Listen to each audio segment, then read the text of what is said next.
A blood-soaked hand clenched as he recalled his past life. A rescue team member who perished in an accident, then was reborn with dark powers.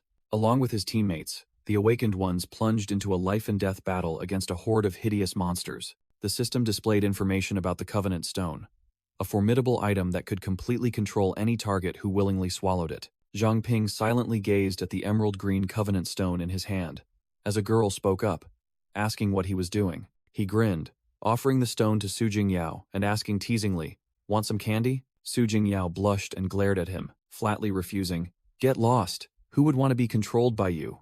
Zhang Ping calmly explained the ability's fatal flaw. The target must be fully informed and willingly sign a contract. Otherwise, swallowing it would be useless. He wearily recalled how the previous owner of this body had been furious to the point of near death over this useless ability. Luckily, he had transmigrated, thus saving his life. Su Jingyao grabbed his collar, shouting encouragement not to give up, but Zhang Ping only replied bitterly, "Besides, myself, who else would be willing to do this?" Zhang Ping's eyes flashed with a spark as he realized the crux of the problem. Wait a minute. Myself? Why didn't I think of this sooner? Without a second of hesitation, he put the Covenant Stone straight into his mouth, to Su Jingyao's horror. Emerald green energy violently erupted around Zhang Ping's body as he absorbed the stone.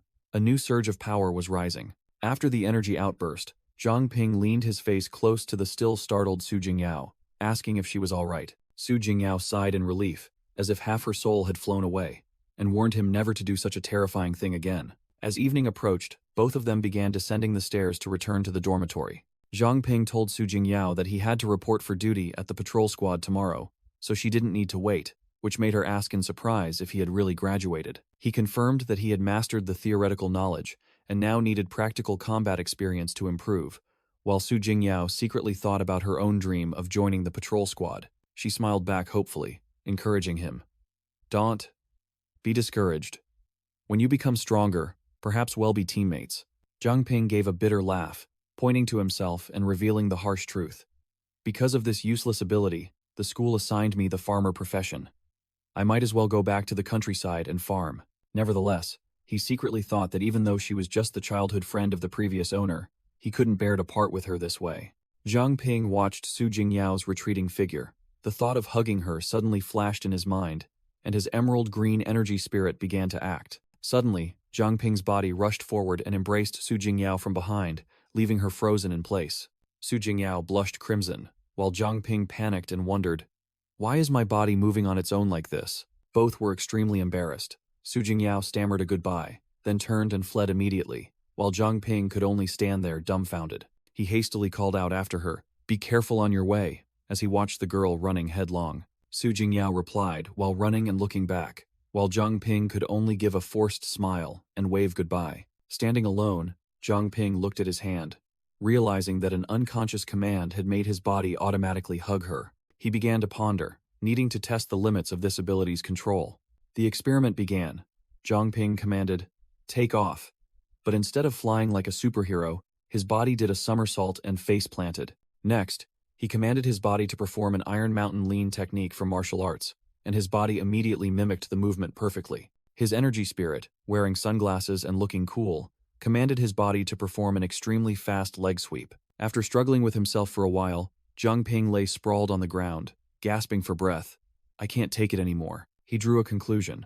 This ability could mimic any action within the limits of a normal person, meaning that as long as his physical strength was sufficient, he could master all kinds of martial arts. Zhang Ping sat on the fence, his gaze sharp, with one final hypothesis that needed to be verified. The next morning, Zhang Ping woke up and groggily realized he was in the dining hall, not his dormitory. He felt his legs were terribly sore and realized he had commanded his body to go for a morning run while he slept. Zhang Ping grinned triumphantly. The hypothesis was correct. His body could automatically train even when his brain was offline. Sitting in the classroom, he tried to remain inconspicuous when the crowd suddenly stirred as a character named Luo Shiyu appeared. Zhang Ping wondered about the commotion, turning his head to look with a cold expression. But what met his eyes was not any hot girl, but a blood-red, gory monster, exuding a terrifying aura of death. Zhang Ping froze. In his eyes, the blood-red monster was growling, while the clueless students were still cheering. "Are these idiots blind? That's not Luo Shiyu." The female Luo Shiyu, revealed her true form as a ghostly entity with a pitch-black face, standing before the giant demon and calling his name. "You don't look so good, fellow student Zhang Ping." Back in reality, Luo Xiu was just a normal girl anxiously asking about Zhang Ping, who was sweating profusely. But in Zhang Ping's eyes, a bone-masked monster was grabbing his shoulder and growling. "Are you sick?" He had to calm himself down. Zhang Ping forced a strained smile, lying that he had nightmares and couldn't sleep. He hastily found an excuse to leave, citing that he still had class. Luo Xiu watched him leave, her demonic true form appearing with the thought, the smell of fear. Could I be mistaken? Zhang Ping walked alone down the hallway, his mind racing. Why are there mutated monsters in school? Is there something wrong with my eyes? He decided he had to report to a teacher, stealthily peeking into a room. What met his eyes was a sight that horrified him to the extreme. A skull-headed monster was tearing a female student apart right in the classroom. Blood splattered everywhere. Without another thought, Zhang Ping turned and fled for his life. Reaching the schoolyard, he sat on a stone bench and let out a cry of helplessness. He tore at his hair, shouting in despair, "Something is terribly wrong. Is this hell on earth, damn it?" Then the emerald green covenant stone fell out. He picked up the stone, a thought flashing in his mind. Wait a minute. I only saw these monsters after eating this thing. In a panic, Zhang Ping shoved the stone back into his mouth, begging to return to normal. A surge of emerald green energy erupted from his body. He felt something different as a notification panel appeared before him. Appraising. His eyes also emitted a blue light. The notification panel updated. Appraisal successful. Replaying footage. And the image of the monster attacking the female student was played back clearly. The energy dissipated, and Zhang Ping collapsed to the ground, exhausted, gasping for breath, and realized, did I just awaken a type of appraisal magic? Zhang Ping used appraisal on himself, and a status panel appeared, confirming he was both a summoned beast and a master, displaying basic stats and a description of his covenant ability. He broke into a sweat, wondering where this new ability came from, and guessing it was related to re-ingesting the covenant stone.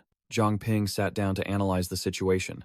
He had become his own summoned beast, immune to external control, and that was why he could see through the monsters. He realized these monsters were all high level, and eventually successfully appraised one. A level 26 Natur Fox, with the perception distortion ability, which prevented ordinary people from seeing their true forms. Realizing this was a psychic ability, Zhang Ping suddenly had an idea. Perhaps Su Jingyao, who also possessed psychic abilities, would know how to deal with them. After school, Zhang Ping strode along the road home under the sunset glow. Zhang Ping's expression turned cold as he realized the monsters weren't just hiding in the school. He spotted a couple walking hand in hand on the street, looking very happy. But through his eyes, the girl revealed her true form as a hideous rabbit-masked monster, making him wonder, just how many of these creatures are there? Zhang Ping arrived in front of the patrol team headquarters building. As soon as he stepped inside, a female receptionist greeted him and asked how she could help. Zhang Ping stated his purpose clearly. I'm here to find Su Jingyao. She might have reported for duty today. The female employee smiled in agreement, but in Zhang Ping's eyes, she had transformed into a giant monster with glowing red eyes lunging towards him. Sitting in the waiting chair, Zhang Ping ruffled his hair in frustration, unable to believe that even the patrol team harbored Natur foxes, and that even high-level awakened individuals couldn't discern them. Su Jingyao suddenly appeared and asked, Zhang Ping, what are you doing here? Zhang Ping scratched his head, making an excuse that he was just a little worried she wouldn't adapt, so he came to check on her. Su Jingyao reassured him that she was fine and introduced her new teammates, saying everyone took good care of her. With vacant eyes, Zhang Ping replied meaningfully, Is that so? That's great then. Su Jingyao clenched her fists, declaring that from now on, she would strive to become stronger, to fight mutated monsters, and avenge her parents. Zhang Ping slung an arm around Su Jingyao, teasingly asking if she wanted to be introduced to the team, then declined himself, saying his abilities were only suitable for grinding and wouldn't be much help. Zhang Ping turned and walked away, waving goodbye to Su Jingyao. It's good to see you're adapting well. I won't bother you anymore. He smirked, a smile full of deadly implications. As Zhang Ping walked away, the illusion shattered, and Su Jingyao's teammates revealed their true forms as a hideous pack of Natur foxes. He silently uttered, Farewell, Su Jingyao. Standing alone in the grand hall of the patrol team headquarters, Zhang Ping bitterly wondered, what kind of sick joke is this? Isn't this the city's strongest force? Why has it been wiped out like this? He bowed his head, clenching his fists in helplessness as he realized Su Jingyao, who had just arrived, shared the same fate. Zhang Ping suddenly stopped, determined not to leave like this. A horrifying vision appeared in his mind. Not just the school, but the entire city had been turned into a farm, and humans were merely livestock waiting to be slaughtered. He began to use his appraisal skill to analyze the entire situation, searching for the enemy's weaknesses. The analysis results appeared. Most of the Notcher foxes were mid to high level. A rookie patrol member stood no chance against them. Zhang Ping continued to mutter his analysis. These Notcher foxes are completely different from ordinary mutated monsters. They possess high intelligence and blend perfectly into human society. But that was just the surface. They always prioritized hunting prey with superior strength or high social status. He looked down the street and saw a Notcher fox leading a group of people on leashes like cattle. The rest were merely reserved food. Zhang Ping's eyes gleamed with determination. He knew confronting them directly was suicide, but he couldn't stand by and watch innocent civilians die. A week later, Zhang Ping woke up at 3:54 a.m., realizing that the stronger his body became, the less rest it required. He told himself that he had been diligently training for the past few days, successfully gaining a level, and also trying to create and ingest covenant stones every day. But ever since he gained appraisal, the stones he created were all colorless, useless duds. Suddenly, a mystical purple stone formed in his palm. Today, it finally has color. Zhang Ping grimaced at the hideous color, but still hoped this time it would have some effect. He gritted his teeth and swallowed the stone. A powerful surge of energy erupted from his body, shaking the entire room. The status panel appeared, showing he had awakened a brand new talent, Nightwalker, allowing complete concealment in darkness, a skill too perfect to begin a night hunt. The status panel appeared, showing not only that the Covenant Stone had leveled up to 2 but also that the new talent Nightwalker had been activated. Zhang Ping smirked confidently. A new talent awakened every time I level up? This is too overpowered. Who can even compete? Without hesitation, he immediately activated Nightwalker to go train, and darkness enveloped his body. He dashed through the night, feeling his speed and night vision sharper than even daylight. While running smoothly, he suddenly stopped, a glittering object catching his eye. He knelt down to pick it up and examine it. It was a silver ring set with a blue stone. Appraisal. After several failures, it finally succeeded. Assassination ring. Equipping it grants automatic stealth against weaklings. Only formidable foes are immune. Zhang Ping was heavily shocked. The system immediately activated the ring's memory playback mode. The memory replayed a scene of a Notcher fox monster analyzing a battle between a masked swordsman and a giant armored demon. The masked swordsman, the ring's former owner, stared sharply at his opponent. The swordsman charged into a fierce battle with the demon. Zhang Ping muttered, "Luo Shiyu knows this guy is human. He must be its enemy." The armored demon dismissed it, its voice full of conviction. "Impossible. Luo Shiyu is an orphan. Someone with that personality wouldn't have enemies." The hideous fox skull Natter fox monster realized there was only one possibility left. Zhang Ping also concluded thoughtfully, "Besides me, there are other hunters fighting in this city." Returning to reality, he was startled to sense someone rushing towards him, quickly becoming alert. "Who's there?" A small fox-like monster landed exactly where the ring had been, panicking when it saw the item was gone. A two-headed demon appeared, sniffing around but finding no traces. It concluded the thief must be a mid-level awakened or higher. Hidden in the darkness thanks to Nightwalker, Zhang Ping overheard the small monster intending to report to its prince. He suspected this was a trap. Zhang Ping gripped the ring tightly, deciding not to return it as it was too risky. "Well, I'll just keep it for now." Finders keepers. At 5:36 a.m., Zhang Ping realized the sky was brightening unusually fast. He triumphantly concluded, the combination of his Nightwalker talent and the assassination ring had truly turned him into a phantom. Now his power came not only from himself, but also from his equipment. Thump thump. The sound of demons charging at terrifying speed. A clear, familiar voice echoed in his head, urgently calling Zhang Ping's name. Zhang Ping sprang up, alert, and growled, asking who was speaking.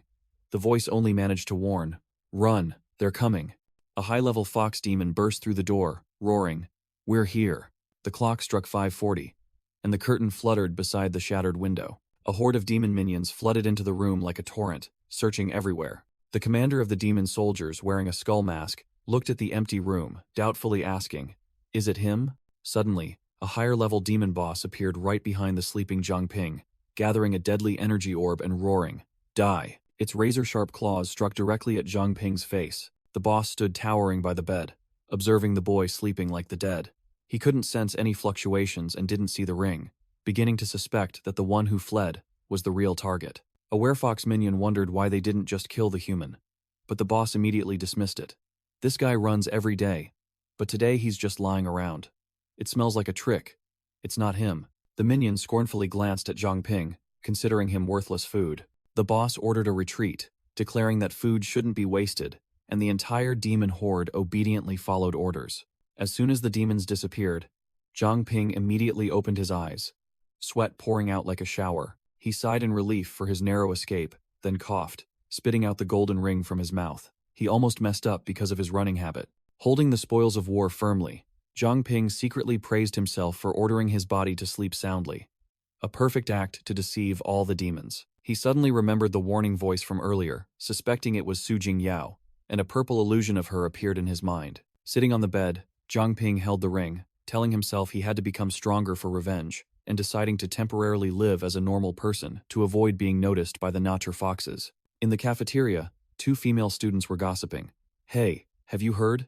This morning the city guards found a body cut in half near our school." Zhang Ping walked past carrying his meal tray, pricking up his ears to listen as the female students revealed the victim was the top assassin Black Star, who once injured the former city lord. He immediately realized that the one who could easily deal with such an assassin could only be Luo Shiyu.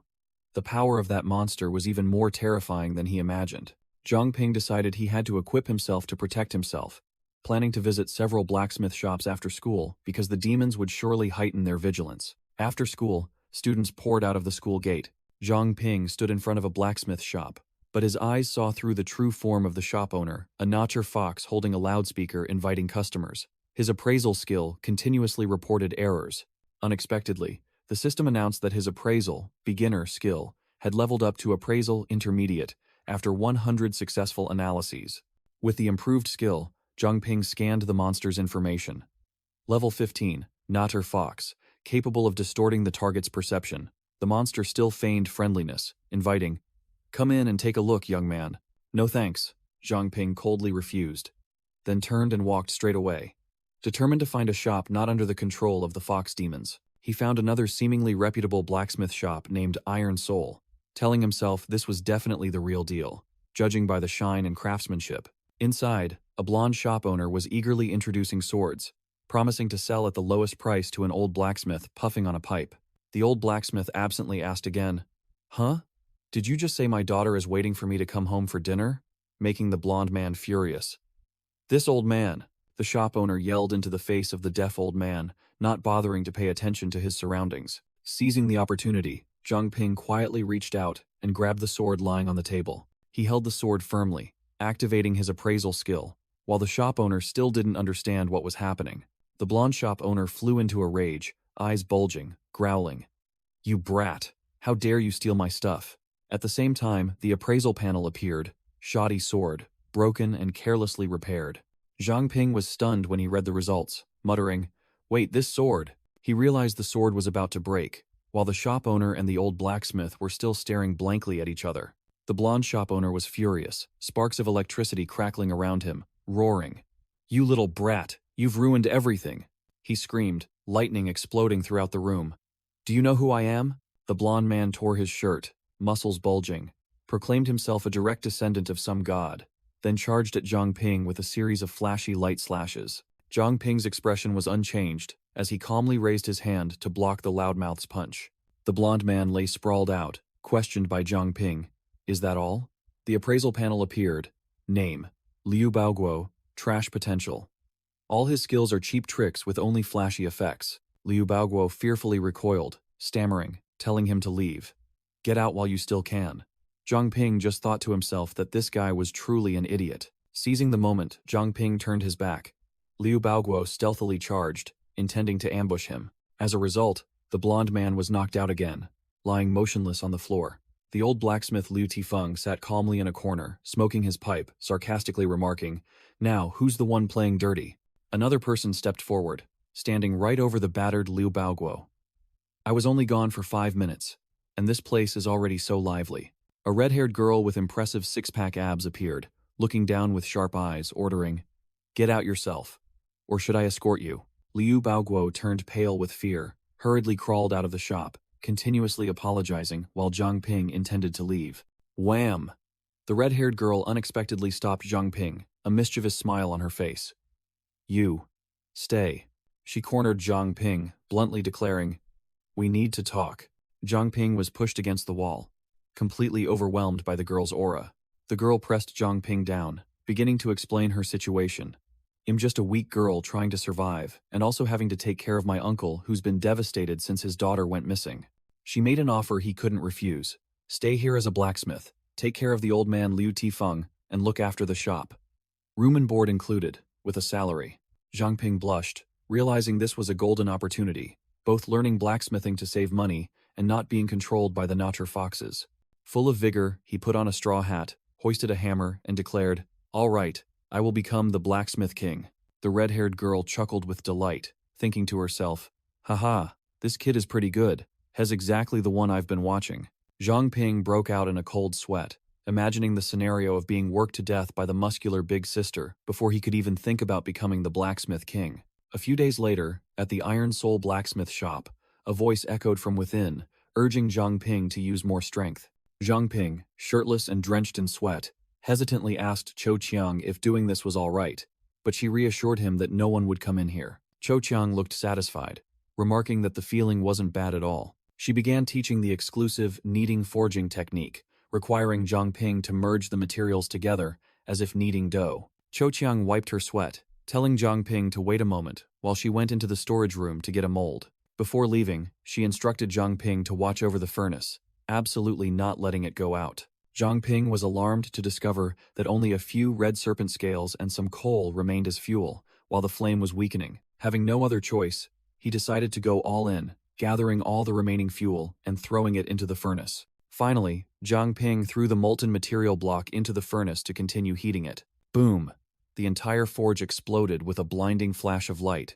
Zhang Ping was engulfed by the explosion, feeling his body torn apart and incinerated in a sea of fire, certain that he was gone for good. Suddenly, he opened his eyes wide, pupils glowing like embers, completely bewildered by what was happening. Amidst the ruins, Zhang Ping gasped for breath, wondering why the fire had completely died out. His heart pounded, radiating intense heat like a mini reactor. He clutched his chest, feeling the tremendous heat, and immediately activated his appraisal skill. The status panel appeared. Zhang Ping had reached level 3 and awakened the new ability, Fire Devourer's Heart, capable of absorbing elemental fire energy, currently full at 100/100. Zhang Ping mumbled, realizing he had reached level 3 that morning after swallowing the gem, but the new ability only activated at night, surely due to special conditions. Cho Chiang, upon her return, froze at the sight of the devastation, questioning Zhang Ping about what on earth he had done to her shop. Cho Chiang grabbed Zhang Ping by the collar, snapping at him for throwing red serpent scales into the furnace, explaining that it was the cause of the explosion and her fault for forgetting to warn him. Cho Chiang sighed in relief that Zhang Ping was fine, but wondered how he had extinguished the flames from the red serpent scales, something not easily dealt with. Zhang Ping merely mumbled to brush it off. Cho Chiang was astonished to see the metal ingot perfectly melted and fused, a result that required extremely high temperatures. She acknowledged Zhang Ping's talent, remarking that with his skill level, the school must be blind, and he was more than capable of joining the 3 major organizations. Zhang Ping wondered about the 3 major organizations, as he only knew of the patrol squad and the investigation team.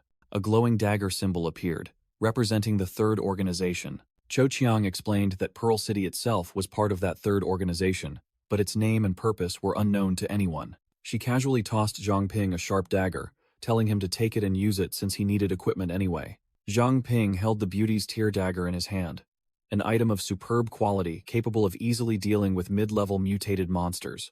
Zhang Ping was stunned when he heard its price was 100,000, equivalent to 3 years of his salary. He cried out in despair, asking how he could keep such an item with a salary of 3,000 a month, while Cho Chiang chuckled delightedly, considering it a reward for his progress. Cho Chiang bid farewell to go on a mission, telling Zhang Ping to watch over the old man and not to open for business yet. Zhang Ping realized the explosion might have attracted the attention of the Nacher foxes, deciding to activate his Nightwalker skill to scout the situation. Amidst a ruined area, a pink-haired little girl was happily playing on a swing. Zhang Ping used his appraisal skill and saw through the girl's true nature.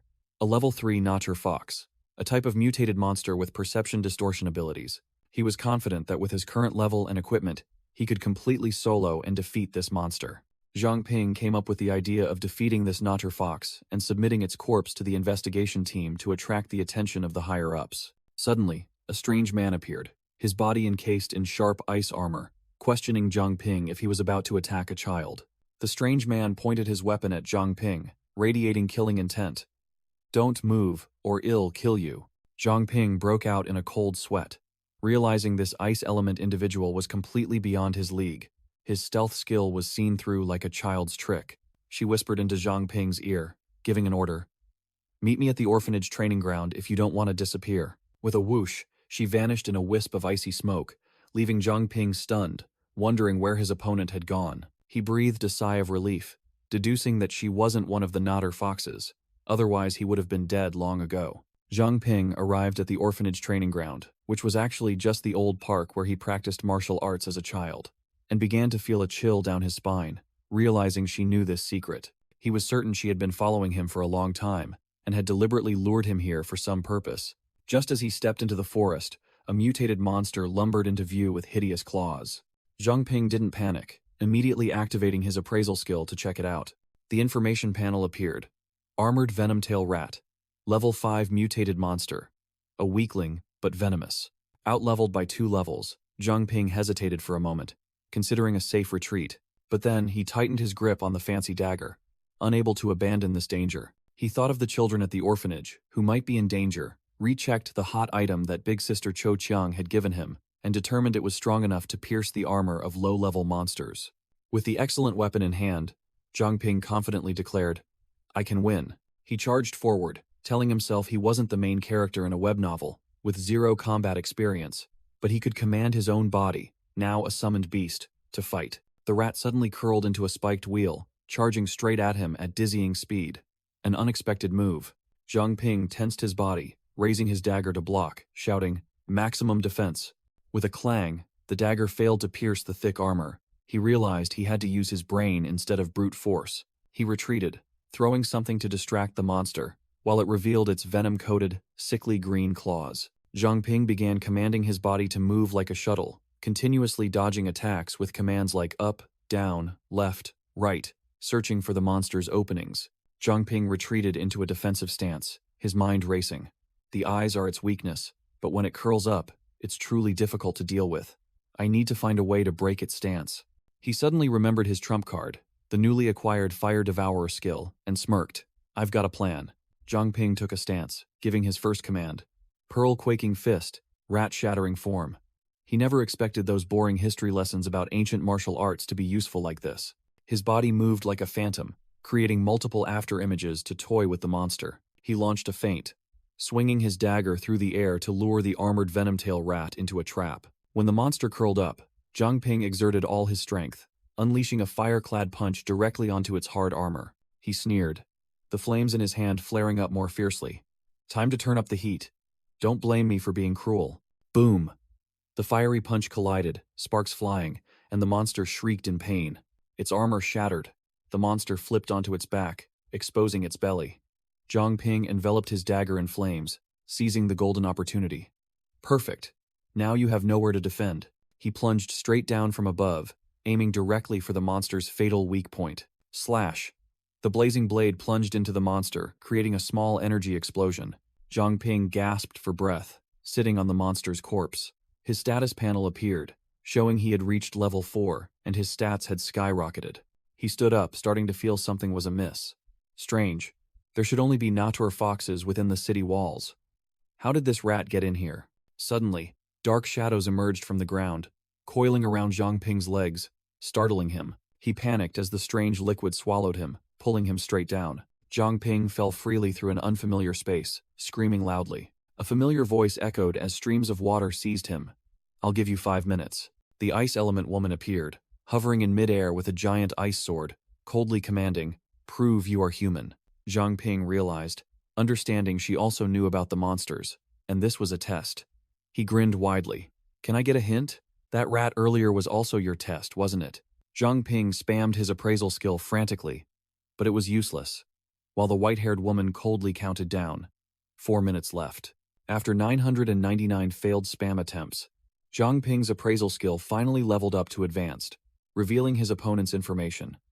Liu Xishan. Level 28. A true awakener. Zhang Ping frowned.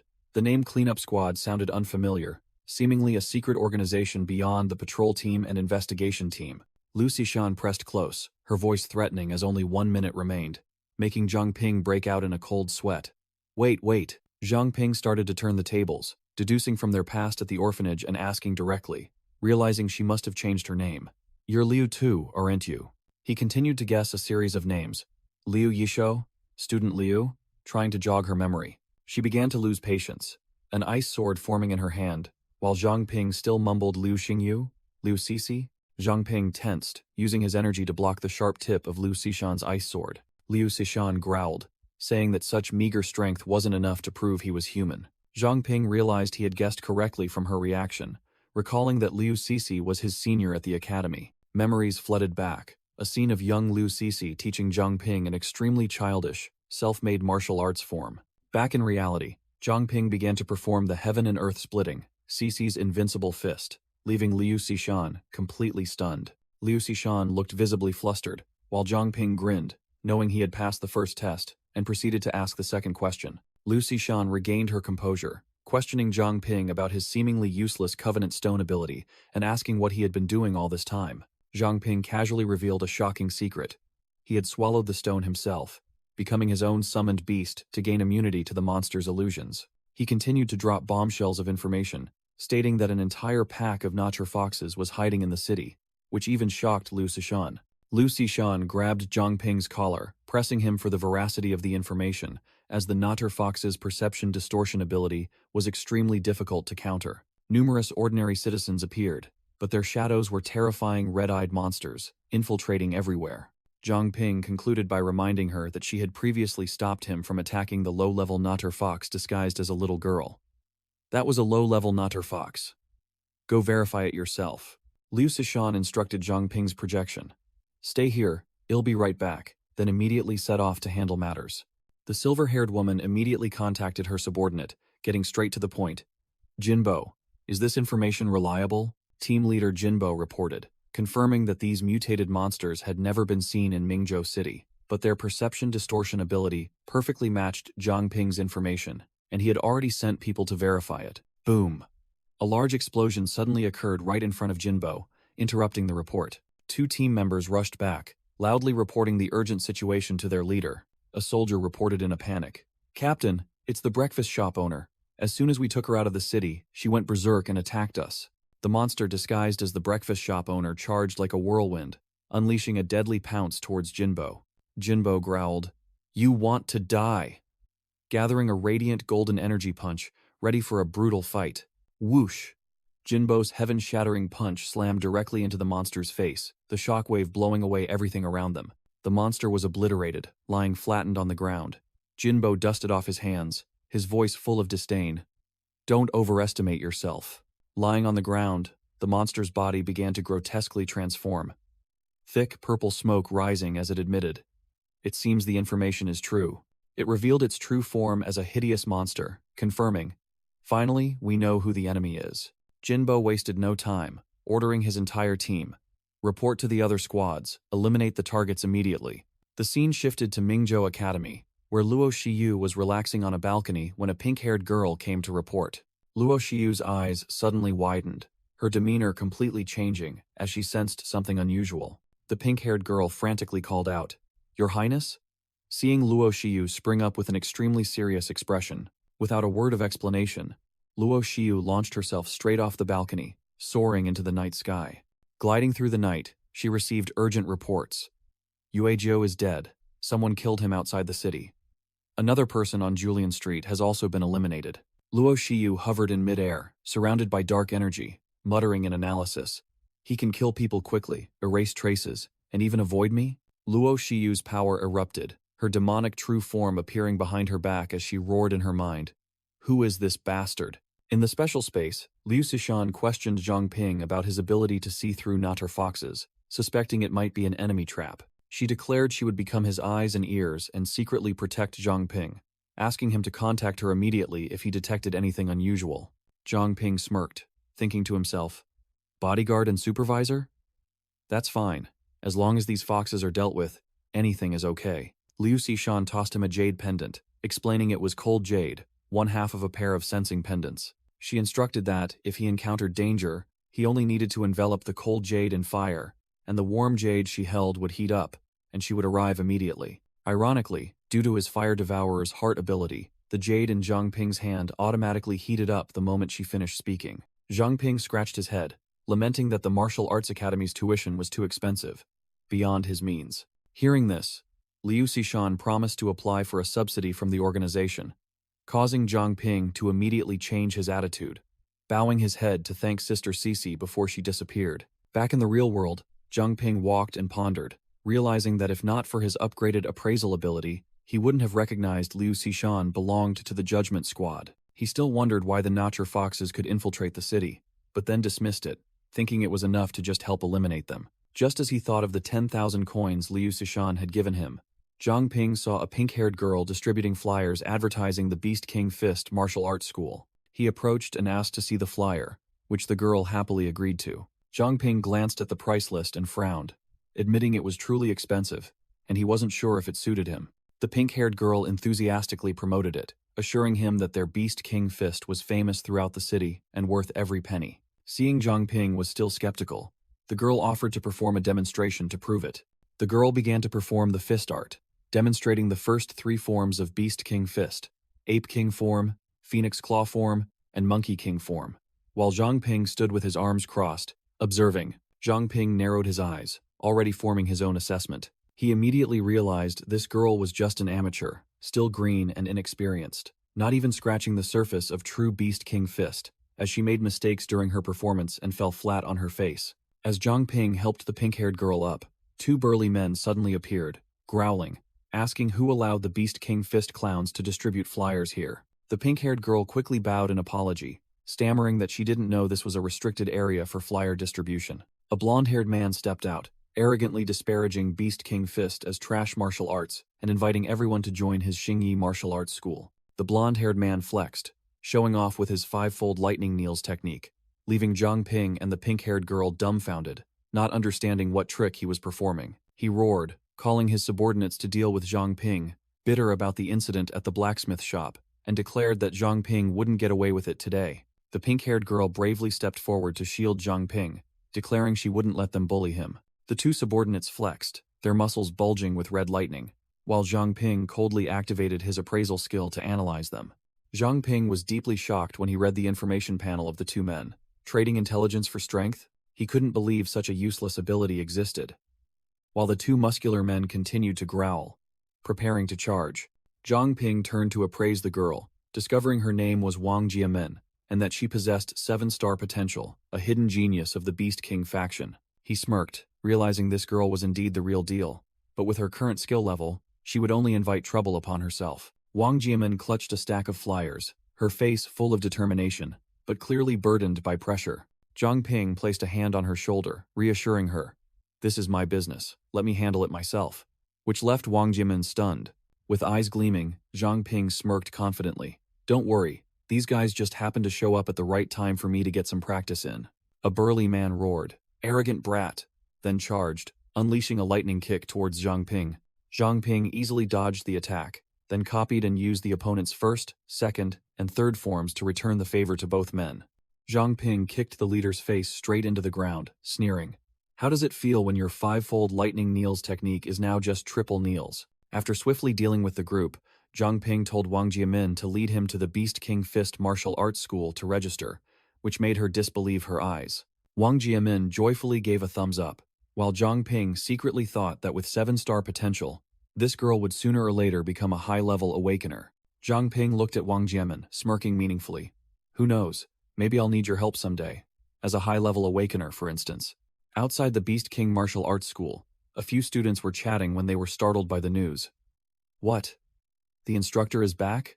Inside the martial arts school, the entire group, lazily training, suddenly panicked, lamenting that they hadn't mastered the 8 monkey fist form before the storm was about to hit. Zhang Ping wondered why everyone was terrified of this instructor. Wang Jiamen explained that he was famously super strict, and anyone who didn't complete their tasks would face severe punishment. Wang Jiamen proudly boasted that she was punished every other day, and despite being there for over a month, She still hadn't finished the basic exercises, leaving Zhang Ping speechless at her cluelessness. Clang! The martial arts school door opened, and a burly figure stood tall. All the students immediately stood at attention and saluted. Instructor. Zhang Ping activated appraisal, scanning the muscular old man's information. By day, high-level awakener, level 25, possessing the mimic's hunger ability. Zhang Ping secretly compared them, realizing Bai Day's strength was on par with Sister Sissis. He was truly formidable. Bai Da spun around, his sharp gaze fixed on Zhang Ping. You're the brat who dealt with those Xingyi fist clowns yesterday, aren't you? Without waiting for an answer, Bai Da flexed, radiating killing intent. Good kid, let's see what you've got. Zhang Ping raised his hand, hastily interjecting. Hold on a minute. No sooner had he spoken than Bai Da charged, unleashing a flurry of attacks that Zhang Ping barely managed to dodge. He yelled, You're going too far. Who attacks a newcomer like this? Bai Da froze, his face changing as he realized Zhang Ping had perfectly copied the ape monkey fist form after just one look. Why did I hear that you mastered it after only one demonstration? A fire-clad punch from Bai Da shot straight towards Zhang Ping's face. He realized he had no way to dodge. Thwack! The heaven-shattering punch turned into a gentle tap on the head. Bai Da grinned at his bewildered student. Bai Da burst out laughing, patting Zhang Ping's shoulder. Haha, I finally believe it now, kid. You really are talented. The old man explained that the ape monkey fist, Zhang Ping, copied still had flaws because the original from those Xingyi fist thugs was fake, with completely wrong footwork. Bai Da declared that he would personally train Zhang Ping in the correct techniques, making Zhang Ping joyfully thank him profusely. Turning to the students who were trembling like leaves, Bai Da's eyes flashed with a terrifying red glint. Now it's time to see who's been lazy during training. Instructor Bai Da roared, ordering all the students to line up for a solo spar with him.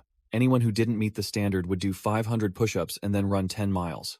While watching, Zhang Ping suddenly felt someone gently poke him. He turned around and saw Wang Jiamen standing there, her face flushed and looking quite embarrassed. She stammered, asking Zhang Ping for private lessons because instructor Bai Da only demonstrated but didn't teach in detail. Zhang Ping readily agreed, arranging to meet at the Soul Iron blacksmith shop after class, which made the pink-haired girl ecstatic. He used appraisal and discovered her troublesome ability.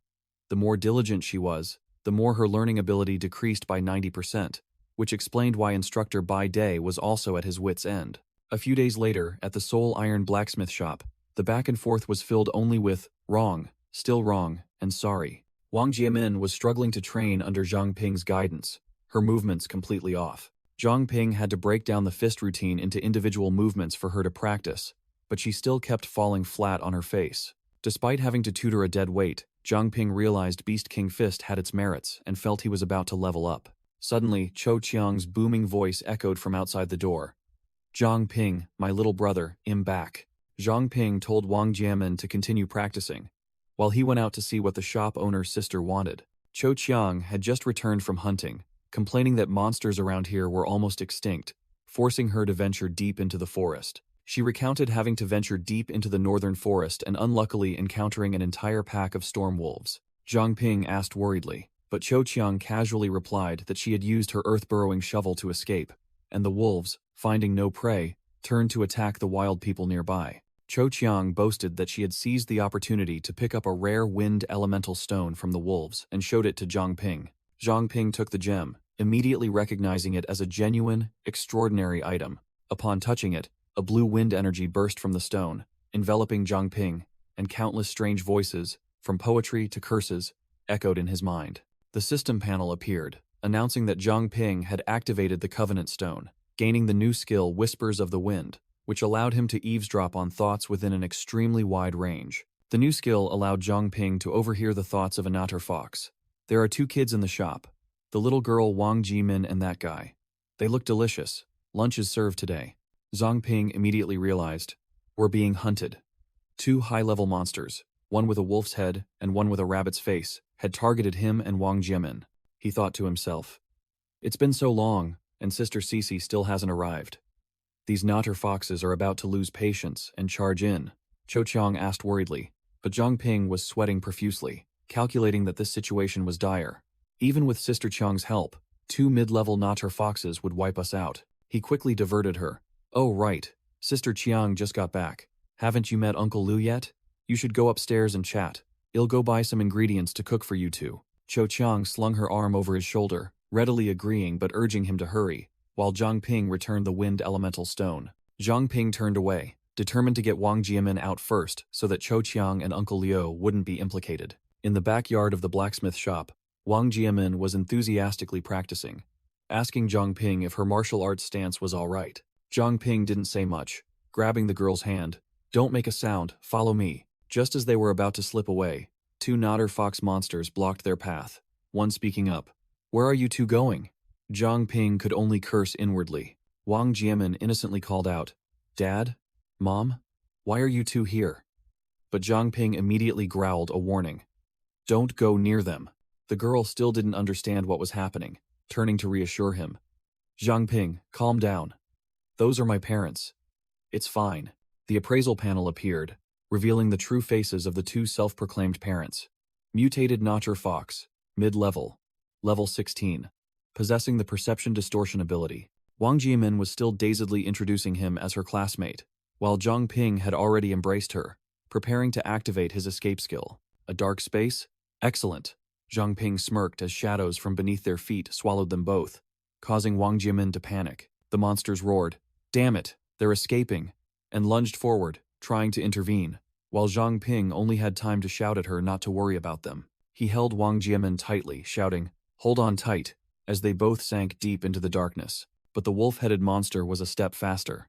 It thrust its upper body into the dark space, swinging its razor-sharp claws towards the two. Crash! Zhang Ping took the full force of the blow to his back to shield Wang Jiamin, blood spurting from his mouth amidst her horrified scream. Both had landed safely in the dark space, but the danger was not yet over. Zhang Ping struggled to his feet after the devastating blow, reassuring Wang Jiamin that he was fine, despite spitting blood. The two fox-headed monsters had also entered, causing Wang Jiamin to still innocently call them dad, while Zhang Ping shouted a warning that they were mutated monsters. The monsters sneered, acknowledging that Zhang Ping had keen eyes to see through their disguise. "That's precisely why you must die." The male monster roared and lunged to attack Zhang Ping. Zhang Ping swung his knife to parry the blow, but the monster's speed was too great.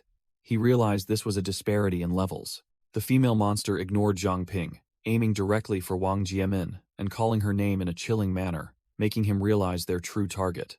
Zhang Ping desperately realized he couldn't hold on much longer. Just then, a cold voice echoed from behind. "Zhang Ping, get out of the way!" Liu Xishan appeared like a deity, a colossal icy storm erupting from her, freezing and tearing apart everything. Liu Xishan's power was overwhelming. The two Notcher fox monsters had no chance to resist, being pierced and shattered by countless ice spears. After clearing the battlefield in the blink of an eye, Liu Xishan turned back to ask if they were both all right, while Wang Jiamin wailed in despair. Wang Jiamin questioned why Liu Xishan had killed her parents. Zhang Ping quickly explained that they were just Notcher foxes disguised as them. "You're lying! No way!" Wang Jiamin clutched her head, crying out in denial as she couldn't accept the truth. Zhang Ping embraced the distraught Wang Jiamin and explained to Liu Xishan that there was a fox king in the city amplifying the illusions, deceiving even high-level awakeners. He realized a terrifying truth. Perhaps only he had the ability to see through their illusions, then tore a piece of flesh from the monster's corpse. Zhang Ping looked directly at Wang Jiamin, stating the cruel truth. "Wang Jiamin, those monsters, they murdered your parents," he continued, his voice full of certainty, "and stole their forms." A happy past image of the girl with her parents was engulfed by the monster's shadow. The corpse of a Notcher fox lay sprawled on the ground, revealing its hideous true face. Wang Jiamin completely collapsed, kneeling on the ground and sobbing as glowing orbs of memories floated up from the ground. In the monster's lair, a female leader sat cross-legged on her throne, bitterly announcing, "9 of my kin have perished in just 1 week. It seems humans have found a way to counter our illusions." A belligerent female fox demon proposed, "Your Highness, why don't we just slaughter them all and seize the city quickly?" The foxkin subordinates below stirred, but the female leader growled, "Silence," making the entire group fall quiet. The female leader, Luo Shiyu, scolded her subordinates as fools. "Wiping out humanity is both inefficient and a waste of food. Our top priority is to lure out those rats hiding in the shadows and devour them one by one." A human advisor named Huang Ziming offered a plan. "Your Highness, perhaps we should lure other races into the city to muddy the waters and conveniently eliminate the strong ones." Huang Ziming analyzed the situation, stating that the city lord had been severely wounded by their king and was hiding within a secret organization, just waiting for their slip-up to turn the tables. Two high-level monsters showed their agreement with the plan. One even licked its lips and said, "Indeed. I also want a change of taste." Luo Shiyu stood up, a part of her true form with a fox skull mask and white hair appearing, agreeing to the plan but warning, "Remember well, the king is still in a deep slumber." The large monster pointed at Huang Ziming, growling a threat. "You may have earned our recognition, human, but if you take even one wrong step, I will not hesitate to send you on your way." Luo Shiyu also glared at him. "Don't forget your place, Huang Ziming." The advisor turned pale with fear, quickly prostrating himself on the ground, slyly claiming he only wished to contribute to the city. Scene change. Wang Jimin collapsed in a pool of blood, her limbs trembling, utterly devastated by the cruel truth. With tears welling up, the pink-haired girl sobbed, calling out her parents' names in vain. Wang Jimin buried her face, repeating apologies in agony. "If only I had known sooner." Liu Xishan stood with her arms crossed, coldly uttering a cutting remark. "Even if you had known, what could you have done?" Zhang Ping immediately interrupted her. Wang Jimin cried out through her tears, blaming herself for being too weak, for being unable to do anything, and wishing that it was she who had died, not her parents. Zhang Ping said nothing, simply kneeling down silently and embracing the shattered girl. He gently told Wang Jimin, who was sobbing in his arms, "Listen to me, this isn't your fault." Zhang Ping began to tell his story to comfort her. "I also lost someone important. She was murdered by the Natter foxes themselves, disguised within the city guard." He continued, his voice filled with anguish. "If I had stopped her from joining the city guard then, could the tragedy have been avoided? But I knew that was her dream. No one could stop her." Zhang Ping looked directly at Wang Jimin, his voice resolute. "We cannot change the past, but we can fight for a better future to become strong enough to protect those we care about." Comforted by Zhang Ping that her parents would surely be proud of her, Wang Jimin burst into tears and whispered her thanks. Just as he vowed to wipe out the monsters, Zhang Ping suddenly coughed up a mouthful of blood and collapsed, startling Wang Jimin. Zhang Ping's vision blurred. He only managed to see the worried faces of the two girls before completely losing consciousness. Wang Jimin was overjoyed to see Zhang Ping regain consciousness, while Liu Xishan merely smiled silently behind her glasses. Zhang Ping awoke with a start, frantically asking how long he had been unconscious, with Liu Xishan reminding him not to move too much lest his wounds reopen. Wang Jimin worriedly called Zhang Ping's name. He simply looked at her and declared resolutely, "I've made up my mind. I will become stronger." Wang Jimin fully regained her spirits, confidently making a V sign, promising that once she became stronger, she would hunt Natter foxes alongside Zhang Ping. Liu Xishan announced that Wang Jimin's home was no longer safe, requesting her to stay here for the convenience of protecting both of them. In a daze, Zhang Ping heard Luo Shiyu's voice ordering the traitor Huang Ziming, "Remember your place, your highness." Zhang Ping shot up, hastily informing Liu Xishan that he had a lead on the Natter foxes. Liu Xishan analyzed the situation. "Huang Ziming, the vice mayor, has betrayed us and is now a minion of the Natter Fox King, who possesses the ability to create illusions so powerful they can deceive even the highest level awakened." Hearing that their king was undergoing maintenance, Zhang Ping realized this was a golden opportunity for a counterattack, and immediately accepted Liu Xishan's request for help. Meanwhile, at the blacksmith shop, the red-haired girl was complaining of hunger, reassured by her uncle Liu Tifeng that Zhang Ping would be back soon. At the Purge Squad's base, a brown-haired girl named Xu Jie was muttering about Liu Xishan constantly asking her to activate one thing after another. A blonde girl named Manny was stretching, complaining that Xishan really knew how to make others run errands, while her friend Chen Luowei simply drank water in silence. The door of a high-tech room slowly opened, revealing a space filled with blue light inside. Chen Luowei offered Manny coffee, saying this would take a while, but the blonde girl refused. Xu Jie declared the start, stomping her foot on the floor and activating a massive energy formation. Xu Jie flew into the air, channeling her power with both hands and shouting, "Solar charge complete." All three completed the ritual simultaneously, a colossal pillar of dark energy rising from the center of the light formation, ready for the upcoming plan. The city sky was torn open by a massive energy screen, as the illusory light screen operation was officially activated. Zhang Ping thought to himself, the Purge Squad had finally revealed their secret, an underground organization specializing in cleaning up the refuse of Pearl City. Leading them was the muscular Jin Bo, the city's secret weapon, supported by the Barrier Squad, which handled covert missions. Zhang Ping recalled Xishan's words. The leader of the Barrier Squad is Manny. Her black curtain ability is what created the dark dimension you once entered. Next was Xu Jie, with her solar charge ability, functioning as a mobile power bank for the entire team. And finally, Chen Luowei, master of light and shadow distortion, capable of cloaking herself and everything around her. This trio combined to create the illusory light screen, a dimensional space that pulls all enemies within range into a world of their own, making the ultimate weapon to counter the Notcher Foxes. Amidst the bustling crowd, a white-haired Notcher Fox enticed his companion. "Hey, Yue, how about we grab a few humans to play with?" The entire city suddenly distorted, and the white-haired one scoffed. "What's wrong, scared? The city's tense lately. Better be careful." The purple-haired girl named Yue suddenly stopped, sensing something was amiss. Yue asked her companion if he noticed anything strange, but he brushed it off, thinking she was just being needlessly suspicious. But immediately after, the white-haired one himself froze as he realized the abnormality. Both stood in the deserted street, not a soul in sight. The white-haired one bewildered. Where have all the humans gone? Thwack! A punch enveloped in dazzling golden energy shot forth from the void. The punch tore through the air, aimed directly at the two Notcher Foxes. Boom!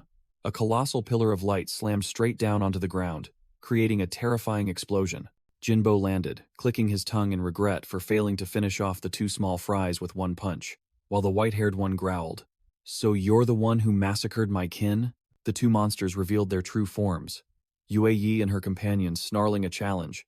"Attacking us so openly, aren't you afraid we'll call for reinforcements?" "Call all you want. I'll wait," Jinbo confidently declared, his entire body erupting with a golden aura.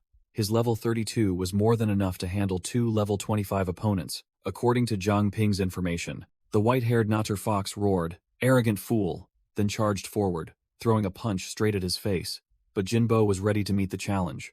Jinbo raised his hand to block the attack, but still felt the impact, halting in surprise. The purple-haired demon Yue roared, "Just food," then charged into a direct attack. I clearly blocked that attack," Jinbo muttered, realizing something was wrong with their abilities.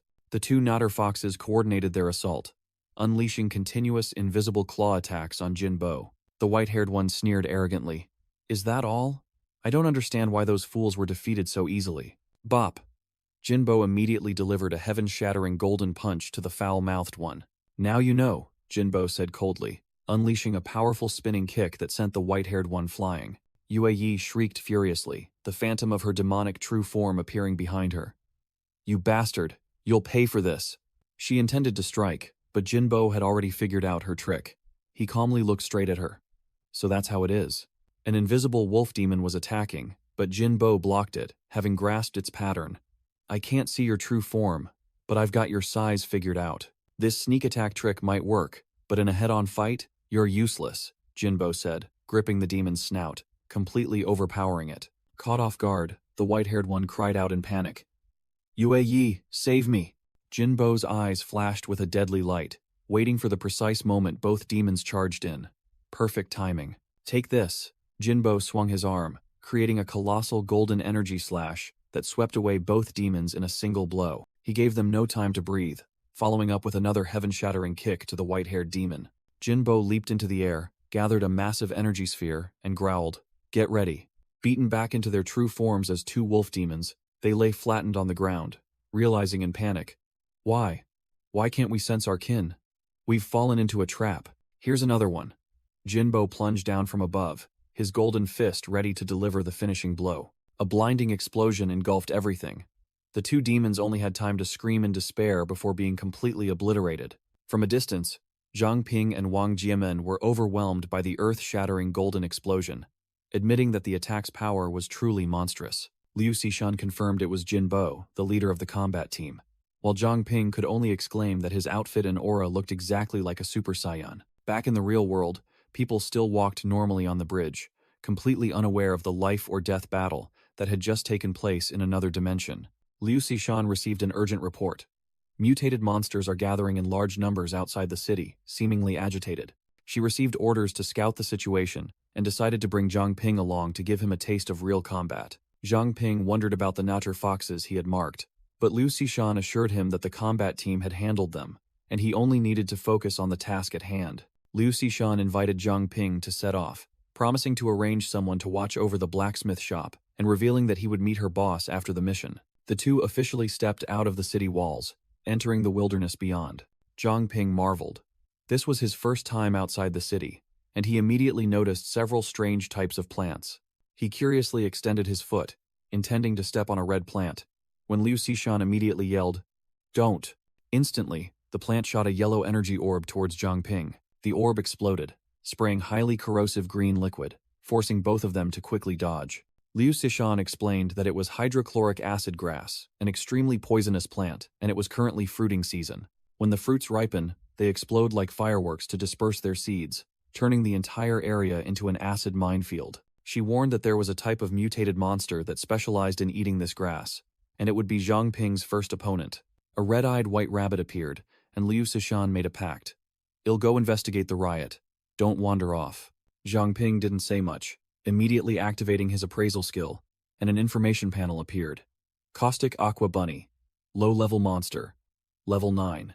Noticing that this rabbit's level was even higher than the armored venomtail rat, Zhang Ping decided to launch a preemptive strike while it was distracted, and the blade in his hand burst into flames. He charged forward with a downward cleave, shouting, "First strike," aiming directly at the grazing rabbit. Zhang Ping lunged with his pearl fire fist, but the rabbit deftly dodged in a flash. Quick as lightning, the caustic aqua bunny counterattacked, its two ears spewing out two streams of sickly green acid. Zhang Ping couldn't fully dodge, taking both acid streams head-on, and was surprised by its incredibly long range. The rabbit's attack triggered the entire patch of hydrochloric acid grass, turning the area into a poisonous rain. Amidst the acid rain, Zhang Ping activated his body's automatic dodging mode while his brain analyzed the situation. He realized this rabbit had extremely keen senses and reflexes. His sneak attack was completely useless, and it was cunningly spraying acid to prevent him from reaching the ripe fruits. Standing amidst the acid fumes, Zhang Ping noticed something strange. Wait, why am I not getting burned? He looked at his bare hand, recalling how he had used it to block the rabbit's attack. Flames erupted on his hand, and Zhang Ping smiled triumphantly. Oh, so it's thanks to these flames. The enraged rabbit unleashed a torrential downpour of acid, determined to turn him into a puddle. But Zhang Ping simply raised his hand, creating a wall of fire that vaporized all the deadly liquid. The fierce flames completely devoured the acid streams, preventing a single drop from touching him. Zhang Ping finally understood why Liu Xishan was confident in letting him face this over-leveled monster alone. Seeing its long-range attacks nullified, the rabbit let out a piercing shriek, its entire body glowing red with fury. "He's wasting my acid." It darted away like a blazing red flash, surprising Zhang Ping. This familiar feeling, even a low-level monster, has a phase 2? The rabbit lunged into close combat, its claws now coated in a layer of deadly acid, and Zhang Ping hastily raised his blade to block. A deep gash tore through his shoulder, and blood gushed out. Zhang Ping gritted his teeth and cursed under his breath. "You little brat," while the rabbit, wounded in the back, glared at him resentfully. He decided to go all out, enveloping his entire body in flames to resist corrosion and prepare for a bloody battle. His flame reserve energy bar appeared, with a reading of 43/100. Zhang Ping realized this stalling tactic, which consumed energy, was not viable. He decided he had to finish it quickly. He unleashed flames to surround himself, shouting loudly, "Do you think you're the only one who knows how to set traps, you little brat?" Both charged at each other, dodging attacks amidst a sea of flames, a high-speed chase. Zhang Ping cornered the rabbit, raising his pair of blazing daggers, and declared, "Nowhere left to run." He unleashed his finishing blow, shouting, "Die!" His fire energy bar plummeted to just 2/100. The rabbit narrowly dodged the deadly attack, leaving Zhang Ping stunned as his energy ran out. But it was all an act. Zhang Ping smirked, a calculated smile on his face. "Just as I planned." He activated his Fire Devourer's heart, drawing back all the flames he had unleashed, and his energy bar rapidly recovered, ready for the second round of combat. This time, there was no missing. A precise burst of firepower struck the rabbit directly, making it shriek in pain. Standing amidst the scorched battlefield, Zhang Ping gasped for breath, realizing his stats hadn't increased, meaning this creature was still clinging to life. Without a moment's hesitation, he swung his dagger, finishing off the dying monster. The system panel appeared. All stats +2. Zhang Ping was satisfied with defeating a level 9 monster. Even without leveling up, the stat increase was good enough. Even better, his Fire Devourer's heart skill had accumulated enough points, officially upgrading to intermediate level, and its maximum fire capacity soared to 300. While enjoying his spoils, Zhang Ping suddenly froze, sensing that something was amiss. He stared in panic at his hand, where only a few flickering embers remained, his energy almost completely depleted. From the shadows, hundreds of crimson eyes lit up. A swarm of caustic aqua bunnies, as numerous as ants, had surrounded him without him realizing. A large, muscular alpha rabbit growled as it stepped forward, clearly a formidable opponent. Zhang Ping broke into a sweat but quickly calmed himself. Realizing the remaining energy was just enough to activate his pendant, he threw out a glowing object, then ran while dramatically yelling, "Sister Cece, save me!" Retreat was the best strategy. Zhang Ping ran for his life as the entire swarm of caustic aqua bunnies frantically chased after him. He realized these small fry weren't mindless. They knew how to coordinate pincer attacks to corner their prey. Disaster. Zhang Ping was surrounded on all sides, with no escape route left. The rabbits simultaneously opened fire, unleashing a barrage of acid projectiles. Zhang Ping could only cover his head and brace himself, having run out of means to defend. Boom! Right in front of him, a colossal ice wall suddenly rose, blocking the entire assault just in the nick of time. Zhang Ping broke into a cold sweat, immediately recognizing whose formidable water element ability this was. Reinforcements had arrived. Liu Xishan appeared amidst a cold mist, and Zhang Ping was overjoyed. "Sister Cece, you're here," she coolly ordered. "Stand back," then looked at the frenzied rabbits and muttered, "So, even the projectile rabbits have gone mad." A massive surge of water energy gathered in Liu Xishan's hand, preparing for a map-clearing attack. The entire rabbit horde looked up at the colossal wall of water forming above them, a deadly tsunami about to crash down. Splash! The enormous wave of water swept away all the monsters, giving them no chance to resist. The rabbits were submerged and carried away by the rushing current, completely helpless against the absolute power. With a snap of her fingers, the water instantly froze, transforming into a field of sharp ice spikes that impaled all the rabbits. Zhang Ping's jaw dropped. Incredible. She cleared everything with just one attack. Liu Xishan turned and asked, "I was only gone for a moment. Where did all these things come from?" Zhang Ping could only stammer, "I don't know either." Through her visor, Liu Xishan realized the situation wasn't over. Another horde was still approaching. She summoned a razor-sharp ice sword, declaring bluntly, "No matter how many there are, the outcome will be the same." Zhang Ping was surprised to see that the remaining rabbits didn't attack. They just frantically rushed towards the corpses of their fallen comrades. Liu Xishan noticed the anomaly. They're completely oblivious to their surroundings, as if possessed by something. If that's the case, then I won't hold back any longer. With those words, Liu Xishan charged into the monster horde, swinging her ice sword and beginning the slaughter. Liu Xishan analyzed, concluding that the clue lay within the frozen alpha rabbit. With a decisive release, she placed her hand on the ice block, preparing to shatter it. Crack! The ice block shattered into pieces, and she plunged her hand directly into the messy pile of corpses. Amidst the ice shards and blood, Liu Xishan knelt and declared, "Found it."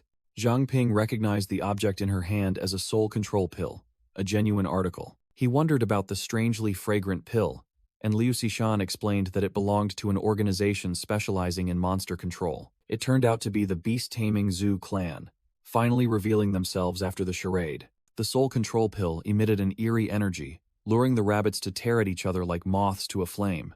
Liu Xishan explained that once swallowed, the monster would lose its mind and become an absolute puppet. But the Zhu clan's control mechanism remained a mystery. She squeezed the pill tightly, asserting that it couldn't be digested, and if left here, more monsters would be turned into slaves. She decided to report to headquarters. There was definitely a connection between the frenzied monsters and these pills. While Liu Xishan was assigning training tasks to Zhang Ping, a cloaked shadow with glowing red eyes watched from a distance. Whoosh! A high-pressure jet of water shot straight towards them. Liu Xishan reacted incredibly fast, pushing Zhang Ping to dodge the attack just in time. The attack missed its target, striking a tree trunk and instantly turning it into a block of ice crystal. Liu Xishan cautiously looked around but saw nothing, wondering if she had hallucinated, while Zhang Ping was still bewildered. A week later, in a magnificent grand hall, Luo Shiyu sat on her throne, receiving a report that the entire Notcher Fox clan had gathered.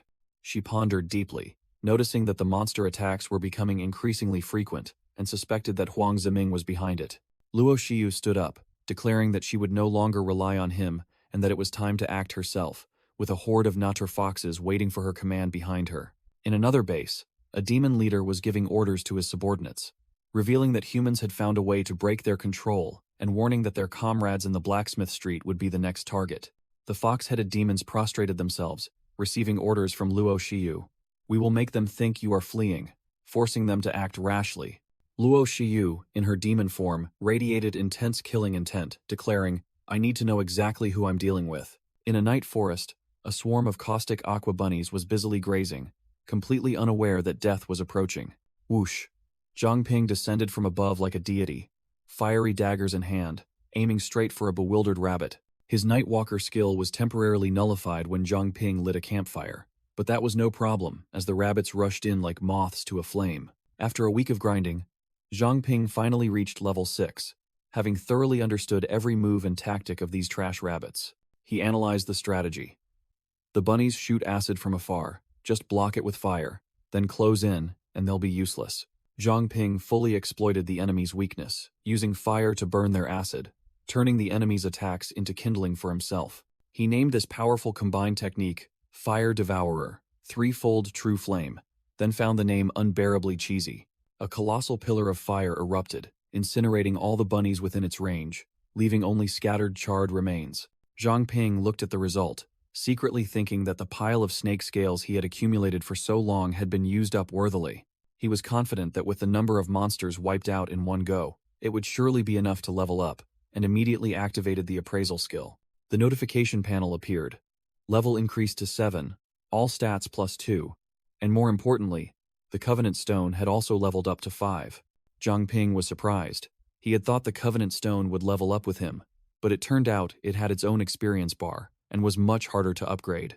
He looked at the Covenant Stone, which was emitting an ethereal blue light, wondering what combat ability it would unlock this time. Suddenly, one of the charred bunny corpses began to convulse, and a surge of dark energy poured out.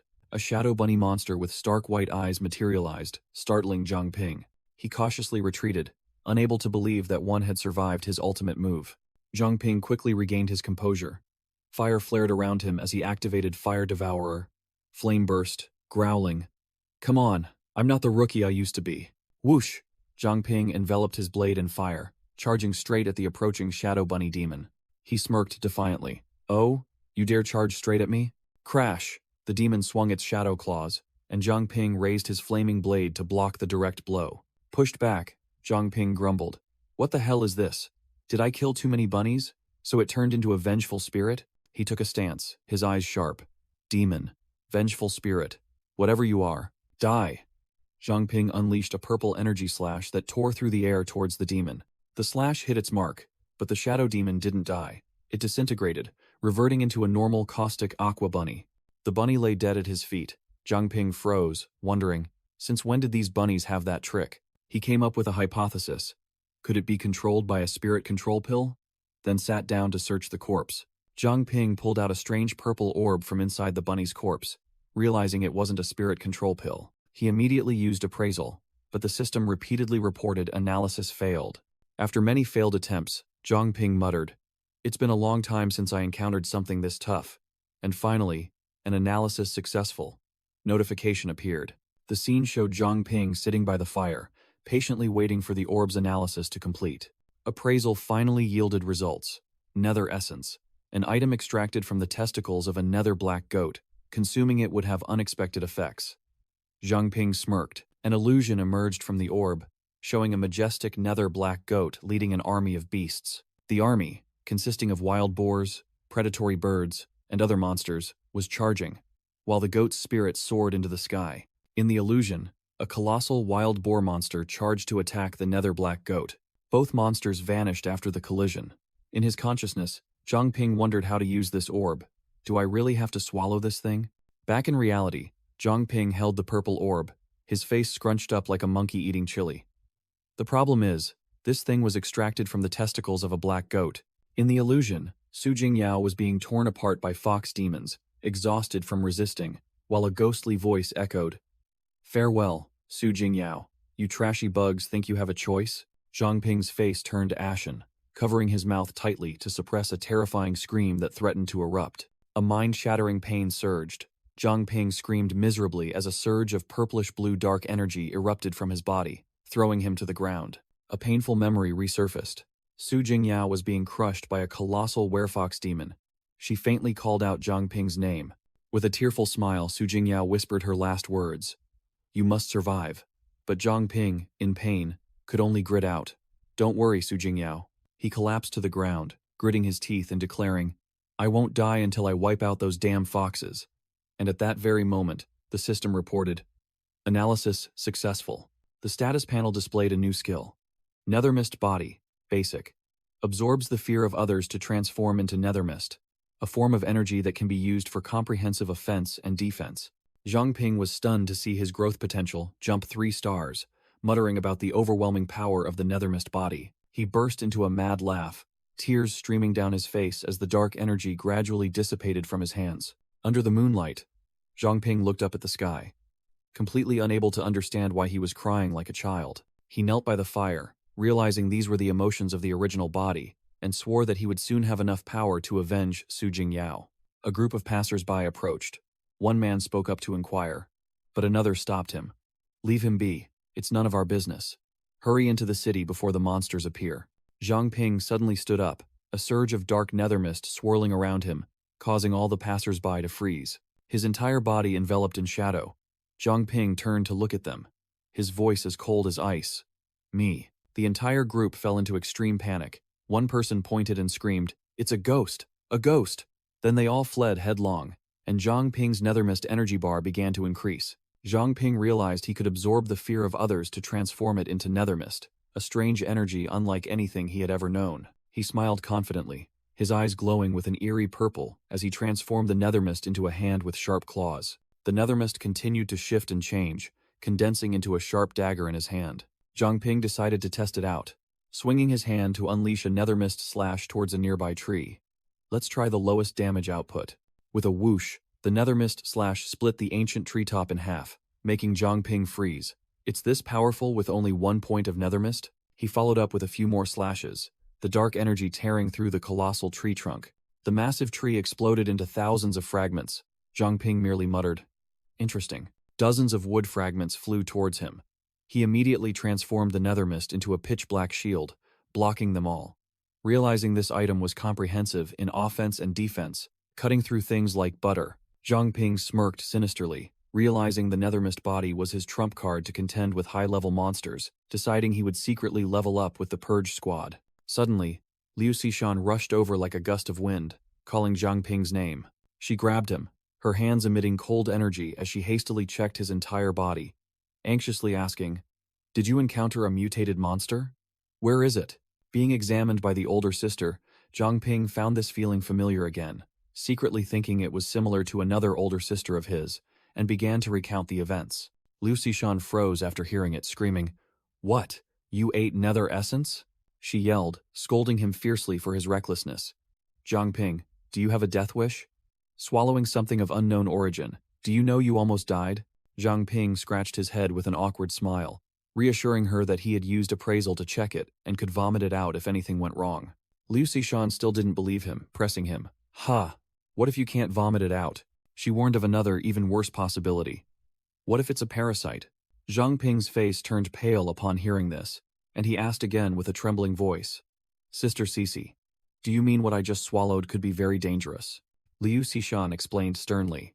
"Nethermist monsters are creatures of unknown origin." She explained that they have no specific form, often parasitizing other creatures, and when the host dies, they will burrow into an internal organ, waiting for the next host.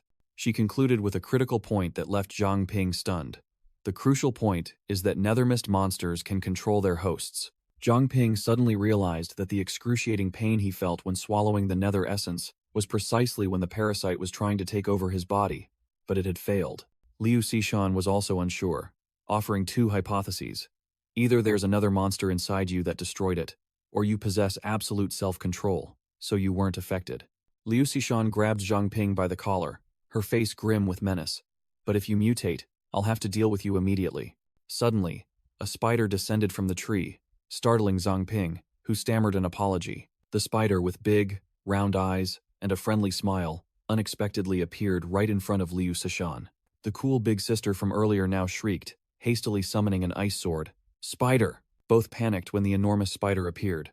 The ice-wielding sister now wildly swung her sword in self-defense. Amidst the chaos, Liu Xishan leaped into Zhang Ping's arms, yelling, "Take it away!" Zhang Ping hugged her, a knowing smirk on his face. "Still afraid of insects, just like when you were little, huh?" Memories flooded back. The young Zhang Ping from back then excitedly ran to show the little Lu Sishan, who was reading under a tree. "Sister Cece, look what I caught." The boy held out a beetle in front of her, making the white-haired girl shriek in fear. "Get that thing away from me." The beetle flew away. Zhang Ping dejectedly said, "Oh, my new friend was scared away by you." Liu Xishan then told the silly boy that he already had so many friends at the orphanage. Zhang Ping sadly replied that everyone would eventually leave the orphanage. And what would he do then? Liu Xishan then hugged the boy tightly and promised, "Zhang Ping, I promise no matter what happens, I will always be your friend." The two children hugged under the tree, the girl firmly reaffirming her promise. Back in the present, Zhang Ping was still holding the ice-wielding girl, who was blushing and flustered in his arms. Liu Xishan snapped back to reality, pushing Zhang Ping away forcefully, snapping, "Why are you holding me so tight?" She regained her serious demeanor, lecturing Zhang Ping, "Remember, in this wilderness, never underestimate what you don't know. There's no such thing as a free lunch." She emphasized, "You were lucky this time, but next time always be wary of similar items. Remember that." Zhang Ping thought to himself. He had thought Shed changed after joining the Purge Squad, but it turned out she was still Sister Cece, always worrying about him even if she didn't show it. Suddenly, a device on Liu Xishan's person beeped and flashed a red warning light.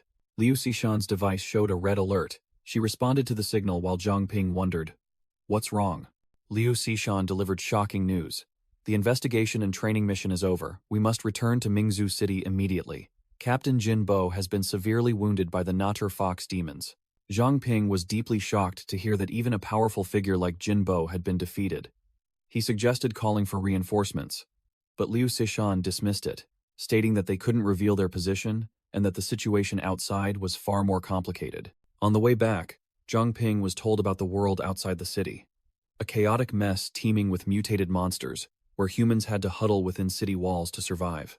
An old map showed that Mingzhu City was surrounded by ruins and monster territories, while far out at sea was the domain of boss-level monsters, where no one dared to venture. Upon reaching the city gate, an investigation team member reported the situation. The Natur Fox demons remained silent until last night. The teammate continued, explaining that they had been lured into a trap when confronting low and mid-level fox demons, and Captain Jin Bo had to take the full brunt of the damage for the entire team to retreat safely.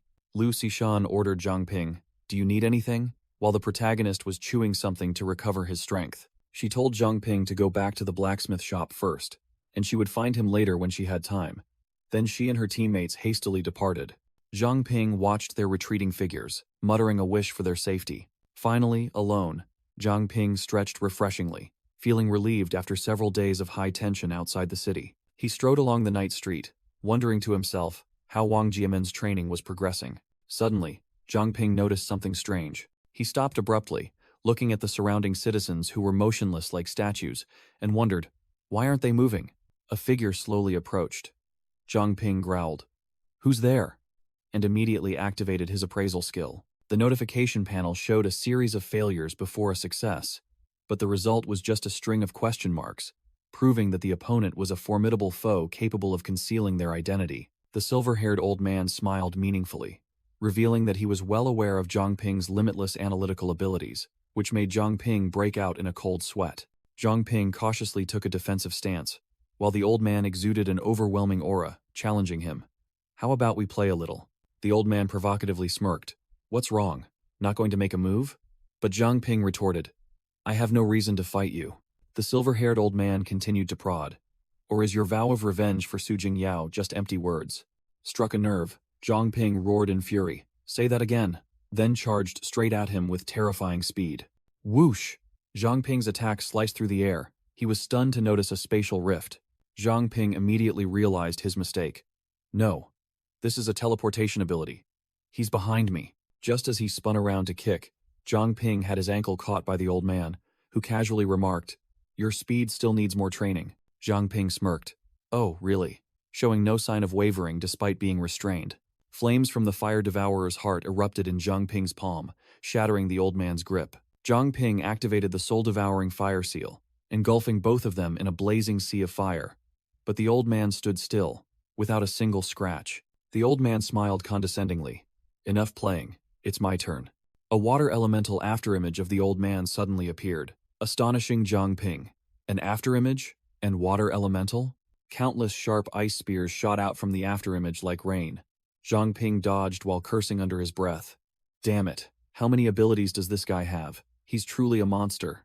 The status panel appeared, showing his nethermist reserves were only 18 over 100. Zhang Ping decided to go all in with his new trump card.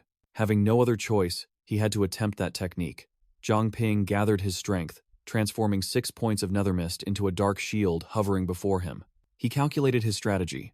First, use a feint to create an opening, then fire a nethermist arrow towards the old man. Then, seizing the opportunity, he used Nightwalker to launch a surprise attack. Zhang Ping vanished, circling behind the old man from the other side of the massive nethermist shield. The old man merely smirked, his voice condescending. Clever, but unfortunately, still not strong enough. Zhang Ping froze as he sensed a terrifying surge of energy accumulating right before him. Boom! A blinding explosion of light engulfed the entire alley, blowing everything away. Zhang Ping was flung backward like a broken puppet, his body paralyzed by the overwhelming attack. Zhang Ping lay flat on the ground, unable to move.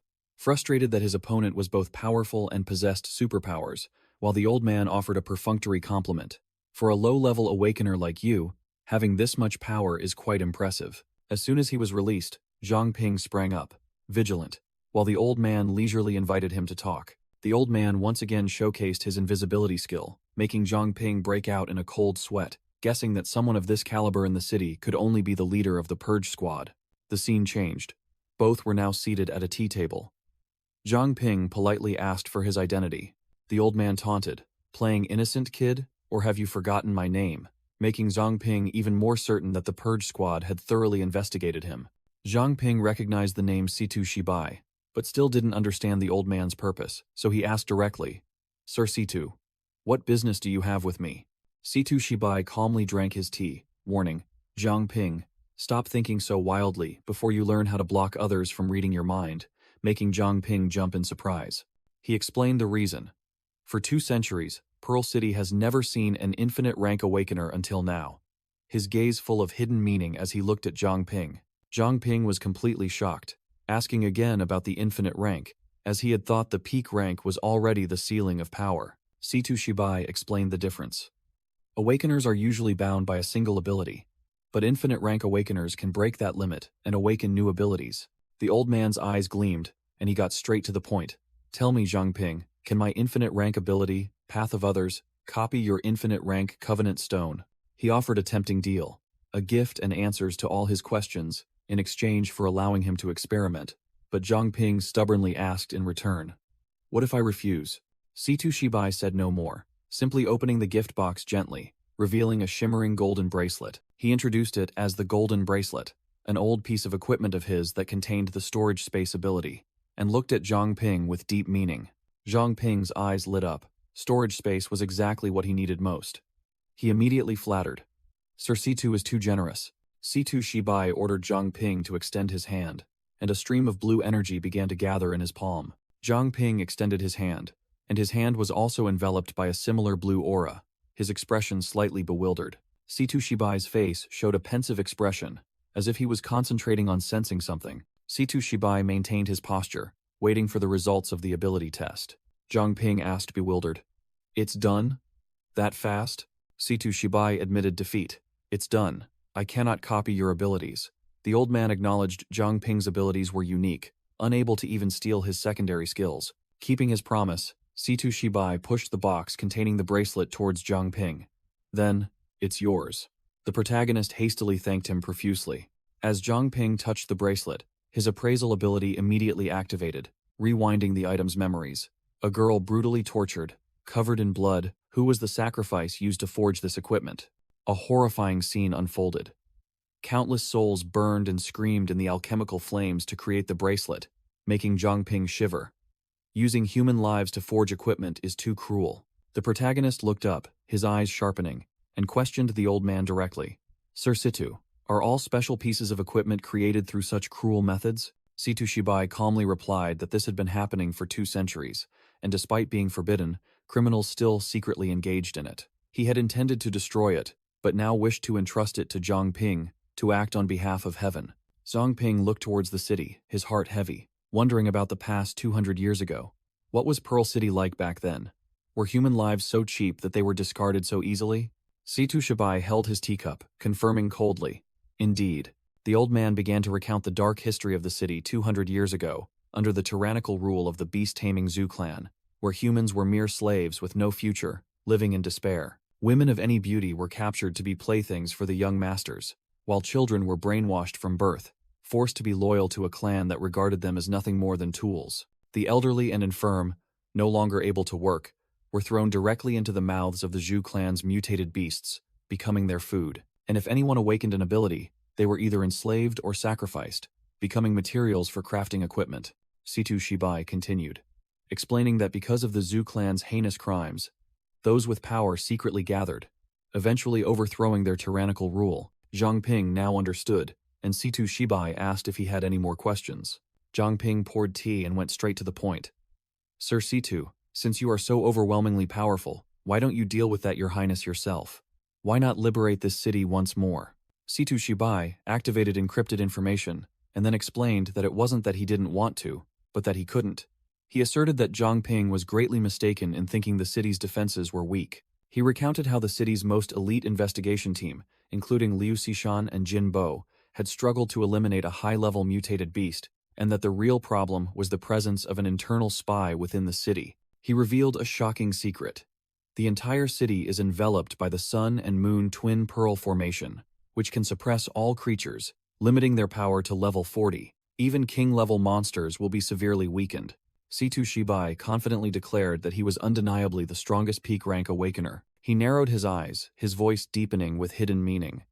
But as for the current situation, Zhang Ping slammed the table, realizing the problem. You mean we have an internal spy? Situ Shibai simply replied with one concise word. Clever. He revealed that, apart from himself, only the remnants of the Zhu clan could control the formation, especially with the city lord still missing. Zhang Ping angrily gritted his teeth, connecting all the dots. So the Zhu clan turned off the defense system, paving the way for the Natter Fox horde to invade? Why don't we eradicate those bastards completely? Situ Shibai sighed, explaining that after overthrowing the Zhu clan, their side had tried to wipe out the remnants, but they had been entrenched in this city for hundreds of years, making them not easy to uproot. A series of difficult questions arose in Zhang Ping's mind. What is the true purpose of the Zhu clan? Is the city lord still alive or dead? How terrifying is the power of the Natter Fox King? The old man explained that precisely because there were too many unknowns, he couldn't act recklessly. Otherwise, if he fell into a trap and perished, the entire city would be doomed. Situ Shibai affirmed that in any war, even if that Your Highness could rampage everywhere, only masterminds like him would decide the game. The old man turned and walked away, throwing back a sentence. Kid, even if I couldn't copy your abilities, we still need you. Situ Shibai stopped, extended his hand, and formally invited. Zhang Ping, do you want to join the Purge Squad? Without a moment's hesitation, the two men shook hands, and an agreement was established. Zhang Ping's eyes flashed with a blue light, and he boldly accepted the invitation. Of course. The scene shifted to the Steel Soul blacksmith shop. Wang Jiamin wondered why Cho Chiang had been so diligently repairing equipment lately. Cho Chiang was still diligently working at the anvil, while Wang Jimin sat with her chin in her hand, muttering to herself, wondering when Zhang Ping would return. Cho Chiang sneered, teasing, "What's wrong? Missing him already?" Wang Jiamin quickly defended herself, saying it was only because there was no one to guide her training that she felt a void. Though she denied it, her face was flushed, and she secretly worried if Zhang Ping was in any danger out there. Cho Chiang playfully pinched her cheek, continuing to tease. "Look at you, acting like someone's mistress and still denying it." Wang Jiamin stammered, vehemently denying it. Seeing her face turn crimson with embarrassment, Cho Chiang stopped teasing. But Wang Jiamin was still mortified. Cho Chiang dipped a knife into the enhancement solution, while warning that the areas outside the city had been marked, and as long as Zhang Ping didn't venture there, he would be safe. Wang Jiamin asked blankly, "Are there still villages outside Mingzhu City?" Cho Chiang ran a hand through her hair, sneeringly confirming that there were, but they were isolated, backward, and xenophobic villages. She further explained that those villagers even worshipped mutated monsters as deities, ready to capture strangers as slaves or sacrificial offerings in their barbaric rituals. Wang Jiamin still innocently wondered, "Aren't they all human? Can't we communicate with them?" Cho Chiang immediately threatened, emphasizing that those people could hardly be considered human, and the greatest danger in the wilderness wasn't monsters, but these savages themselves. Suddenly, a sinister shadow crept out from the corner of the room while Cho Chiang recounted that some of them liked to wear creepy masks and silently stalk their prey. Wang Jiamen, terrified, stammered, pointing at the looming shadow. Just like him?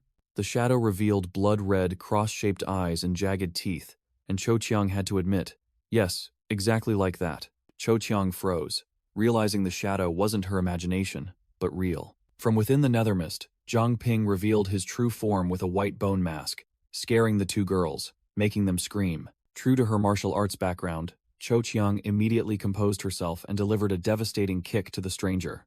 Zhang Ping casually blocked the attack, muttering with a wronged expression, "Oh, Sister Chiang, that's harsh." Then he told himself to act as if nothing had happened. Cho Chiang and Wang Jiamen trembled, huddling together, staring at the tall figure and growling, "Who are you?" The mask dissolved. Zhang Ping revealed his face and calmly replied, "It's me." The two girls froze, their faces darkening as they realized they had just been pranked. Cho Chiang immediately flared up, grabbing Zhang Ping by the neck and scolding, "You damned brat! How dare you sneak home and then play ghostly tricks to scare us?"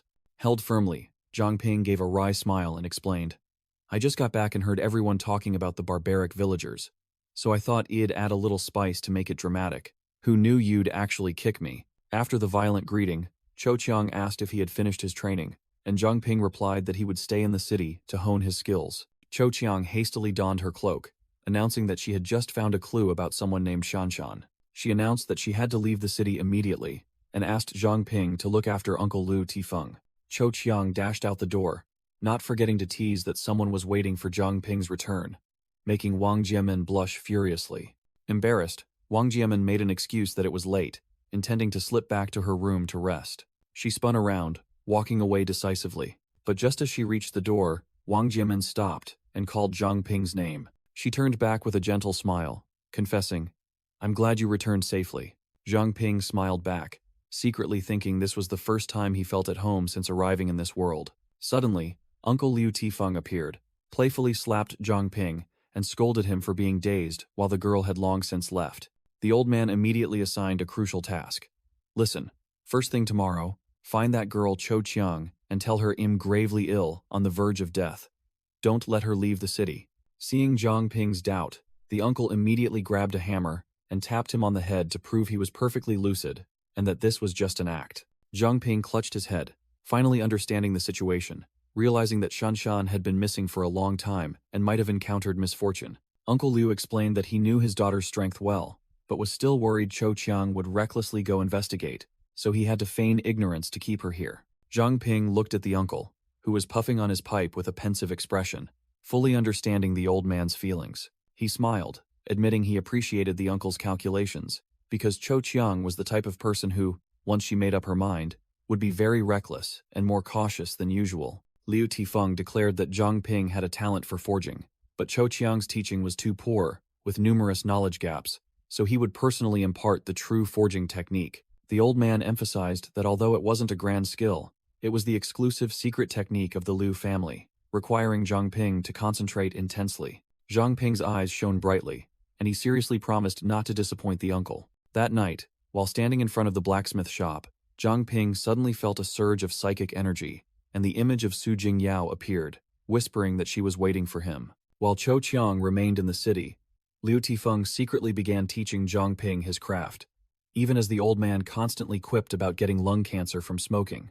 Zhang Ping showcased his new capabilities, now able to use his nethermist body to control his forging techniques, achieving greater precision and clearly feeling his power grow. Meanwhile, Wang Jiamen was no pushover.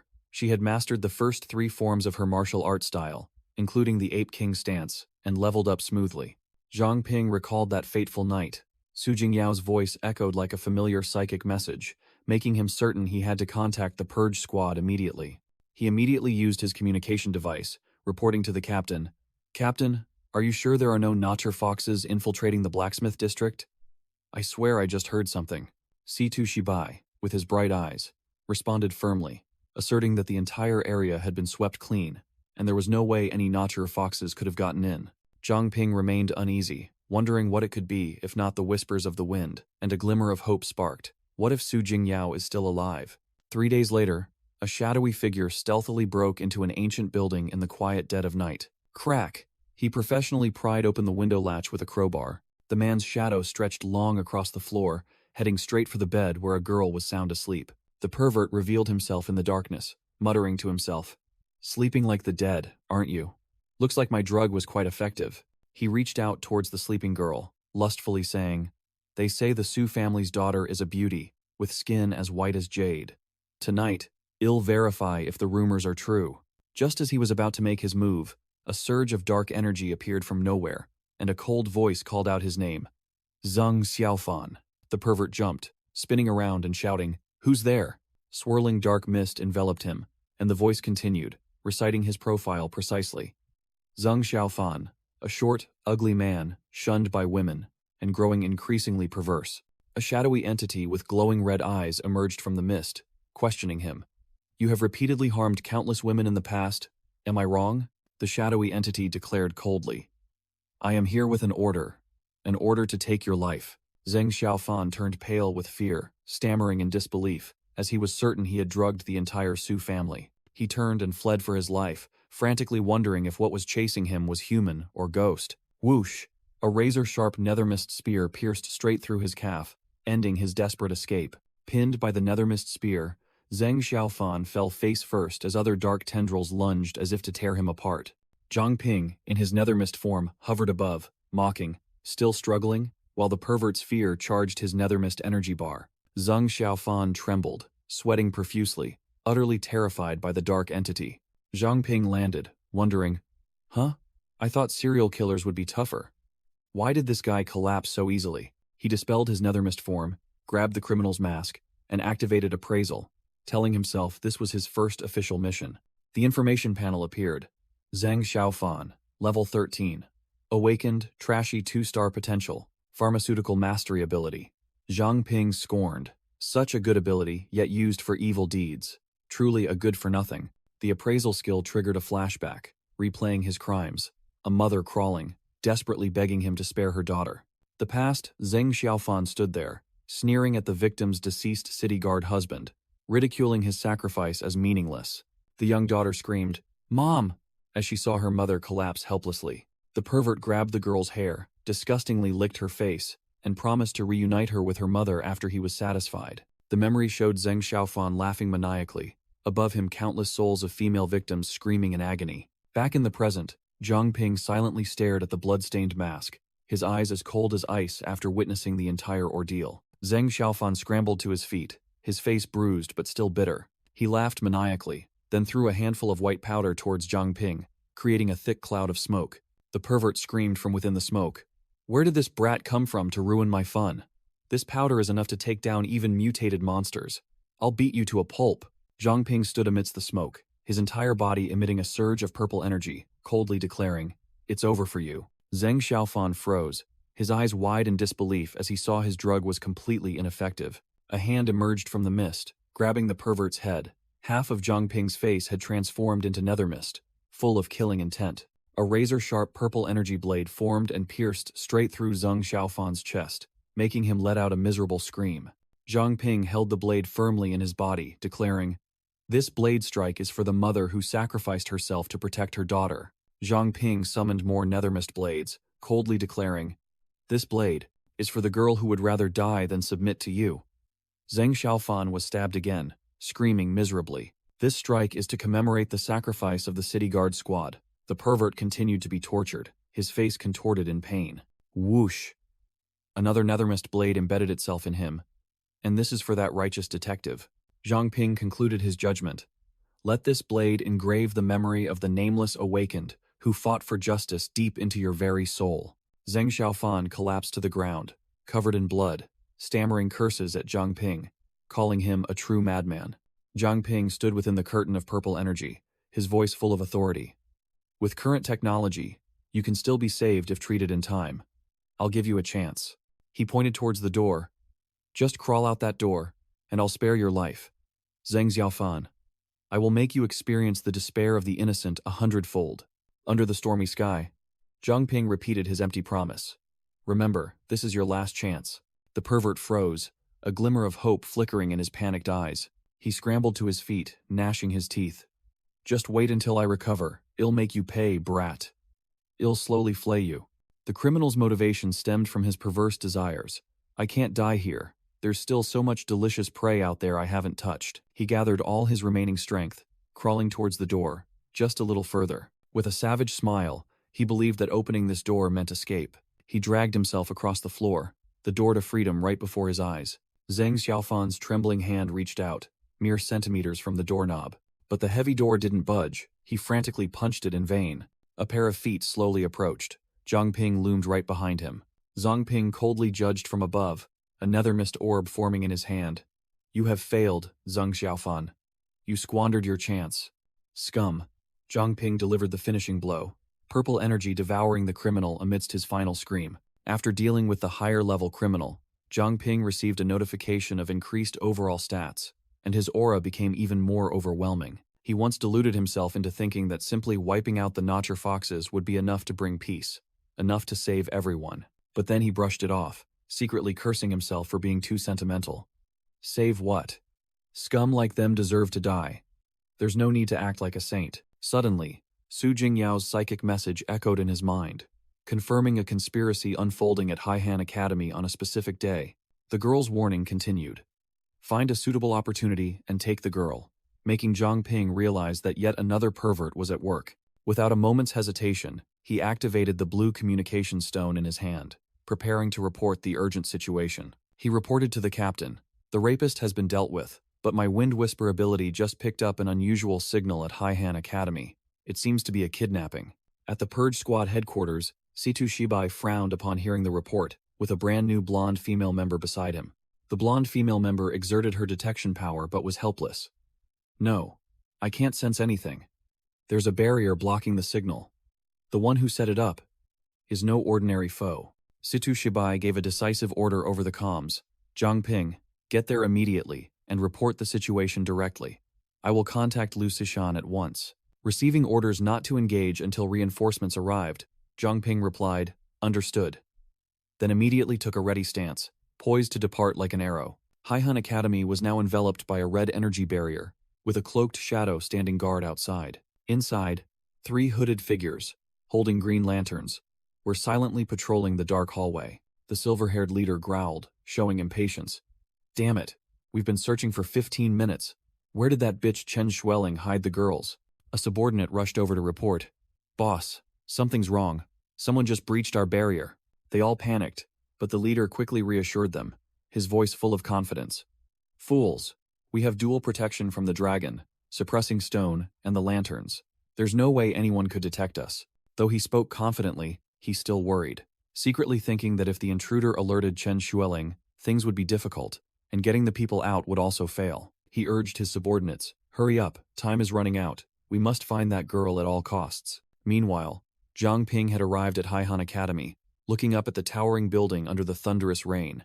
His gaze fell upon a strange black dragon statue. He tried using his appraisal skill, but the system returned a cold result. Analysis failed.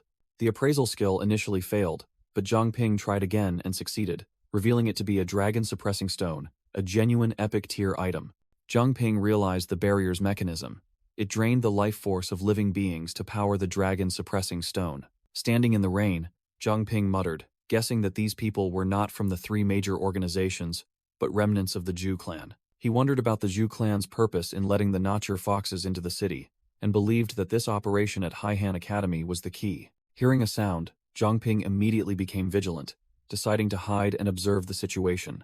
Activating Nightwalker, Zhang Ping turned invisible just as the group of black-cloaked figures emerged from a door. The silver-haired leader looked around, found no trace of the intruder, and muttered that he had vanished. The whole group appeared, one of them carrying an unconscious girl. The leader ordered them to turn off the lanterns to conserve energy. The leader declared he would retrieve the dragon-suppressing stone to erase all traces before retreating. From the shadows, Zhang Ping used appraisal, sweeping for enemy information. A level 20 individual, a level 17 psychic type, and a level 15 hypnosis type. He analyzed the lantern, discovering it was a night Oriole lantern, which had the effect of concealing presence, but its energy was almost depleted. Zhang Ping scanned the captured girl's information. Her name was Chen Junting, and he was heavily shocked to see her immeasurable potential along with her formidable Saint's Blood ability. Zhang Ping's eyes turned cold. He was determined that this girl was innocent, and he could not let the Zhu clan arbitrarily decide her fate. Seeing the cloaked figures preparing to escape with the hostage, Zhang Ping affirmed that he would not let them take the girl. Immediately, a field of spiky shadows erupted from the ground right beneath the kidnappers' feet. They vanished in an instant. Zhang Ping rushed forward, but it was too late. He quickly contacted Manny to track their location. At the Purge Squad headquarters, the blonde girl was exerting her detection power and reported to Situ Shibai that they were heading towards the outskirts. Situ Shibai decided to intervene and stall the enemy, but did not forget to remind Zhang Ping to prioritize his own safety. Zhang Ping asserted that he could not let the Zhu clan escape, even if he couldn't win. His nethermist body was strong enough to buy time for Liu Sushan. Meanwhile, the cloaked figures were frantically running through a forest under the pouring rain. The cloaked leader suddenly stopped, seemingly sensing something amiss. Roar! A gigantic nethermist beast, as black as an abyss, materialized from the shadows. The kidnappers were stunned, unable to believe that a nethermist beast had suddenly appeared in the middle of the city. It turned out this was Zhang Ping's doing.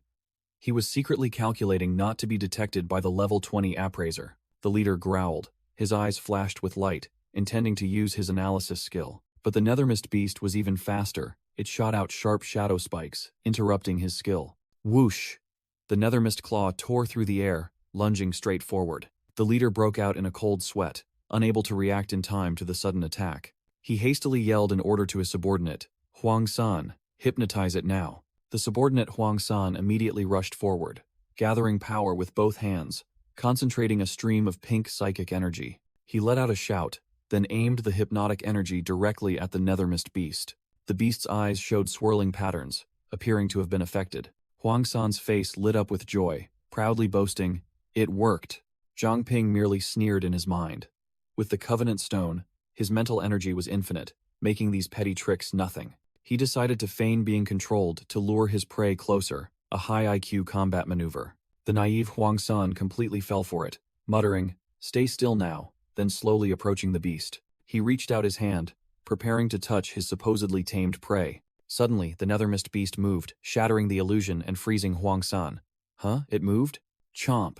The gigantic nethermist jaws opened wide, swallowing the poor hypnosis mage whole. Huang San screamed desperately for his boss's help in vain, while the leader could only watch his subordinate vanish. The psychic subordinate tightly embraced the purple-haired girl, channeling energy as he roared, "Get away from him!" He fired an energy palm strike directly at the nethermist beast, while the hypnotist mage had vanished without a trace beneath its feet. A notification appeared. Zhang Ping leveled up to 9. All stats increased. The Covenant Stone reached level 6. He secretly thought he had to hold out against the remaining 2. The other subordinate got to work, unleashing a psychic technique, crushing gravity. Inside the beast, Zhang Ping, in his nethermist form, also felt the terrifying pressure descending upon him. A colossal gravitational vortex descended from the sky, crushing the nethermist beast to the ground. Zhang Ping was also pinned down, bitterly realizing he couldn't move. The cloaked leader finished his analysis, muttering, "Zhang Ping, a low-level awakener at level 9, linked to the blacksmith shop and the Purge Squad." He sneered contemptuously. "Just a measly level 9 human. Do you think you can be a hero in front of us?" The leader recognized the gravity technique, growling, "Situ Shibai used this trick on me last time. If you're his subordinate, don't expect to survive today." Thunder and lightning rumbled across the stormy night sky, signaling a merciless battle. The psychic subordinate summoned a colossal energy bow, making the leader acknowledge, "This analyst's special weapon is quite troublesome, another epic-grade item." Zhang Ping gritted his teeth, enduring the gravitational pressure, while the archer drew his bow, brilliant golden electrical currents gathering. Whoosh! A colossal energy arrow, imbued with lightning, tore through the rain and shot straight towards its target. Boom! The arrow struck Zhang Ping directly, creating a dazzling energy explosion. The leader gave a faint smile, confidently judging, "Let's see how long you can last. Your ability must be consuming a tremendous amount of energy, right?" Suddenly the leader noticed something unusual. "Wait a minute.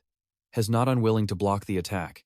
Has unable to." The leader's golden eyes widened, and he yelled at his subordinate, "What are you waiting for?" Amidst the explosion, Zhang Ping remained unusually calm, muttering, "It's time to try a new technique." From within the nethermist smoke, a series of razor-sharp dark throwing knives formed, ready to counterattack. The archer scoffed. "Enjoy your last breaths?" While Zhang Ping's nethermist throwing knives easily deflected his energy bow, both the archer and the psychic user were dumbfounded, not understanding why their combined attack had missed. Zhang Ping darted away like a ghost, calmly explaining, "You think you can block me? Because that guy is using his psychic power to keep your bow stable," which made the leader exclaim in surprise at his speed. Zhang Ping activated Nethermist skill -10, and dense dark energy solidified around his fist. As soon as he closed in, Zhang Ping unleashed a strike that stiffened the psychic user, who realized in horror that he couldn't move. The psychic user was stunned to learn that Zhang Ping was using his own psychic power to lock him down, a true taste of his own medicine. The psychic user tried to exert himself, boasting that he had freed his right arm, but Zhang Ping merely sneered dismissively. The psychic user and the archer stood side by side, taunting, believing Zhang Ping had run out of tricks and intended to cripple his arm, a classic case of premature boasting. Zhang Ping growled, unleashing the fire swallower's technique. Flame shackles, and a fiery vortex erupted, engulfing the psychic user amidst his desperate screams. Blasted away by the flames, the psychic user only managed to curse bastard before perishing, while Zhang Ping was also pushed back by the force. As soon as Zhang Ping landed, he sensed danger. The archer's lightning arrow was already hurtling towards him before he could even stabilize himself. Clang! The energy arrow struck Zhang Ping directly in the chest, a frontal assault that couldn't be dodged. The leader crossed his arms and remarked, "Has got a few tricks," then criticized Zhang Ping's outfit for only being fire-resistant. Both remaining enemies took their stances, the leader declared, but everything ends here, while the archer drew his bow once more. Zhang Ping remained on one knee, calmly stating, "It's time," which made the archer sneer. "Time to die, you mean?" With sharp eyes, Zhang Ping replied curtly, "No." A colossal stream of water suddenly appeared from thin air, coiling around Zhang Ping as he revealed, "What I mean is, my stalling time is over." The two enemies were stunned by this new trump card, unable to believe that someone on the verge of death like Zhang Ping still dared to speak so boldly. The lightning arrow was mere centimeters from Zhang Ping's face, reflected in his eerily calm eyes. Completely ignoring the death arrow, Zhang Ping shouted a decisive command, "To the right, move right." Just as the lightning arrow was about to strike Zhang Ping's face, a white blur darted forward, swinging a colossal water sword and sending the archer flying. The leader's jaw dropped, utterly shocked to see his level 17 comrade dispatched by an unknown girl with a single strike. Giving the enemy no time to recover, Liu Xishan charged forward at terrifying speed, the water sword in her hand carving out deadly arcs. The archer was kicked into the air, screaming in panic. "What kind of monster are you?" Liu Xishan replied with icy silence, her eyes behind the high-tech visor devoid of emotion. She unleashed a continuous combo of slashes, the water blades completely overwhelming, cornering the archer to his death. Cornered, the leader roared bitterly, "Damn it, that kid stalled for too long." He decided to go all in, pulling out a golden ring and growling, "There's no other way, I have to use it." The ring on the leader's hand flashed with brilliant golden light, accumulating a colossal amount of energy. He soared into the air, lightning energy enveloping his body, and Liu Xishan had to look up at this sight. The leader yelled, "Stop!" as a colossal golden lightning bolt struck directly from the sky, intending to annihilate everything. The lightning explosion created a dazzling pillar of light, and the surrounding earth and rocks were blown everywhere. Lightning energy and steam collided, creating a chaotic energy storm that engulfed the entire area. In the eye of the storm, Liu Xishan managed to embrace the unconscious Zhang Ping in time, sighing in relief. "Good, Zhang Ping is still safe." She landed on the shattered ground, looking at the devastated battlefield and regretting, "What a pity. We couldn't capture any of the Zhu clan members alive." Zhang Ping was completely exhausted, lying motionless in Liu Xishan's arms.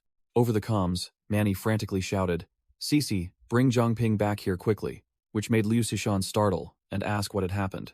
Liu Xishan's eyes gleamed with extreme surprise as she realized, "The illusionary barrier has been broken." The scene shifted to a rooftop in the city, where Luo Xiyu stood thoughtfully under the pouring rain. Huang Zeming suddenly appeared behind her, bowing respectfully as he reported, "Your Highness, did you call for me?" On the rooftop, Luo Xiyu asked Huang Zeming, "How are the preparations for gathering the mutated monsters outside the city coming along?"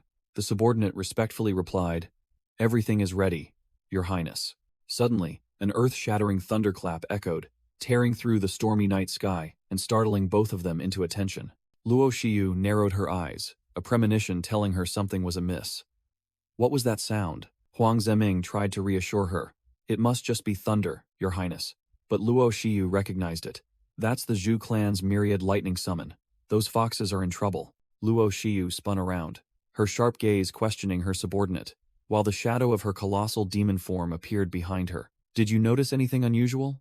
Huang Ziming broke out in a cold sweat, his voice trembling as he vehemently denied, "No, Your Highness." Luo Shiyu's colossal demon form became clearer, and pressure weighed heavily on the space as she growled. "Then why are you so tense?" The subordinate quickly bowed his head, offering a cowardly excuse. "I've been afraid of thunder since childhood, so—" Luo Shiyu scoffed disdainfully. "Useless coward." Luo Shiyu gazed thoughtfully into the distance, muttering that the sound had come from within the city, but now there was nothing, just like last time. In Luo Shiyu's recollection, a masked swordsman was being fiercely pursued, his situation hanging by a thread. But in just an instant, the swordsman vanished without a trace right before Luo Shiyu's demon form. Luo Shiyu concluded that it must be a high-level illusion, something humans couldn't use to deceive her clan. She realized a more insidious plan, but they could use it on their own kind to blind us. Perhaps this entire city is just a charade. Luo Shiyu's eyes flashed with a crimson light. She had seen through the conspiracy. Quite a cunning plan. Luo Shiyu decided she wouldn't probe any further. She activated her true power. Deploy domain. A colossal surge of black and red energy erupted from her. Back on the battlefield, Liu Xishan sensed the change. She smiled confidently. "I don't know where that girl from Han High School went, but the barrier is definitely weakening." Zhang Ping used his last bit of strength to cling to Liu Xishan, calling her name weakly. He pointed towards the corpse of the cloaked leader, gasping. "Use that. The Night Oriole Lantern? Quickly, get it." The black and red energy from Luo Shiyu's domain began to spread, engulfing the city's buildings like a dark tsunami. The entire sky was dyed a deadly red as the domain continued to expand at an alarming rate, signaling that a purge was about to begin. In the dead of night, Luo Shiyu's crimson eyes opened wide, dark energy surging, ready to sweep away everything. From above, colossal energy tentacles sprouted countless eyes, illuminating every corner of the city. Luo Shiyu stood there, exuding an aura of dominance. The entire city now lay entirely within her grasp. Her sharp eyes locked onto her target.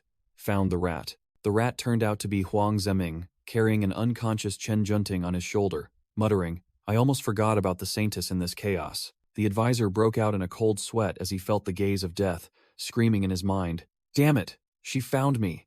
How can I leave the city now?" Luo Shiyu plunged down like a meteor, unleashing a crimson energy blast, while Huang Ziming could only desperately shout, "Your Highness, wait!" Huang Ziming helplessly watched the attack approach, bitterly admitting, "Damn it!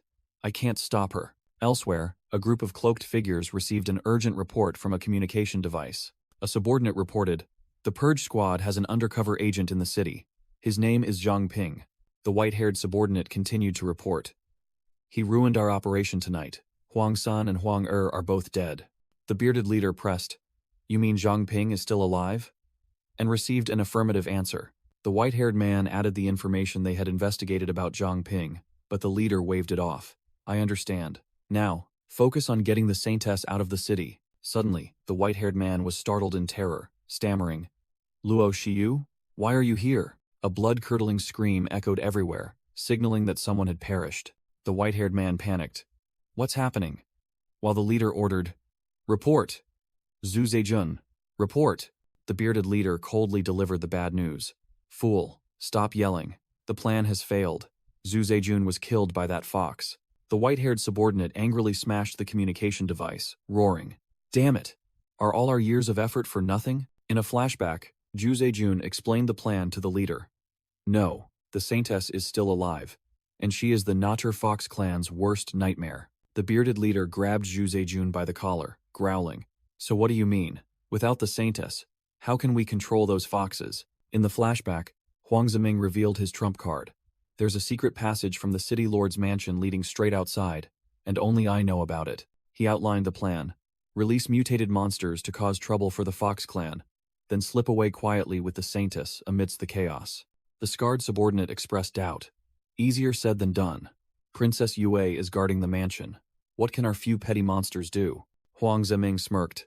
"That's why we need to use Zhang Ping, the Purge Squad's agent, as bait." The detailed plan was revealed. Deploy elite troops to attack Zhang Ping, drawing both the Purge Squad and Princess Yue into the fight. While the two factions were busy fighting to the death, they would release monsters to attack the mansion, launching a devastating surprise attack. A subordinate worried that doing so would completely turn against the Natter Fox clan. But Huang Ziming affirmed, "We must succeed. There's no turning back." He ordered his subordinates to keep his identity as Vice City Lord a secret, and received their praise. Back in the present, Zhang Ping vaguely woke up and saw Liu Xishan looking at him. "You're awake? How do you feel?" Zhang Ping dazedly asked where he was, and Liu Xishan informed him that this was the Purge Squad's hospital. Due to the urgent situation, they had to bring him here first. Zhang Ping's gaze darted to the bed next to him, seeing Captain Jin Bo also lying motionless, covered in injuries. Jin Bo, bandaged like a mummy, spoke with difficulty. "I heard it was Luo Shiyu. That woman is acting on her own. It seems we've been discovered." A charming brown-haired girl walked in, praising Zhang Ping for recovering well and even solo-killing a superior opponent. Liu Xishan introduced her as Su Jie, who had treated Zhang Ping with her solar charge ability. Zhang Ping humbly replied that he was just lucky, but Su Jie scoffed.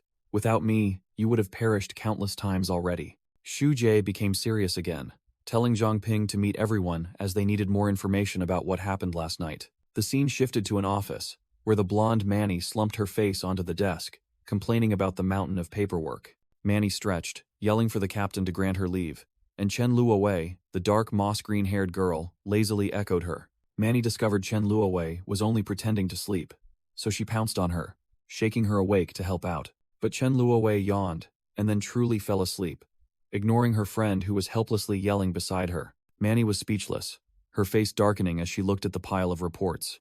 She went ballistic, unleashing a flurry of slaps on Chen Luowei, who was pretending to sleep. "Wake up, wake up!" Situ Shibai walked in on the two women causing a ruckus, apologizing nonchalantly that the headquarters was a bit messy due to being understaffed. As soon as they saw their captain, both immediately became serious again. Xu Jie suddenly appeared, hugging Manny tightly and whining that she had come to share the workload. Situ Shibai got straight to the point, declaring that the Zhu clan and the Natur Fox were not true allies as they had thought. The old captain pointed out the evidence. The Zhu clan had erected a barrier to blind the surveillance system, proving they knew about the heavenly net illusionary light barrier, but kept it hidden. The cowardly Zhu clan members didn't dare to face off against the Natur Fox, so they targeted the girl captured at the academy last night to find the key to victory. Xu Jie reported. Academy Principal Chen Shueli was recorded as having died 14 years ago, with no children, but in the same year, a granddaughter named Chen Junting appeared. Investigations showed that Chen Junting had no blood relatives in this city, and was likely from an outside village. Her records were completely clean, with not a single line of information about whether she was an awakener or what her abilities were. Zhang Ping unexpectedly interjected, "I know her abilities," causing everyone in the room to turn and look. The protagonist revealed he had used appraisal on the girl, and her ability was Saint's Blood. Situ Shibai's expression shifted dramatically upon hearing this, and he muttered about the outside village, the Saintess, and the Holy Ancestor village. The old captain growled, stating that this couldn't be a mere coincidence. The scene shifted to the city lord's mansion, where a blonde girl was happily enjoying tea and pastries. The blonde girl innocently asked Luo Shiyu, who was sitting opposite her, if she had always lived in such a luxurious place. Luo Shiyu seemed troubled, merely mumbling to dismiss the topic. "It's nothing." The blonde girl tried to coax her, inviting Luo Shiyu to drink tea and eat sweets as her grandfather had instructed. Suddenly, Luo Shiyu unleashed an overwhelming killing intent, her eyes bloodshot, and dark energy surged towards the blonde girl, but the girl nonchalantly offered a pastry as if nothing had happened. The blonde girl held out the pastry with a wide grin, innocently inviting. "Won't you have a bite?" Forced to eat, Luo Shiyu reluctantly took a bite of the pastry, while her inner self screamed, "Why can't I make a move?" After the pastry, Luo Shiyu seemed to calm down, reluctantly licking her fingers and admitting, while the blonde girl clapped her hands in delight. The blonde girl took a sip of tea, then suddenly pondered, feeling guilty for intending to attack Luo Shiyu, then questioned herself. "Wait, guilty? Why do I feel guilty towards a human?" Immediately, she frowned, stuck out her tongue in disdain, and exclaimed, "Ugh, this tea is terrible." The blonde girl turned to complain about the water quality and the tea maker's skill, while Luo Shiyu merely replied coldly, "That fool is me." Realizing the problem, the blonde girl immediately ran off with the teapot in hand, promising to brew a better pot for Luo Shiyu. Luo Shiyu sat alone, her pristine white foxtails appearing behind her, her heart filled with doubt. Something is wrong. What's happening to me? Why do I feel guilty? Her gaze sharpened, reaffirming her status as the Natur Fox princess, and realizing the problem lay with that human. In Luo Shiyu's mind, the image of a skull-headed fox monster appeared as she growled to herself, Who exactly is it? The scene shifted to Liu Xishan, hovering in the air and lecturing Zhang Ping. Your nethermist ability and my water element are very similar, but there's a crucial difference. Liu Xishan split into 3 clones, explaining that her water element was renewable energy, reusable, while Zhang Ping's nethermist was single-use. Zhang Ping used nethermist to form defensive tentacles, telling himself that the problem was he hadn't found a way to revert it to an intangible form. He thought to himself, at least nethermist had the advantage of not needing to carry cumbersome gourds to store energy. Liu Xishan suddenly yelled, "Focus," and charged to attack. Whoosh!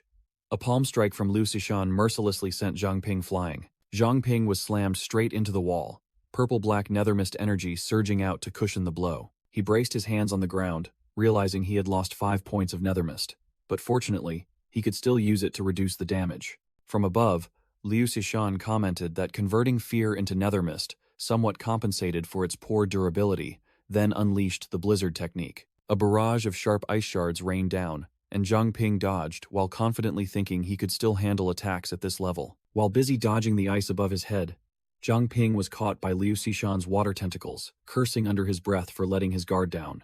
Liu Xishan lectured him, stating bluntly that Zhang Ping's nethermist would be useless if the opponent felt no fear. Zhang Ping sneered, his eyes gleaming with a purple light, declaring that a single powerful enough strike was sufficient to finish off an opponent, regardless of whether they felt fear or not. As soon as he finished speaking, he hurled a nethermist sword straight at Liu Xishan at incredibly high speed. Liu Xishan calmly countered by erecting a water prison, confidently declaring, "Let's see how strong your attack is." The nethermist sword plunged into the water prison, purple-black energy exploding, swirling and piercing through the defense.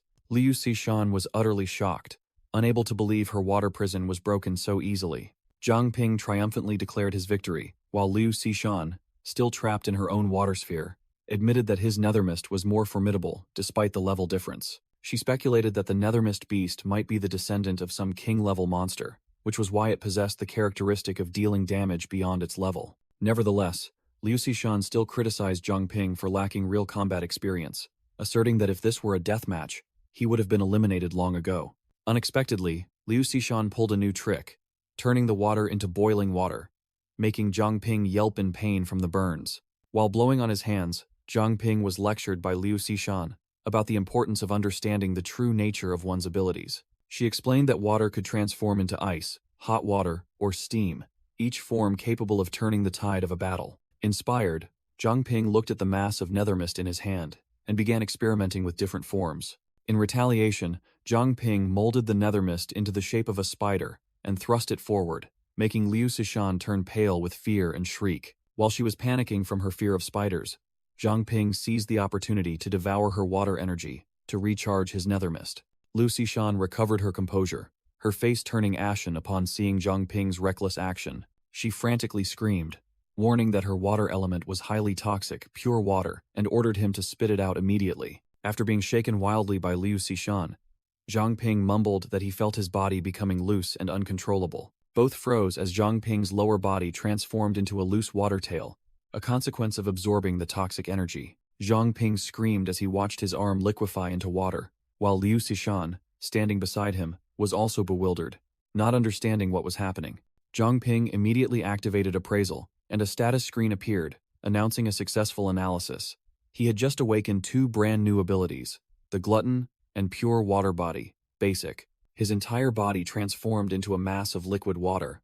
Zhang Ping pondered, wondering what kind of monstrous ability the Glutton truly was. Liu Xishan anxiously asked Zhang Ping if he was melting, but he merely smirked, reassuring her that he was fine, just needing some time to get used to the new state. Zhang Ping closed his eyes, concentrating, deducing that if the nethermist body and pure water body shared similarities, he could control it like a transformation skill. He began experimenting, turning into a puddle of water, then a stick figure, then a grotesque mess, all while repeatedly shouting, "All right," which left Liu Xishan speechless. Finally, Zhang Ping successfully transformed back into his human form, standing tall before Liu Xishan and boasting, "Xishan, look, I'm back to normal." But the problem was, his clothes had vanished. Zhang Ping was stark naked, making Liu Xishan blush, quickly cover her eyes, and stammer for him to put some clothes on. After turning away to avoid the awkward scene, Liu Xishan seriously asked what exactly had happened to Zhang Ping. As he put his clothes back on, Zhang Ping casually explained. Ah, it seems I accidentally drank your water, which caused me to awaken the pure water body. Liu Sishan was utterly shocked, her voice disbelieving as she repeated, Pure water body? She was astonished by Zhang Ping's rapid development, secretly thinking that this was a power water element users dreamed of their entire lives, yet he awakened it as easily as pie, truly the caliber of an infinite-level awakener. Seeing Liu Sishan turn and walk away, Zhang Ping anxiously asked if she was all right, but she only replied awkwardly, I'm fine. Suddenly, a pink, gem-shaped communication device flashed. Liu Sishan's expression immediately turned serious as she heard the urgent report. Report, Captain Iron Soul is under attack. Requesting immediate reinforcements. She ordered Zhang Ping, deploy all available units in the area. I'll be there shortly. And he immediately complied. Zhang Ping realized Wang Jiemin and the others were in danger, so he insisted on going with her. But Liu Sishan stopped him, warning that it could be a trap.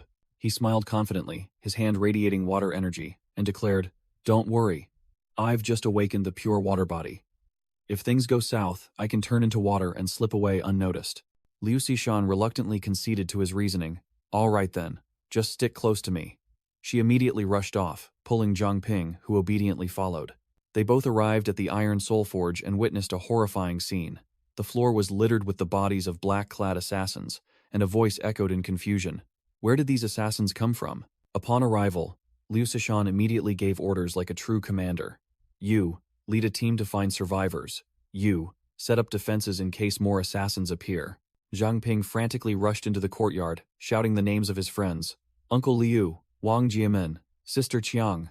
From the corner of the wall, Cho Qiang stumbled out, covered in blood, weakly calling Zhang Ping's name. Seeing his senior badly wounded, Zhang Ping didn't hesitate for a second, rushing straight to support her. Cho Qiang pointed forward, her voice urgent. Hurry, Uncle Liu, Wang Jiemin.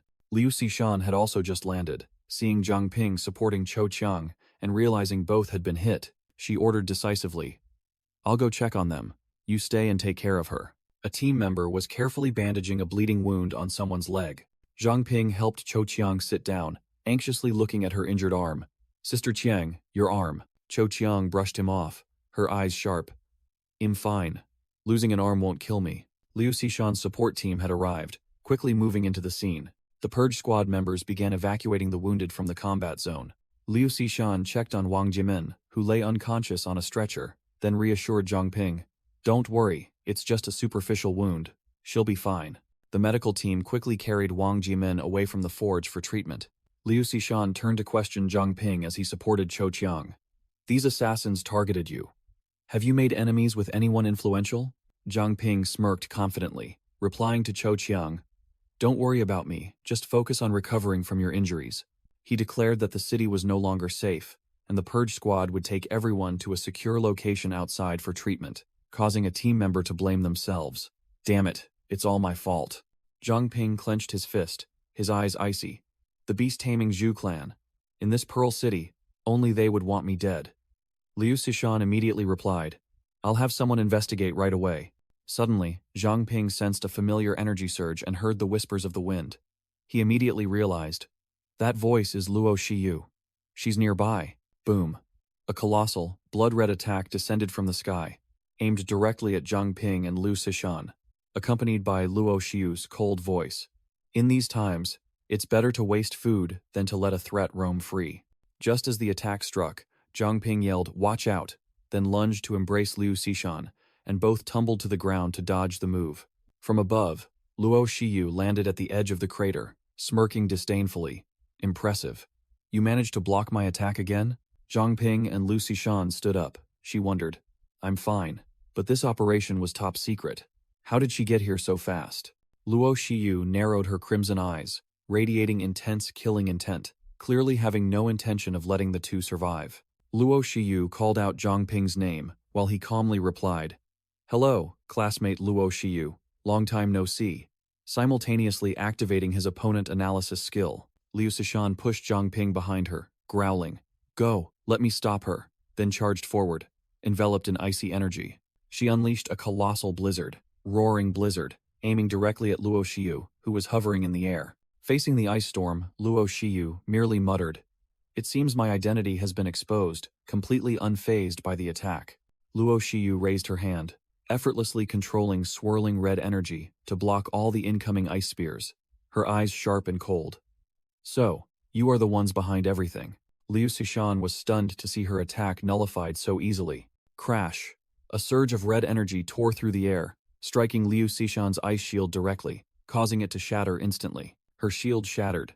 Liu Sishan was sent flying backward, utterly helpless against the opponent's overwhelming power. Luo Shiyu sneered, smugly thinking that even if they knew her identity, her opponents were only reacting to the cold air around her and couldn't see through her illusion. Liu Sishan began to feel deadly cold currents from all directions. She constantly moved to dodge the invisible attacks. Zhang Ping shouted, "Sister Cece," then began pinpointing attack locations, making Liu Sishan secretly grateful. It's a good thing Zhang Ping is here, otherwise I wouldn't have been able to resist. Following Zhang Ping's directions, Liu Sishan dodged a series of tricky attacks from 3 o'clock, 7 o'clock, and 9 o'clock. She continued to pivot, evading a barrage of attacks from all directions, guided by Zhang Ping's shouts. Luo Shiyu was stunned, her eyes filled with doubt. How does he know? Could it be that he? A blazing red energy sphere was compressed by Luo Shiyu, preparing for a finishing blow. Zhang Ping's eyes flashed with green light.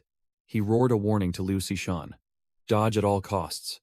Luo Shiyu, furious, realized Zhang Ping was the one who saw through her scheme. She snarled, "I should have dealt with you from the very beginning." Luo Shiyu continued her relentless assault, making Zhang Ping sweat profusely as he had to both dodge attacks and act as a guide for Liu Sishan. Zhang Ping flailed wildly, continuously directing Liu Sishan to dodge attacks. 3 turns left, 3 turns right. Just in time, Zhang Ping activated his nethermist limit to erect a shield, not forgetting to taunt Luo Shiyu. "Hey, you look annoyed, huh? Did your lover just dump you?" Luo Shiyu curled her lips, revealing sharp fangs, her voice full of interest.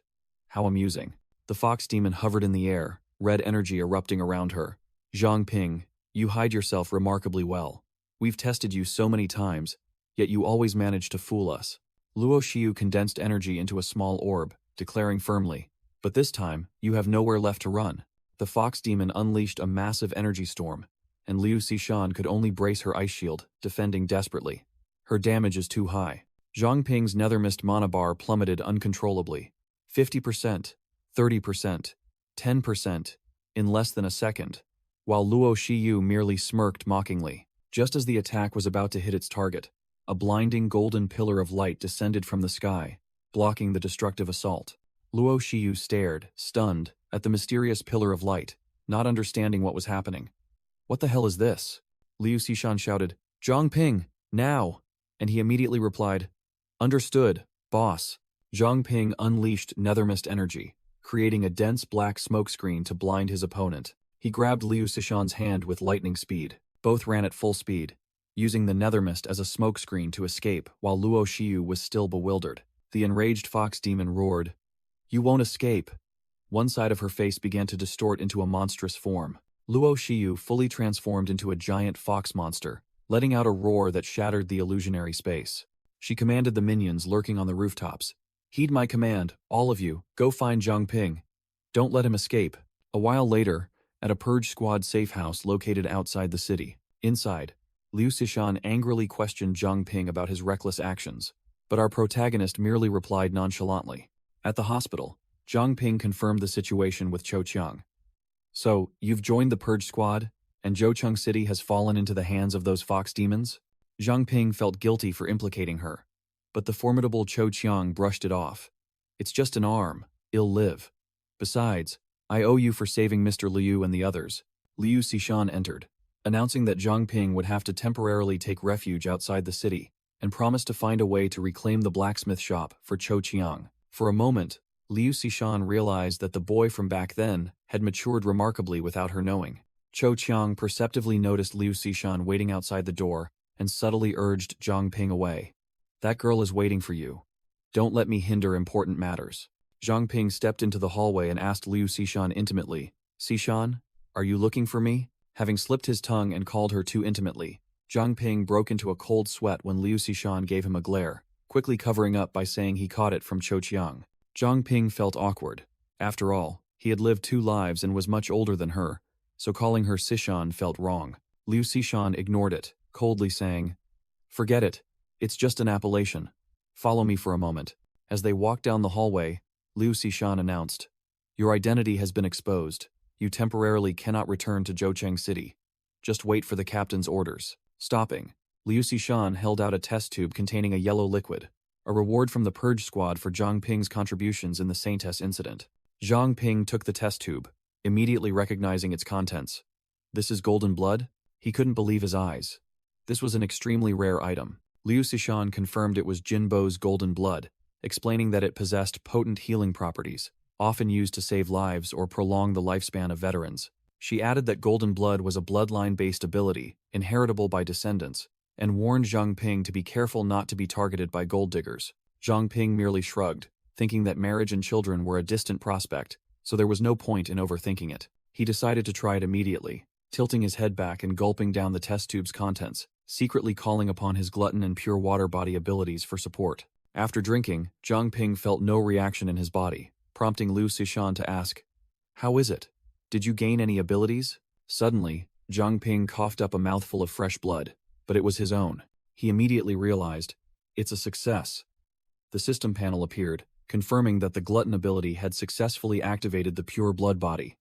Another SS rank unlimited ability. Zhang Ping's hand was covered in fresh blood. He explained that the pure blood body ability allowed him to sense a target's condition simply by being near them, which alarmed Liu Xishan. With his new vision, Zhang Ping could see through Liu Xishan's visor and clearly discern a scar on her face. Liu Xishan quickly dismissed it, saying it was nothing significant, but Zhang Ping knew full well that the scar was not simple at all. Zhang Ping further explained that in this state, he could sense life force and merge with wounds to heal them, including scars. Hearing this, Liu Xishan's eyes lit up, immediately realizing the opportunity to heal Cho Qiang's lost arm. Zhang Ping confidently declared that, theoretically, with enough blood, he could regenerate an entire body from a piece of skin, concluding with a new combo: pure water body for defense, and pure blood body for healing others. Liu Xishan lost all patience, pushing Zhang Ping straight away. "What are you waiting for? Go help Cho Qiang quickly." Zhang Ping unexpectedly stopped her, proposing a serious talk afterward, not as teammates, but as old friends. Liu Xishan paused for a beat, then nodded slightly in agreement. The scene shifted to the wilderness outside the city, a quiet forest by a lake, where a few deer were leisurely drinking water under the moonlight. Suddenly, the deer snapped their heads up, and birds scattered in panic, signaling an immense danger approaching. Booming! The ground shook violently, as a sea of monsters with glowing red eyes marched forward, their aura as if to devour everything. The monster army appeared in all sorts of grotesque forms, from humanoid minions to flying beasts and a giant reptilian monster, a tide of death rapidly approaching. At another base, a female Purge Squad member with braided blonde hair curiously peeked at her captain. Situ Shibai, the silver-haired man, was examining a folder of documents. The blonde girl asked if they were records about the Holy Ancestor Village. Situ Shibai slowly explained that the Zhu clan of beast tamers, despite having committed many atrocities, were originally considered heroes. A heroic flashback appeared. Zhu Qiang, the Zhu clan patriarch, merged with the solar divine bird, transforming into a fire phoenix to warm the world, fighting until exhaustion and death. The blonde girl recounted the history, saying that the survivors established the Holy Ancestor Village to guard his tomb, then wondered how this was relevant to the present. Situ Shibai revealed a shocking secret. Every 100 years, the village gives birth to a saintess, a person with a special bloodline that helps protect the village from monster attacks. The blonde girl was deeply shocked, stammering, "Could Chen Junting be the saintess?" Situ Shibai affirmed that the Zhu clan was plotting to use her to control the Natur Fox clan. The blonde braided girl continued to wonder. But why did the saintess appear at the academy? And why is the Holy Ancestor Village so silent? Situ Shibai coldly replied, as the shadowy figures of the Holy Ancestor Village leaders appeared, emanating malevolence. What if they did it on purpose, using the saintess's capture as a pretext to openly and legitimately attack the city? The blonde girl still didn't understand, so Situ Shibai began to explain a dark past. 150 years ago, this city once had a tyrannical ruler. It turned out that ruler, after being expelled with the help of the current city lord, somehow became the leader of the Holy Ancestor Village itself. Situ Shibai concluded. Perhaps she had never given up on reclaiming the city, merely waiting for the perfect opportunity to turn the tables. The scene shifted to a secret base of the Purge Squad, Safe House No. 003, perfectly camouflaged within a colossal rock formation. Inside, A white-haired female member wearing a visor heard a sound and grew wary, wondering if the Zhu clan remnants were approaching again. She looked into the infirmary, where her injured teammates lay scattered, and worried that if the base were discovered, they would all be wiped out. She hesitated, looking towards Zhang Ping, who was in another room, unsure if she should let him shoulder the burden of defending everyone alone. Suddenly, Zhang Ping rushed out with a storm lantern in his hand, exclaiming excitedly, "It's a success," the white-haired female member asked in confusion, because she clearly remembered that lantern had run out of energy long ago. Zhang Ping explained that it would be a waste to throw it away, so he tried to recharge it, then began a display of power. Fire Swallower, Flame Shackles. He continued to switch abilities, his entire body transforming into water as he shouted, "Pure Water Body." Not stopping there, a stream of blazing red blood energy surged from his body. Pure Blood Body. Finally, Zhang Ping activated his Nether Mist ability, and a dark purple aura enveloped the lantern. The storm lantern now emitted an eerie purple light. Its information panel showed it was charged 21/100 energy and had been upgraded into a demonic lantern. Zhang Ping smugly explained to an injured teammate that he had recharged the lantern using Nether Mist, and its effects were now even more formidable than before. He threw the lantern to the ground, calling it a lucky throw. Then, with the white-haired female member, prepared to leave for their mission. Outside, the two stood on a tree branch, overwhelmed by a roaring sea of mutated monsters below. Zhang Ping muttered, "Why are there so many? Since when did the Zhu clan control these monsters?" Liu Xishan reported to headquarters. "This is Liu Xishan. Situation near Safe House No. 005. Approximately 10,000 mutated monsters are advancing towards Jiangzhou City." Zhang Ping noticed something unusual as he observed the horde of monsters fleeing headlong. Strange, they don't seem to be attacking. It's more like they're fleeing from something. Zhang Ping's expression changed. He had realized the true threat. He frantically pointed into the distance, shouting, "Xishan, look over there!" Liu Xishan was also stunned as she looked in the direction he pointed. The reflection on her visor showed a horrifying sight. Zhang Ping hastily corrected the report. "Correction, there's also a colossal zombie army advancing into the city. A sea of zombies, as numerous as ants, howling savagely, estimated to number up to 50,000. At headquarters, Situ Shibai slammed the table upon receiving the grim news. 10,000 monsters, 50,000 zombies, while the Notcher Fox clan and Zhu clan remnants are still hiding within the city. Situ Shibai gritted his teeth. The manpower shortage was at a red alert level, making it impossible to fight so many enemies simultaneously. The Purge Squad's leader considered taking action himself, his eyes flashing with cold killing intent. But then he decided there was still one option, and called out the names of his core members. Manny, Chen Luowei, Xu Jie, prepare to reactivate the Sky Veil. The whole team was bewildered, but Situ Shibai explained that yesterday, he had temporarily suppressed Princess Yue Yi to cover Zhang Ping, so her power couldn't have fully recovered yet. Situ Shibai declared the plan. "We cannot rely on the guard squad or the investigation team, but Jiangzhou City is not lacking in experts. The plan is to engrave a warning message about the zombies onto the Sky Veil, gather all the awakened ones, and blend in with them." He ordered his female squad to depart, and they immediately obeyed with determination. Situ Shibai opened a private communication channel, ordering Liu Xishan and Zhang Ping, "You two, hold back the monsters and zombies outside. Buy time for the city to gather its forces." At another branch, a man wearing glasses received orders from headquarters via a communication orb. The order was relayed. "Proceed immediately to Safe House No. 003 area. Provide immediate support to Liu Xishan." The glasses-wearing swordsman summoned his flying swords and, with two teammates, rushed off to execute the mission, confidently declaring, "Let's go. It's our time to shine." At the city lord's mansion, an aide in a suit was smugly confident that the blacksmith shop raid plan had gone smoothly. He received a report via radio. Confirmed, Princess Yue is not in the mansion. He ordered, "Good, proceed to the next step." Suddenly, the other end reported trouble. "We've got trouble." A horde of unknown zombies appeared, scaring the mutated monsters into a chaotic, uncontrolled frenzy. The aide roared furiously, "Stop babbling. Clean up that mess immediately. If this plan fails, we're all dead." "Useless fools," he muttered, deciding he would have to find and capture the Saintess himself when the opportunity arose. Suddenly, a squad of city guards appeared, led by Captain Lin K. Dai, a man whose face was entirely wrapped in bandages, looking as if he had just returned from the dead. The aide tried to act friendly to probe. "Oh, Captain Lin, is there something urgent?" Captain Lin only gave a glacial glance, without uttering a single word in response. The entire squad simply glided past the stunned aide, leaving him bewildered.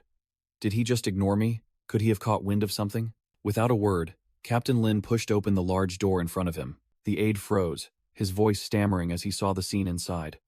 What the hell is this? Behind the door was not a meeting room, but a lavish ball, where everyone was dancing to melodious music. Chen Junting appeared with a radiant smile, extending her hand in invitation. New friends have arrived. Come play with us.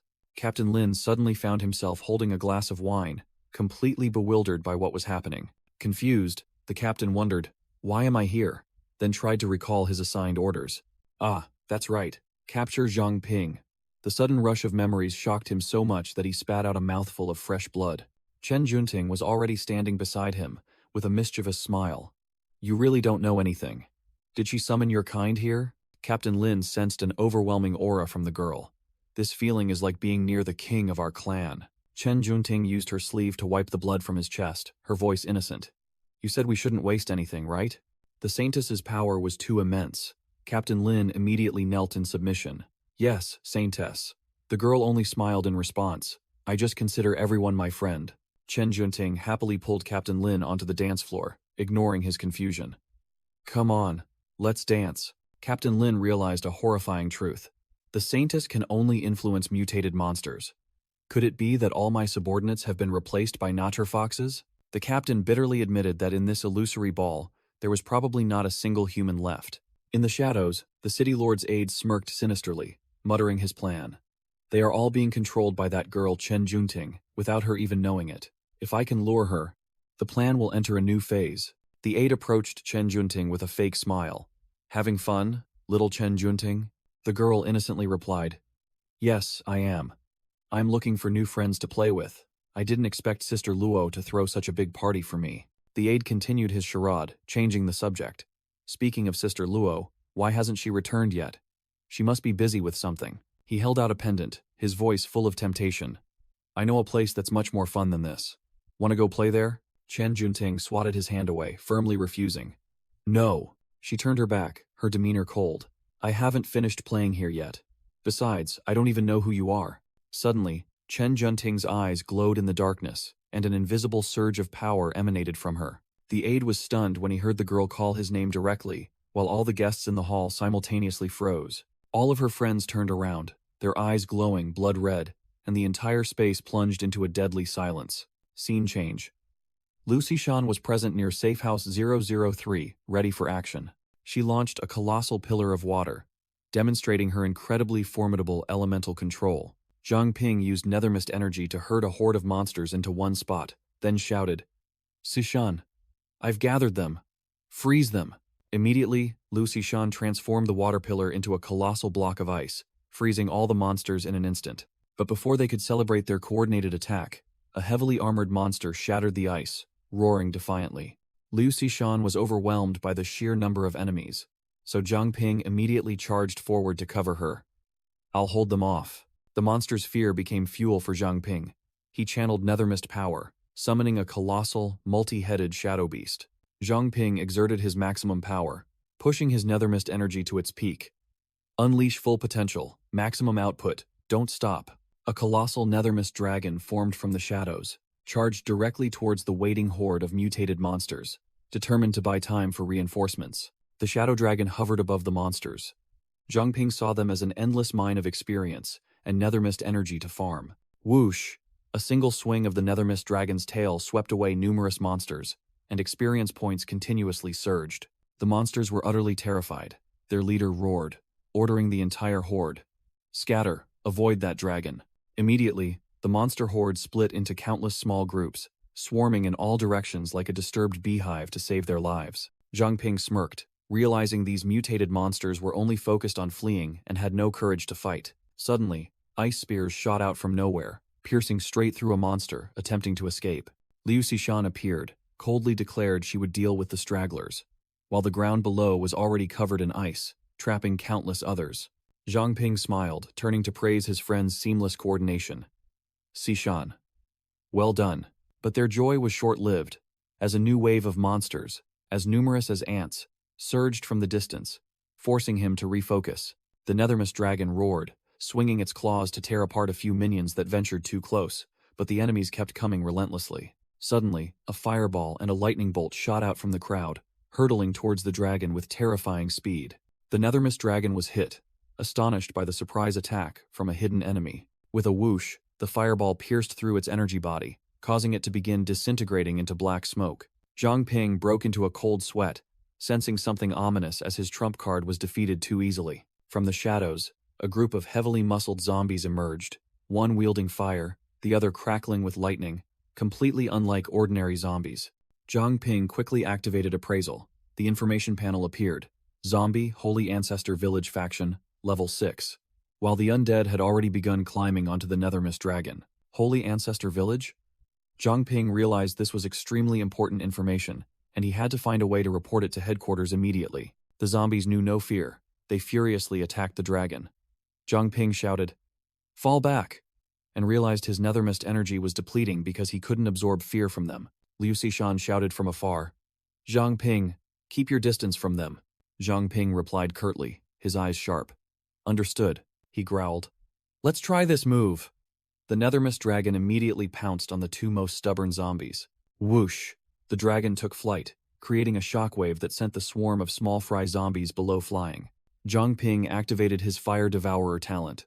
"Sorry, but someone's about to be burned to ashes." Flame Bind. From above, the Nethermist dragon unleashed a rain of fireballs upon the zombies.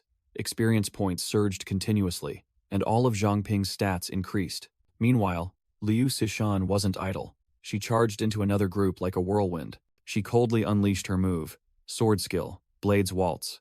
She danced with her sword, creating sharp ice slashes that tore the zombies to pieces. But the zombies were too numerous. One swung a club right behind her, making her exclaim, "Damn it!" Thud. The Nethermist dragon descended from the sky, crushing the zombie and saving Liu Xishan from an obvious defeat. She stammered, "Oh, it's nothing." Zhang Ping analyzed the situation. The first wave has about 1,000 creatures. The second wave will arrive in half an hour. These things even know how to use supernatural abilities. Liu Xishan suspected the Zhu clan, but Zhang Ping denied it. "No, I've analyzed them. They belong to the Holy Ancestor Village." At headquarters, Situ Shibai agreed. Though the Zhu clan is ruthless, they consider taming beasts their creed. They would never stoop to controlling zombies. Situ Shibai affirmed, "Our intelligence indicates that the Holy Ancestor Village is likely involved in this incident, and Zhang Ping's analysis has confirmed it." Hearing that name, Liu Xishan was deeply shocked, sweat pouring down.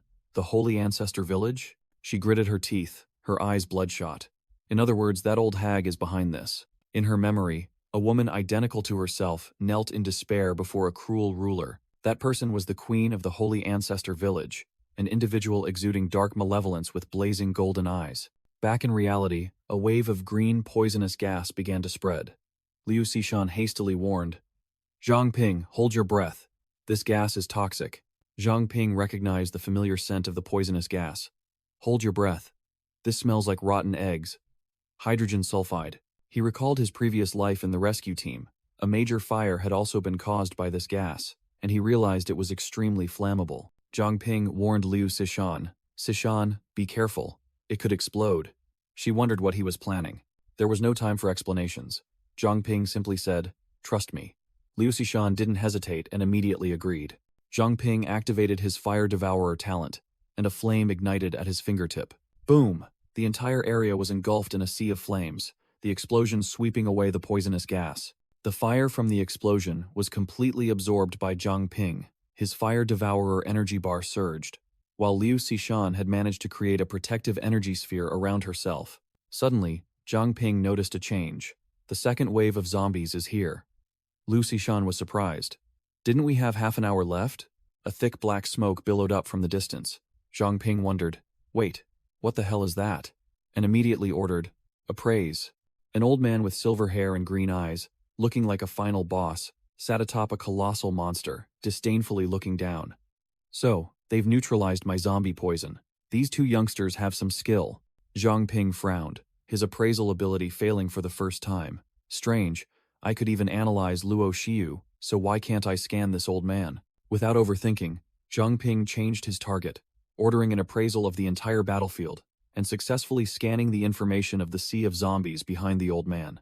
The old leader ordered a giant green-skinned zombie wielding an axe. Go, bring them back here, dead or alive. Zhang Ping read the appraisal results and was deeply shocked. The analysis shows this guy is a level 39 fallen one. He turned to ask Liu Xishan about this unfamiliar term. Liu Xishan explained that fallen ones are awakened individuals whose wills are too weak, consumed by their own power, turning them into slaves to their abilities and making them extremely powerful. A fallen zombie with vacant white eyes and jagged teeth roared, charging forward. Zhang Ping swung his hand, creating a sharp scythe of nethermist energy, preparing for battle. The giant, axe-wielding zombie was closing in. Liu Xishan immediately drew her ice sword to block its path. The giant roared, "Kill! Kill! Kill!" then brought its battle axe down with terrifying force. Liu Xishan didn't flinch. She swung her ice sword, forming a cross-shaped slash that blocked the attack, and reported back to headquarters. Liu Xishan urgently reported to headquarters. A fallen one has appeared, riding a giant zombie. I'm not strong enough to stop him. The zombies, numerous as ants, led by the fallen one and his colossal pet, were swarming towards the north of the city. Liu Xishan reconfirmed. He's level 39. This is an extremely grave threat. Zhang Ping activated appraisal to check. Zombie, Holy Ancestor Village faction, trash potential, but level 29. Zhang Ping smirked, vibrant purple nethermist energy flaring around his hand. Let's see if I can control it first. Swish. Chains of nethermist shot out from thin air, tightly coiling around the giant zombie. Roar! The monster tensed, its muscles bulging, and easily broke the energy chains in an instant. Zhang Ping gritted his teeth, realizing this creature was on a completely different level compared to the previous creeps. Boom! A loud sound echoed from afar, drawing the attention of both. Zhang Ping and Liu Xishan spun around, realizing the sound came from Mingzhu City. Could the enemy have already reached the city gates? At the north gate of Mingzhu City, a horde of mutated monsters was furiously attacking, roaring to enter the city. In the thick of the chaos, a muscular man with fiery fists appeared, blocking the monster's advance. Wham! He threw a punch directly at a monster's face, sending it flying like a toy. Feng Laixian, the martial arts master of the Beast King Martial Arts Hall, took a drag from his cigarette and declared, "The Beast King Martial Arts Hall is ready." He stood guard before the city gate with his students, proclaiming loudly, "Today, no one shall pass." The entire Beast King Martial Arts Hall roared, charging into the sea of monsters. Charge! Don't let them advance another step. The entire martial arts hall fought fiercely, punching and kicking, sweeping away the low-level monsters in a chaotic battle. Among the zombies, a distinct one appeared, its bloodshot eyes gleaming with cunning, its hands radiating green energy. A red-haired fighter charged out to block the special zombie, growling, "Stop right there. I've been watching you. You're different from the rest." The fighter's fist was caught by the zombie's hand, the corrosive green energy causing blood to seep from his hand wraps. The zombie's blazing red eyes flashed. It was no mindless creep. The special zombie unleashed a series of emerald claw attacks, completely overwhelming the red-haired martial artist. Feng Laixian observed from a distance, immediately recognizing the familiar martial arts stance. Is this the Beast King fist, Ape King style? The zombie roared a clearly human phrase, its blood-red eyes filled with killing intent. Who the hell are you? Feng Laixian wasted no words, charging straight in to close the distance, dodging attacks, and preparing to counter. The martial artist tensed his body, blocking the zombie's attack, their colliding powers sparking intensely. Feng Laixian roared, channeling his strength to unleash the Beast King fist, Tao Ti style, seizing the zombie and lifting it into the air. He hurled the zombie high into the sky, preparing for an aerial finishing blow. A blazing punch descended, creating a terrifying explosion at the point of impact. Amidst the smoke and flames, Feng Laixian activated the Tao Ti Emperor body, undying regeneration ability. His body continuously recovering HP. The zombie lay motionless in a deep crater, a wooden token falling from its body. Feng Laixian picked up the token, wondering why it looked so familiar. He froze upon reading the name on it. Lin Benshi, this is my senior brother's keepsake. The martial artist stared at the corpse, muttering, "He knows the Beast King fist and carries my senior brother's keepsake."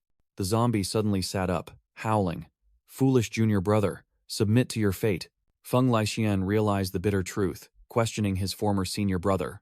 "Don't tell me you are senior brother Lin Benshi, who disappeared 30 years ago." He clenched his fist, his voice filled with pain. "I can't believe you've turned into a zombie, enduring such a tragic fate." The two clashed again, their punches meeting with fiery impact, but this time, the The zombie seemed to plead. Only you can stop me. Feng Laixian hesitated, his heart torn. Has the senior brother I once knew truly vanished? Memories flooded back, a young Lin Benxi urging Feng Laixian to train. Faster, even faster. In the past, Lin Benxi explained the martial art. The Ape King style must be flexible, unbound by any rigid form. Memories flooded back, the young Lin Benxi grinning, extending a hand. Come on, train a little more. Once I've taught you, well, go humble that old man's arrogance. Back in reality, Feng Laixian unleashed a powerful punch, halting the zombie senior brother's attack. The martial artist's eyes welled up, bitterly realizing. Senior brother, why have your fists become so slow and weak? Rage erupted, Feng Laixian roared, and delivered a sky-shattering kick, knocking Lin Benxi down. Don't disgrace the Beast King fist. Don't disgrace my senior brother. Feng Laixian placed his hand on his chest, and a surge of orange energy began to converge. Flames erupted from his back, and he swore fiercely, I swear I will find those who turned you into this. Feng Laixian's entire body ignited, his hair turning to fire, his status panel showing his body temperature had reached 500 degrees Celsius, and his stats skyrocketing. With fiery eyes, he loudly warned his teammates. Everyone, fall back, you might get caught in the crossfire. He charged forward, grabbing Lin Benxi's head, preparing to deliver the finishing blow. Crash! Feng Laixian slammed his zombie senior brother into the ground, the earth cracking open. He held his opponent tightly, pouring all his strength into his blazing fist. A destructive punch was unleashed, creating a massive energy explosion. The pillar of fire swept away everything in its path, its destructive power utterly terrifying. Lin Benxi was completely engulfed by the energy, his body beginning to disintegrate in the flames. The zombie's corpse lay motionless on the desolate ground. Feng Laixian stood there, his voice lowered. Rest in peace, senior brother. From the shadows, the fallen leader muttered to himself, his voice full of regret. I didn't expect my masterpiece to be defeated like this. The old man looked at Feng Laixian with interest. But it's fine. You will be a perfect replacement for him. Feng Laixian spun around, his sharp gaze locking onto the one who had just spoken. The flames on his body flared up fiercely again, and he growled. Is it you? The one who turned my senior brother into a zombie? The fallen leader stood atop a colossal corpse, emanating dark aura, calmly admitting, That's right. Do you have a problem with that? The fallen leader's blood-red eyes gleamed in the darkness, his voice full of contempt. You insects truly believe that? You can stand against my army? The old boss stood atop a mountain of corpses, below him a sea of glowing-eyed fallen zombies, as numerous as ants. The situation was tense. The Hanhai Academy's plot to kidnap the Saintess had failed, and the Purge Squad began investigating the Zhu clan. The commotion at the Iron Soul blacksmith shop had lured Princess Yue, who was now scouring the city for Zhang Ping amidst a pile of assassin corpses. The plan to unleash the mutant beasts into the city lord's mansion also failed. The monsters were outmaneuvered by the zombies and were now fleeing in panic. The attempt to kidnap the Saintess right at the mansion also fizzled out. Now a large number of nature fox demons had gathered inside to protect her. The entire Zhu clan conspiracy was exposed, luring the nature fox demons out, using the Saintess to control them, and ultimately seizing Mingzhu City. Investigations revealed that the recent zombie outbreak was directly linked to the elders of Holy Ancestor Village, who exuded a terrifying evil aura. An urgent warning, zombies are coming, appeared across the city's sky, and the defense system was reactivated to rally warriors. The zombies had approached the north gate and were spilling into the east and west, while the south gate was protected by treacherous mountains. The entire Beast King Martial Arts Hall and other awakened ones had gathered at the north gate to defend to the death. At Holy Ancestor Village, a powerful cult leader appeared with her subordinates, preparing for the next phase of their plan. A subordinate knelt and reported, Your Holiness, everyone is present, showing extreme reverence. The cult leader ordered her disciples, Your mission is to assist the low-level zombies in sowing chaos throughout the city, while also plundering some goods and propagating our doctrine. But once the Zhaoxi brothers capture the Saintess, everyone must retreat immediately, she commanded decisively. And the entire group unanimously obeyed. The subordinate cautiously asked, Your Holiness, will that king-level monster in the city interfere with our plans? He continued to wonder. And why must we retreat after capturing the Saintess? Haven't we already declared war? The cult leader sneered. You mean that old fox? He awakened long ago. He's just waiting for the right moment for the 18th to appear. The subordinate broke into a sweat, realizing the dangerous stakes of this game if their army attacked right now. The cult leader reassured him with absolute confidence. Rest assured. Even though the Saintess hasn't fully awakened, her influence is not to be underestimated. Even a king-level mutant beast cannot easily defy her will, and the nature fox demons wouldn't dare to act rashly while she is still there. Cloaked Zhu clan, remnants discussed plans to seize the city, identifying Situ Shibai and his purge squad as their primary obstacle. A white-haired old man from the enemy faction revealed their first move: have infiltrators open the city gates and release the zombies to cause chaos. He continued to outline the plan. Once Shibai uses the Sun and Moon Twin Pearls defense system to clear out the small fry, he and his team will expose their weaknesses. At that point, our side only needs to use the Saintess to hold back the foxes, then watch both sides tear each other apart. The Jade Necklace subordinate reported anxiously to the cult leader. My lady, spies report that the Zhu clan is also targeting the Saintess's power. What if they ruin our plans? The cult leader waved her hand confidently. I have already sensed it. The Saintess girl is still in a daze, her mind in chaos. The Zhu clan has no chance of manipulating her. She explained. The reason I sent the Zhaoxi brothers to retrieve the Saintess is because they share her bloodline and can communicate directly through telepathy. The cult leader affirmed firmly. Those few Zhu clan members sneaking around the city are no match for the Zhaoxi brothers, making the subordinate only able to show admiration. After the discussion, the cult leader and her subordinate set off to execute the plan. Zhang Ping drew his dagger, dark purple nethermist energy surging around the blade, preparing for a massacre. In the chaotic battlefield, Zhang Ping pierced a zombie, while Liu Xishan wielded her ice sword, sweeping away another group in an instant. Zhang Ping grumbled as he fought, the zombies as numerous as ants, seemingly endless. Suddenly, Zhang Ping sensed danger.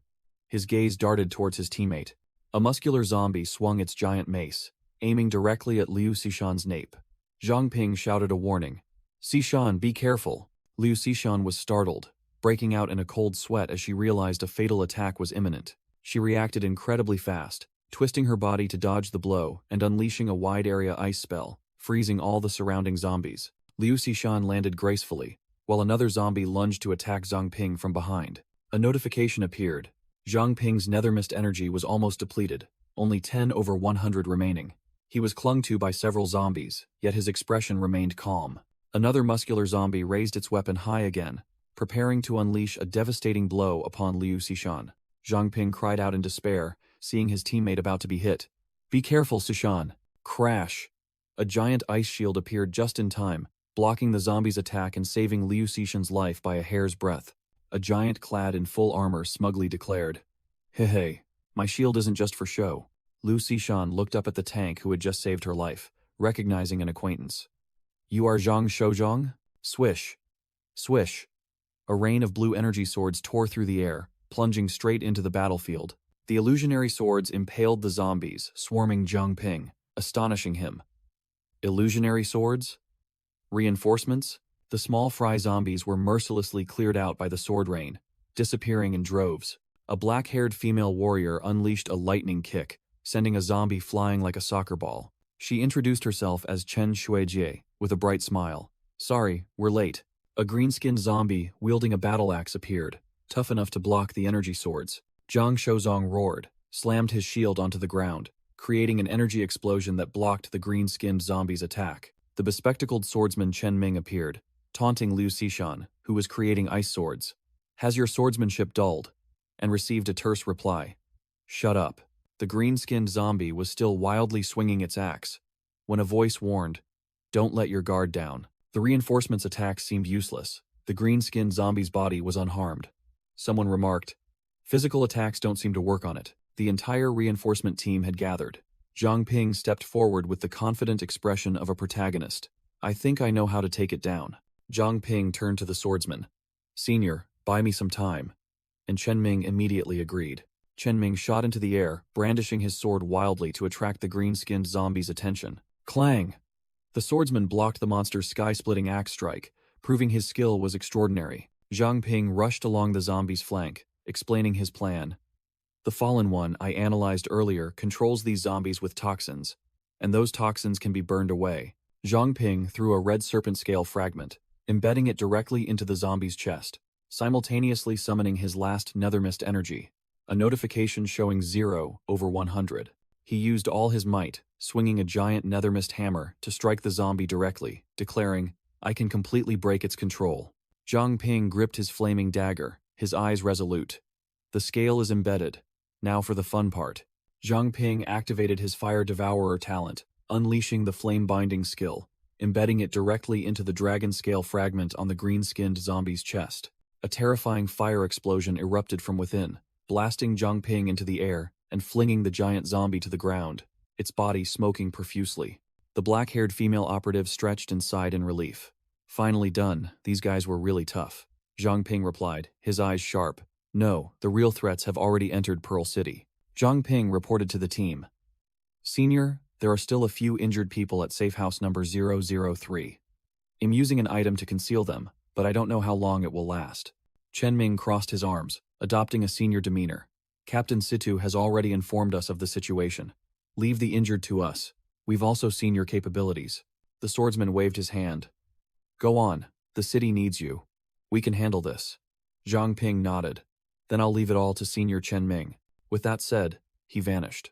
Zhang Ping dashed straight towards the city, leaving Chen Ming and Lu Sishan watching him go. Chen Ming turned to Lu Sishan and said, You should also return to the city, Lu Sishan. There are enough people here. Lu Sishan simply replied tersely and coldly.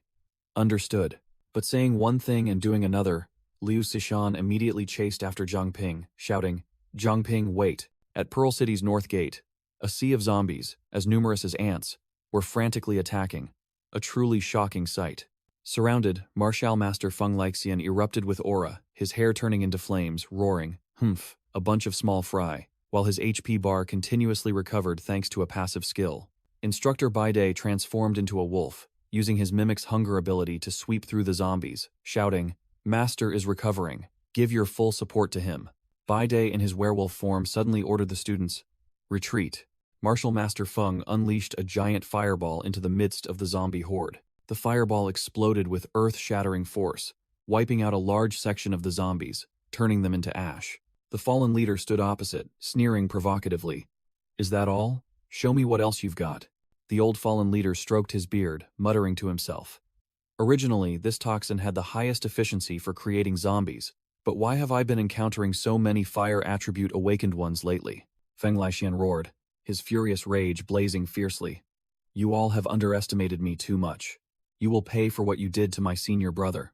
Without further ado, the martial master grabbed the old fallen leader and executed a heaven-shattering suplex, slamming his head directly into the ground. Feng Lixian, the martial arts master, blazed with fury, roaring, It's not over yet.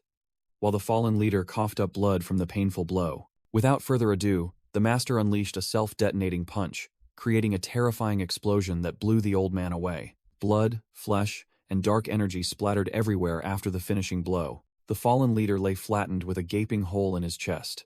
Master Feng confidently declared, Take down the leader, and the zombies will crumble.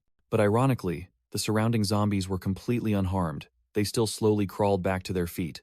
Feng Lixian, the martial arts master, froze, unable to comprehend what was happening. Why are they still moving? Suddenly, a zombie lunged and seized the master. It was the very leader who had just been defeated. He sneered. Did you think you could kill this old man so easily? Zombie toxin. Corpse seizure activated. It turned out this was his trump card, sacrificing a subordinate zombie to revive himself.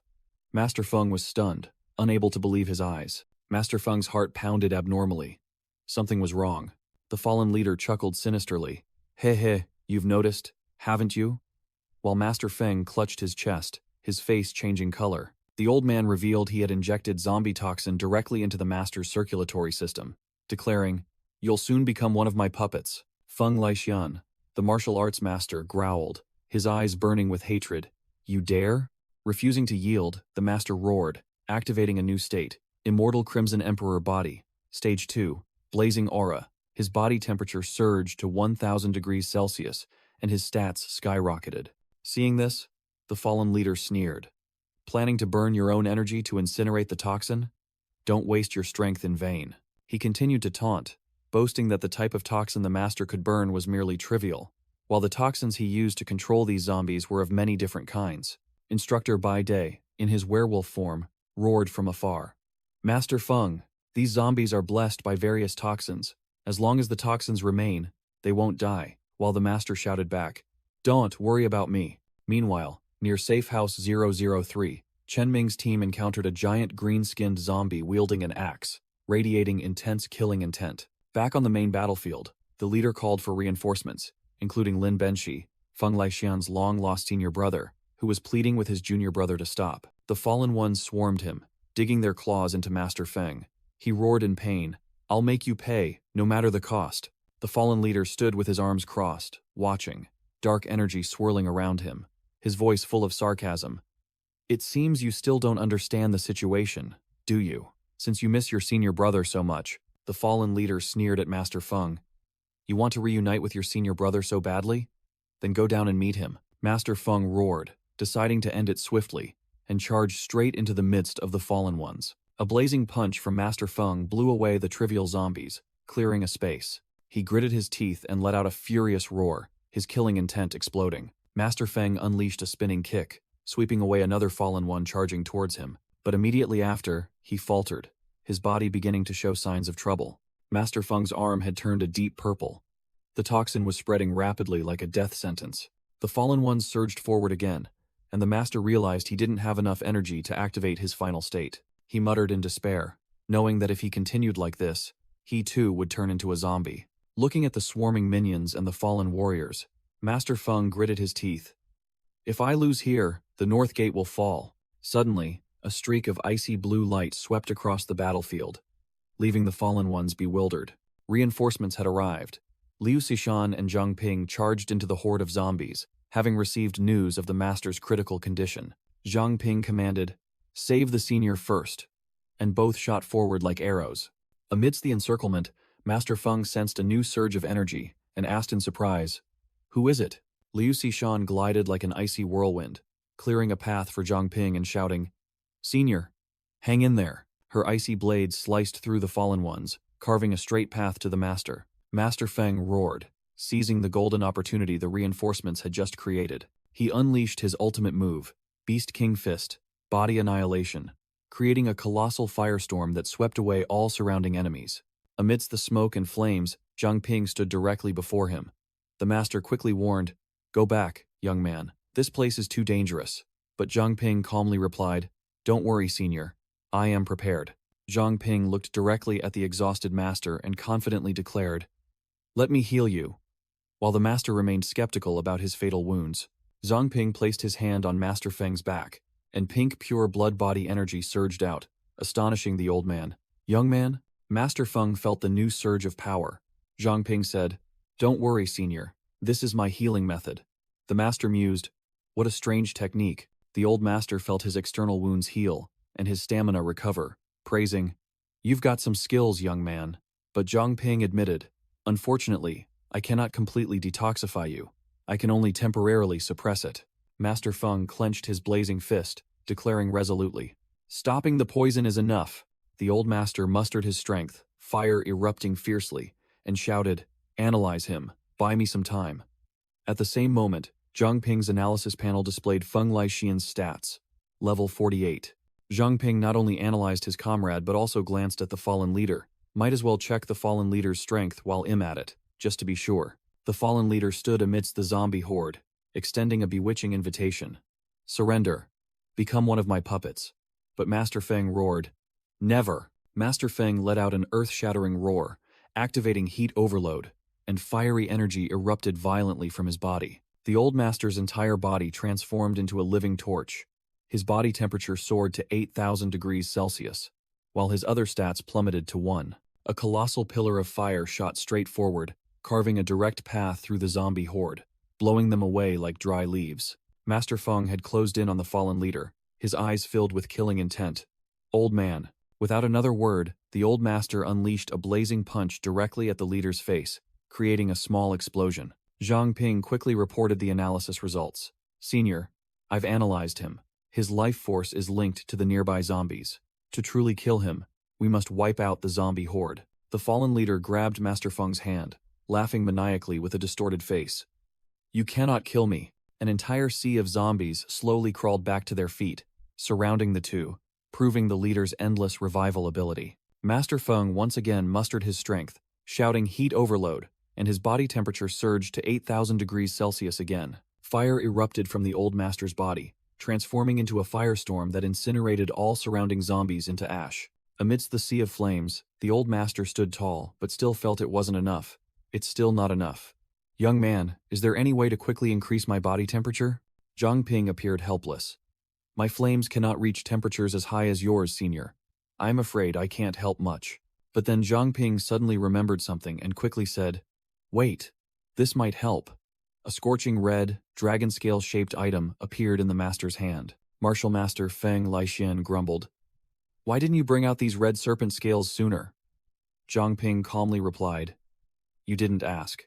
Without another word, Feng Laixian shoved the scale straight into his mouth, making Zhang Ping exclaim mentally, He truly is a genuine fire devourer. The blonde-haired fallen leader stood before a zombie army as numerous as ants, ready for an all-out battle. Suddenly, a massive surge of icy energy swept across the battlefield, freezing everything in its path. Liu Xishan appeared, freezing a horde of zombies, astonishing a martial arts student who exclaimed, I never expected to see the Grandmaster act in that form. Zhang Ping observed from a distance, muttering, It seems the battle is about to end. Feng Laixian's power erupted, his hair transforming into blue-white flames, his body temperature soaring to 5,000 degrees Celsius, purifying all toxins, and reaching a new, dominant state. The old martial master turned to Zhang Ping and said, Kid, this ultimate state is very draining. I need you to continuously heal me. And Zhang Ping nodded firmly. Leave it to me, Feng Laixian growled, ordering the students, Everyone, fall back. You might get caught in the crossfire. Immediately, all the martial arts students and Liu Xishan hastily ran inside the city gate to avoid the storm. The fallen leader panicked as he saw his body cracking apart, the toxins he had infused into Feng Laixian completely vanishing. The leader roared, commanding his zombie subordinates, All units, heed my orders. Feng Laixian, in his blue-white flame state, charged straight into the sea of zombies, shouting, Deal with him for me. The old martial master channeled his power, unleashing his ultimate technique, Beast King, Secret Art, Primordial Chaos Unification. A colossal wave of blue-white energy, like a tsunami, erupted from Feng Laixian, sweeping across the entire battlefield. The fallen leader was engulfed by the energy storm, only managing to let out a desperate scream. The entire zombie army was completely annihilated by this destructive technique, leaving no trace behind. Feng Laixian stood alone amidst the desolate wasteland, declaring, All 20,000 zombies have turned to dust. Liu Xishan witnessed this from afar, unable to hide her astonishment. Such terrifying power. Among everyone I know, his strength is definitely in the top 3. A student rushed over, frantically delivering bad news to Feng Laixian. It's bad. Those 2 martial arts schools have betrayed us. The West Gate and East Gate have fallen. Feng Laixian was stunned, roaring upon hearing that the 2 other martial arts schools had defected. What? Ao Donghai and Wu Ruoyu betrayed us?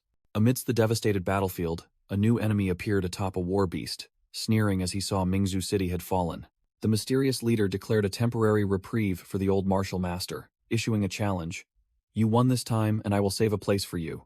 I hope you are still as strong as today when we meet again. Feng Laixian gnashed his teeth, his fury erupting, swearing, Next time, I will definitely kill you. The old martial master ordered his students, I can handle this place alone. All of you, return to the city and assist the others. Alone on the battlefield, Feng Laixian assured Zhang Ping that the zombie toxins had been purified and that he should return. A chaotic scene unfolded in the city, with citizens screaming and fleeing in disarray as a horde of mutated monsters poured in, rampaging. On a rooftop, the city lord's aide stood with his hands clasped behind his back, gleefully watching the city engulfed in flames and screams. He flashed a sinister smile, smugly declaring, This is precisely the scene Mingzhu City deserves, when our Zhu clan is no longer here. The aide turned to ask his cloaked subordinates about the progress of the invasion plan. A white-haired subordinate reported clearly, Approximately 1,000 mutated monsters have entered Mingzhu City and are now under our control. The leader ordered a direct assault on the city lord's mansion, despite his subordinates' concerns that Chen Junting was still there. The aide explained the sinister plot. The monsters will be influenced by the girl's saint's blood, while his subordinates remained bewildered, as even the Nature Fox clan had become her servants. He growled, revealing the fatal weakness. Chen Junting has not fully awakened. Her mind is currently like that of an infant. Chen Junting was seen in an unconscious state, emitting a purple aura, her power passively controlling all the surrounding monsters. The plan was laid out. Overwhelm the girl with a large number of monsters to overload her power. The city lord's mansion would descend into chaos, and that would be their chance to capture her. Meanwhile, Chen Junting was still innocently playing with a colossal beast, giggling as it tickled her with its licks. The sleepy girl rubbed her eyes, muttering dreamily. Suddenly, her eyes widened, as if she had sensed something unusual happening. In the grand hall, an army of nature foxes stood at attention, wondering where everyone else had gone. All of a sudden, the entire horde of monsters was enveloped by a beam of light, turning completely white, leaving them bewildered. Why is there suddenly so much white stuff? Chen Junting innocently sat on the lap of a colossal armored monster, curiously asking, "You look so strange. What are you really?" The little girl pointed towards the bleached nature foxes, innocently complimenting, "You all are cute too." The city lord's aide and a Zhu clan subordinate observed from a distance, the aide muttering, "Just as expected." He explained to his nervous subordinate, "The overwhelming number of mutated monsters is disrupting her power." Chen Junting stumbled through the grand hall, still unaware of the danger, only feeling a sense of strangeness. The little girl looked out the window, seeing a sea of white things pouring in and wondering, why are there so many white things outside? Seeing thousands of monsters approaching, the little girl began to feel overwhelmed. Too many. A headache struck. Chen Junting grimaced, putting a hand to her forehead, muttering, "No more white things." Her power overloaded. The little girl clutched her head, screaming in pain, "Don't come any closer," and a piercing shriek echoed throughout the building. Amidst the chaotic streets, a little girl separated from her mother cried out in fear and despair. A colossal red wolf-like monster lunged forward, baring its sharp jaws, intending to devour the screaming little girl. Whoosh! Two hands suddenly appeared, ready to block the fatal attack. Just then, Liu Xishan rushed over and scooped up the little girl, while Zhang Ping used his bare hands to block the monster's bite. Zhang Ping growled, his hands erupting with blazing flames. "You beasts!" He gripped the monster's jaws tightly, incinerating its head, then turned to grumble at Liu Xishan. "You couldn't even hold it for 2 seconds?" Liu Xishan set the little girl down, who immediately ran towards her rushing mother, calling out loudly, "Mommy!" The mother embraced her child, profusely thanking them, while Liu Xishan coldly urged, "Hurry and leave this place." Zhang Ping and Liu Xishan stood blocking the path, declaring they would not let the monsters advance another step into the residential area. Liu Xishan swallowed an energy pellet, coldly ordering the purge squad to establish a defensive perimeter and evacuate civilians immediately. The mutated monsters swarmed in like ants, both from the air and the ground, making defense difficult due to fear of destroying buildings. Zhang Ping suggested stalling for as long as possible for the citizens to evacuate, and Liu Xishan immediately agreed. Suddenly, all the furiously attacking beasts froze, standing still like statues amidst a shimmering pink mist. Zhang Ping and Liu Xishan were dumbfounded, not understanding what was happening as all the monsters simultaneously froze. Elsewhere, Chen Junting floated in midair, emitting a pink aura that made the two beasts beside her docile, while the city lord's aide gaped in astonishment.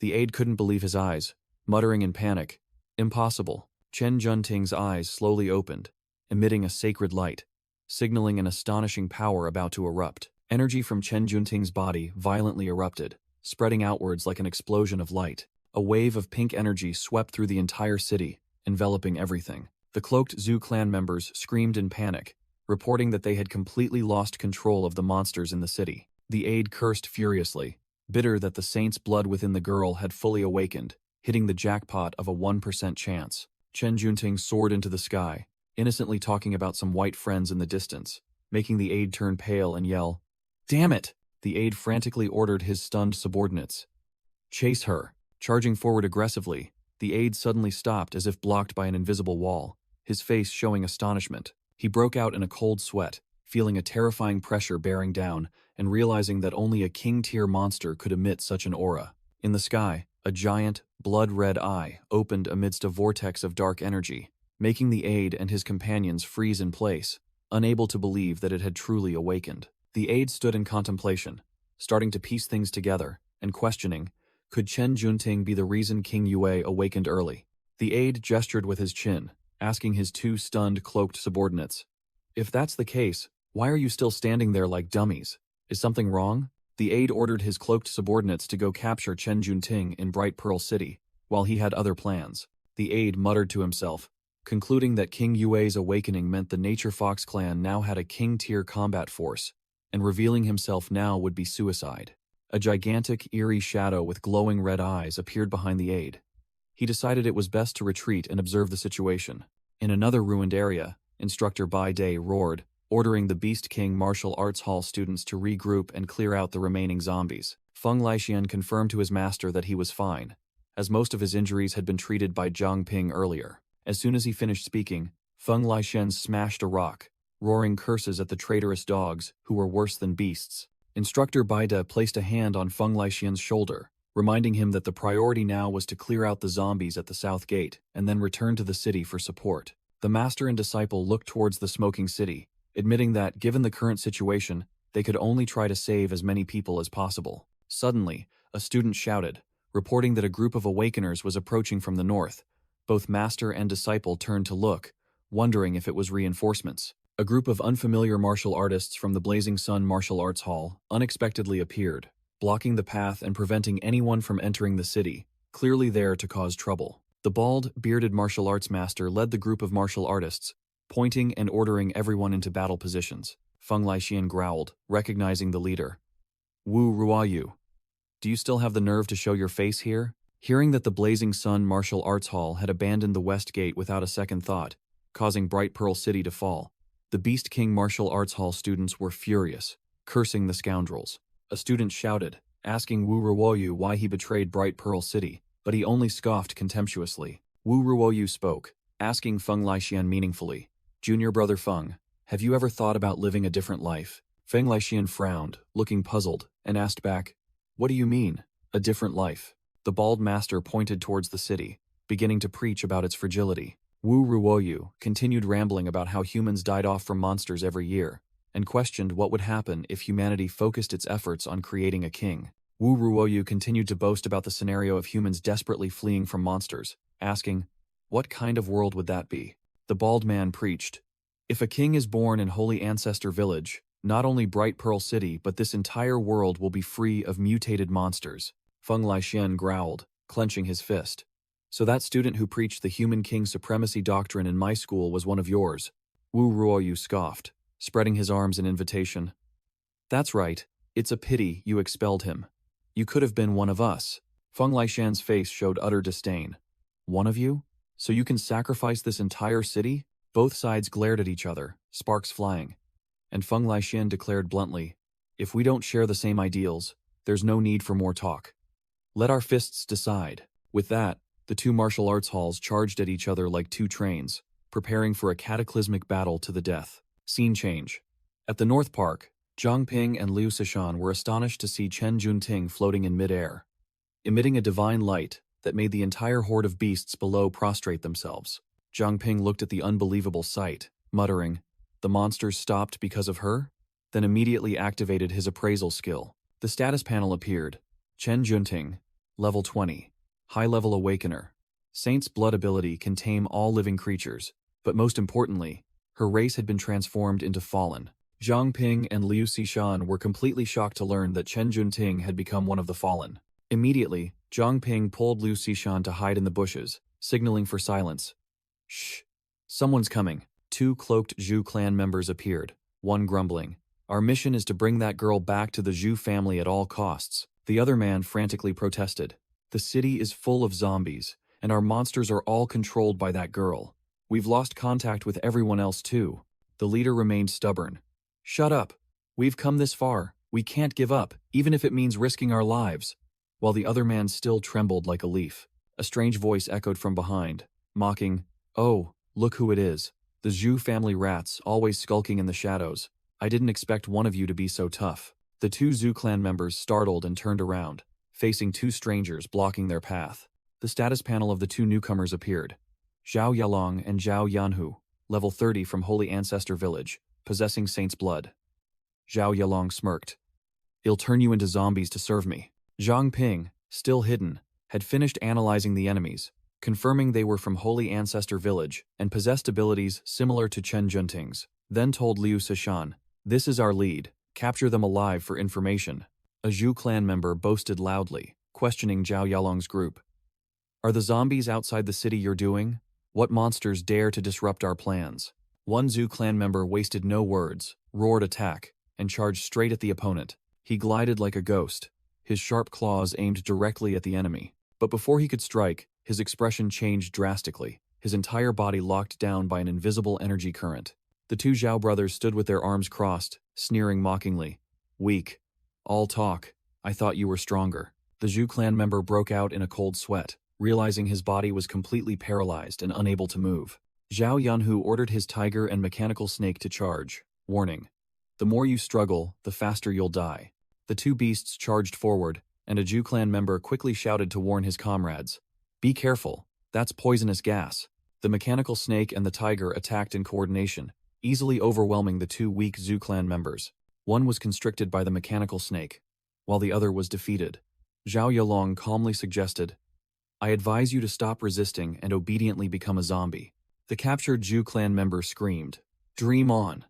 While his comrade watched Zhao Yanhu and his tiger gather a giant energy orb, a blue energy explosion swept everything away, and the Zhu clan member could only helplessly watch his comrade get engulfed. After the dust settled, the two Zhu clan members lay flattened. Suddenly, Chen Junting appeared with a brilliant aura, astonishing the two Zhao brothers. They exclaimed in surprise, Saintess, why are you here? Chen Junting replied calmly, Do not fear, I will heal you. She floated in the air, radiating green energy that enveloped the two brothers, declaring, There is something impure within you. Let me purify it. The two Zhao brothers panicked as they realized their abilities were nullified, wondering why the Saintess had awakened so early. They screamed in pain as Chen Junting's power forcibly expelled the Saintess blood they had implanted in themselves. The tiger was also enveloped in purifying light, appearing to thoroughly enjoy it. After the purification was complete, Chen Junting declared, It's done. Much cleaner now. She gently hugged the tiger, whispering, You don't like it here? Then let's go. Let's find others of our kind. Lying flattened on the ground, the two Zhao brothers resentfully watched Chen Junting lead the beasts away. Realizing their plan was ruined because they could no longer use the bloodline to control her, the two decided to quickly escape. They had to report back to their leader to devise a new plan. Observing from afar, Zhang Ping noticed Liu Sishan was extremely agitated upon hearing about the Holy Ancestor village leader, and immediately inquired. Zhang Ping revealed the leader's identity. Li Aoxue, the former second city lord of Mingzhu City, and the Purge Squad's most wanted criminal. Hearing the enemy's name, Liu Sishan's blood boiled, and she growled, She killed my master, and the scar on my face was also caused by her. Li Aoxue is so strong she can solo our captain. Zhang Ping thought to himself, If Chen Junting couldn't be controlled, so be it, but these two small fries must be captured. Seeing Chen Junting had gone far, Zhang Ping signaled, The opportunity has come, capture them alive. While the two Zhao brothers were still bewildered, a giant ice flower suddenly sprouted from the ground. The blue-clad Zhao brother frantically shouted that there were hidden enemies, but it was too late. Countless ice spears pierced up from the ground. Liu Sishan rushed forward like a ghost, pinning Zhao Yalong to the ground with an ice sword, ordering, Don't move! Zhao Yanhu screamed in terror, calling for his brother. At the same time, Zhang Ping approached from behind, using nethermist energy to bind Zhao Yanhu tightly. Zhang Ping held a sharp energy knife to Zhao Yanhu's throat, coldly warning, Dare to use blinding poison again, and ill make sure your brother suffers.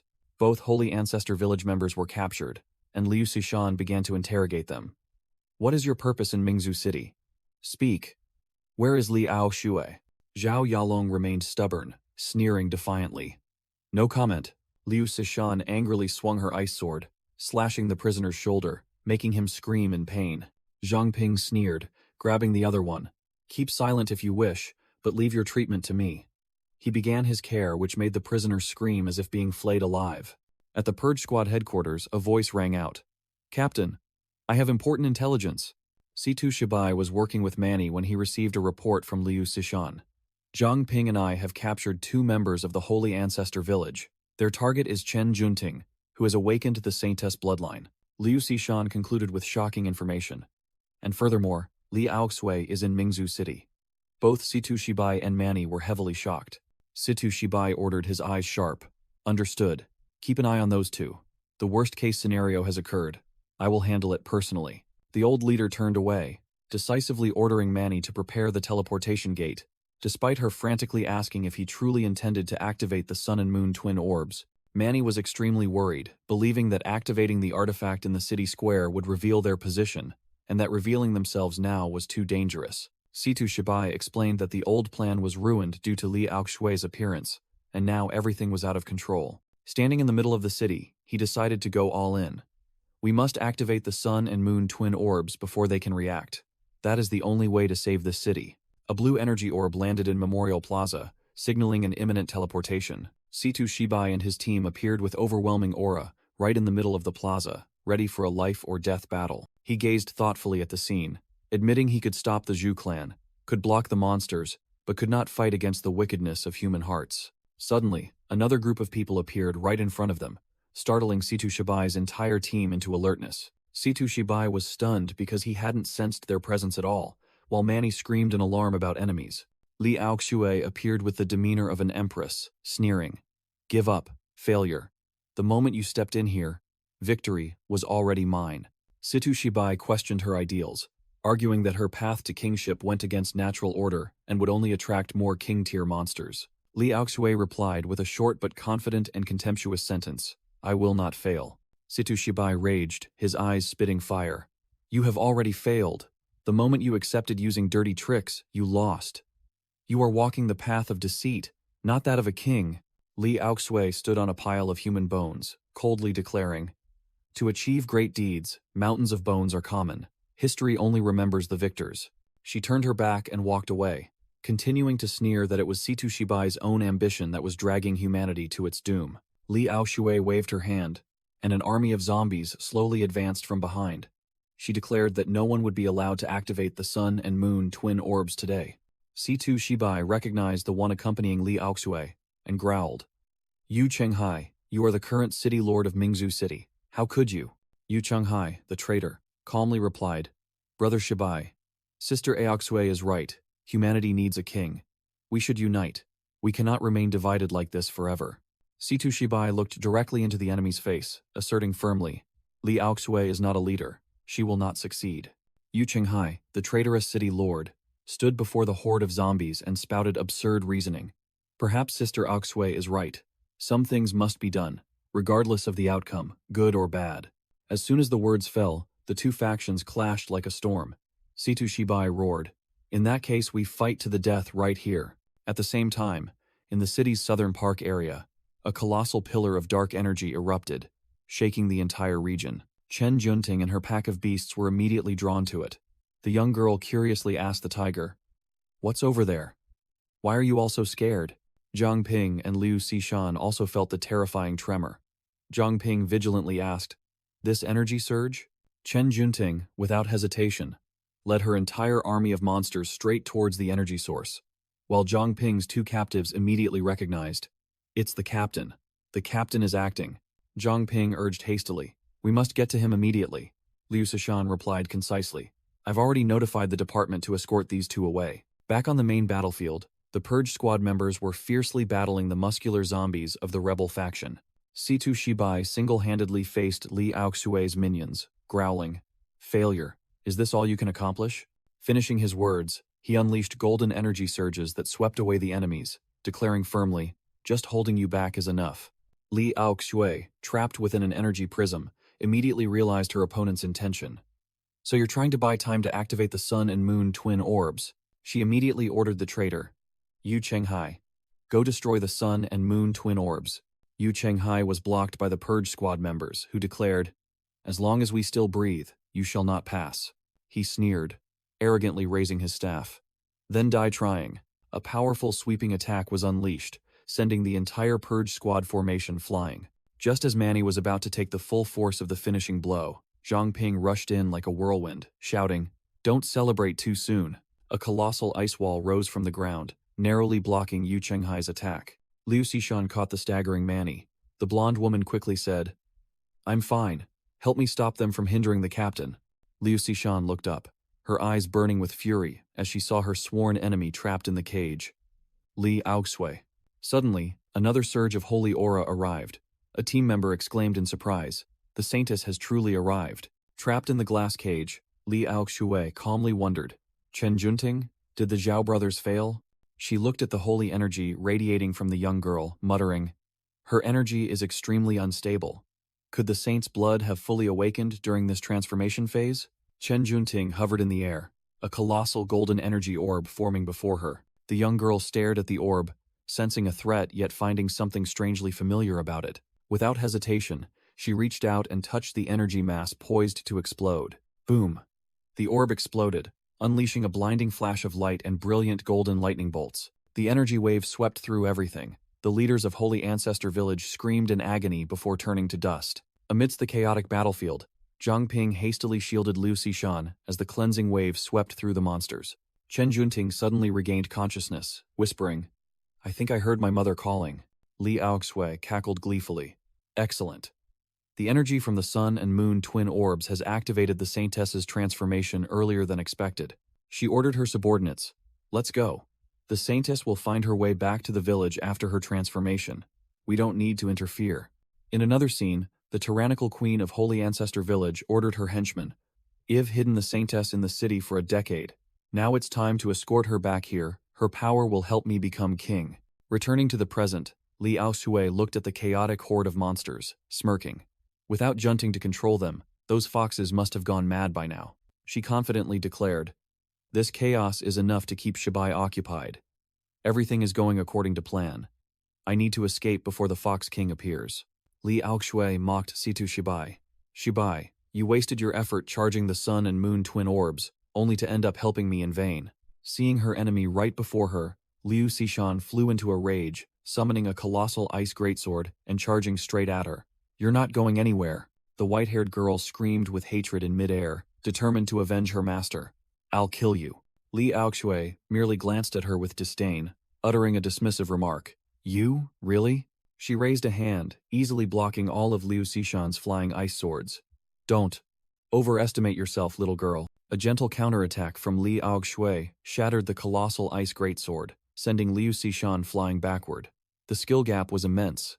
Seeing Liu Xishan sent flying like a ragged doll, Zhang Ping roared and activated his nethermist energy, rushing to her aid. Zhang Ping swiftly caught the unconscious Liu Xishan, absorbing the full impact of the collision. He enveloped both of them in nethermist energy, minimizing the impact force as they were sent flying dozens of meters. Li Aoxue made a swift escape, not forgetting to taunt Situ Shibai with a promise of a future encounter, while the old man's subordinates were still bewildered. As soon as they landed safely, Manny anxiously shouted, asking about Zhang Ping and Liu Xishan's condition. Zhang Ping calmly replied that it was just a few scratches, while Liu Xishan bitterly admitted she was still too inexperienced compared to their enemy. Suddenly, an earth-shattering roar echoed, startling the entire team.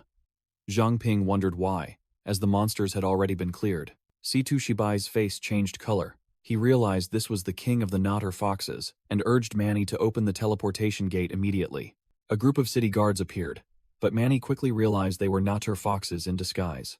The bandaged-faced captain ordered everyone to drop their weapons if they didn't want to die. Liu Xishan warned the team that all the enemies were Notter Foxes, and they needed to be careful of invisible attacks. Situ Shibai stepped forward, his eyes flashing with golden light, activating brainwave remnants and declaring he would face them all alone, causing the disguised city guards to clutch their heads and scream. Situ Shibai radiated a brilliant golden aura, ordering all members to evacuate the city immediately. When a member hesitated, he roared with authority, "This is an order."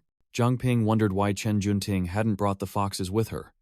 Liu Xishan guessed that the Fox King had erected a protective barrier, then urged him to leave quickly. Situ Shibai watched his teammates retreat, knowing that staying would only make him a shield for the Fox King, while the entire group rushed towards the teleportation gate. Manny's teleportation gate was complete.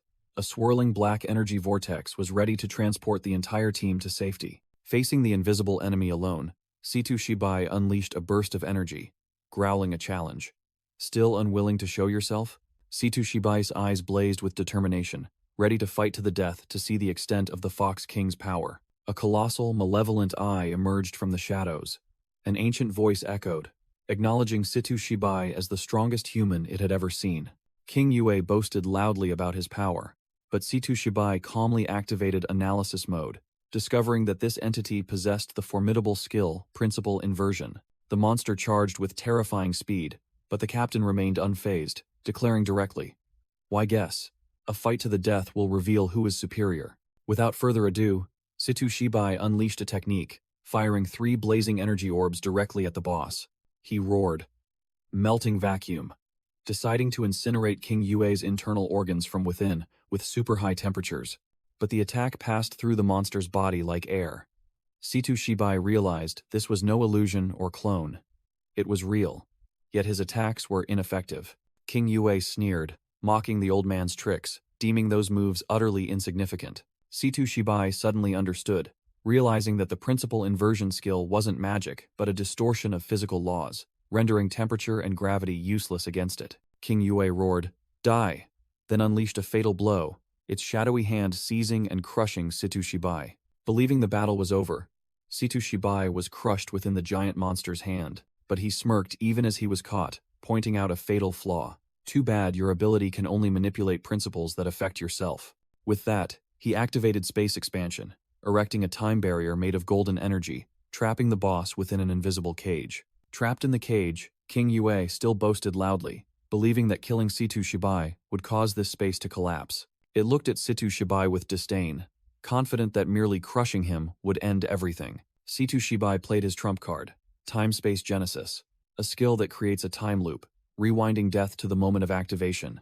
King Yue was shrunk and trapped within a crystal block. King Yue realized it was caught in an endless loop, where it would be trapped forever. But it also confidently declared that its principal inversion power was immune to time resets. King Yue grabbed Situ Shibai, explaining the new rules. "You won't remember anything after each reset, but it'll retain the memories of how I tore you apart." It threatened to torment him again and again, turning this into an eternal hell just for him. It delivered a punch that shattered Situ Shibai, but then realized this situation was too restrictive. Killing him repeatedly was boring, yet not killing him allowed him to regenerate, draining its strength. King Yue looked up at a skeletal entity on a throne, muttering about humanity's terrifying potential, then ordered its minions. "Subdue all humans, limit casualties. We still need them for reproduction." In the southern part of the city, Master Feng Laixian, of the Beast King Martial Arts School, was preparing to unleash a fiery punch upon the traitors of the Blazing Sun Martial Arts School. Suddenly, City Guard Captain Lin Kedi appeared, blocking Feng Laixian's attack with one hand, shouting, "Stop." Feng Laixian roared, questioning what Lin Kedi was doing blocking his way. The bald martial artist Wu Ruoyu of the Blazing Sun faction cursed Lin Kedi directly as a traitor, while the bandaged captain merely thought with disdain. Foolish humans, fighting amidst such a critical situation. Lin Kedi ordered everyone to drop their weapons, but neither side bothered to listen. Wu Ruoyu decided to go all out, his eyes flashing with murderous intent, thinking, "So what if the city guard is here? This fight must be seen through to the end." The bald martial artist charged, unleashing a purple psychic punch directly at Lin Kedi's face, yelling, "Why don't you just die?" Before the blow could land, Wu Ruoyu froze, his face contorting as he felt an invisible force crushing his head. Pop! Wu Ruoyu's head exploded like a watermelon, blood splattering everywhere. To Feng Laixian's astonishment, Lin Kedi dusted off his hands, coldly looking at the headless corpse, sighing. "I was only tasked with protecting the city lord for a few days, and now it's this mess." The bandaged captain turned, his sharp eyes commanding, "Everyone, drop your weapons. This is an order. Those who resist will face the consequences."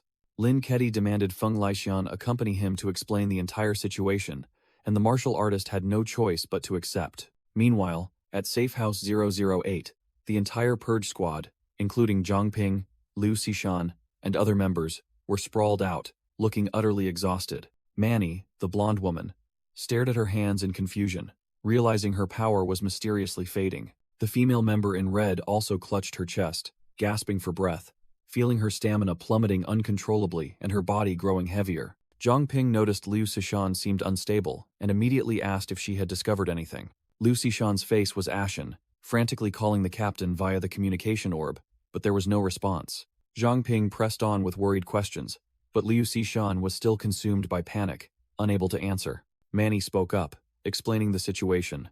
"The captain used the blessing on every member of our team," she continued, stating that the blessing was a rare, national-level ability that could bestow power upon others. But if the giver died, that power would also vanish. Liu Xishan listed the buffs the entire team received from the captain: reduced physical exertion, reduced fatigue, half body weight reduction, and half mental energy consumption reduction. Manny's face was grim, concluding that the sudden disappearance of all buffs could only mean the captain was gone. Zhangping couldn't believe that someone as powerful as Situ Shibai could fall so easily. Suddenly, Zhangping's bracelet glowed, and he muttered in a completely unfamiliar tone. It's been a while since I existed in this form. The entire team gathered around Zhang Ping, extremely worried. Captain, are you all right? A brilliant golden projection of Situ Shibai appeared, calmly announcing, Not exactly. In about a year, my energy will be depleted, and I will be dealt with by the Natter foxes. Zhang Ping wondered, but Situ Shibai explained this was a contingency plan. When he fully died, a part of his consciousness would form a virtual persona and transfer into the bracelet. The old man concluded concisely. In other words, I am now merely a virtual entity, not the real thing. Liu Sishan frantically asked how to save him, but Zhang Ping had already grasped the problem. So this isn't the real Situ Shibai, but an AI carrying his memories? Situ Shibai's virtual self gave a faint, profound smile. Don't worry. Everything is according to plan. I foresaw my death, but within it, I also found hope. Situ Shibai revealed his trump card. King Yue is currently trapped in a time loop, forced to kill him repeatedly to drain its energy. He declared, This means that for the next year, it will be restrained. This is a golden opportunity for us to turn the tables on the Natter foxes. The virtual entity turned to Zhang Ping, its eyes full of hidden meaning, calling his name as if about to entrust him with the entire world. Chen Ming immediately objected, arguing that betting everything on Zhang Ping, a low-level awakener, was too risky. Liu Sishan brushed him off, showing absolute loyalty. I trust the captain's decision.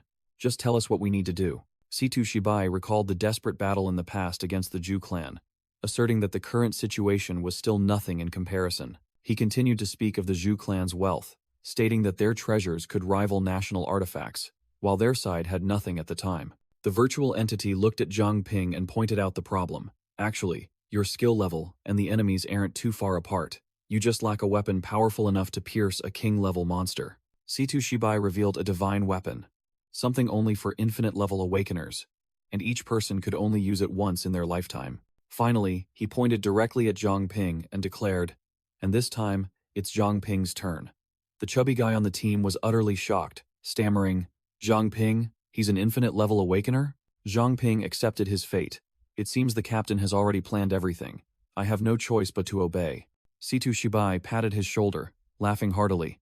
This will also benefit you. That place holds the secrets of all humanity. Liu Sishan and Chen Ming were already fired up, eager to set off immediately. Zhang Ping raised a hand to stop them. Hold on, there are still a few things we need to prepare. Situ Shibai called out to him. Zhang Ping, come with me. The two walked along the corridor of an underground prison. Zhang Ping asked, Captain, is there truly no way to free you? Situ Shibai explained that his imprisonment was a strategic move. If he weren't busy restraining the Natter Fox King, their side would have faced two terrible scenarios. The first scenario, falling to the Holy Ancestor Village, Mingzhu City would fall into the hands of that woman, Li Aoxue, and half of the Awakeners would be wiped out. The second scenario, he would be free, but that would expose a weakness, and the Natter Fox King would immediately launch a full-scale attack, a war where even high-level Awakeners would be mere fodder. They stopped before a prison cell, inside which Zhao Yalong was tightly bound. Situ Shibai affirmed that the current situation was the best possible outcome. Situ Shibai ordered Zhang Ping, go and get some of Zhao Yalong's blood. Zhang Ping frowned in confusion. What good is Zhao Yalong's blood? Situ Shibai looked directly at him. You've been stuck at level 9 for a while now, haven't you? Zhang Ping admitted it. Zhang Ping recalled the feeling of being blocked by an invisible force right at the threshold of breaking through to level 10, as if something was caught in his throat. Situ Shibai smiled meaningfully. Just drink Zhao Yalong's blood first, awaken a new ability, and then it'll show you how to break through. While the prisoner's blood was being drawn, Situ Shibai explained, originally, there's no bottleneck between low-level and mid-level. The reason you can't break through is because you possess too many abilities. Zhang Ping meditated, surrounded by crimson energy, while Situ Shibai continued to explain that multi-ability users like him needed to choose a single path, or they would be permanently stuck at their current level. A golden scale appeared in Zhang Ping's mind, and Situ Shibai's voice echoed, once you determine the path you truly wish to take, breaking through will be as easy as pie. Zhang Ping drained the vial of blood. The system announced, the glutton has activated. New ability awakened. Old King Bloodline. This ability has a simple principle. What doesn't kill you makes you stronger. Situ Shibai instructed, this is your chance. Use this new ability to sense the changes in your other abilities. In his inner world, Zhang Ping analyzed a series of his innate talents, from nethermist body to pure blood body. Finally, his gaze sharpened, focusing on two things: Covenant Stone, the glutton. Situ Shibai stood behind Zhang Ping, his sharp eyes asking directly, "Well, have you chosen yet?" Zhang Ping was still hesitant, muttering, "Too many choices. Is there really no way to take them all?" The old man simply closed his eyes and uttered a philosophical remark.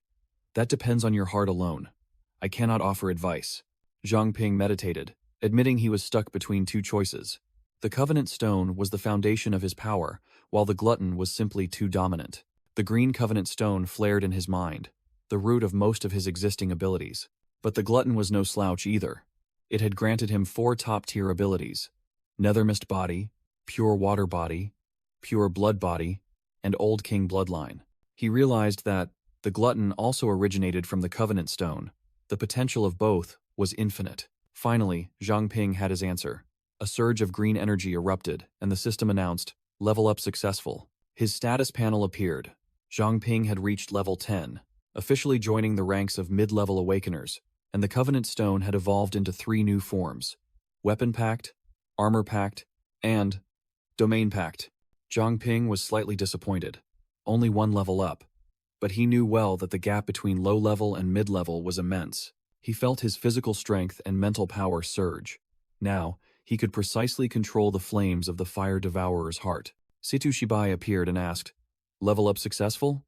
Zhang Ping confidently replied, "Yes." Zhang Ping clenched his fist, flames erupting under absolute control. He thought to himself, no wonder Sishan had to reach mid-level before being ready for combat. The level of control at this stage is truly remarkable. He summoned the Covenant Stone, which now transformed into a blazing red crystal, its weapon-packed form. The crystal elongated, transforming into a sharp dagger. Zhang Ping muttered, "With this new skill, that once useless stone finally has a purpose." He plunged the dagger into the floor. It pierced through the metal with ease, leaving a small trail of blood from his hand. Situ Shibai remarked, "The hardness of this mid-level stone can now rival the pearl blade." The old man nodded in satisfaction. "Just as I predicted, you chose the Covenant Stone as your core, not the glutton." Zhang Ping sneered, holding the blazing red dagger. "I really wanted to choose the glutton, but something told me it wasn't suitable." Situ Shibai explained, "While the glutton grants abilities easily, the risks are extremely high. Countless cases have resulted in backlash, chi deviation, or even death." Zhang Ping explained to Situ Shibai, "Although the Covenant Stone levels up a bit slowly, every new ability it unlocks is essential, like a lifesaver." Suddenly, Zhang Ping recalled the insidious plot, recruiting awakeners under the guise of city guards, then gradually eliminating them. Memories of the enemy's plan appeared vividly. Eliminate those with threatening potential within 1 year. Princess Yue. The whole team gathered. Chenming reported the tense situation. According to intelligence, Princess Yue is massively recruiting troops under the guise of city guards to purge all those with true strength. Situ Shibai, with a pensive expression, confirmed. Highly likely.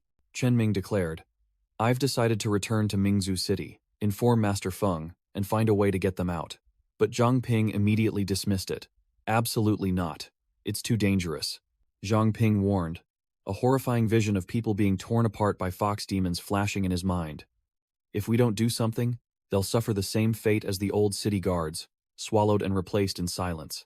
Liu Xishan stepped forward, placed a hand on Zhang Ping's chest, and firmly stated, "Going alone is too risky. I'll go with you." The whole team responded in unison. "Well, go too," Chen Ming suggested. "Let's split up and contact the awakeners we know. That way, it'll be faster." Situ Shibai immediately rejected that naive plan. "How do you know if those people haven't already been replaced by nature foxes? You'd be exposed instantly." Zhang Ping confidently crossed his arms, nethermist energy swirling behind him. "Now I'm a mid-level awakener. Sneaking in alone, even if discovered, I'm confident I can retreat safely." Chen Ming still vehemently objected, raising a hand to stop him. "I don't agree. Mingzhu City is a death trap now. Do you know how important you are?" Zhang Ping growled, his eyes blazing. "Of course I know, but tell me to sit by and watch my comrades get devoured by those foxes? I can't do that. Besides, I still haven't avenged Su Jingyao." Zhang Ping turned to reassure Liu Xishan. "Don't worry. I have a contingency plan. Even if I run into Princess Yue, it'll still be fine." Chen Ming lost his patience, summoning a flurry of hovering flying swords. "If you're determined to go, then you'll have to defeat me first." Zhang Ping smirked.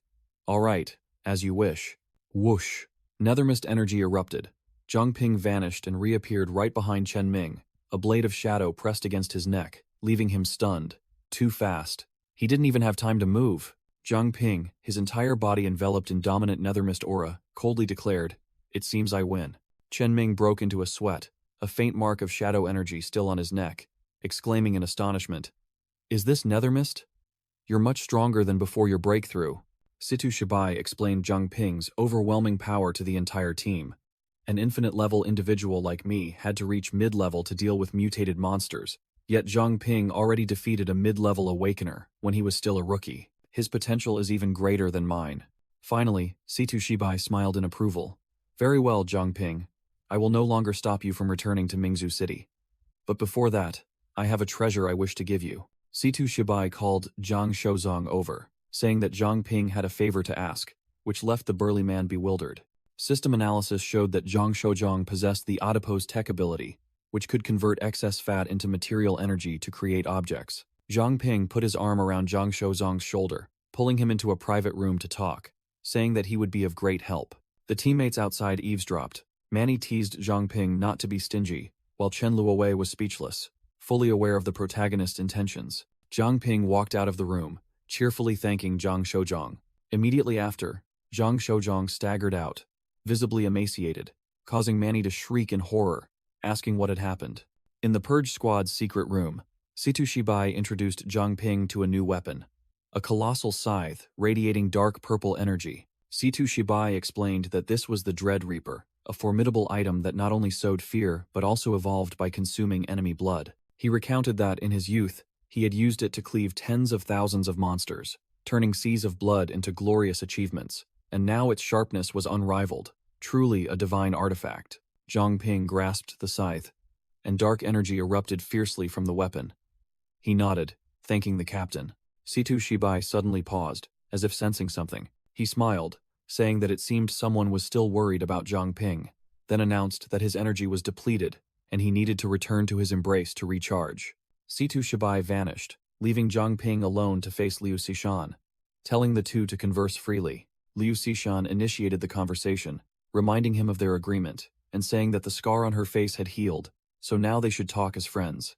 Under the moonlight, Liu Xishan confided that she had overcome her trauma, realizing she was still weak and would no longer blindly seek revenge, but instead rely on the strength of her teammates.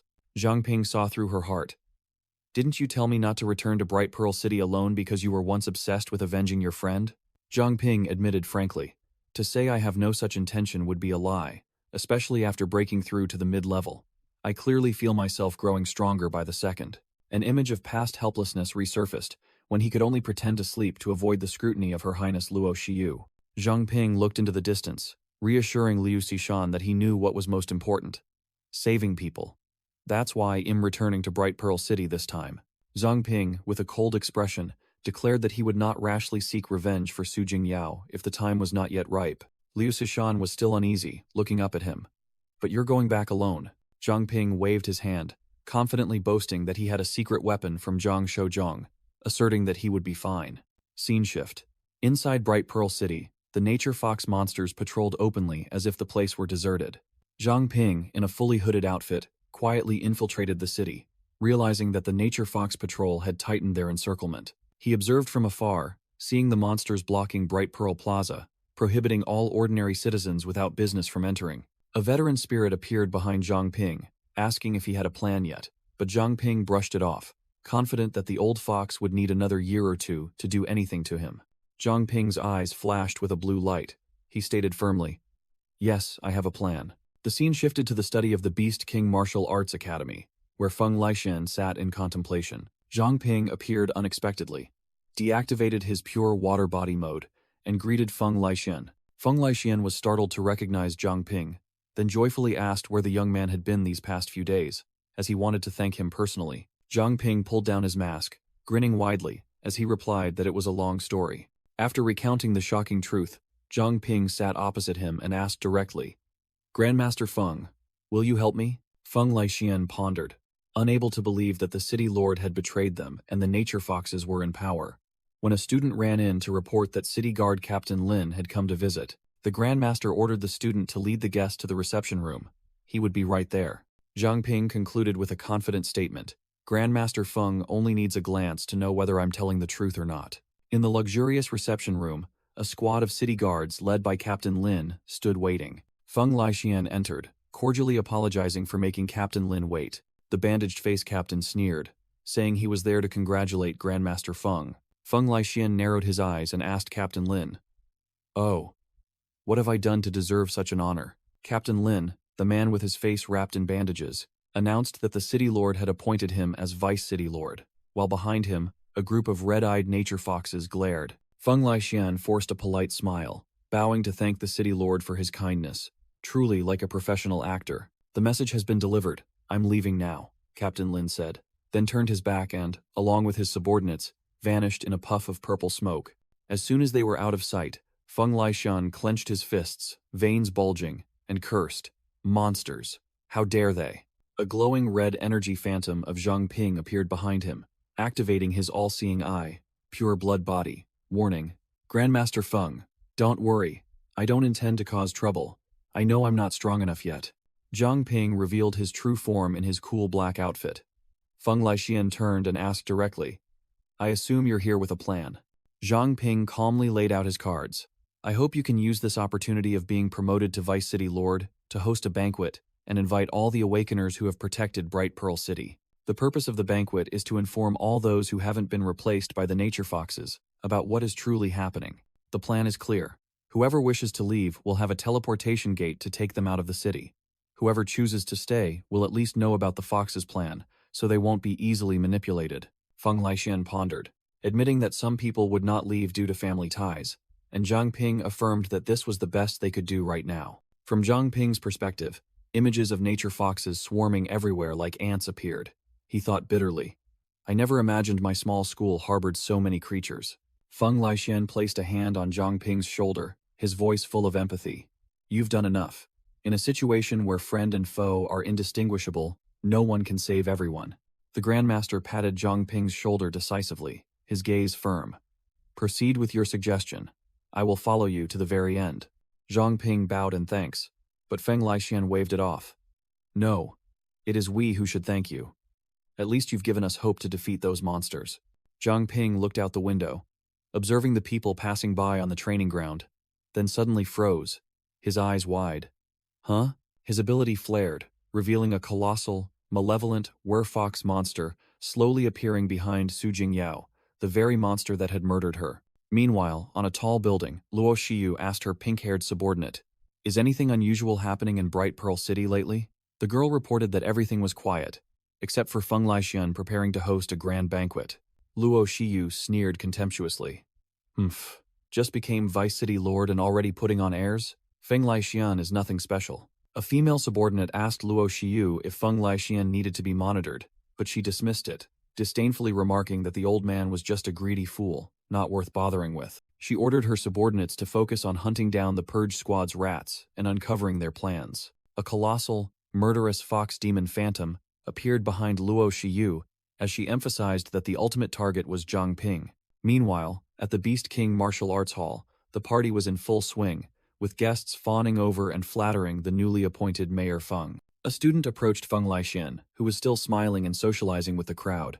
"You all flatter me too much." The student quickly whispered into his master's ear, signaling that the plan was ready. Immediately, Feng Laixian turned to the crowd, citing an urgent matter and excusing himself to leave first. The guests harbored no suspicion, happily letting Mayor Feng attend to his important business. Just then, Captain Lin, the man with his face wrapped in bandages, entered with his subordinates, sarcastically remarking that Feng Laixian, as His Highness predicted, only knew how to exploit parties to line his own pockets. Captain Lin cast a lewd glance at a purple-haired female instructor wearing glasses, and made a teasing remark about her appearance. His blonde female subordinate warned, "Just stay put and enjoy yourself. But remember, walls have ears here." She smirked sinisterly, deciding it was best to act after the party ended. In a secret room, Feng Laixian had gathered 4 core instructors, who eagerly asked for the reason behind this urgent summons. Feng Laixian released energy, creating an image of Zhang Ping, and declared, "I've called you all here for an extremely important matter, and he will explain the details." Zhang Ping materialized from within the red energy stream, deactivated his pure blood body mode, and confidently greeted Instructor Bai Day. Instructor Bai Day and the assistant student gaped, shouting Zhang Ping's name in utter astonishment. The remaining instructors, including the purple-haired girl wearing glasses, were also deeply shocked by his sudden appearance. After hearing Zhang Ping's explanation, the group couldn't believe it, exclaiming, "Impossible! Has Mingzhou City fallen?" But he quickly pointed out the anomalies with the city guards and the city lord's disappearance. Feng Laixian cleared his throat, his expression hardening, finally accepting the harsh truth and resolving to go all in. Feng Laixian concluded with his core subordinates. "Listen up. Everything is exactly as that kid Zhang Ping said. I've personally confirmed the existence of those foxes." Zhang Ping explained the tense situation. "Those monsters are masters of disguise, almost impossible to distinguish. A whole bunch of them have already infiltrated the party out there." Feng Laixian flexed his muscles, appealing for loyalty. "You've known me for years. If you trust old Feng here, then I need your help." Instructor Bai Day and the purple-haired female instructor immediately sided with their boss, affirming their absolute trust in both Feng Laixian and Zhang Ping. Zhang Ping began outlining the counterplan. "To deal with these foxes, we must play it smart, lie low, bide our time, and preserve our strength." He presented a list, declaring these were the people who hadn't been replaced and needed to be immediately warned about the current situation. Zhang Ping revealed his trump card. "The Purge Squad will soon open a teleportation gate here." He simply illustrated the escape route. "Anyone who wants to flee with us, tell them to go out the main gate, then circle back here and discreetly enter the teleportation gate." A young instructor spoke up anxiously, asking about the fate of their families if they had to evacuate so suddenly. Feng Laixian placed a hand on his subordinate's shoulder, explaining the dire situation. "This is the only way. Only Zhang Ping can see through their disguises. We don't have time to verify everyone's families." The instructor continued to warn that if the foxes caught wind of the plan, they would accelerate their scheme to wipe out all awakened ones. Instructor Bai Day crossed his arms, admitting that keeping the secret from so many people was almost impossible. Zhang Ping confidently declared he would monitor from the shadows and use fire as a signal if any fox at the party acted suspiciously. With the plan finalized, Zhang Ping left the rest for the instructors to handle on site. The group left the secret meeting room, Feng Laixian and Instructor Bai Day leading the way, ready to continue their act in front of the enemy. Zhang Ping, fully cloaked, confirmed that they had informed almost everyone at the party without the foxes being aware. Suddenly, a psychic image of Su Jingyao appeared, her voice echoing in Zhang Ping's mind. "Zhang Ping, be careful." Zhang Ping was startled, realizing this was a distress signal from Su Jingyao. A horrifying vision appeared. A giant dark fox demon was poised to devour Su Jingyao's team, and its target was a girl named Chen Weihua. Zhang Ping hid in the shadows, his mind racing. He had to find a way to lure the monster away. If it noticed anything unusual, the entire plan would be ruined. Su Jingyao struck up a conversation with Chen Weihua, asking if she was on her way home. Chen Weihua turned around startled, recognizing an acquaintance. "Oh, Sister Su? Is there something you need me for?" Su Jingyao smiled kindly, offering to walk together since it was on her way, and Chen Weihua happily agreed immediately. From the shadows, Zhang Ping sneered, mistakenly thinking Su Jingyao was the cunning fox who had walked right into his trap. "You just gave me a perfect opportunity to act." But the real fox was Chen Weihua. She looked up with sinister eyes, secretly pondering this coincidence. With a whoosh, Zhang Ping revealed himself from the shadows, shed his stealth gear, and gave Su Jingyao a curt greeting. Without wasting a second, Zhang Ping immediately set his trap. "Go find Master Feng and tell him I'm in trouble. Tell him to meet me in the west of the city." Chen Weihua froze, recognizing Zhang Ping and wondering why he was here. The demon in Chen Weihua's guise chuckled inwardly, thinking she had caught a big fish. His Highness would reward her handsomely if she brought him back. Having said that, Zhang Ping suddenly shot away like an arrow, leaving Chen Weihua no time to react. Su Jingyao frantically called after him in vain. "Zhang Ping, where are you going?" The system panel appeared, the Nethermist Nightwalker skill activated, and Zhang Ping's speed and agility surged. He glided through the streets, leaving a faint trail of dark purple nethermist energy. Chen Weihua immediately gave chase, her mind filled with astonishment. How strange. Why is this kid so fast? Zhang Ping turned into a narrow alley, deliberately leaving a luminous trail to lure his prey into a trap. As soon as Chen Weihua arrived, she lost his trail, bewilderedly wondering where her target had vanished. Instantly, Zhang Ping appeared from thin air right behind her, a scythe-shaped weapon forged from nethermist energy already clutched in his hand. Giving his prey no time to breathe, Zhang Ping swung a clean, swift slash, and Chen Weihua's fresh blood splattered. Zhang Ping shouldered his nethermist scythe, taunting his prey, who was still trying to maintain her act. "Don't worry." He activated his dark mask, and a deathly aura surged forth. "I won't let you vanish too quickly." Chen Weihua shed her disguise, revealing her true fox demon form, admitting that Zhang Ping had seen through her act. Before the fox demon could even collect herself, countless nethermist blades pierced her from behind, making her realize Zhang Ping's deadly power. She roared, believing Zhang Ping was merely possessed by nethermist, then lunged to attack. Clang! The demon's claws clashed, sparking, with Zhang Ping's scythe in a furious assault. Zhang Ping coldly activated a new skill, summoning nethermist chains marked with -10. Whoosh! The purple chains whistled through the air, binding the fox demon, while Zhang Ping began to speak about the person who gave him a reason to live. Beneath his mask, Zhang Ping asserted that she was the one who gave him peace, helping him to no longer live in fear. The fox demon was tightly bound, bewildered by Zhang Ping's rambling as countless nethermist spears pointed directly at it. Slash! All the spears simultaneously pierced the demon's body, making it scream in pain and terror. When did Zhang Ping get so strong? Zhang Ping stepped closer, his voice hardening. To me, she is my childhood friend, the most important person in the world. He grabbed the demon's throat, pressing a nethermist short sword against its neck, speaking of his friend's simple dream, while the demon trembled and pleaded. Then why did you do that to her? Zhang Ping roared, thrusting the sword straight through the demon's throat amidst its wild shriek. The demon's fresh blood gushed out, forming a large puddle on the ground. Believed to be dead, the demon suddenly let out a gruesome sneer, mocking that Zhang Ping would never know the truth.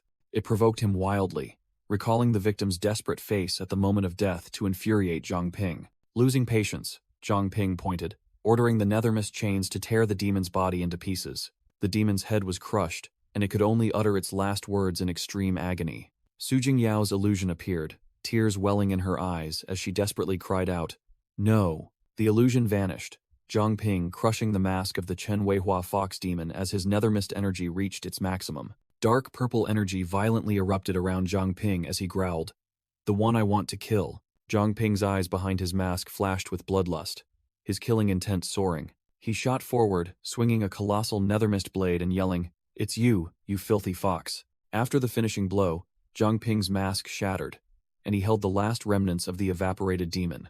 Suddenly, Luo Shiyu descended from above, her tone sarcastic. "I didn't expect you to handle Yue Shiliu by yourself. You've grown much stronger." Zhang Ping turned, his eyes full of vigilance as he faced the new enemy. Luo Shiyu crossed her arms, exuding an overwhelming aura, and smirked. "I didn't expect you to be so eager to die." Zhang Ping didn't flinch, retorting, "How do you know I have no more trump cards?" while simultaneously activating his appraisal skill, but it failed miserably. Luo Shiyu sneered at the struggles of the dying man, while the system continuously reported analysis errors.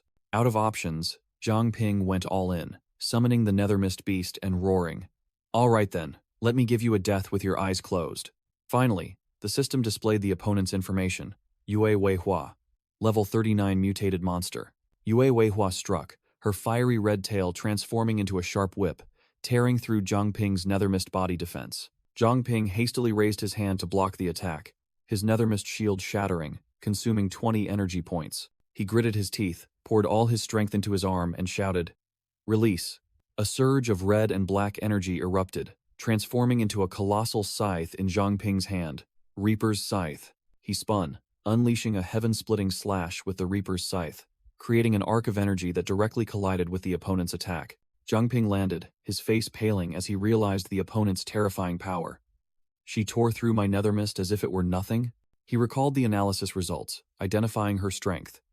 Her main weapon is her tail. Just then, the insidious tail lunged to attack again. Zhang Ping activated his pure water body, transforming his body into liquid to dodge the attack, confident that her physical blows were mere child's play.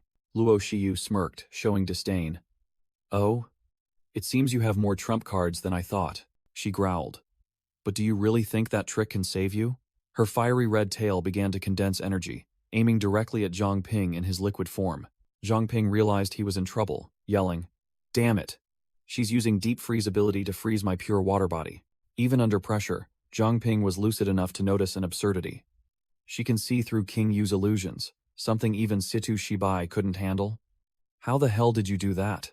With no other option, Zhang Ping stomped his foot, deciding to make a big move. She briefly saw a red gem flash beneath her feet. Out of evasive options, Zhang Ping pulled out a red gem, deciding to go all out with his weapon pact, channeling energy into the stone to create an explosion large enough to escape. Boom! A colossal fireball engulfed everything, blowing away the entire neighborhood. Zhang Ping used the explosion as a smokescreen to vanish amidst the dust and smoke. Luo Xiyu merely clicked her tongue, child's play, completely unharmed by the explosion. She turned, her voice full of sarcasm as she saw Zhang Ping had stopped. What's wrong? Out of breath from running, Zhang Ping admitted her power was too immense. He couldn't escape alone. His eyes flashed, his voice full of defiance. That's why I decided to call for backup. While Luo Xiyu was still bewildered, a familiar voice rang out. Zhang Ping. Immediately, Feng Laixian and Bai Dai, two muscular powerhouses, charged in like tanks, asking Zhang Ping, Dr. Chen Weihua said you were in trouble. What happened? Luo Xiyu muttered, realizing Feng Laixian was Zhang Ping's accomplice. She growled, her killing intent surging. If I can't use you anymore, then all of you die. A tail sharp as a dagger shot forth. Feng Laixian yelled, Watch out, kid, and pushed Zhang Ping flying away. Zhang Ping tumbled, his face paling as he saw her true form. She's a fox demon. Feng Laixian looked at the enemy, growling. I see. Truly troublesome. He turned and shouted, Bai Dai. Take care of your students. Zhang Ping muttered, So, this is a nature fox. Then suddenly shot out a stream of blue liquid that enveloped Bai Dai. Bai Dai cried out in alarm. Kid, what the hell are you doing? But Zhang Ping calmly replied, Don't worry, master. I won't harm you. Zhang Ping activated Pure Blood Body, shared vision, ordering the two to look closely at Luo Xiyu, leaving them gaping in astonishment at her demonic form. Bai Dai shouted a warning. Master, your stomach! Luo Xiyu immediately swung her razor-sharp tail to attack Feng Laixian. Feng Laixian reacted incredibly fast, yelling, Understood, and leaped into the air, narrowly dodging the attack. The demonic tail ripped through the ground, leaving a long trail of destruction, making Feng Laixian exclaim in astonishment at her terrifying destructive power. Zhang Ping commanded, Master Bai, extend your left hand, palm up. And the old man complied hesitantly. A drop of crimson blood suddenly appeared in Bai Dai's palm. Zhang Ping instructed, Find a way to make Master Feng swallow this. Bai Dai smirked, confidently replying, Understood. I have a plan. He flicked a drop of blood towards Feng Laixian, shouting, When the good tidings arrive with the wind, receive them with gratitude. Hearing the signal, Feng Laixian opened his mouth and neatly caught the incoming drop of blood. Gulp! The old martial arts master swallowed Zhang Ping's blood. Immediately after swallowing the blood, Feng Laixian roared, Monster, now I see you, as Luo Xiyu lunged to attack. The old martial arts master easily dodged Luo Shiyu's razor-sharp tail, now fully seeing through her movements. Bai Dai didn't stay idle either, channeling crimson lightning energy as he declared, Well, lend a hand too. Feng Laixian growled, vowing revenge for his students, his entire body erupting in golden flames. You damned monster. You'll pay for what you did to my students. Zhang Ping explained, Master Feng, that's my blood. It will help you see her true form, but only for a short time. Simultaneously, Feng Laixian activated his immortal Crimson Emperor body, while Bai Dai transformed into a raging lion warrior. Feng Laixian, with his fiery hair and eyes, sneered, That's more than enough. With enhanced vision, Feng Laixian and Bai Dai charged into combat like two fierce beasts, easily dodging and counterattacking Luo Shiyu's minions. Luo Shiyu's face twisted in frustration, unable to understand how these nobodies could see through her illusions, then suddenly realized, Is it that brat Zhang Ping again? Dodging a kick from Feng Laixian, she roared in fury as her plan was disrupted. Luo Shiyu's crimson eyes flashed with a deadly glint as she muttered, Very well, I don't care what method he uses. Dark energy violently erupted from her body as Luo Xiyu shrieked, I will kill all of you! She summoned her trump card from the shadows. Moon Shadow. It's time to get to work. A dark hand with razor-sharp claws slowly emerged from Luo Shiyu's shadow, signaling the imminent appearance of a formidable foe. A humanoid demon with a fox. Wolfhead crawled out from the darkness, kneeling down in obedience. As you command, Your Highness. Bai Dai immediately warned Feng Laixian. Be careful. The fox demon that emerged from her shadow is extremely powerful. From behind, Zhang Ping realized this was not an illusion, but an entity hidden in the shadows, frustrated that he had never discovered this before. Zhang Ping was annoyed that he couldn't use his analysis skill while in his pure blood form, wondering what kind of power this new demon possessed. Zhang Ping threw an item towards Feng Laixian, shouting, "Master Feng, this is the last snake scale I have." Feng Laixian caught the item, hearing Zhang Ping's assurance. "Don't worry, Master. I promise we will escape Mingzhu City. Just buy me a little time." The old martial artist gripped the snake scale in his hand, his eyes filled with trust. "Since you're so confident," Feng Laixian activated his ultimate state. His hair turned white, his entire body erupted in destructive blue-white flames, his body temperature soaring to 4,000 degrees Celsius. The two masters stood side by side, their aura soaring to the heavens, ready to fight to the death. "We entrust our lives to you." Feng Laixian shot forward like a blue lightning bolt, roaring, "Kill one first." He aimed directly at one of the moon shadow demons currently fighting Bai. "Starting with you." Bai Day was no pushover either, single-handedly taking on two moon shadow demons, using his bare hands to block their razor-sharp attacks. He roared, delivering a devastating uppercut, sending one demon flying into the air. Instructor Bai Day, in his roaring lion form, his chest bore deep, bleeding claw marks, but his eyes were still full of fighting spirit. A moon shadow demon lunged forward, swinging its razor-sharp arm down like a scythe, intending to tear him apart.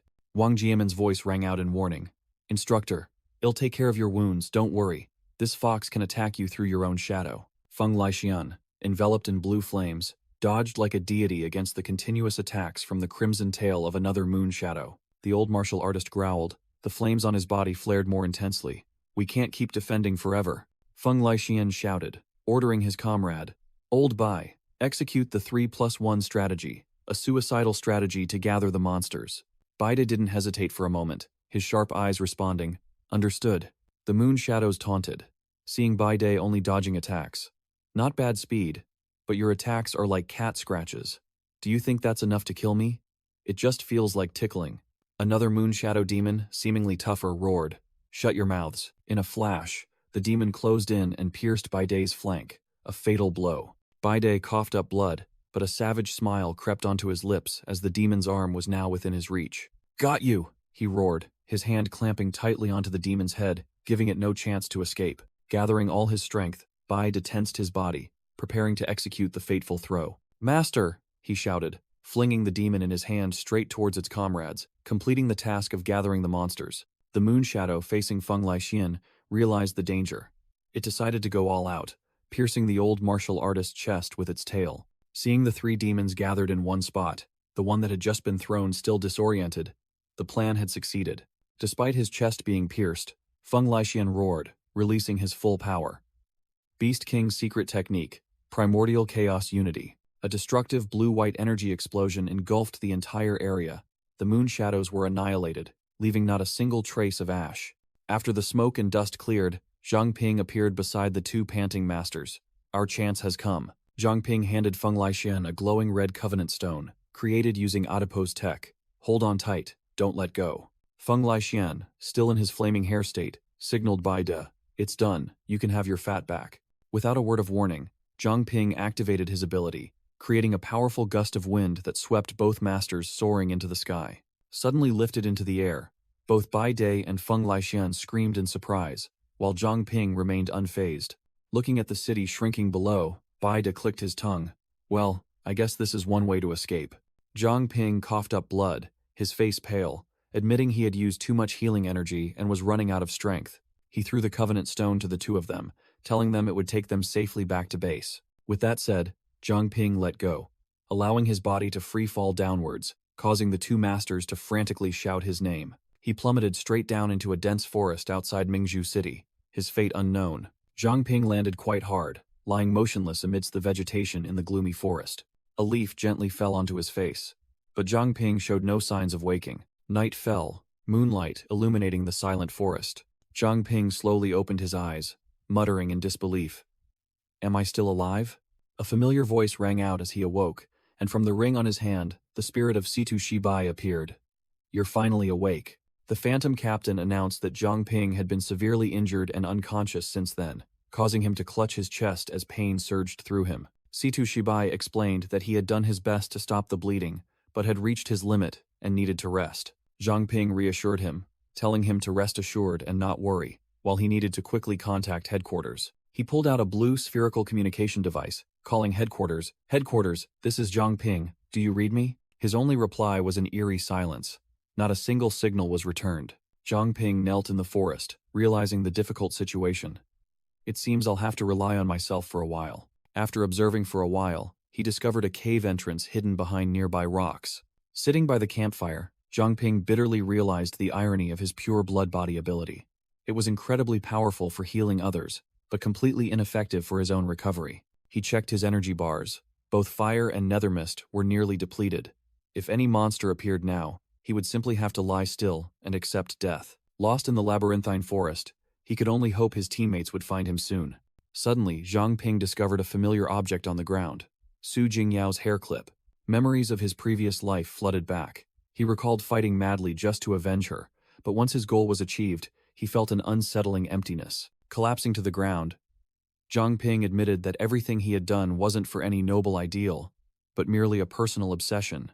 Blood from his hand dripped onto the hair clip. He scoffed at himself, realizing that even a miracle worker couldn't change reality. He knelt, accepting the harsh truth of his own desires for fame and glory. But then a thought flashed through his mind, and he suddenly realized, wait, can I revive Su Jingyao? He remembered using pure blood body to regrow Cho Chiang's severed arm, a flawless and perfect recovery. And then, there was the time he connected with Master Feng's body, regenerating internal organs and keeping him alive. If the theory was correct, he could revive Su Jingyao. Zhang Ping took out a human skin mask, Su Jingyao's only remaining relic. He activated his pure blood body ability, channeling energy into his hand, preparing for a life or death gamble. His fresh blood dripped onto the mask, initiating the unimaginable regeneration process. Zhang Ping gritted his teeth, enduring the pain and exhaustion, but he knew for sure, it's working. He poured all his remaining energy, pushing the regeneration process to its limit, as threads of blood began to extend from the mask. From within the forming mass of flesh and blood, Su Jingyao's body gradually emerged, enveloped by strands of life energy. But the regeneration process suddenly halted, leaving Zhang Ping bewildered and unsure of what was happening. An energy projection of himself appeared, showing his body was overloaded and severely injured, lacking the strength to complete the revival. Nevertheless, facing failure, Zhang Ping's energy projection merely smirked defiantly. "No, I won't give up." Despite his exhaustion, Zhang Ping's will roared, determined to revive Su Jingyao at all costs. "I refuse to lose you again, even if I have to drain every last drop of my energy." In the night sky, 3 streaks of light tore through the air, hurtling towards the forest like shooting stars. Feng Laixian, the martial artist with fiery hair, sensed something was wrong and warned his teammates. "Something's amiss here. Prepare for impact." The 2 muscular martial artists, Feng Laixian and Elder Bai, were thrown downwards by an invisible force. Both landed with extreme coolness in the dense forest, ready for any contingency. They landed steadily, without a single wasted movement. Feng Laixian grumbled, showing his distrust. "Honestly, that kid is as trustworthy as a screen door on a submarine." A new group appeared, led by a sword-wielding man in glasses, recognizing the 2 seniors. "You must be Senior Feng Laixian and Senior Bai De? We've been waiting for you." The chubby Zhang Shouzhang from the reinforcement team scratched his head, chuckling. Hey, I managed to pick up the big guy as soon as I got Zhang Ping's message, but I didn't account for the landing." Feng Laixian laughed, appearing unconcerned. "Haha, a minor incident like this isn't enough to scare us, but others might not be so lucky. You should be more careful." Lu Xishan cut in, getting straight to the point. "Where is Zhang Ping? Didn't he return with you?" The 2 martial artists' expressions turned serious. Elder Bai explained that they had let Zhang Ping fall into this forest. They explained this was the Lost Forest, with complex terrain. Once inside, it was hard to get out, and blindly searching would be suicidal. Chen Ming, the reinforcement team leader, exhaled a puff of smoke, confidently declaring, "The Purge Squad badge has a positioning function. I'll go." Feng Laixian also volunteered, feeling responsible for not noticing Zhang Ping's injuries, then told Elder Bai to stay and recover. Elder Bai intended to object, but Feng Laixian reassured him, asserting that his own injuries were healing themselves, and the monsters in the forest were mere small fry. Chen Ming finalized the plan. "So, it's decided. Liu Sishan, Senior Feng and I will go look for Zhang Ping. Fatty, you take Elder Bai back to base. Zhang Shouzong was thrilled to hear he was given a separate mission, but quickly held back. Wait, no, I mean, the fatty immediately became serious, giving a decisive military salute. You can count on me. In a dark cave, Zhang Ping's heavy, ragged breathing echoed. The protagonist was pushing his limits, blood gushing out to regenerate Su Jingyao's body, muttering, "Come a little closer." Unexpectedly, the system delivered good news. The pure blood body talent has been upgraded to intermediate level, its potential soaring. Thanks to the timely buff, Su Jingyao's body regeneration process accelerated, and she murmured, "This time, it must succeed." Zhang Ping gasped, tiredly covering his face, unable to believe his eyes. Did I really do it? A tear rolled down his cheek, and he could only utter a single sound. Su Jingyao was completely reborn, hastily putting on a hoodie, and smiled as she greeted him. "Long time no see, Zhang Ping." Zhang Ping froze, still unable to believe the girl in front of him was real. Su Jingyao? As soon as he finished speaking, he staggered and collapsed from exhaustion, finally able to breathe a sigh of relief. Su Jingyao rushed to catch him in a panic, calling his name worriedly. "Zhang Ping, are you all right?" He rested his head against her, his voice weak but still trying to sound fine.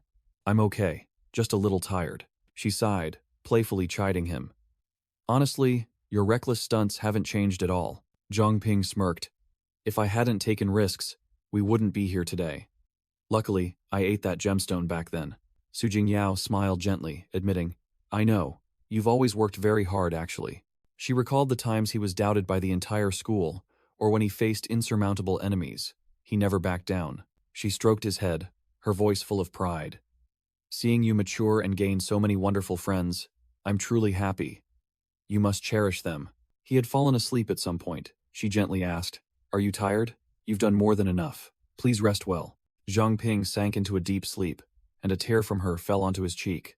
Su Jingyao cried and smiled at the same time, thinking to herself, "I also wish I could continue this path with you, but unfortunately, it's too late now. My soul energy is depleted." Her hand gradually became transparent, but she still placed her full trust in him.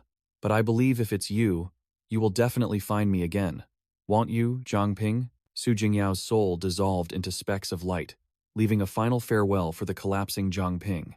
Amidst the silent space, her figure completely vanished. Suddenly, an eye snapped open. Zhang Ping sprang up like a coiled spring, screaming in panic. "Su Jingyao." He whirled around, seeing her lying motionless right beside him. He let out a long breath, trying to calm himself after the nightmare. He gently shook her, his voice still trembling. "Wake up, sleepyhead. You'll catch a cold lying like this." But his only reply was her lifeless, empty eyes. He froze, realizing her body was unusually cold. Placing a hand on her nose, Zhang Ping went numb, his face pale. "She's not breathing anymore." Fiery red dark energy erupted around him, his eyes bulging with fury. "Are you kidding me?" he cried out in despair, staring at her body. "We just talked, didn't we?" Her face remained peaceful, but life had completely vanished. He slumped down, trying to piece everything together, recalling her words about soul energy. A terrifying hypothesis flashed in his mind. Could the revival have failed because her soul had disappeared? He mumbled, reassuring himself that as long as he could find her soul, there was still a chance. Just then, a tiny, mutated monster crawled out from a crack in the rocks. The ant-like creature with swirling eyes looked bewildered, devoid of any killing intent. A rustling sound came from the cave entrance, where a faint light glimmered. Zhang Ping sat still, his gaze fixed on the source of the movement, ignoring the small monster curiously observing him. The small mutated ant spoke, asking Zhang Ping, "Are you awake?" Zhang Ping sat down, looking at the weak ant. "You look so weak, you must be hungry, right?" He tossed it a piece of dried meat, muttering, "You didn't attack me when I was unconscious, so I can't just leave you here." The ant startled, then buried its head in the delicious morsel. It suddenly ran around Su Jingyao's former spot, gesturing as if asking where she was. Zhang Ping replied, his gaze distant.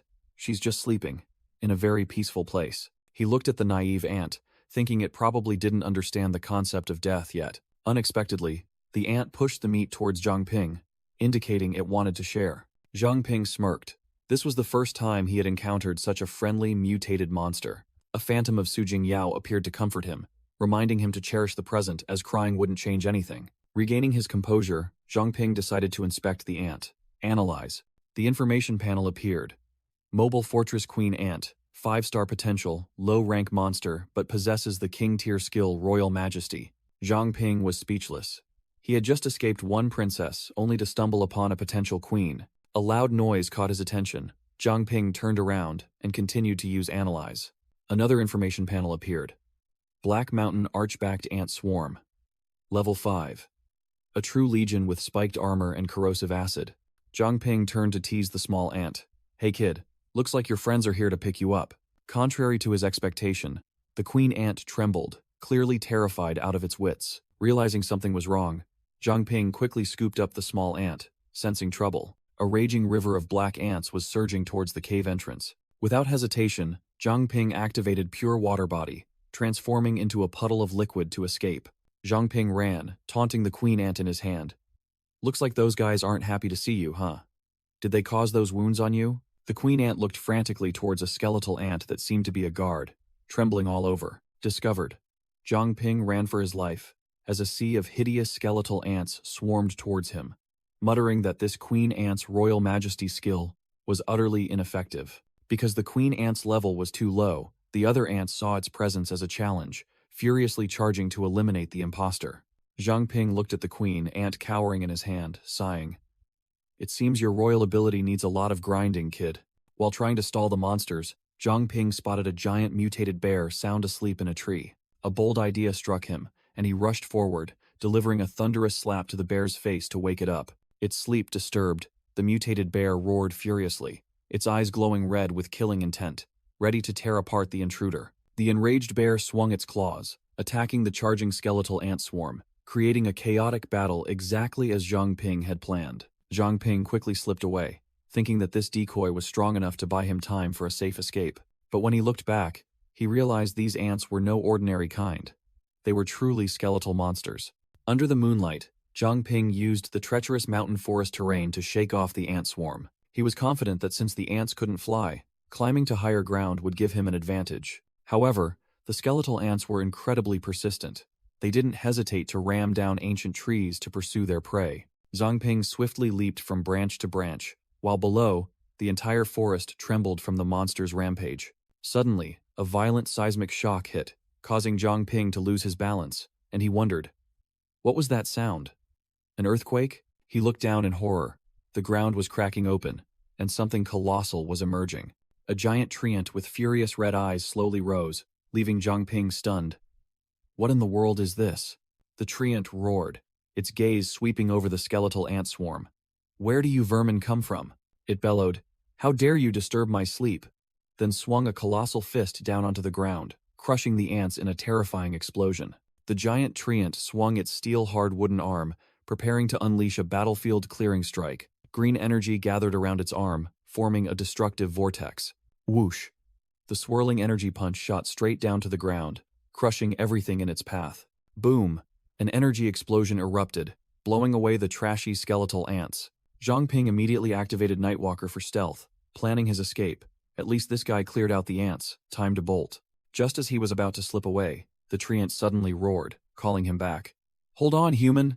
Zhang Ping froze, cold sweat pouring down. This boss could see right through his stealth. He immediately spammed his appraisal skill, but the system continuously reported errors. The treant's level was too high to check. After several attempts, the information panel finally appeared. Ye Changchun, human, Fallen 1, Alex Tier Awakener, level 35, Dendrification ability.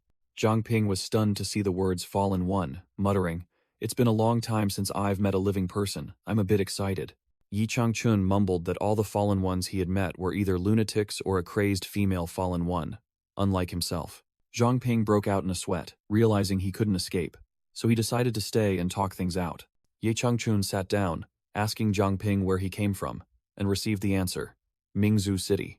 The old treant looked surprised. What a coincidence. I'm also from Mingzhu City. But then he fell silent in thought, saying that was all he remembered, perhaps due to old age and senility. Zhang Ping boldly cut to the chase. Senior Ye, may I be so bold as to ask if you know you are a Fallen One? Ye Changchun looked bewildered, completely clueless about what a Fallen One was. The old treant suddenly realized Zhang Ping knew his name, immediately questioned him, and was told it was due to the appraisal skill. Suddenly, a tiny spirit emerged from Zhang Ping's bracelet, exclaiming, Captain, you're awake? making him startle and shout at the treant. Ye Changchun? Is that you, Uncle Ye? Another voice, full of authority, echoed from Zhang Ping as his eyes turned red. I've been awake since you two started talking. The captain's spirit inside Zhang Ping explained about the spirit in the bracelet, while Ye Changchun, the treant, curiously asked about his past. The bracelet on Zhang Ping's wrist flashed with a brilliant golden light, containing a mysterious power. In a flashback, the captain's spirit recounted. Back then, you were a core member of the resistance army, a master of disguise who infiltrated deep into the Zhu clan's lair. Tragic memories surfaced of Ye Changchun being discovered and falling in a mission, and the captain's spirit mused, I never thought I'd see you again. Ye Changchun just scratched his head after hearing this. Sounds impressive, but my brain's empty now. I don't remember a thing. Suddenly, an old white-haired spirit appeared behind Zhang Ping, placing a hand on his shoulder. Zhang Ping, I have something I need you to do. The old spirit explained that the Fallen One state was a form of amnesia, and Ye Changchun's prolonged existence had made his mind accept this new reality, completely forgetting his past. The old man continued his analysis, pointing out that Fallen Ones possessed extremely strong mental power, immune to ordinary mind control spells, and had no precedent of being cured. The old spirit looked directly at Zhang Ping, his gaze full of hidden meaning. But you might be an exception. Zhang Ping immediately understood the implication, turning to the treant. You mean you want me to use the Covenant Stone? Ye Changchun's eyes widened, his voice full of skepticism. Kid, do you really think you can cure this Fallen One disease? Zhang Ping summoned the level 7 Covenant Stone, green energy surging forth, explaining, Theoretically, yes, but you must completely relinquish control of your body to me. Expecting something serious, Zhang Ping muttered. Then tossed the gem straight at the treant, as if throwing a piece of candy. Ye Changchun opened his mouth and neatly caught the stone, casually asking back, What's the big deal? The Covenant Stone embedded itself directly into the treant's chest. Zhang Ping froze, utterly shocked. He actually ate it? Green energy erupted, and a notification panel appeared. Covenant successful. Contracted beast. Ye Changchun. Zhang Ping was still reeling in shock, muttering, Damn, he actually ate it, and the Covenant actually succeeded too. Regaining his composure, Zhang Ping decided to test it immediately, raising his hand to command. Green energy surging around him. Ye Changchun, I command you. The command was given, and green light from Zhang Ping flowed directly into the giant treant's body. Stop being a fallen one. Ye Changchun let out an earth-shattering roar as the purifying energy swept through his body, while Zhang Ping was astonished. It was just a test, but it actually worked? Ye Changchun screamed in agony as the purifying energy swept through his body, while Zhang Ping froze. Damn, is purifying a fallen one this easy? After the pain subsided, Ye Changchun was completely lucid, his memories flooding back. Mingju City. Beast-taming Zhu clan. I remember everything. The system panel displayed a new contracted beast summoning notification, and Zhang Ping realized a problem. Wait, forced covenants also consume effect slots? That's new. Zhang Ping's jaw dropped, his brain processing rapidly. Does that mean I can't use the level 7 Covenant Stone to awaken new abilities anymore? Recovering from the shock, Zhang Ping could only console himself, considering it a good deed to level up the stone, while Ye Changchun grinned widely, resurrected. Ye Changchun turned to his benefactor and asked, Hey kid, I still don't know your name. Zhang Ping replied straightforwardly. Zhang Ping. The old treant mumbled the name, then burst out laughing. Ha. I never expected the one who could break the curse of the fallen ones to have such an ordinary name. As repayment, Ye Changchun extended his hand, and a blazing purple orb of dark energy appeared. This old man lives in the middle of nowhere, with not much to offer in return. But if you don't mind, please accept this. Zhang Ping immediately recognized the item. Is this Nethermist essence? He didn't hesitate, activating his appraisal skill immediately. The system successfully analyzed it, and the information appeared. Nethermist essence. Quality? The bile of a Nethermist black bear. Zhang Ping clicked his tongue. Bear bile, huh? It's fine. At least it's not something more disgusting. Ye Changchun felt apologetic that the gift seemed mediocre, but Zhang Ping immediately reassured him. Don't worry, Senior Ye. This will be extremely useful. Zhang Ping held the orb, recalling Xishan's warning that Nethermist creatures were like parasites, but he was confident. As long as I don't let it take over my mind, it'll be fine. He recalled the battle fighting side by side with Xishan against Luo Shiyu's giant Nethermist monster, determined to become even stronger. Without much thought, Zhang Ping shoved the energy orb straight into his mouth. Bottoms up, everyone. As soon as he swallowed, dark energy erupted, enveloping Zhang Ping's body. He gritted his teeth, enduring, sweat pouring down like rain, determined to control this wild power. A dazzling purple light shot out from Zhang Ping's body, marking the completion of the absorption process. A notification panel appeared. Nethermist essence absorbed successfully. Nethermist body, beginner tier, has evolved into Nethermist body, intermediate tier. But that wasn't all. Another, even more astonishing notification appeared. Current potential: 5 stars. Level increased to 13. Covenant stone upgraded to level 8.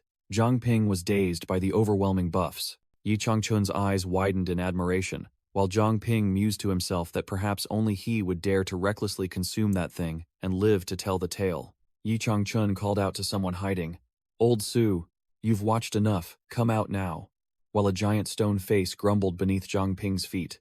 "You're too trusting." A stone head emerged from the ground, startling Zhang Ping. Ye Changchun sneered. "Just a tired old man, what's there to be flustered about? Old Su, are you going to remain a rotting, fallen one forever?" Su Qingba's stone face growled, showing indifference. "What does it matter if I'm a fallen one or not? Isn't my current life quite free and unburdened?" Yi Changchun sighed, his gaze sharpening.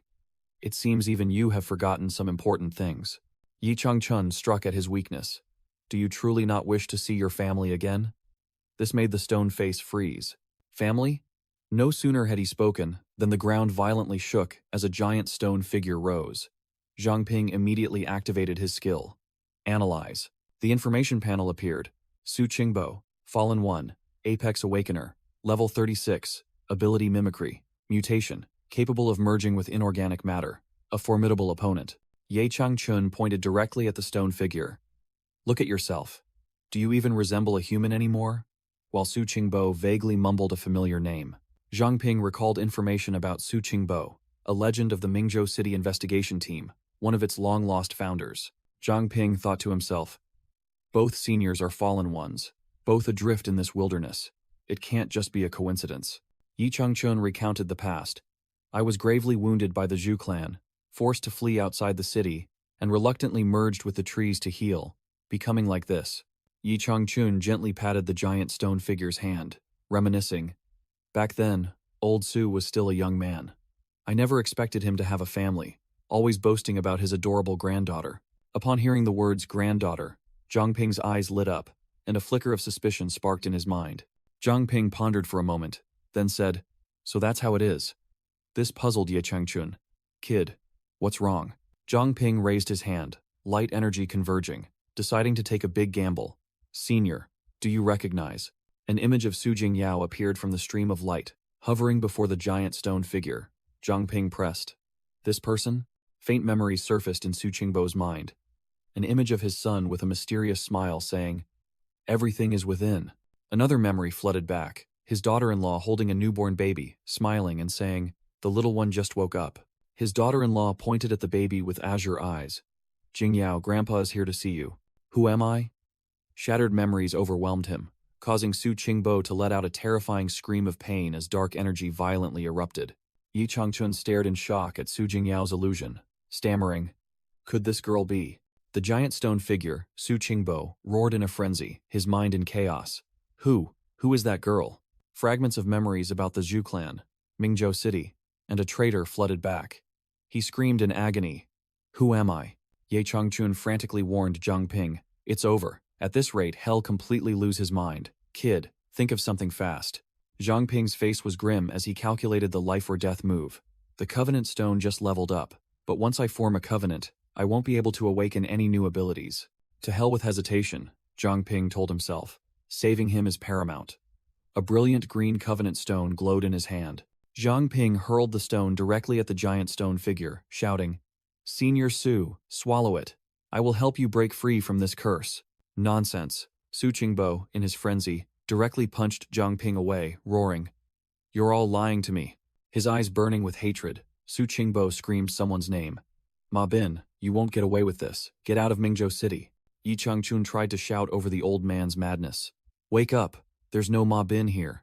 That's your granddaughter, your family." The giant stone figure's crazed gaze suddenly halted as he looked at the illusion. a flicker of recognition appearing. My granddaughter. Seizing the opportunity, Ye Changchun offered the stone again. Eat it, and you'll remember everything. The giant stone hand slowly grasped the gem, his voice trembling. My family. The system announced. Covenant successful. Zhang Ping commanded decisively. I order you to stop being a fallen one. The stone shell shattered, revealing Su Qingbo in his human form, an old general with silver hair and a weathered military uniform. Still bewildered, he looked at his hands, then hesitantly called his granddaughter's name. Jing Yao? Jing Yao?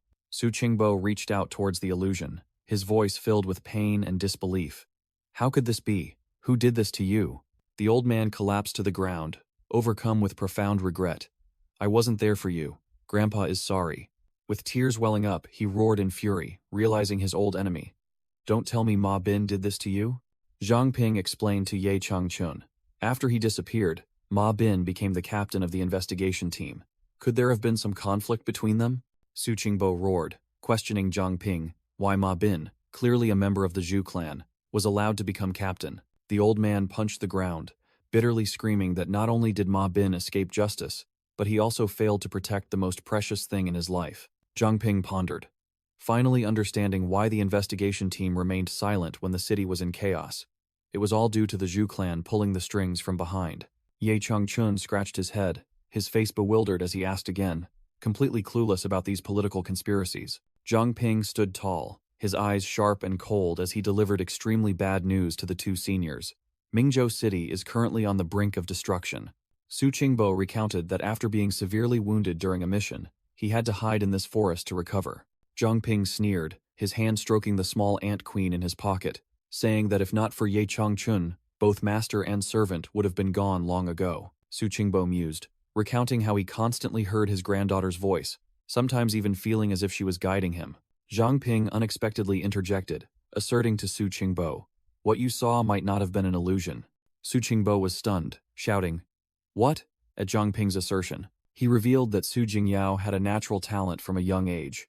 Her ability was like soul projection, capable of entering others' dreams. Su Qingbo speculated that just before she was killed, the girl managed to separate her soul from her body, and the illusions he saw were caused by this ability. He continued to analyze. Since her physical body was destroyed, her soul was forced to exist in spirit form, but a wandering soul without a place to rest will soon. Zhang Ping's face paled, sweat pouring as his mind raced, realizing a terrible outcome. Su Jingyao has become a fallen one? He suddenly remembered her last moments, understanding the meaning of her words then. She didn't want to be a burden to me. Zhang Ping let out a bitter laugh, covering his face and blaming himself for being such a fool. He stood up straight, his gaze resolute, vowing never to forget her life-saving grace. When all this is over, I will definitely find you. Regaining his composure, Zhang Ping turned to ask the two seniors about their upcoming plans. Ye Changchun and Su Qingbo erupted with resolve, declaring that they had dedicated their lives to Mingzhou City, and now that it was in peril, there was no reason for them to stand by. Su Qingbo's eyes sharpened.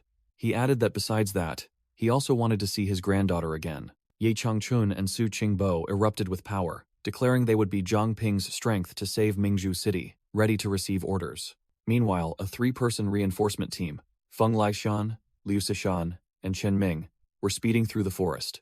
Liu Sishan checked her equipment, announcing that Zhang Ping's signal had vanished in this area, and asked if anything had been found yet.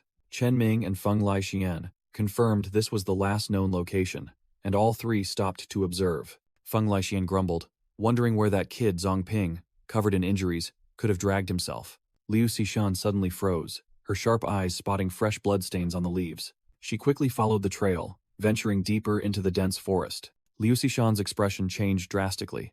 She broke into a cold sweat at the sight before her. The entire reinforcement team was stunned, jaws agape at the devastated battlefield. The entire forest was ravaged, the ground covered in colossal tracks, looking as if an earth-shattering battle had just taken place. Chen Ming squinted, analyzing. These are the tracks of Black Mountain arch-backed ants. It seems Zhang Ping has encountered serious trouble. Feng Laishan urged the team to move and pursue, but Liu Sishan suddenly yelled, "Stop!" Right before them, a dark spatial rift tore open, emitting deadly purple lightning bolts. A colossal fist enveloped in dark energy shot out from the rift, aiming directly at Liu Sishan. She reacted incredibly fast, roaring, "Who's there?" and immediately conjured a dense ice shield for defense. Crash! The dark fist shattered the ice shield like glass, sending all three flying backward. Feng Leixin looked up, recognized the newcomer, who then addressed him. "Long time no see, Feng Leixin." From the shadows, a horde of grotesque zombies emerged, led by a long-haired man with blood-red eyes, followed by his hideous subordinates. Feng Leixin growled, his hands ready. "No wonder I smelled something rotten. It's you, you damn zombie old man." The zombie leader, Lin Benshi, sneered contemptuously. Tsk, still as stubborn as ever. Today, Lin Benshi stood amidst the zombie horde, roaring a challenge. "Not a single one of you will escape." The reinforcement team immediately entered battle. Chen Ming suspected a spy from the Holy Ancestor village, while Liu Xishan coldly charged in, sweeping through the minions. Feng Leixin realized he was the main target, and loudly yelled for his teammates to find a way to escape. A muscular zombie lunged forward, but Feng Leixin merely sneered.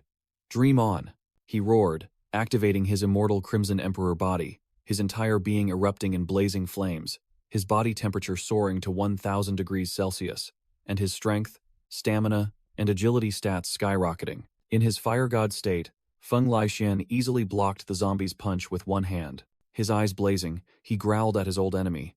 "I told you, the next time we meet, I'll kill you."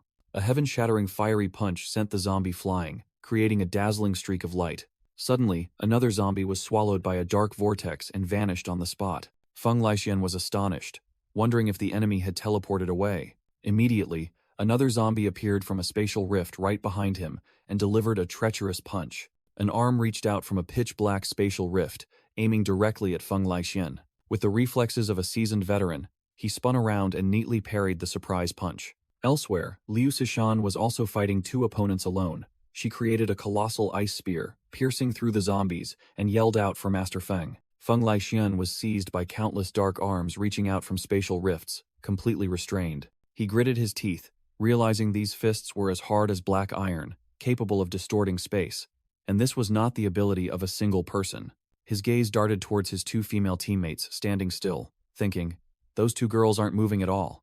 Could they be controlling the teleportation?" Feng Leixin roared, unleashing a swirling vortex of fire to blast away all the arms clinging to him. The two female members of the reinforcement team stood afar, jaws agape in astonishment at his power. Feng Leixin, still ablaze, turned to look at them and growled, "Newbies."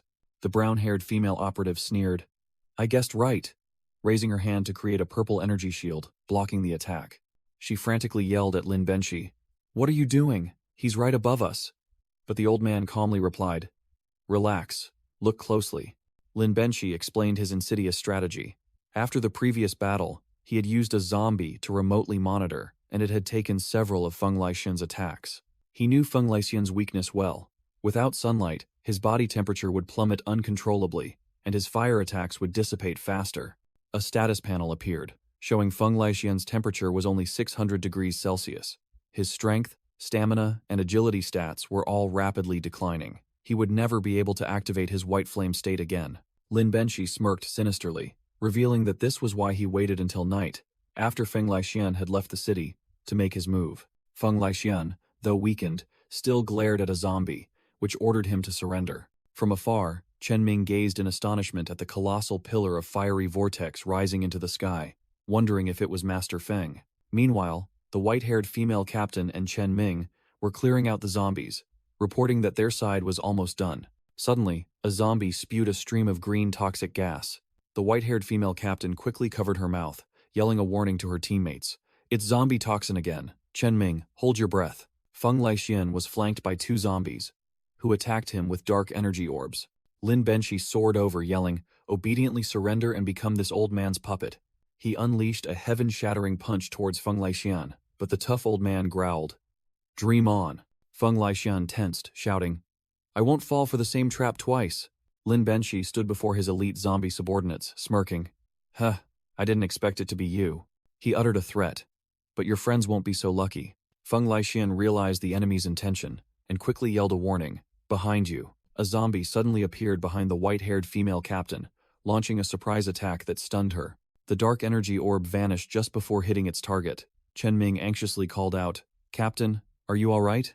The white-haired female captain coughed up blood but still roared, "I'm fine, watch your back." Chen Ming wielded twin swords in an X stance, creating an energy vortex to block the attack. Clang! The muscular zombie's attack was halted, and he sneered. All talk, no bite. Feng Laixian tensed his body, engulfed in blazing flames, and decided to rush in to support his teammates. The old zombie Lin Benshi sneered upon seeing Feng Laixian charge into the encirclement of the fallen ones. Still have time to worry about others? Held back by the swarm of minions, Feng Laixian roared in anger. You bastards! Amidst the chaos, a green-haired old man appeared, radiating emerald energy and declaring, It's time to clean up. He summoned a towering treant guardian, its glowing eyes looking down upon the battlefield, making even Lin Benshi look up. Boom! The treant guardian slammed a powerful punch into the ground, creating an energy explosion that swept away the surrounding area. Lin Benshi and his subordinates were thrown back, staring in shock at the giant treant guardian. What in the world is this? Zhang Ping called out loudly, reassuring the regrouping team. Is everyone all right? The white-haired female captain recognized the familiar voice and turned to look with surprise. Zhang Ping now stood tall beside the treant guardian, officially joining the battle. The white-haired girl sighed in relief, her joy evident. Thank heavens, you're still all right. Suddenly, another silver-haired old man appeared, blocking Lin Benshi's attack. The old zombie unleashed an energy strike directly at his opponent's chest, but it was completely absorbed. Lin Benshi was stunned, unable to understand why his attack had no effect. One of his subordinates screamed in terror. Watch out! He's immortal. Su Qingbo coldly retaliated with a yellow energy palm strike, leaving Lin Benshi bewildered. Looking at the mysterious new opponent, Feng Laixian had to admit, this guy is tougher than I thought. Su Qingbo and Feng Laixian stood back to back, the blazing martial artist warning. Don't let your guard down. The enemy is a fallen one. Feng Laixian went full power, his body temperature reaching 800 degrees Celsius, stats skyrocketing as he growled a challenge. Let's see what other tricks you useless old man have. Our entire team had gathered, their morale soaring. The giant treant guardian, Zhang Ping, Su Qingbo, Feng Laixian, and the two reinforcement captains roared, Charge! Lin Benshi's female zombie subordinate paled, realizing this fight was too difficult. These reinforcements are no joke. We've missed our golden opportunity to capture Feng Laixian. Sensing danger, the female zombie quickly pulled her teammates to retreat, shouting, Something's wrong. Fall back quickly. Lin Benshi was furious at losing his prey, roaring, I was just a little bit away from catching him. Suddenly, a purple orb of dark energy appeared, sucking Lin Benshi directly into it as he screamed helplessly. The entire zombie horde was pulled into a spatial portal and vanished, Lin Benshi only managing to leave a curse. Consider yourselves lucky this time. Feng Laixian, full of fighting spirit, was about to give chase, but Zhang Ping stopped him in time. Grandmaster Feng, don't act rashly. Zhang Ping calmly analyzed, advising the fiery martial artist. We don't have enough information on the enemy. Chasing them would be falling into a trap. Let's return to base and regroup with everyone. The group retreated into a strange forest, and the white-haired female captain noticed the difference. This place seems different from before. The white-haired female captain explained, while activating a secret mechanism. Of course, we've changed bases. The old one was too cramped. A giant teleportation circle appeared beneath the group's feet, and she continued. And it's closer to the training area, so deployment will be much smoother. The entire team was teleported to a high-tech underground base, and the white-haired female captain introduced. Welcome to Secret Base 08, 1,800 meters deep, with enough space for 2,000 people. Zhang Ping was overwhelmed by the grandeur, while Situ Shibai's golden phantom appeared behind him, smiling smugly. Haha, better safe than sorry. The white-haired female captain revealed. When I was in the investigation team, I knew they had a few outposts beyond the city walls. I'm not sure if they're still in use. Su Qingbo asked the female captain about his successor, and she replied, I heard Ma Bin is running the investigation team. Yes, your favorite disciple, sir. Zhang Ping interjected with a shocking piece of information. When Elder Su was still conscious, he mentioned that Ma Bin seemed to be a member of the Zhu clan. What's that about?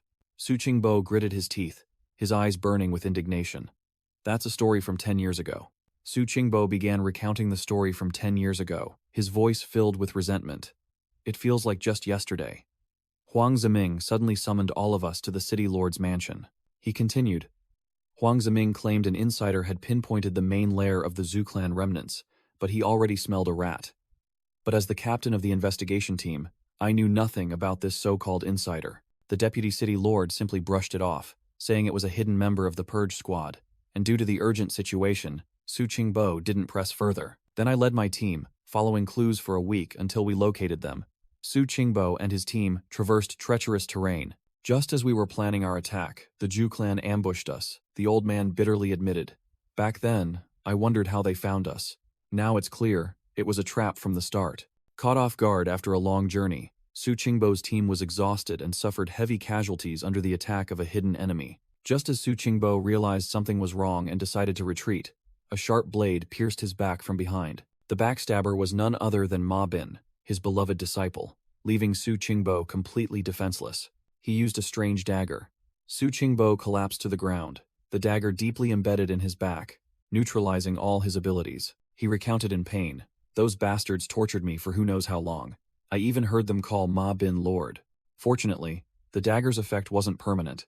He feigned death to deceive them, then was thrown into the river and used his flowing concealment skill to escape. Ye Changchun placed a hand on Su Qingbo's shoulder, understanding. "No wonder you were so cautious at first. Every time I asked, you wouldn't say. It turns out, that was when your heart began to fall into darkness." Situ Shibai's phantom appeared, growling. Huang Ziming again. "So they've controlled the investigation team for 10 years already. The Zhu clan's conspiracy runs deeper than we imagined." The white-haired female captain also interjected, her gaze distant. "If the captain hadn't promoted me back then, I probably wouldn't have survived leaving the investigation team." Just then, 3 female members of the Purge Squad appeared, and the blonde, braided girl spoke up. "Is everyone still here?" The blonde girl approached to greet them. "You must be the seniors Zhang Ping met. It's a pleasure to meet you." Then curiously looked at the small creature in Zhang Ping's hand. "Huh? What's that little thing?" Zhang Ping explained that it was a small beast he found in the wild, with the potential to become a king-tier monster, and very friendly, possibly a valuable ally later, making the other 2 girls' eyes light up. The blonde braided girl, acting as the commander, waved her hand. "All right, that's enough talk. Everyone settle into your quarters and focus on recovery," Situ Shibai warned. "In that case, the investigation team is now our enemy. We can no longer rely on the outposts and must guard against all their schemes." At a mysterious fortress, guards and monstrous beasts patrolled strictly, the atmosphere as tense as a drawn bowstring. A commander was giving orders to his disciples, declaring a 10-mile curfew by the sect master's command. Rip! A dark purple spatial gate suddenly tore open the void right in the middle of the courtyard. A pale old man was flung out of the gate, screaming miserably, while another subordinate watched with a cold expression. As the old man scrambled to his feet, he cursed furiously. "That wretched woman!" He roared bitterly because his plan was ruined, while another pair stood by the spatial gate, seemingly the culprits. The old man snapped his head up, his eyes blazing with killing intent. "Who dares cause trouble here?" A gray-haired woman stepped out from the shadows, her tone both sarcastic and commanding. "Calm down, old friend. You're too hot-headed." All the disciples immediately knelt to the ground, shouting in unison, "Welcome, sect master." The corpse refiner old man questioned the sect master about their agreement. "I lent you my zombie army, and in return, you promised to provide me with materials for corpse refinement." Li Aosue, the sect master, stated firmly, "I, Li Aosue, always keep my promises. You won't suffer any loss." Meanwhile, an advisor was analyzing the situation, concluding that the 2 new enemies were no less formidable than Feng Laixian, especially since that martial artist could transform at any moment. Li Aosue reassured the old man, stating that capturing Feng Laixian alive was only a matter of time. Elsewhere, a blonde girl, seemingly the Saintess, confidently declared, "Now that the Saintess has returned, with her help, I will surely break through to the king rank soon." The Saintess's golden eyes shone with unwavering determination, promising a grand plan about to unfold. Li Aosue issued orders to her subordinates, coldly permitting them to use the captured high-level awakened ones as materials for cultivation. She announced that she would enter secluded cultivation for a period, leaving the corpse refiner old man utterly stunned. Before leaving, Li Aosue cast a glance and commanded all her subordinates, "All of you, behave yourselves properly. Understand?" Her aura was absolutely overwhelming. The corpse refiner old man broke out in a cold sweat, only able to tremble and obey, clearly completely outmatched. 1 week later, the training room door burst open. Zhang Ping and Wang Jiamin charged in like 2 arrows, coordinating their attacks with extreme precision. Their target was Instructor Bai De, in his white wolf beastman form, who easily raised his hand to block the girl's sky-shattering kick. Both unleashed a flurry of consecutive blows, but Bai De blocked them all, bluntly scoffing. "Too weak." Bai De launched a kick that sent Zhang Ping flying, sneering, Have you two eaten yet? Mid-air, Zhang Ping spun around, gathering a sphere of dark nethermist energy in his hand. Preparing for a grand move, he unleashed the ultimate technique, Beast King Fist, Diamond Body, creating a colossal energy vortex that swept towards the instructor. Bai De merely curled his lip, disdainfully dismissing the attack. All talk. Suddenly, Wang Jiamen closed in from behind, locking Bai De in place and shouting, "Beast King Fist!" She used the gluttonous peak lift technique, slamming Zhang Ping's energy vortex directly onto the head of the immobilized instructor. Bai De was completely engulfed by the destructive combined attack. Boom! A massive explosion shook the entire training room, sending dust flying everywhere. Amidst the rubble, Instructor Bai De sat bruised and battered, tended to by a white-haired female instructor, lamenting. Old wounds just healed, and now there are new ones. Wang Jiamen frantically apologized for overdoing it, while Zhang Ping, with a poker face, subtly reminded them that the instructor himself had called them weak earlier. Zhang Ping nonchalantly dragged the group away for lunch, ignoring the fuming instructor and his colleague trying to mediate. Instructor Bai De, now back in human form, thoughtfully admitted that both their skills had advanced remarkably, especially Wang Jiamen's potential, which he had underestimated. Just outside the training room, Zhang Ping and Wang Jiamen encountered Captain Jin Bo, who was enthusiastically lifting weights. Jin Bo grinned, saying that the hospital was too stifling, so he came out for some fresh air, while his entire team was strenuously training behind him. The entire gym was filled with an intense training atmosphere, and Jin Bo called for everyone to take a short break before the next round. At the Purge Squad's blacksmith shop, Zhang Shouzong saw Zhang Ping and Wang Jiamen enter and asked, "Huh? Did you two break the training room again?" Zhang Shouzong sighed helplessly, looking at Zhang Ping and Wang Jiamen. "I'm speechless with you two," while the pink-haired girl mumbled an apology. Wang Jiamen invited, "Where are you going? Not having lunch?" But Zhang Ping coldly replied, "You go ahead. I have something to do," then headed straight for the blacksmith shop.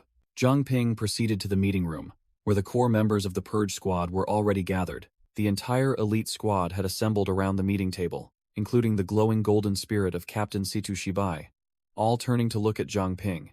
Situ Shibai spoke, "Perfect timing. I want to discuss some important matters regarding the testing zone." Zhang Ping smirked, his eyes flashing. All right.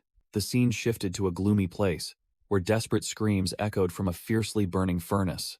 At the Zhu clan headquarters, someone roared during a meeting. "The Saintess has been captured. How dare you still show your faces here?"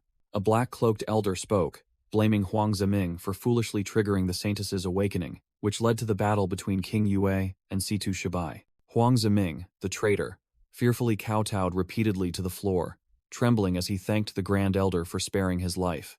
The Grand Elder propped his feet on the table and ordered, "If that Zhang Ping truly is an infinite-level awakener, he will definitely come to the testing zone." "Zhu Yanbing, what's your situation?" An arrogant figure revealed himself, none other than Ma Bin, the traitor from years past, now bearing his true name, Zhu Yanbing. He sneered. "Even if Zhang Ping is an infinite-level awakener, his level is still low, not enough to compare with us. If he dares to show up, I guarantee he'll be eliminated." The Grand Elder warned in a harsh tone, too naive and inexperienced. Underestimating an opponent is a fatal mistake. The terrifying thing about infinite-level awakeners is their potential to surpass their current level. Situ Shibai has already given us enough trouble. Do not underestimate the enemy. He continued to instruct, stating that the urgent issue now was the Holy Ancestor Village, the group that had kidnapped the Saintess, while Huang Ziming remained prostrate on the floor. Another member spoke up, reminding the elders about the clan's trump card. "Elders, have you perhaps forgotten our Zhu family's trump card?" Zhu Yuanlong. The second elder slammed the table in anger. "Don't mention that ungrateful beast. The clan poured so many resources into raising him, only for him to follow some ridiculous righteous path." The other person quickly appeased. "Second elder, please don't be angry. I mentioned him because I have a very interesting plan." He declared that this plan would force Zhu Yuanlong to return and serve the clan, helping to strengthen their side. A black-cloaked female elder wrapped her arm around the neck of a boy named Zhu Juyang, whispering, "But we will need the cooperation of little Juyang." The female elder smirked with an evil grin, revealing their trump card, the key to the Forbidden Zone. Hearing the words Forbidden Zone, even the Grand Elder was startled, stammering, "The Forbidden Zone? Are you suggesting?" After hearing the plan, the Zhu clan elders fell silent, the atmosphere as tense as a drawn bowstring. The Grand Elder sighed, reluctantly concluding, Though I don't wish it, this is the only option right now. Finishing his words, he tossed a blazing red feather towards the female elder, signaling, proceed. The female elder caught the burning feather, her voice obeying in an eerie manner. As you command, sir. Immediately, flames from the feather erupted fiercely, incinerating her black cloak. Her disguise vanished, revealing a powerful pink-haired woman, who confidently declared, I, Zhu Hongfang, will not disappoint you. Deep underground, Zhu Hongfang taunted a burly man. You can't even look after a child, yet you talk about restoring the clan. Truly useless. The muscular man, Zhu Yuanlong, retorted. What do you know about little Zhu Yang's true nature? In a flashback, Zhu Yuanlong was protecting his nephew, Zhu Yang, in front of two other elders from the clan, clearly having covered for him many times. Both approached a colossal stone gate, and Zhu Hongfang declared they had reached the Zhu family's forbidden zone. Zhu Yuanlong glanced at her. First time here? Right. You've never been involved in clan matters before. Zhu Hongfang openly showed disdain, burning a white feather. Don't lump me, Zhu Yuanlong, in with the likes of you. The gate slowly opened, and she continued to sneer. You treat other people's lives like dirt. Do you truly think everything will end well? Zhu Yuanlong crossed his arms, growling. It's precisely because of people like you that the Zhu family has declined. Evil cannot triumph over good. That is an unchanging truth. But upon looking inside, even he froze, his face changing color in astonishment. Inside, the forbidden zone was the colossal skeleton of a bird-like creature. He exclaimed, Is this the divine sunbird of the first clan head? Both stood before the magnificent remains, Zhu Yuanlong muttering. Those two old men hid the divine sunbird's remains here. What in the world are they plotting? Zhu Hongfang didn't care. She called out loudly, Zhu Yang, stop hiding. Your uncle Yuanlong is here to play with you. Zhu Yuanlong suddenly noticed a small metal object lying on the ground. He recognized it as Zhu Yang's item and hastily asked, Where did that mischievous brat run off to?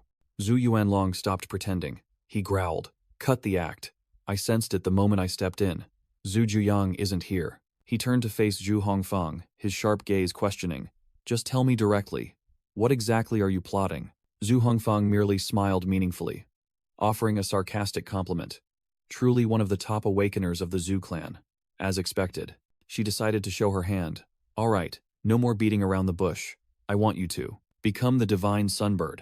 Zhu Hongfang screamed, spreading her arms as if performing a mad ritual, the shadow of a colossal bird appearing beneath her feet. Zhu Yuanlong was stunned, thinking she had lost her mind. Become the divine sunbird? What nonsense are you spouting? This is just a skeleton. Has the Zhu clan abandoned its beast-taming tradition to play at summoning spirits now? Zhu Hongfang calmly replied, her hand caressing the skeleton. The Zhu clan's beast-taming methods may vary, but our core principles have never wavered. She revealed her twisted plan. After years of research, I've finally found a way to transfer the divine sunbird's power into a living being. Unfortunately, no one in the Zhu clan can withstand that divine power, except for you. Zhu Yuanlong began to gather his strength, a fierce red energy flashing around him, knowing full well this deal was suspicious. Sounds appealing. So, what's the price? He went straight for the critical point. For example, sacrificing myself? The question made Zhu Hongfang pause for a beat. Looks like I hit the nail on the head, Zhu Yuanlong smirked, seeing through the fleeting confusion on her face. Suddenly, 3 cloaked assassins lunged out from the shadows. Zhu Yuanlong immediately realized, these assassins are yours too, aren't they? Without another word, Zhu Yuanlong roared defiantly, red energy violently erupting around him, ready to take on everyone. Come at me. An assassin swung his scythe, but Zhu Yuanlong had already taken his stance, red lightning enveloping his fist, the ground beneath his feet cracking from the pressure. Whoosh! The assassin slashed incredibly fast, but Zhu Yuanlong easily blocked the sharp scythe with his bare hand. He growled, his hand gripping the enemy's weapon hilt tightly, his eyes filled with disdain. A thunderous punch sent the assassin flying like a tattered puppet, and he scoffed. Just a bunch of small fry. But just as he took down one, the other 2 closed in from both sides, one swinging his weapon for a direct attack. The remaining assassin unleashed a blue energy chain, wrapping tightly around Zhu Yuanlong from behind. He was bound tightly by the glowing chains, realizing this was no ordinary item. Bone-eroding chains? Bound tightly by the bone-eroding chains, Zhu Yuanlong remained unfazed as 2 other assassins charged with daggers, the red energy around him still surging. The 2 assassins swung their daggers, but the energy chains suddenly stretched taut, unable to restrain his power. Zhu Yuanlong sneered disdainfully, realizing the enemy had gone all out. A scythe, 2 bone-eroding chains, and 2 demon-sealing daggers. You guys are really going all in. He let out an earth-shattering roar, red energy exploding like a bomb, tearing the assassins to shreds. Having wiped out the small fry, Zhu Yuanlong dusted his hands, turning to look at Zhu Hongfeng with a challenging gaze. Is that all you've got? Suddenly, a sinister smile appeared from thin air, signaling a puppeteer had just entered the fray. Zhu Yuanlong suddenly froze, feeling a strange power controlling his body, a voice echoing in his head. This feeling. It's Zhu Yang's puppet art. He collapsed, clutching his chest, realizing the coin he had picked up was the medium used to control him from afar. Seeing her chance, Zhu Hongfeng immediately ordered the remaining assassins. This is our opportunity.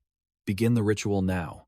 A colossal dragon skeleton emerged from the ground, enveloping the controlled Zhu Yuanlong, fierce red energy erupting from its center. He roared in pain and disbelief, a blade having just pierced his back.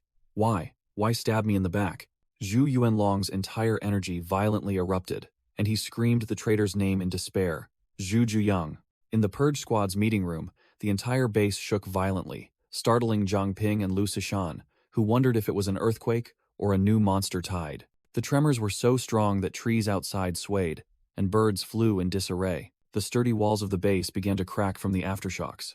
Inside, Purge Squad members were hastily evacuating the injured, one person ordering, "The wounded go first. Everyone stay calm." Manny simultaneously created a protective barrier and reassured his teammates, asserting that a normal earthquake couldn't shake such a fortified base. Zhang Shozong had just finished clearing the remnants of the previous battle, confident that all enemies had been dealt with. Zhang Ping called Zhang Shozong over, ordered him to move, and asked about the whereabouts of the Zhao brothers, believing they still had exploitable value.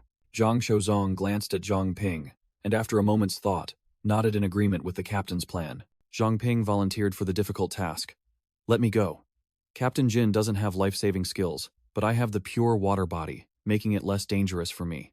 He smirked confidently at Liu Sishan, a sphere of water gathering in his hand. Don't worry, I'll be careful. At worst, I'll just use my pure water body to escape. Liu Sishan snapped, pointing directly at the map. Both of them are high-level awakeners. What if they try to drag you down with them? We're 1,800 meters underground.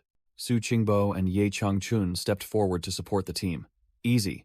Well, go with you, ensuring those 2 brats can't pull any tricks. If things go south, Zhang Ping can just pull us back, and it'll be fine. Liu Sishan sighed helplessly, having no choice but to accept this high-risk, high-reward plan. The entire team immediately set off, Zhang Ping shouting back. Sishan, everyone go ahead, I'll catch up later. Along the way, Liu Sishan wondered, does Captain C2 have another motive for saving the Zhao brothers? Zhang Ping simply replied curtly, caution is paramount. In a dark room, a blonde-haired boy wearing a hooded cloak sat reading a book, smiling sinisterly. The boy turned the page, muttering enviously, no wonder Uncle Yuanlong never comes to play with me. Turns out he's having fun outside. He looked at the image of a colossal fire phoenix in the book and said meaningfully, but running away from home to play all the time isn't good behavior.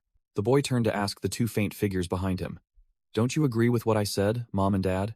The boy's eyes flashed with an evil red light, and he grinned widely. After all, our Zhu clan is the greatest clan there is. The boy looked down at the page, where Zhu Yuanlong was miserably collapsing, and burst into gleeful laughter. Zhu Yuanlong screamed amidst a sea of flames, his body fiercely burning in a cruel ritual. A pink-haired woman stood with the cloaked assassins, coldly declaring, stop struggling. The ritual is complete. No matter how strong you are, you're just a mortal. From the flames, a colossal divine sunbird emerged, and the pink-haired woman sneered. Now you're a part of the divine bird. What's so bad about that? A masked subordinate wondered. If we can revive the divine sunbird this way, why do we need to cooperate with the Notter Fox clan and kidnap the Saintess? The pink-haired woman cursed him directly. Foolish, she explained as the divine bird roared. We allied with the Notter Fox clan because only King Yue is powerful enough to hold Situ Shibai at bay. She continued to reveal a shocking secret. According to the elders, the Zhu clan has clashed with Situ Shibai for centuries. He has displayed over 10,000 different abilities, his power comparable to that of a true king. It turns out, Situ Shibai's fatal weakness is extremely poor psychic resistance, so they spared no expense to find the Notter Fox clan, a tribe capable of countering him. The pink-haired elderess revealed her trump card. We have allied with King Yue to incapacitate Situ Shibai. If not for this urgent situation, I would not have resorted to this method to revive the divine sunbird. She bitterly recounted the drop of blood in her hand, something she had spent 40 years of arduous training and endured all sorts of humiliation to finally refine. But bitterly, despite its overwhelming power, this drop of blood still couldn't compare to the saintess's bloodline. The divine sunbird roared, and she feared. Now that the saintess has returned to the village, Zhang Ping could also break through to king tier. If either of them succeeds first, the Zhu clan is finished. Knowing this gamble was uncertain, she had no other choice but to go all in. Whoosh! The drop of vital blood shot out, tearing through the air. Boom! The divine sunbird landed on the ground, creating an extremely powerful shockwave. The divine sunbird revealed its true form, its overwhelming aura soaring to the sky, radiating dazzling light like a second sun. At the Purge Squad's base, number 8, Feng Laixian and a blonde female member were surprised. Why is the sun so bright today? Feng Laixian squinted, realizing something was wrong. Wait, that is, a gigantic, mutated beast appeared in the sky. It was the divine sunbird, making the entire team look up. More reinforcement members gathered, and Chen Ming was astonished. Could it be the Zhu clan's divine sunbird? The pink-haired elderess stood on the rock outcrop, laughing maniacally. It's a success, I did it, she arrogantly declared before the majestic divine sunbird. With the divine sunbird revived and Situ Shibai held back by King Yue, from today the Zhu clan will rule all. Unexpectedly, the divine sunbird spun around abruptly and plunged straight down towards her and her subordinates like a blazing meteor. The pink-haired elderess turned pale, unable to believe her eyes. What? Crash! The divine sunbird landed right in front of her, its eyes filled with murderous intent, completely out of control. It flew away, leaving behind a devastated battlefield and a pool of blood. The Zhu clan's plan had failed miserably. The scene shifts to the dungeon of base number 8, where 2 prisoners lay sprawled on the floor, lamenting. Pure strength is useless now. We're stuck here. We're probably going to die here. The older man tried to reassure his younger brother. Don't be afraid. Your brother is here. We should have known this outcome the moment we were captured. Crash. The dungeon ceiling was pierced by an extremely powerful force, creating a gaping hole. The 2 prisoners lay sprawled on the floor, completely helpless in the face of the situation. Both closed their eyes, awaiting death, without a shred of hope left. A stream of deep purple energy shot down as Zhang Ping activated his nethermist physique. Zhang Ping landed coolly, assuming the Beast King fist, gluttonous-style stance, dark energy surging around his hands. He shouted loudly, urging the prisoners to run, while one hand blocked a gigantic collapsing ceiling slab. The prisoners carried each other, fleeing in disarray. Their leader shouted loudly, urging Zhang Ping to follow quickly. Zhang Ping smirked confidently. Coming right up, he swung his hand, shooting out an extremely powerful stream of nethermist energy towards the sturdy iron door. Whoosh! The door was blown away like paper, opening a path to survival. The prisoners, having just escaped, sighed in relief. But Zhang Ping immediately poured cold water on their hopes. It's not over yet. We still need to reach the teleportation room. Suddenly, the entire base shook violently, signaling a complete collapse. The ceiling began to crumble, and gigantic rocks rained down on the entire team. Horrifying memories flooded back. Zhang Ping recalled the scene of himself being buried alive under rubble in his previous life. He frantically wondered, subconsciously, am I going to die again? Zhang Ping lay sprawled amidst the rubble, seemingly unconscious, while someone was shouting his name. As the prisoners were in despair, 2 gigantic figures appeared. Stoneman Su Qingbo and Triant Ye Changchun. Heavy reinforcements had arrived. The 2 prisoners initially sat on the ground, the brown-haired one sneering. Serves you right for daring to rush in. The other snapped. Stop it. Zhang Ping slowly got up, dusted himself off, and declared firmly. The base is already this ruined. Forget about the teleportation gate. The 2 Zhao prisoners acted tough. One told Zhang Ping to just leave, while the other growled a threat that if he lingered, he would be the 3rd person to die by his hand. Zhang Ping snapped, cursing directly at the 2 prisoners. Shut up. You're hostages. You don't get to choose how you die. Triantier Changchun analyzed the situation, stating that he could dig a way out, but it would take several days, while Old Su could merge with Stone to escape but couldn't bring the 2 prisoners. Zhang Ping calculated in his mind that there was only enough air for half a day, but he still had a trump card to resolve the situation. Zhang Ping revealed his plan. He had taken blood samples from the 2 brothers and discovered that when combined, they created a unique energy wave, which could activate a new power to escape. The two prisoners suspected Zhang Ping was being controlled, but he retorted sharply. If I were controlled, you would have been dead long ago. Now choose, cooperate or die. The brown-haired prisoner was decisive, declaring that his brothers were not ungrateful, then used a knife to cut his own hand. He extended his bleeding wrist towards Zhang Ping, resolutely. Take as much as you need. Zhang Ping drank the prisoner's blood, but nothing changed, and he muttered, Strange, isn't it? Or do I need more? Suddenly, Zhang Ping's body reacted violently, his eyes flashed yellow, and he coughed up dark energy. The two prisoners watched Zhang Ping writhing in panic, not understanding what the hell was happening just from drinking a little blood. The Zhao brothers rushed over to check on Zhang Ping's condition, looking genuinely worried. Energy exploded around Zhang Ping as the system announced, The glutton talent has been activated, awakening the new ability King's Gem, a powerful buff for contracted beasts. At the same time, elsewhere, a gigantic fire phoenix, the divine sunbird, appeared in a sky-high sea of flames, signaling a shocking event. Outside, Manny urged Liu Sishan to quickly retreat from the sea of flames created by the divine sunbird. Liu Sishan resolutely refused, her worried gaze fixed on the blaze. No, Zhang Ping is still not out. Manny grabbed Liu Sishan's shoulder, shouting, That's enough! Manny questioned Liu Sishan, snapping at her for losing her composure while the teleportation gate was closed, and Zhang Ping had plenty of ways to escape on his own. From a distance, an observer remarked that the divine sunbird had just incinerated the Zhu clan members and was in a berserk state, warning that if they didn't leave, they would be trapped in the sea of flames. Liu Sishan ignored Manny's advice, her gaze firm, determined not to abandon her comrade. All right, let's go. A gigantic ice wall was erected, but a team member still shouted loudly, ordering both of them to retreat immediately. The reinforcement team was in position, shouting at the top of their lungs, Leave it to us, ready to directly confront the divine sunbird. The divine sunbird swooped down, and the entire reinforcement team roared with vigor, preparing for battle. The entire team charged forward simultaneously, some transforming into beasts, others launching swords, thunder rumbling, all rushing towards the boss-level monster. The divine sunbird let out a roar, spewing out a destructive fireball that swept away everything. The entire reinforcement team was blown away by the heatwave like falling leaves, unable to resist. The martial artist strained to resist. White energy erupted, but was also nearing exhaustion. He gritted his teeth. I can't hold on any longer. Suddenly, a gigantic horn emerged from the ground, radiating a green life aura. A treant as massive as a mountain rose from the earth, extending its branches and leaves to shield everyone from the sea of flames. Not just one, but two giants. Treant Ye Chang Chun and stone golem Su Qingbo appeared like two deities, blocking the firebird's attack. Zhang Ping's two apex-level contracted beasts declared, Young one, we will assist, forming a solid defensive wall against the divine sunbird. Zhang Ping finally broke free, landing safely next to Liu Sishan, casually trapping the two prisoners in a nether-mist cage. Seeing everyone's astonished expressions, Zhang Ping calmly explained, It's a long story. To put it simply, I drank Zhao Yanhu's blood.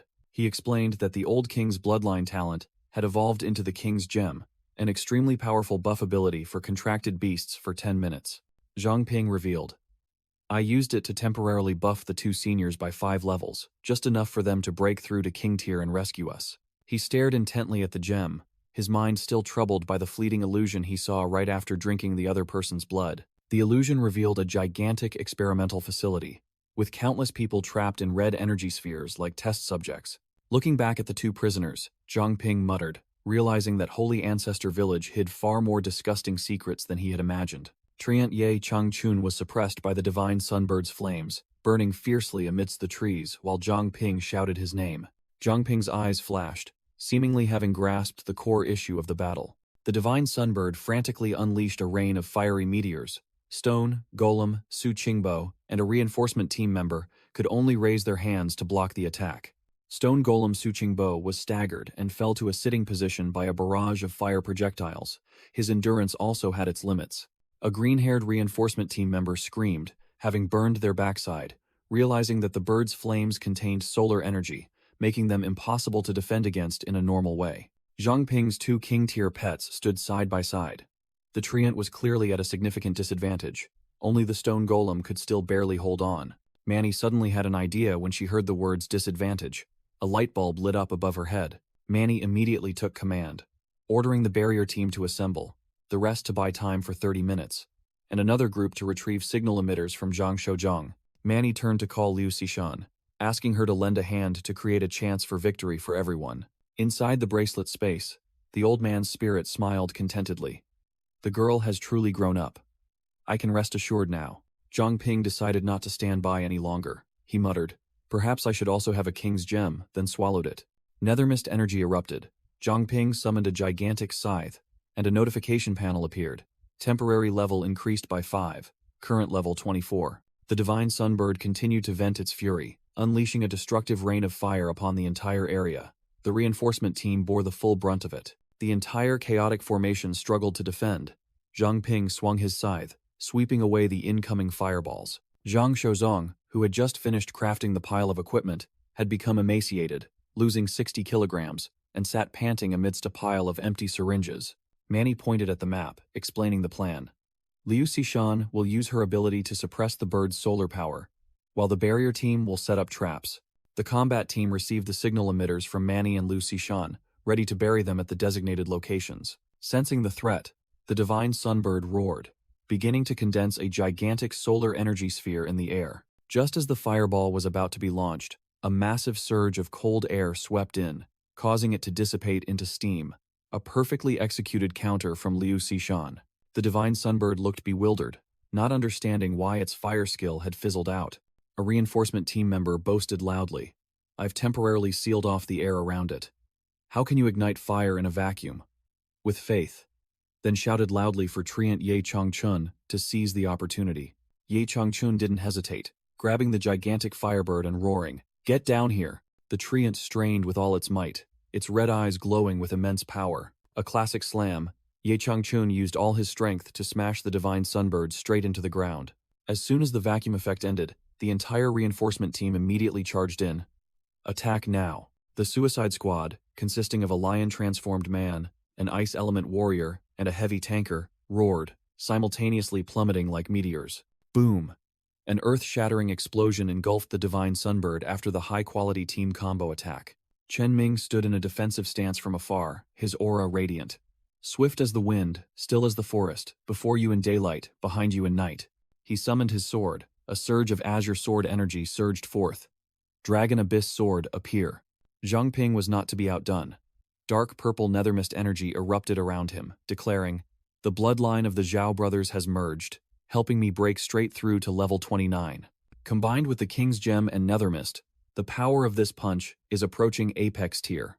A gigantic nethermist energy sword was summoned by Zhang Ping. He shouted, Chen Ming, cover me! Zhang Ping and Chen Ming, the two most serious young men in the battle, simultaneously unleashed their finishing moves. Two streams of power merged into a gigantic purple-blue energy drill, spinning rapidly and aiming straight at the divine sunbird lying on the ground. Swish! The drill pierced through all defenses, embedding itself directly into the divine sunbird, causing it to let out a tragic shriek. All the energy erupted, engulfing the bird in a destructive pillar of light. As the light faded, only a single blazing feather remained, hovering in midair. The boss was officially eliminated. The ice element warrior sighed in relief, turning to Zhang Ping. That was an intense battle. We didn't even get a chance to analyze the divine bird before it was gone. I hope this is truly the end. The entire reinforcement team looked at the smoking, gigantic crater. One person couldn't hide their astonishment. Did we just defeat a king-tier creature? The feather remaining after the explosion suddenly burst into fierce flames, circling once in the air. The masked warrior coldly issued a warning. No, it's far from over. A team member explained. According to legend, the divine sunbird is an immortal spirit, guarding the tomb of the Zhu clan patriarch. And now it has returned.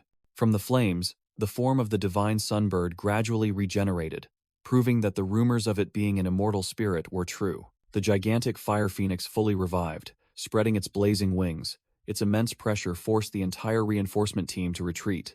The ice element warrior said little, charging straight towards the bird, unleashing an extremely powerful pressure energy attack. The ice element warrior's super mimicry, vacuum compression attack exploded, but the divine sunbird merely tilted its body to dodge. Ye Changchun, in his giant treant form, also joined the fray, swinging a steel-hard wooden punch towards the bird. The treant's punch landed squarely on the divine sunbird's chest, making it stagger and shatter a chunk of its energy. But the heat from the divine sunbird's body was so terrifying that Ye Changchun's wooden arm instantly vaporized, even though the flames had subsided. The nethermist beast suddenly appeared from above, diving down like a black arrow, using its entire body to knock down the divine sunbird. The nethermist dragon used its claws and jaws to pin down the firebird, roaring a command to the team. "I've got it pinned. Attack now." Seizing the opportunity, the entire reinforcement team charged forward simultaneously, unleashing all their most powerful skills onto the pinned boss. A barrage of sword chi, energy, and steel-hard punches relentlessly hammered the divine sunbird's blazing body.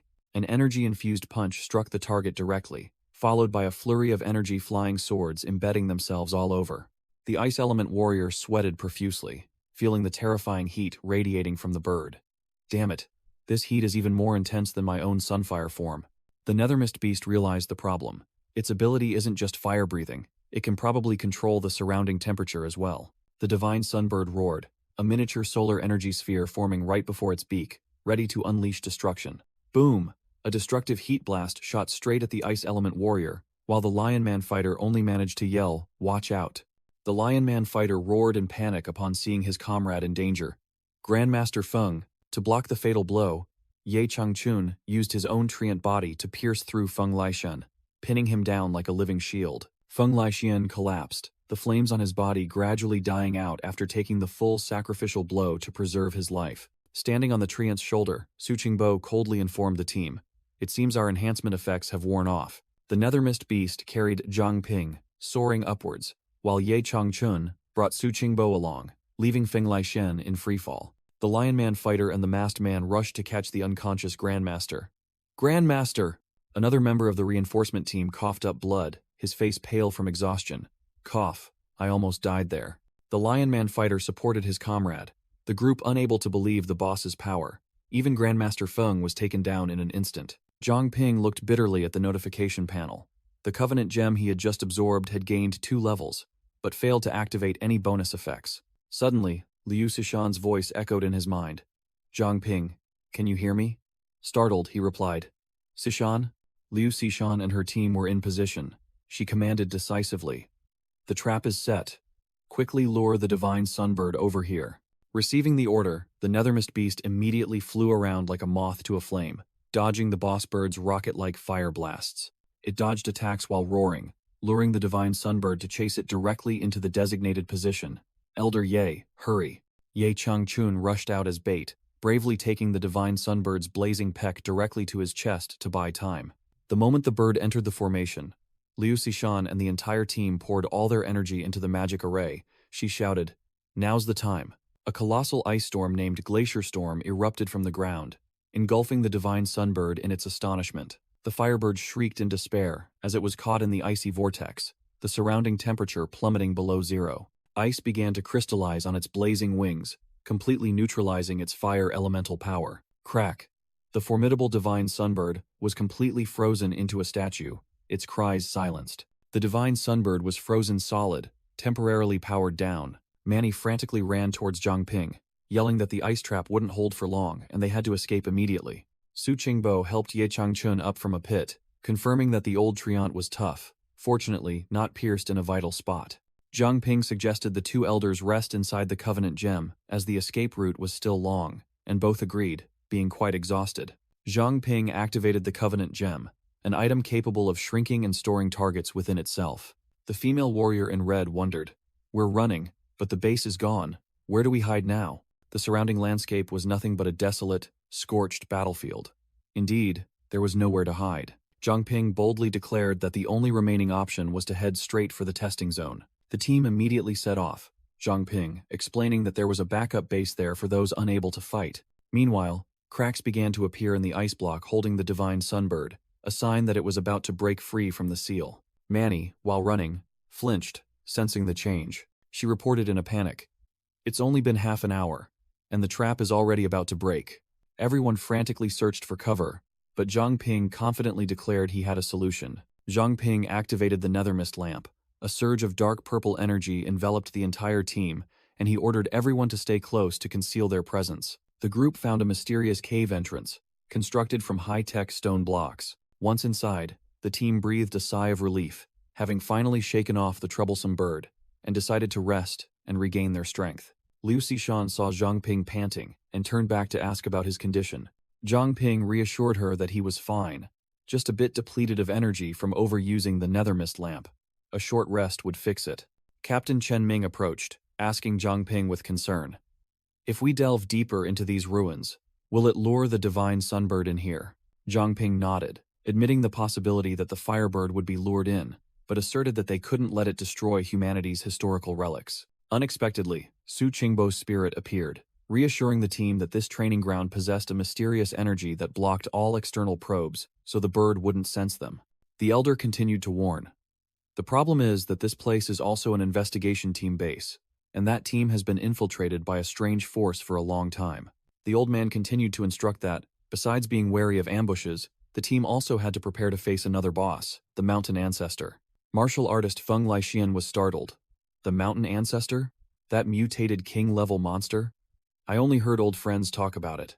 I never expected it to live here.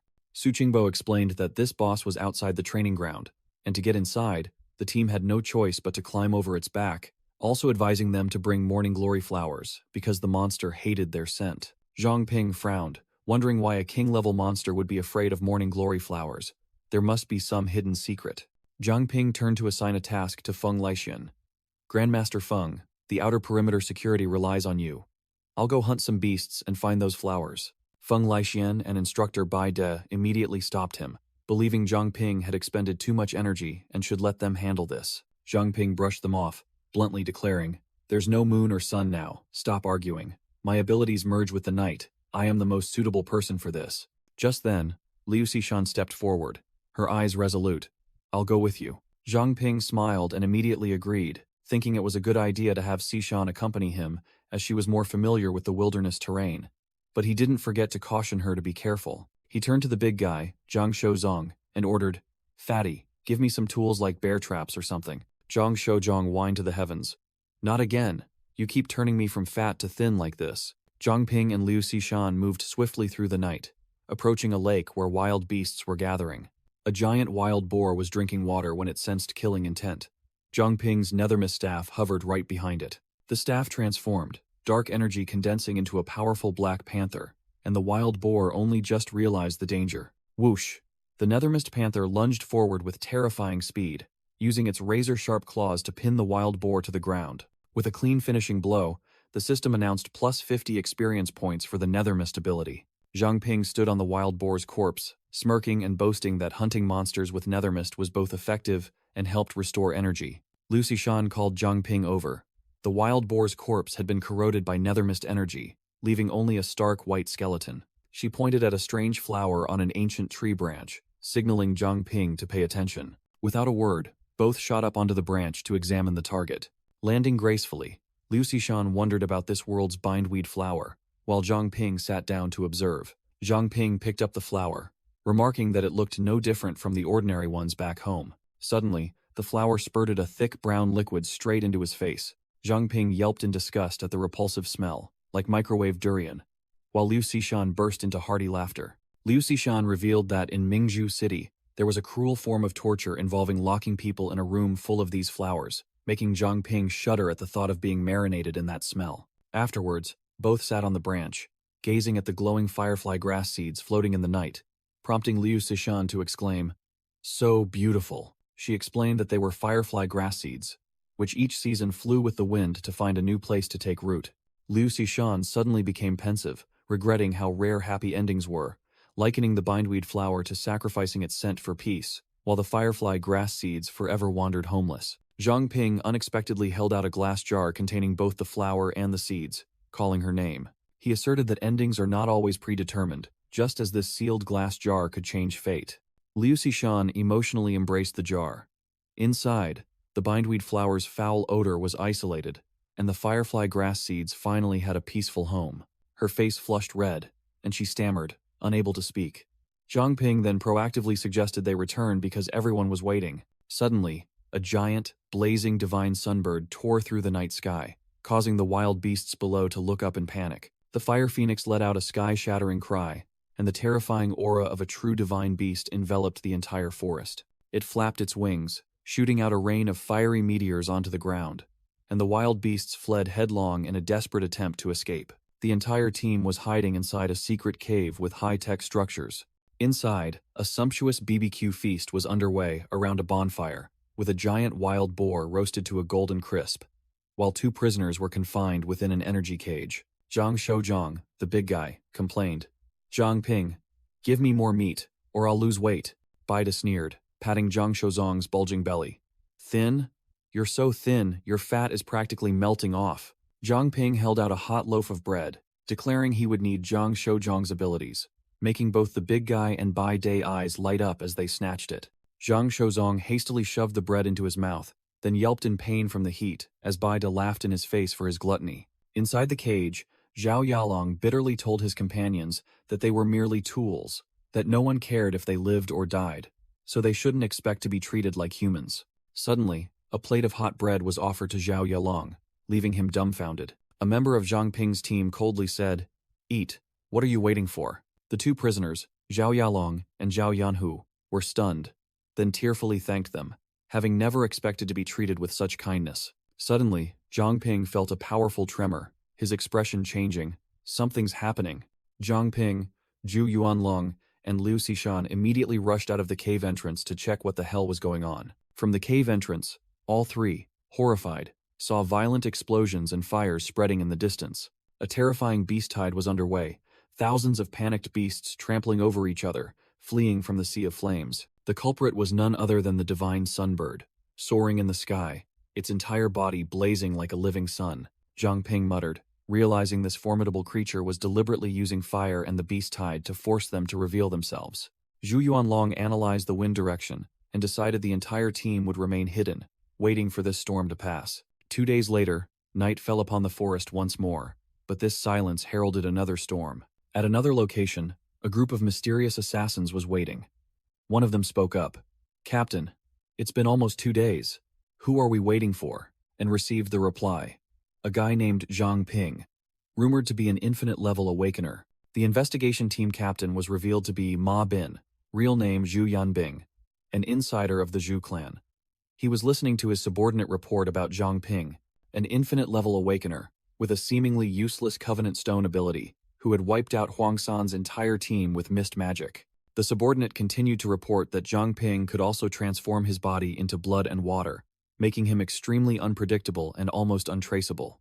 A total of 5 types of abilities had been revealed, but Ma Bin mused, that might just be the tip of the iceberg. Ma Bin warned his subordinates to be absolutely vigilant and not to underestimate the enemy, because Zhang Ping was the real deal. A small mistake would be enough to wipe them all out. Meanwhile, at their hiding spot, Zhang Ping's Whispers of the Wind effect had just ended. He immediately informed Liu Xishan, "Cici, as expected, the Zhu clan has set traps outside the training area." The team, consisting of Zhang Ping, Liu Xishan, Bai Dai, and Zhu Yuanlong, gathered around the bonfire.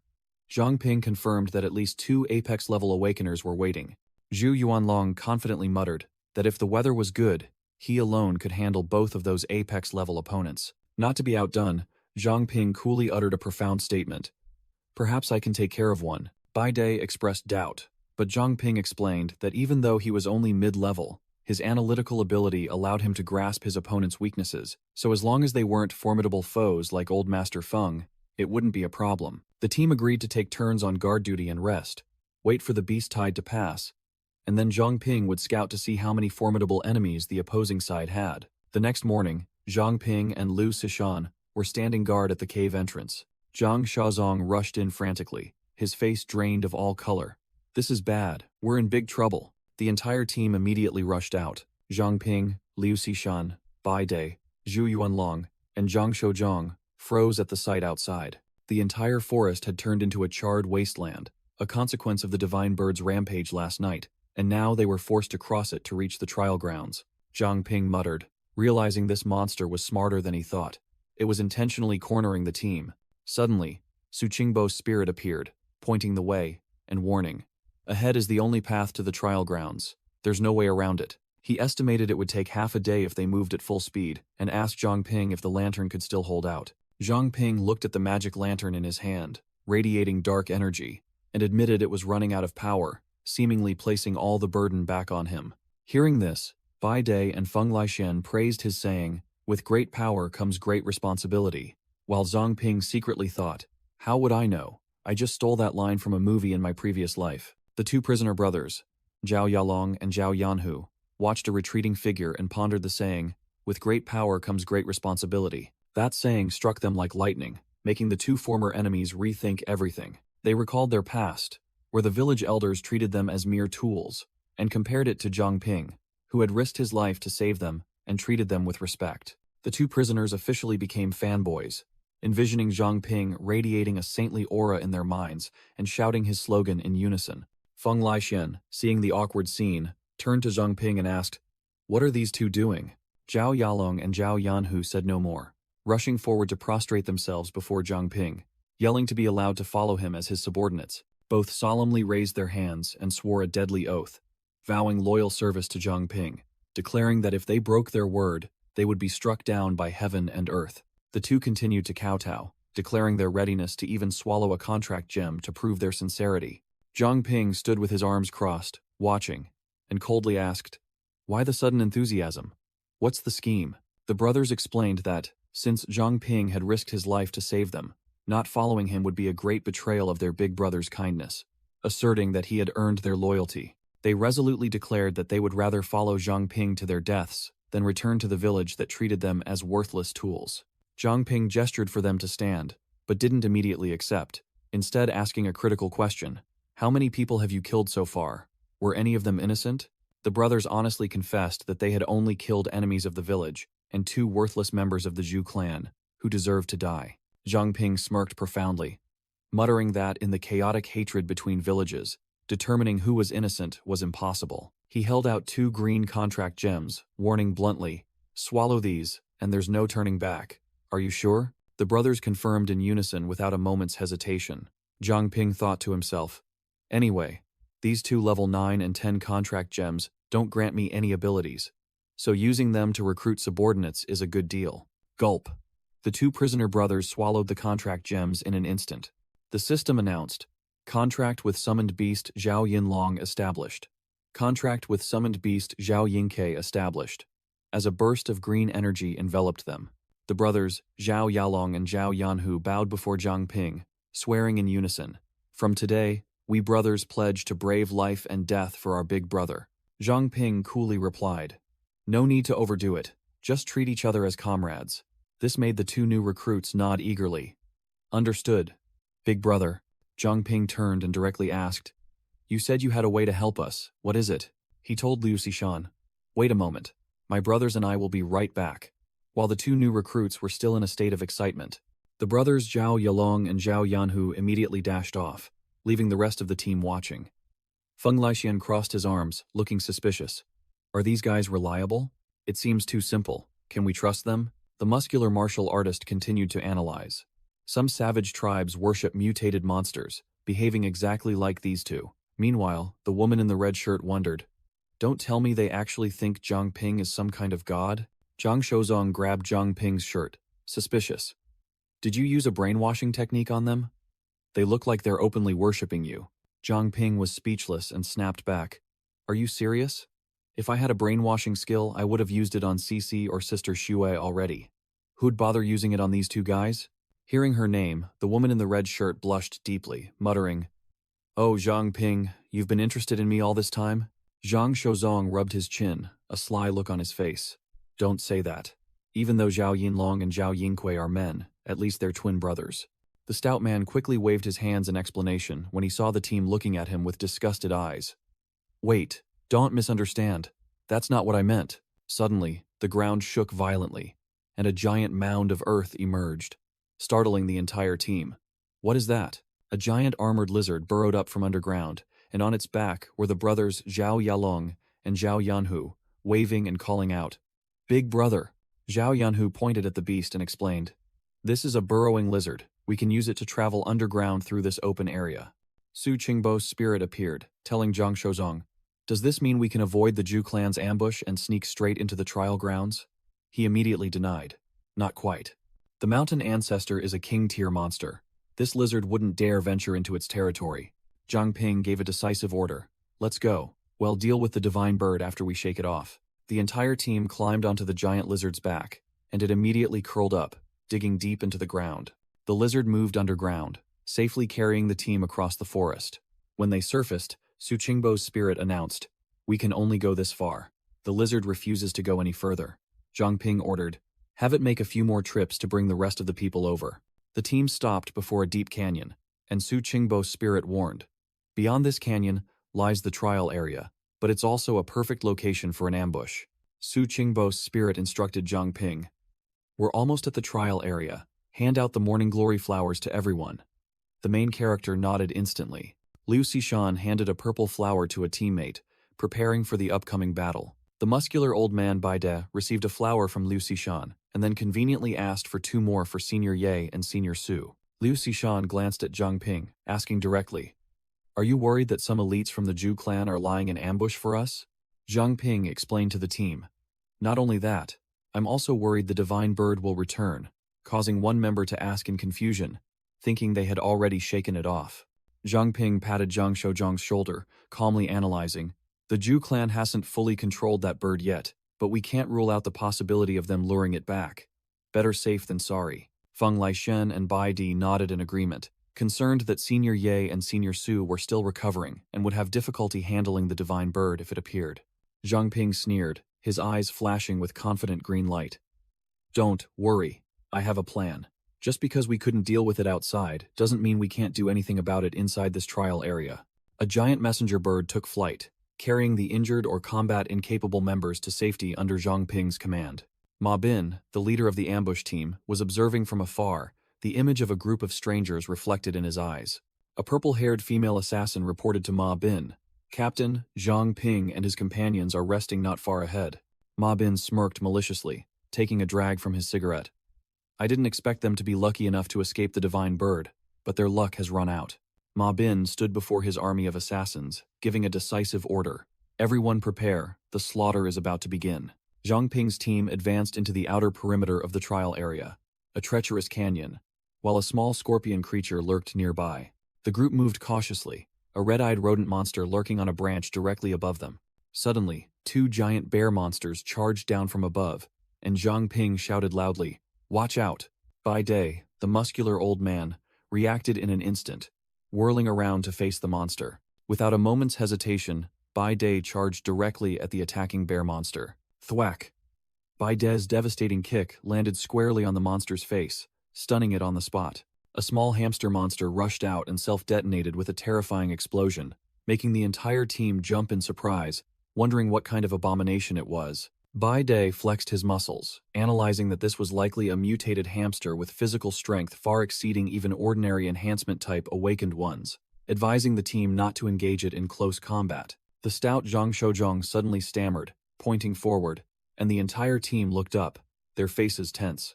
Before them was the mountain ancestor, a colossal stone toad monster standing tall like a mountain, making a team member exclaim, "I thought it was some terrifying monster. Turns out it's just a big toad." Zhang Ping glanced, discovering an enemy scout stealthily hiding behind a rock. Zhang Ping and Feng Laishan exchanged knowing glances, sharing the same thought. "We've seen it. Let's give it a little welcoming gift." The scout flinched, realizing he had been exposed, and quickly leaped to flee. "Damn it, I've been spotted." Zhang Ping appeared directly in front of the scout like a ghost, raising his colossal nethermist scythe, blocking his path. "Trying to report to your comrades? Not today." A brilliant purple slash descended, and the scout was instantly eliminated, while the system announced Nethermist plus 30. Zhang Ping realized that using the Nethermist weapon to attack also helped charge its own energy, and he smirked. "It seems I need to thoroughly investigate what this weapon can truly do." The system panel displayed a notification that Nethermist body had upgraded to intermediate level, with stored energy reaching 1,000 points, equivalent to a 0% power increase, making Zhang Ping marvel at its overwhelming power. In the distance, the purple-haired female assassin reported to Ma Bin that their scout, Ah Liu, had been eliminated. Ma Bin cracked his knuckles, realizing the ambush plan had been exposed and the enemy was provoking them, and he ordered, "Zhu Sanqi, don't hold back, let them taste our power." Zhu Sanqi, a silver-haired man with blood-red eyes, roared excitedly, "Since you're so eager to die, I'll grant your wish." He drew a yellow talisman, which flared with dazzling light and transformed into a brilliant energy sword. Zhu Sanqi roared, "Take this!" and swung his sword, unleashing a stream of golden energy towards Zhang Ping. Zhang Ping merely curled his lip into a sneer, showing disdain. Another bunch of small fry? He extended his hand. Nethermist energy gathered into a thorny shield, ready to meet the attack. The perfect time to test the Nethermist scythe. Boom! The Nethermist shield easily blocked and deflected the golden energy stream, demonstrating an absolute disparity in power levels. Zhang Ping casually raised his Nethermist scythe to parry the blow, letting out a contemptuous sneer. Is that all you've got? Zhu Sanqi gritted his teeth in frustration, unable to believe that an intermediate-level awakened one could block his full power attack. Admitting that this kid truly had some skill, an enemy muttered, realizing this was the legendary infinite-level awakened one, a true monster. Ma Bin ordered the group, his voice resolute. We must kill him before he grows stronger. Analyze. Su Qingbo's spirit burned with rage, wanting to charge out upon seeing Ma Bin, but Zhang Ping held him back, saying he already had a plan. Zhang Ping coldly assigned targets. 3 apex-level enemies, he would handle 1. Feng Laixian would deal with 2, and the remaining 6 would be left to Liu Xishan's team. Liu Xishan and her teammates appeared extremely confident, stating that if 7 people couldn't handle 6 enemies, then the Purge squad should just disband. Ma Bin hissed, declaring that one Situ Shabai was troublesome enough, and they couldn't allow a second infinite-level awakened one to rise. He decisively ordered his subordinates, no need to hold back, summon the Divine Sunbird immediately. Ma Bin roared that their sole objective was to eliminate Zhang Ping at all costs, and his entire army responded in unison before charging forward. The 2 factions officially clashed, a chaotic battle erupting in the canyon. Zhang Ping donned his Nethermist mask, gripping his scythe, charging directly at Ma Bin, initiating a peak-level solo battle. Meanwhile, Ma Bin's female subordinate began the summoning ritual, muttering incantations to invoke the spirit of fire. She continued the invocation, calling upon the blazing sun to tear open the sky and guide the divine beast's descent. The ritual was complete, the divine sunbird was officially summoned, and the entire troop cheered loudly. Clang! Zhang Ping's scythe and Ma Bin's dark blade clashed, sending sparks flying, and the traitor smirked smugly. Just one sweeping attack from Zhang Ping blew away Ma Bin and his small fry soldiers, making him frantically shout, "Everyone fall back!" Zhang Ping and Liu Xishan looked up at the firebird, wondering, isn't the divine bird supposed to be in a berserk state? How did they summon it? The colossal divine sunbird spread its wings across the sky, exuding terrifying pressure, forcing Zhang Ping's entire team into a defensive stance, ready for their most challenging battle yet. The divine sunbird roared, unleashing a rain of fire, forcing Zhang Ping and Liu Xishan to struggle to dodge. Zhang Ping grumbled, "These madmen actually summoned it." Zhang Ping glided like the wind, deftly dodging a deadly stream of fire, immediately realizing the problem. But this bird is in a berserk state. While dodging, Zhang Ping glanced at Ma Bin and his subordinates, his mind racing. Why isn't it attacking them? Zhang Ping charged straight towards Ma Bin, while the latter's soldiers were still bewildered, not understanding what was happening. Ma Bin swung his dark blade, slashing forward, and roared, "Do you want to die?" But Zhang Ping was already prepared. Clang! The blade was blocked by a swirling current of water. Zhang Ping had activated his pure water body to nullify the attack. Ma Bin loudly warned his teammates to scatter as a fireball from the divine bird hurtled straight towards him. Boom! A terrifying explosion engulfed the area, and Ma Bin barely escaped in the nick of time. Ma Bin furiously launched 3 energy-throwing knives, snarling, "Do you think you're so smart?" Zhang Ping, in his water form, retaliated with a similar attack, sarcastically retorting, "That question goes right back to you. Aren't you afraid of summoning the divine bird only to die together?" The traitor Ma Bin arrogantly declared, "The divine bird is the sacred beast of the Zhu clan. If anyone has to die here, it's you." Zhang Ping didn't waste words, turning to shout at the team, "Everyone gather here, execute Plan B." Zhang Ping raised the king's gem, and a dazzling golden light enveloped him. "Seniors, just follow the plan." The light from the king's gem enveloped the 2 giant contracted beasts, Ye Changchun and Su Qingbo, who shouted, "Understood!" The system announced that the king's gem had been activated, amplifying the abilities of the contracted beasts for a short period, ready to confront the firebird. Ye Changchun and Su Qingbo, now greatly empowered, roared in challenge, "You oversized chicken, your opponents are us." Ma Bin and Liu Xishan froze in shock. The traitor stammered in horror upon recognizing the giant stone man. Su Qingbo? Didn't you die?" Su Qingbo, without a word, let out a cold snort and charged straight at the divine bird, determined to settle old scores later. Liu Xishan and Ma Bin stared blankly at the empty battlefield. A soldier frantically reported, "Captain, Zhang Ping and the others have disappeared." The divine sunbird was pinned down by 2 apex-level monsters. It was then that Ma Bin painfully realized he had fallen for a diversion tactic. Ma Bin furiously waved his hand, ordering his subordinates, "Pursue them! They can't have gone far." Zhang Ping's entire team was running desperately through the canyon. Zhang Ping led the way, firmly holding the night Oriole lantern, determining the direction. "This way, about 6 miles left." Liu Xishan asked anxiously while running. "All of us combined couldn't even scratch that bird. So how long can those 2 old men hold out?" Zhang Ping smirked, his demeanor extremely calm. "Don't worry, everything is within my calculations." He explained the plan of using a proxy to eliminate an enemy. This domain has another boss called the Mountain Ancestor, and it will automatically aggro as soon as it senses the divine bird's aura. The task of the 2 seniors is merely to stall for time until the Mountain Ancestor appears, and the Morning Glory trigger will be the catalyst for the battle between the 2 monsters. The plan is simple. Provoke a fight between the Mountain Ancestor and the divine bird. Then the entire team will quietly slip away while they are battling each other. Liu Xishan was still not at ease, wondering, what about the investigation team? If they intervene, will the plan succeed? Zhang Ping revealed that he had deliberately lured the divine bird towards the investigation team, but the bird continued to attack relentlessly, proving they couldn't control it. Zhang Ping ran while analyzing. They definitely have some way to conceal their presence from the bird's perception. That's why it didn't target them. The entire team continued to rush forward like a whirlwind. Zhang Ping urged, "They will catch up soon. We need to hurry." Meanwhile, a subordinate reported to Ma Bin, "Captain, we can't sense their presence at all." Ma Bin muttered, realizing the problem. The only way to completely hide from an apex-level awakener is the Zhu clan's Night Oriole lantern. But how can one lantern conceal so many people? He didn't bother to think further, ordering, "It doesn't matter. I know how to deal with them. Bring that thing out." The subordinates hesitated. "Captain, that thing will put an immense burden on your body. Are you sure?" Ma Bin opened a wooden box. Inside was a grotesque, purplish-black demonic eye radiating dark energy. "Since when did I need you to worry about me?" he snarled. He roared, overriding their dissuasion. "If Zhang Ping successfully escapes into the trial zone, can you bear the consequences?" Without a moment's hesitation, Ma Bin brought the demonic eye to his mouth and swallowed it. He immediately collapsed, clutching his chest and writhing in extreme agony as a massive surge of dark energy erupted from his body. Ma Bin gritted his teeth and endured, roaring a mad command.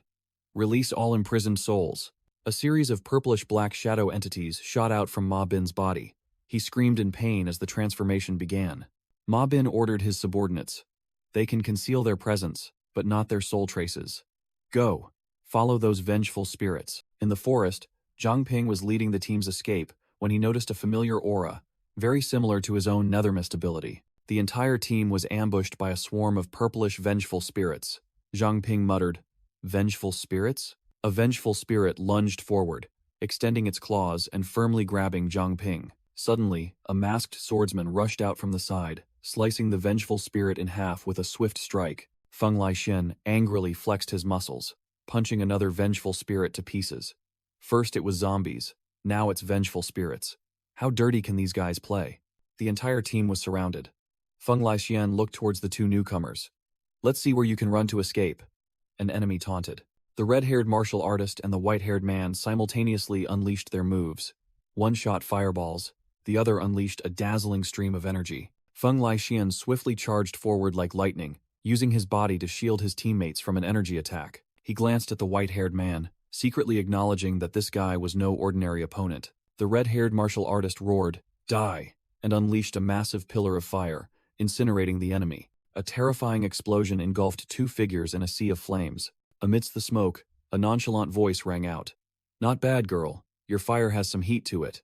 Zhang Ping and Feng Laixian emerged from the center of the explosion, without a scratch. Zhang Ping was even absorbing the flames. "Perfect. Just in time for me to offer it to my undying Crimson Emperor body." The red-haired martial artist was utterly shocked. "Is my fire useless?" The white-haired man also broke into a sweat. Just how many more tricks does this Zhang Ping guy have up his sleeve? Zhang Ping dusted his hands, ordering the 2. "You 2 deal with the remaining small fry." Ma Bin, now completely transformed with white hair and swirling dark energy, held his dark blade and declared, "Zhang Ping will die by my hand." A giant vengeful spirit roared, signaling that the real battle was about to begin. The red-haired martial artist faced a massive wall of fire. Realizing her power was strangely suppressed, she turned to the white-haired man, admitting she was outmatched and yielded the battle. "He's all yours." The white-haired man immediately launched a dazzling golden light dart towards Feng Laishan, who was burning like a living torch. The light dart pierced directly into Feng Laishan's fiery vortex, creating a blinding energy collision. The attack penetrated the fiery defense, embedding itself directly into the martial artist's body. Feng Laishan was astonished, looking at the fragments embedded in his flesh. "These fragments, they can actually pierce my skin?" The white-haired man rushed to attack while Feng Laishan was still surprised, but the martial artist managed to react in time. The white-haired man firmly grabbed Feng Laishan's two burning arms, trying to restrain his opponent. Feng Laishan smirked, his voice full of condescension. "Not bad, kid. You have some real strength. I guess I'll play with you for a while." Meanwhile, on another front, the purple vengeful souls were sweeping through the Zhu clan's minions. The Zhu clan's henchmen struggled to resist, unleashing all sorts of sword energy and magic, but were still overwhelmed by the vengeful souls. The red-haired martial artist let out a cold snort, her sharp gaze deciding to join the battle and clear out the small fry. She roared, "Take this!" and threw a ghostly skull-shaped fireball towards two Zhu clan members. The fireball exploded violently, but Zhang Ping appeared and shouted worriedly, "Sishan." An elder Zhu clan swordsman blocked Zhang Ping's path, his voice full of sarcasm. "Do you think you have the right to worry about others?" He charged forward with a fatal sword strike, roaring, "Die!" Zhang Ping easily parried the attack, sending the elder swordsman flying into the air like a toy. Suddenly, a massive pillar of water appeared out of nowhere, striking the hovering elder swordsman directly. The elder swordsman was swept away by the current, astonished and wondering why the water element girl had suddenly gone berserk. "Cornered," he roared, his body enveloped in dark demonic armor, wondering if this was the hidden power within the armor, taking him over. The demonic eye on the Zhu clan elder swordsman's chest glowed crimson, emitting an overwhelming evil aura. Zhang Ping narrowly dodged a nethermist spear, astonished to realize this weapon had a consciousness of its own. Surrounded by dark energy on all sides, Zhang Ping muttered that escaping this time would be difficult. The surging nethermist energy rapidly drained Zhang Ping's strength, while the Zhu clan elder swordsman stood still like a statue. Inside the nethermist vortex, the Zhu clan elder swordsman was surprised to see countless red orbs shooting towards him. Zhang Ping, wearing his mask, his eyes flashing with deadly red light, growled, "Martial contract, release Sishan's water element." A freezing storm erupted from the ground, piercing through the Zhu clan elder swordsman's dark demonic armor. Zhang Ping stood tall with the red scythe in his hand, calmly watching his opponent perish easily and recovering a large amount of nethermist energy. The demonic armor shattered, revealing a bald old man with disgusting tentacles on his face. He was shocked that he hadn't even had time to resist. The old man screamed in pain as his body began to deform. It seemed the armor's curse was backfiring. A gigantic shadow entity appeared. Su Jingyao's voice echoed in Zhang Ping's mind, urgently urging, "Zhang Ping, run!" Zhang Ping realized Su Jingyao was trapped inside that dark entity, while the demonic eye on the enemy's chest was still emitting pure fear. The old man had completely transformed into a hideous tentacled monster. Zhang Ping was undaunted and immediately ordered, "Analyze." The system began replaying a memory fragment. A group of people standing around a gigantic sacrificial pit. In the flashback, a mother was trying to comfort her frightened daughter. A man among the civilians angrily shouted at the cloaked figures, cursing that the Zhu clan would not have a good end. "Shut up!" a cloaked figure roared, then delivered a kick that sent the man plummeting into the sacrificial pit amidst desperate screams. The leader of the cloaked figures, a black-haired man in a red cloak, coldly ordered, "It's time. Begin." The memory shifted. Ma Bin's team lay scattered on the ground. One person weakly called out the captain's name, while a cloaked figure stood watching. A hand glowing with red light pressed down. Beneath the sacrificial pit, a boiling pool of blood and countless shadow beasts were roaring to rise. In the sacrificial pit, dark hands emerged, grabbing the legs of the panicking victims, while the cloaked perpetrators stood above, coldly observing. Ma Bin's bloodshot eyes widened, witnessing the hellish scene unfolding. Civilians screamed for help in despair as they were dragged into the pool of blood, drowning in a sea of resentment. A mother and her small daughter cried desperately, while the man beside them frantically yelled, "What the hell are you bastards doing?" From the sky, Countless purple vengeful souls with ghostly smiles plunged into the sacrificial pit, terrifying the crowd even further. A man was seized by numerous demonic hands, screaming hysterically as he was torn apart. A gigantic, pitch-black demonic eye began to form, sucking all the resentment and souls into itself. The vengeful souls screamed as they were sucked into the demonic eye, becoming fuel for something even more terrifying. The demonic eye had fully formed, with a crimson pupil at its center, ready to unleash a nightmare. The Zhu clan elder swordsman screamed in pain as his body was taken over by tentacles and vengeful souls.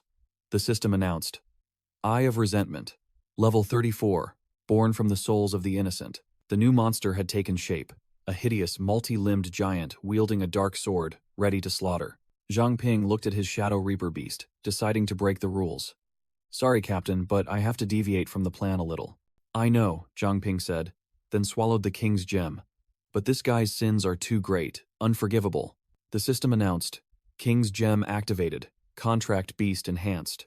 The Shadow Reaper beast growled, I will execute him right now. Fully powered up, the contract beast swung its gigantic energy scythe, charging directly at the monster. It brought down a heaven-shattering strike upon the multi-limbed monster, its speed like a purple lightning bolt. Clang! The monster raised its dark sword to block cleanly. The clash of their powers sparked. The impact force was immense. The contract beast was flung backward, sliding across the ground. Undeterred, the contract beast spun its scythe, firing a purple skull-shaped energy blast directly at its opponent's face. Clang! The monster once again used its sword to block the attack, creating an earth-shattering energy explosion. The Shadow Contract Beast played a new card, summoning a giant nethermist wave, making the monster wonder, did it get a complete buff after transforming? The system panel appeared, confirming, nethermist attack power surged by 5,000%. The Contract Beast confidently declared, that's more than enough to handle what's coming.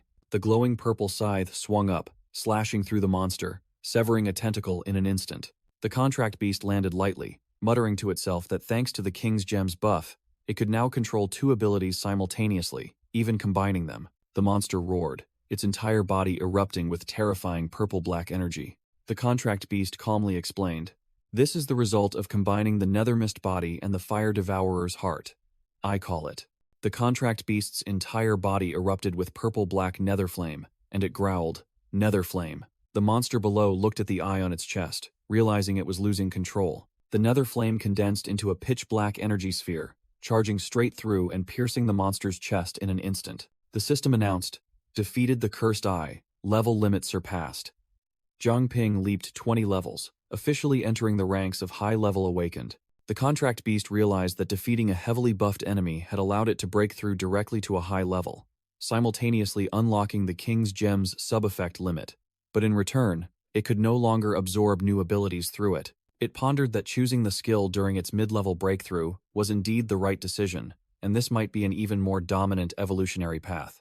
The old Zhu clan swordsman, now back in human form with a hole in his chest, knelt, gasping. Ugh! He propped himself up with his sword, unable to believe that thing could be this powerful. A crazed smile appeared on his face. But because of that, don't even think about escaping. He announced that the cursed eye had completely spiraled out of control, and a giant purple energy vortex began to form in the sky. Zhang Ping wondered where Su Jingyao's soul was. The vortex revealed a blood-red eye at its center, emitting soul-shaped energy currents. A voice echoed, warning Zhang Ping that he could not comprehend this power, and would face the consequences. Amidst the dark vortex, Su Jingyao's soul appeared, floating purely. Zhang Ping looked up in silence. Elsewhere, Liu Xishan, Su Qingbo, and their subordinates sensed a strange energy current, completely different from previous times. Purple energy currents surged towards Zhang Ping, and he instinctively raised his hand to block. Zhang Ping was stunned to find himself completely unharmed, but a cold drop of sweat trickled down his cheek as he realized something even worse. Zhang Ping awoke in a dark space, vaguely wondering, where am I?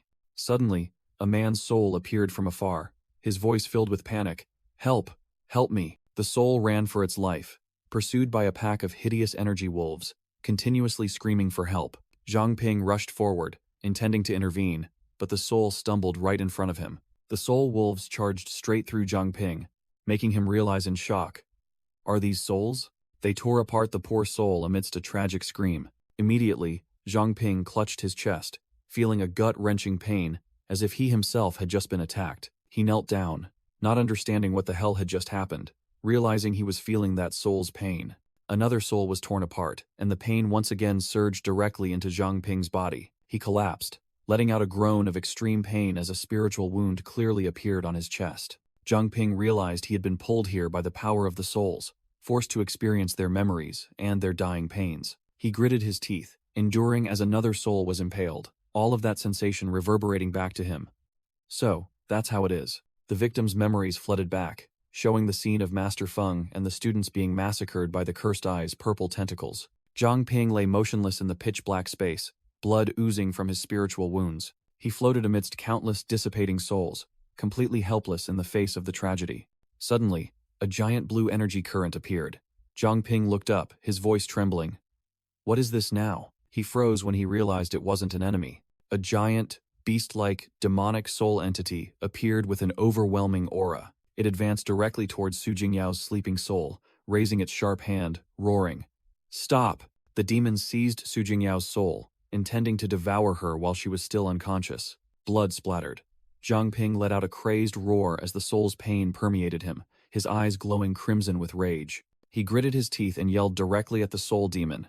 You bastard! Zhang Ping charged at the demon, growling that a mere natter fox like it could be easily dealt with. But his punch merely passed through the demon's spiritual body, completely ineffective. Zhang Ping froze, realizing his physical attacks were useless in this spirit world. He collapsed to his knees, desperately wondering if reliving her pain was his karma. Suddenly, Zhang Ping looked up, stunned to see Su Jingyao's soul standing before the fallen demon.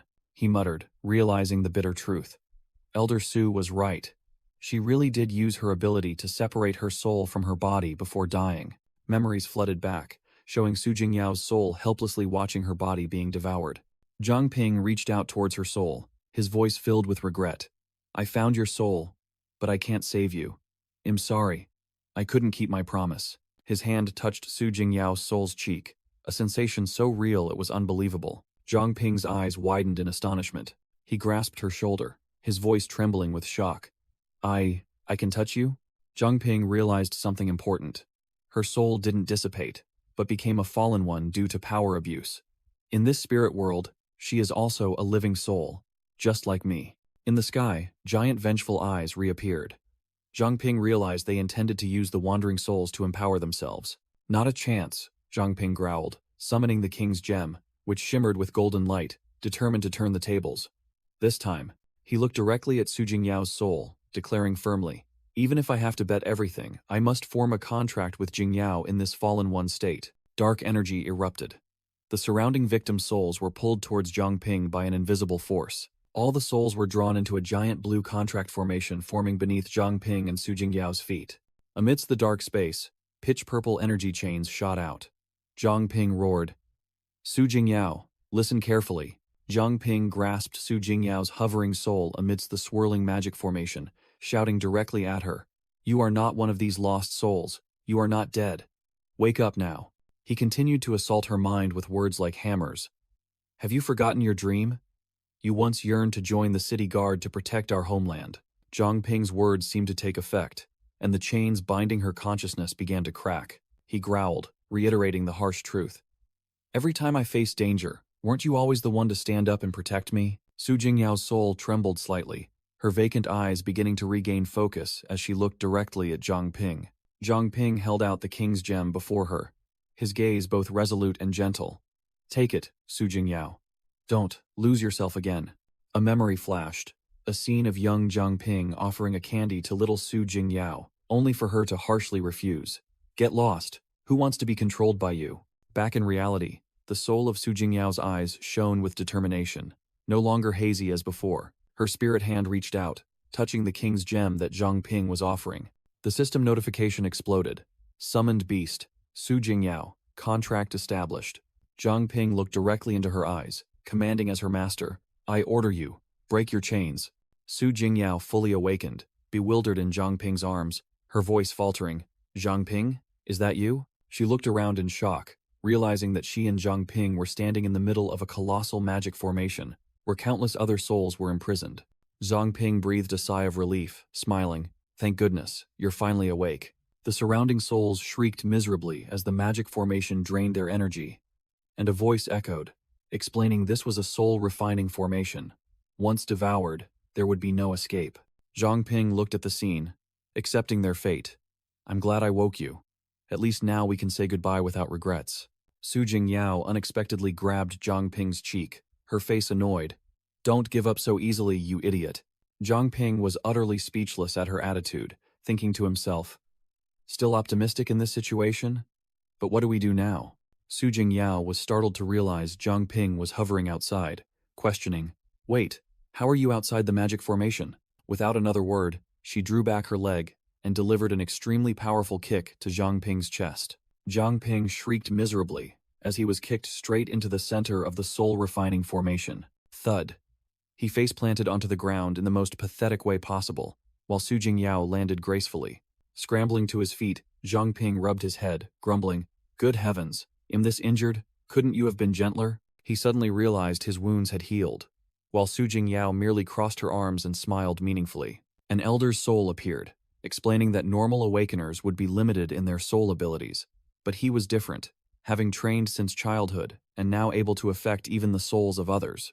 Zhang Ping confidently declared that as long as consciousness hadn't completely faded, no matter how shattered a soul was, he could pull it back. He explained that this magic formation was beyond the scope of an ordinary awakener. It absorbed the resentment of countless souls to sustain itself. The plan was laid out.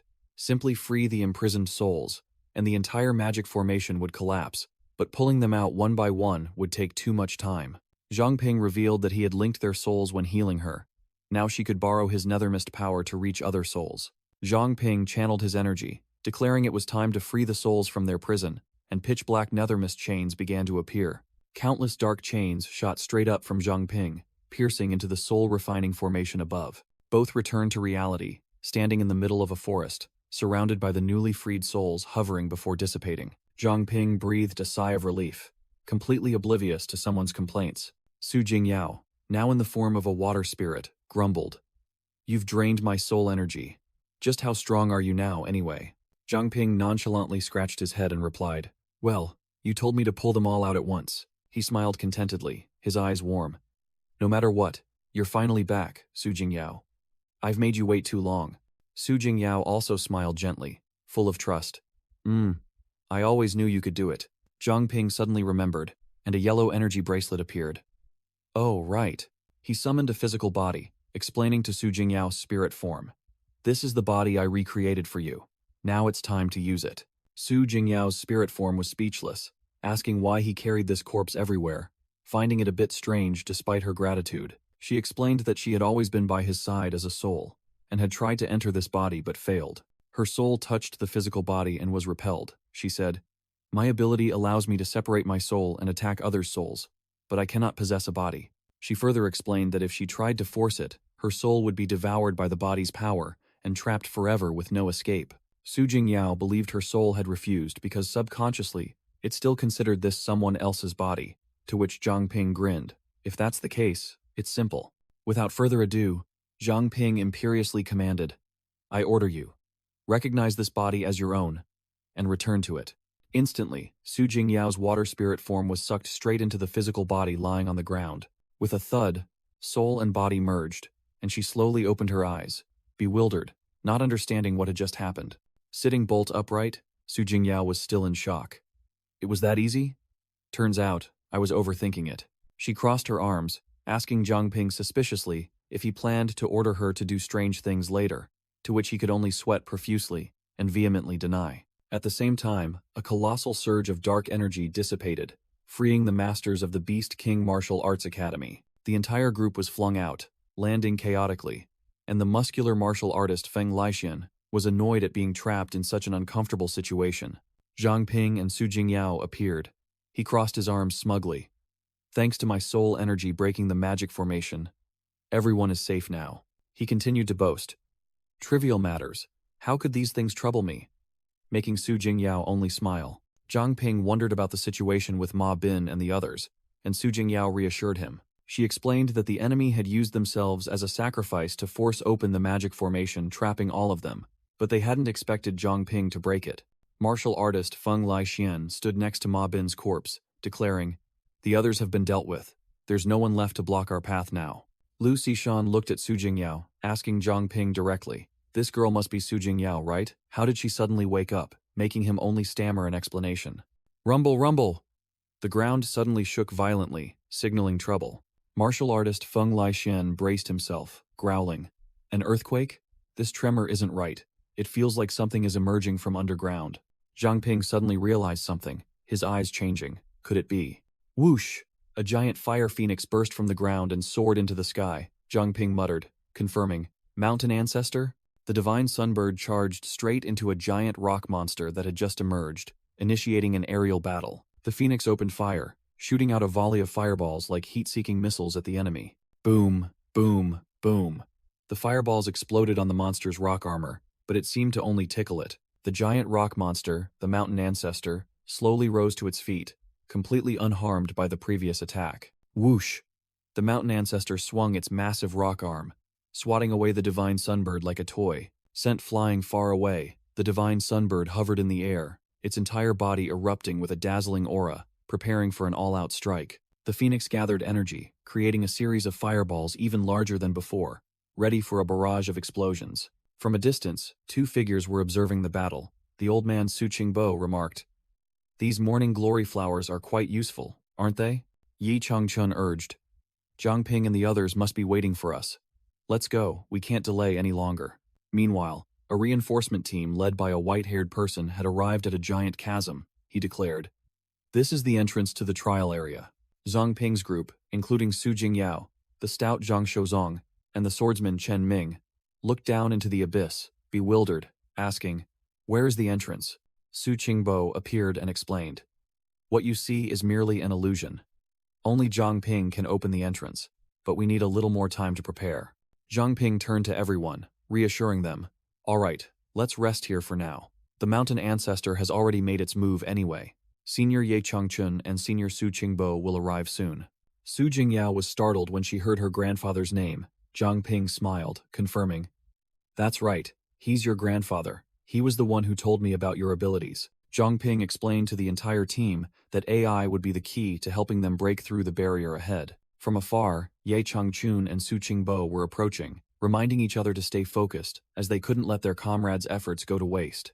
Meanwhile, Zhang Shozhong, the stout man who had just used a fat-consuming skill, was famished, complaining, "I'm starving to death. Is there anything to eat?" Zhang Ping, like a true protagonist caring for his team, was starting a fire to roast a massive slab of meat. The roasted meat sizzled over the fire, emitting an enticing aroma. While the protagonist cooked, the other veterans didn't forget to train. Feng Laixian and Bai Dai did push-ups like machines, while Zhu Yuanlong even used Chen Ming as a weight, making the swordsman only able to lament. Zhang Shozong stealthily crept closer to where Zhang Ping was cooking. The stout man suddenly screamed, his face drained of color, upon seeing a zombie lumbering into view, frantically asking if the Holy Ancestor village had arrived. The whole team gathered. Zhang Ping glanced at the zombie, then coolly declared, "This thing is so weak, it has no energy at all. I wouldn't even want it for free." Zhang Shozong collapsed to the ground from exhaustion, his soul scattered, comparing himself to a walking corpse. Zhang Ping offered the roasted meat, telling the stout man to eat it immediately to replenish his energy, because his pure blood body talent couldn't compensate for the amount of fat he was burning. The scene shifted to a makeshift tent set up in the resting area. Inside the tent, Manny curiously asked Su Jingyao and Liu Xishan, wondering if the two knew each other, since both were Zhang Ping's old classmates. Su Jingyao happily recounted that Zhang Ping often mentioned Cici when they were in school, while Liu Xishan explained that she had left the orphanage before Zhang Ping enrolled, so they lost contact. Manny became extremely excited, realizing that Liu Xishan had known Zhang Ping even before Su Jingyao, which made the icy girl blush in embarrassment. Su Jingyao concluded with a determined statement, declaring that from now on they would fight together, and asked her older sisters to take care of her. Manny was stunned after hearing this, screaming internally that she had always been considered the youngest. How did I become an older sister today? The blonde girl quickly regained her composure, hugged Su Jingyao tightly, and enthusiastically invited her. "My adorable little sister, join our purge squad. I'll take good care of you." Suddenly, Su Jingyao froze when she heard a familiar voice. She immediately recognized, "I finally found him. This voice is Grandpa's." Su Qingbo was startled, recognizing his granddaughter's familiar voice. The old man rushed to hug Su Jingyao tightly, unable to believe his eyes. "Jingyao? You're awake?" He was still in shock, trembling. He asked again, Is it really you, Jingyao? While Zhang Ping stood silently observing from behind, Zhang Ping quickly explained.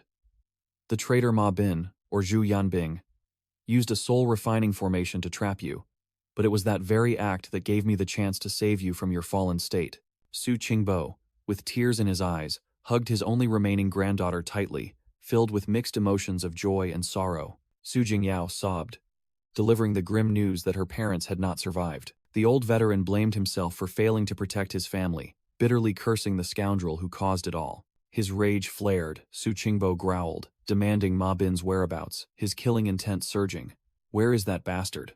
Su Jingyao wiped away her tears, reassuring him that Zhang Ping had taken care of everything. The girl smiled proudly, declaring, Has dead, Grandpa. I've avenged you. Upon hearing this, Su Qingbo showed a satisfied smile. My good granddaughter. But immediately after, he staggered, completely exhausted after the battle, and began to collapse. The whole group frantically rushed to support him. Zhang Ping and Ye Changchun were the quickest to react. Zhang Ping quickly examined him, concluding, he has internal injuries, but they're not fatal. It's mostly exhaustion. He offered first aid to Su Qingbo, then turned to Ye Changchun, telling both of them to enter the contract space to rest and recover. After settling the two old veterans, Zhang Ping looked at the entire makeshift camp that had been set up. Zhang Ping declared firmly to the whole team, Everyone, rest. I'll stand guard tonight. From the shadows, two Zhu clan subordinates secretly observed. One excitedly urged, Hey bye, everyone's asleep. Shouldn't we seize this opportunity? The other one, scared stiff, immediately dismissed it. Are you crazy? Don't. You see Zhang Ping is on guard? His skills are not to be trifled with. Have you forgotten how our captain was eliminated? We don't even have an apex-level awakener on our side. If we provoke him, we'll all be dead. In the shadows, a blue-haired subordinate reported to leader Bai. Bai, headquarters has sent reinforcements. The new reinforcements appeared, with cold, expressionless faces, each with a crimson mark on their forehead. But the blue-haired subordinate sensed something strange. But they've been silent since they arrived. They look really weird. Leader Bai ordered, If they're from the main family, they must be formidable. But the smartest thing to do is let those experimental weapons go in first, and watch the show. No one is to act without orders. Meanwhile, Zhang Ping's group had arrived at the trial area. A spirit guide appeared and explained. The trial area has 8 gates, each with a different test, from dense forests, swamps, and snow islands to mountain peaks. The spirit guide continued, with an experienced tone. You must pass the first 7 gates in the correct order for the 8th gate to open. Since Zhang Ping is only level 20, the difficulty will be moderate. Zhang Ping threw a chunk of flesh and blood onto the altar, activating the teleportation gate, while the spirit guide announced, Time here is 30 times slower than outside, so take your time. Oh, and each person might see a different scene. A spatial gate opened, revealing a desolate land, and the rules were finalized. If you want to enter a specific scene, grab the person who sees it first, and everyone will be pulled in together. Liu Xishan spoke first. I see a dense forest. Zhang Ping also confirmed. I see a forest too, but am not sure if it's a dense one. Without further ado, Zhang Ping took Liu Xishan's hand, preparing to lead the entire team into the portal, causing Zhang Shouzong behind them to gape and shout, Hey, you're already holding hands? Are you treating us like we're invisible? Chen Ming sneered, taunting the stout man. Looks like someone doesn't want to go. You can just stay here and stand guard then. The captain said it won't take long anyway. Provoked, Zhang Shouzong craned his neck and retorted, Seriously? You think I'm scared? I'll go in first and show you what I've got. The moment the group made their decision, Liu Xishan's body began to glow, signaling the start of the teleportation process. The shadows of the 3 leaders rushed into the portal, while from a distance, Bai's voice echoed, ordering his subordinates, Follow them. Don't let Zhang Ping escape. The spatial portal quickly shrank and closed right after the last group member stepped through. The entire team was successfully teleported, landing in a humid tropical dense forest. As the team ventured deeper into the forest, Zhang Ping remarked, It truly is a dense forest. The atmosphere is completely different from outside. It feels incredibly connected to nature. A system notification panel appeared before Zhang Ping. Challenge Zone. Tropical Dense Forest. Mission Objective. Hunt down the Wailing Striga leader. While Liu Xishan pointed forward, Zhang Ping wondered, Captain, what the hell is a Wailing Striga? I've never heard of it before. Is it a rare species like the Natter fox? A team member explained, I'm not sure either. The layout of the challenge zone remains the same, but the missions are different every time. Last time, My target was the azure flame snakes. They were masters of stealth, impossible to find if you didn't focus. The spirit guide suddenly appeared, delivering a chilling remark to Zhang Shouzhong, just like the ones right behind you. The entire team was startled, realizing they were surrounded from all sides by a swarm of giant, red-eyed snakes. Zhang Shouzhong and Su Jingyao, two timid youths, shrieked loudly in fear. Zhao Yalong stepped forward, putting on a cool demeanor to reassure the team. No need to panic. I lured these snakes here. He explained that his bloodline had a high affinity for snake-type monsters. They would seek him out once they caught his scent, and he figured he might as well extract some information. Zhao Yalong sat down and tried to communicate with a snake, asking it about the wailing Striga boss, but received only meaningless hissing in response. He concluded that these snakes had tiny brains and were utterly clueless, while a burly man in a brown jacket standing behind him scoffed. Their heads are as small as peanuts. What information could they possibly have? Immediately, a giant, blazing red python emerged, growling. Who just called me small? Making the burly man turn pale with fear. Just then, Su Jingyao suddenly felt dizzy, and Manny caught her, asking about her condition. The entire forest was suddenly enveloped in green poisonous gas, and Zhang Ping shouted, "Poison gas!" Zhang Shouzhong, gas masks, quickly.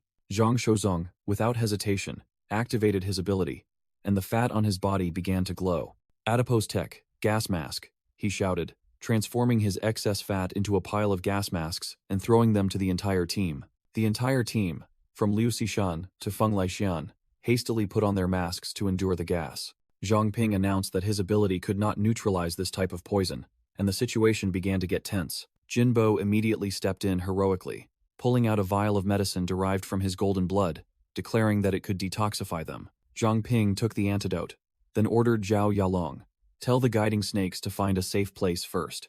Along the way, a multi-eyed spider lurked in the bushes, having already set a deadly trap. The leading snake couldn't dodge in time, plunging straight into the spiderweb and getting caught by the eight-legged monster. The entire team rode on the back of a giant python, traversing the forest, as Feng Laixian and Chen Ming noticed the fog ahead was gradually dissipating. As the team moved through the forest, the muscular Zhang Shouzhong boasted, "Haha, see? I told you training would pay off," while Zhang Ping merely gave a perfunctory reply. Zhang Ping bent down and picked up a peculiar pink feather lying on the ground. Holding the feather in his hand, Zhang Ping squinted thoughtfully, feeling that something was amiss. The team approached a giant hollow tree stump, and Zhang Ping wondered, "Is this tree hollow?" Liu Xishan and Zhang Ping looked inside, deducing that it had been hollowed out by insects a very long time ago. As the team rode on a python, Zhang Ping showed the feather to Zhao Yalong, who informed him it belonged to a bird species called Kuei. Liu Xishan immediately made the connection. "Do you think it's related to the wailing Striga?" But Zhang Ping believed it was too early to conclude. Zhang Ping dismissed it, reasoning that the area was too vast for there to be only one bird species, then used his golden treasure ability to store the feather away. Just as the team left, a fierce red eye with a sharp vertical pupil opened from within the rotten tree stump, silently observing. Whoosh! A red streak of light tore through the sky, shooting straight towards the team with terrifying speed.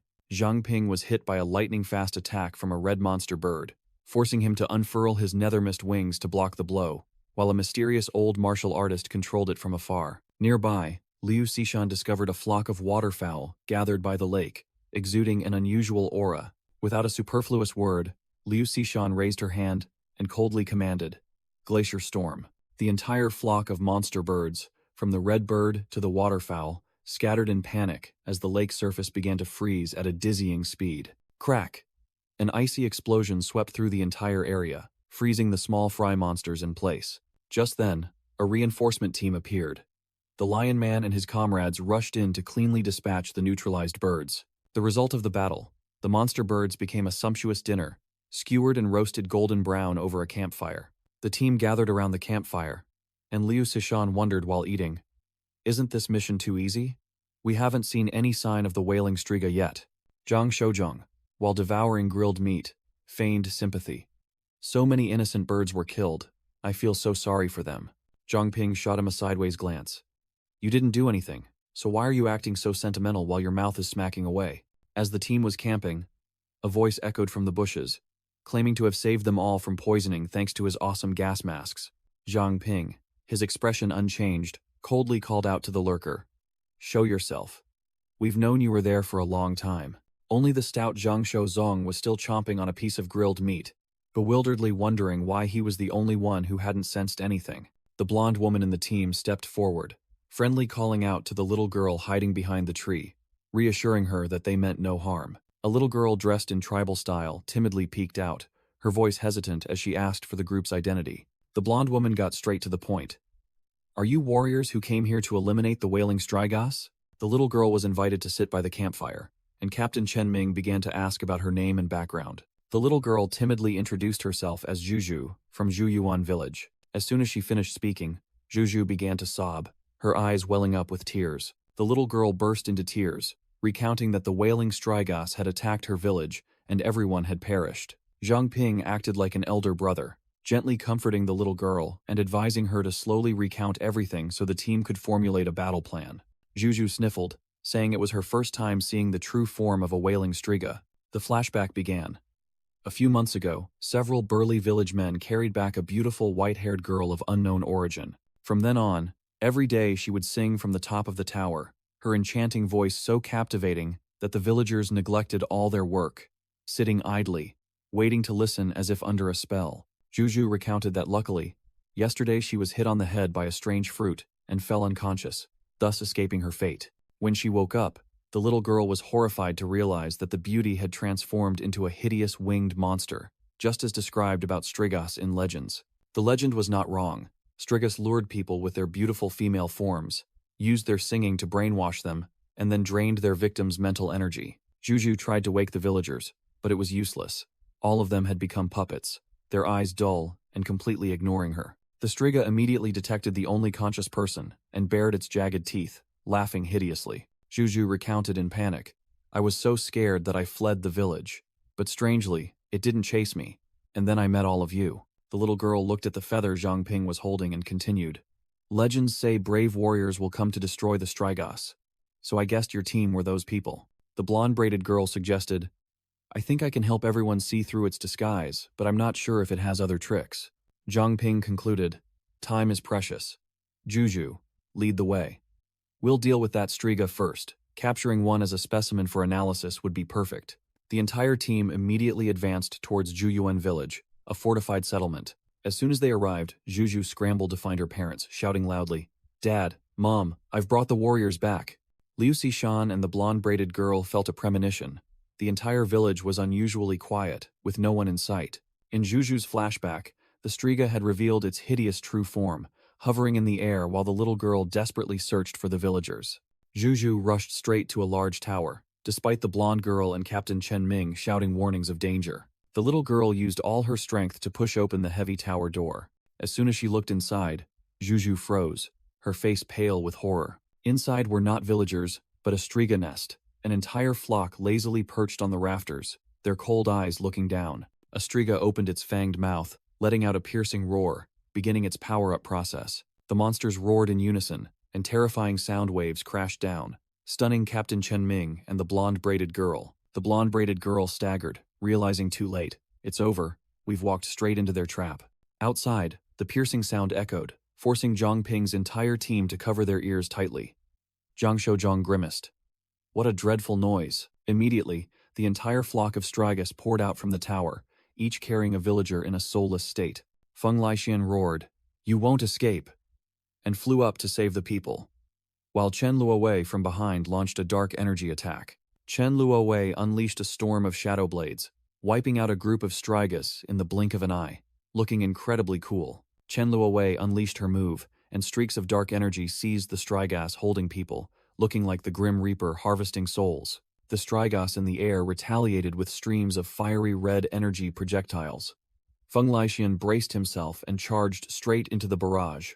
A Striga opened its mouth and roared directly at Feng Lixian's face, its sonic pressure exploding. The muscular martial arts master was knocked back by the sound waves, falling sprawling on the ground, and the entire reinforcement team was also heavily affected. "Get back!" Liu Xishan shouted, unleashing a rain of ice blades to block the monster's attack path, while also warning Zhang Ping not to act rashly. The entire team lay scattered. Zhang Ping calmly analyzed, "These Strigas are incredibly cunning. We walked straight into their trap, and now the whole team is injured." Zhao Yanhu, riding his giant python, slithered forward, reporting the situation. Don't worry, Zhang Ping. My snakes have followed the Strigas trail. They say those birds are Qi Yi. Zhang Ping stood next to a Strigas corpse, muttering a simple logic. Right. We humans don't go around introducing ourselves as humans, then activated his appraisal skill. The analysis panel appeared. Wailing Striga, level 28, mutated monster. Its main skill is using its singing to deplete mental energy. High intensity can cause direct psychic damage.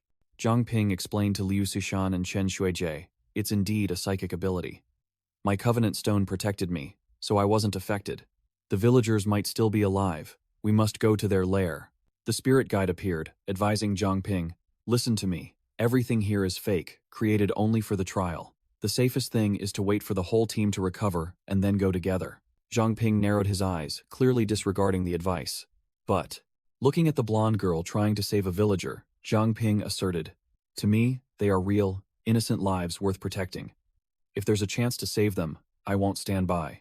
Zhang Ping's eyes flashed with confidence, and dark energy began to surge. Don't worry. I can handle these Strigas. If we encounter danger, I can summon Elder Ye and Elder Su. We won't get stuck. Chen Xuejie and Liu Sishan said in unison, then I'm coming too. Liu Sishan declared firmly, I also specialize in mental energy. With preparation, I won't be affected. Chen Xuejie was not to be outdone. I can provide mental defense. Leave the support role to me. The three, Zhang Ping, Liu Sishan, and Chen Xuejie, rode on Zhao Yanhu's giant python, traversing the dense forest. Zhang Ping sneered, explaining his plan. I've already severed the wings of half the male Strigas. They won't dare return to Zhuyuan village anytime soon. The only remaining threat is snakes. But with Zhao Yalong on guard, there's nothing to worry about. Riding on the armored python, Zhang Ping thanked Zhao Yalong for dealing with the snakes blocking their path. The spirit guide suddenly appeared, warning the team, something is wrong. This nest is arranged exactly like it was 100 years ago. We're getting through this too easily. The old spirit narrowed his eyes, asserting firmly, no, they are just waiting for us to lower our guard. The giant python suddenly stopped, hissing cautiously. Zhang Ping immediately asked, what's wrong, old friend? Zhang Ping looked up ahead, his eyes revealing surprise as he recognized something familiar from his memory. That blood tree, could it be? Before the team stood a colossal ancient tree, towering in the middle of the forest, exuding an extraordinary aura. On a high branch, 2 wailing Strigas were already perched, silently observing like diligent sentinels. Zhang Ping swiftly hid behind a tree trunk, raised his lantern, and activated his skill. Analyze. The information panel appeared. Female wailing Striga, level 33, mutated monster. Zhang Ping muttered, guessing these were just 2 small fry on reconnaissance. Zhang Ping turned back and briefly informed the 2 girls. Level 33. Abilities identical to the males. Weakness in the throat.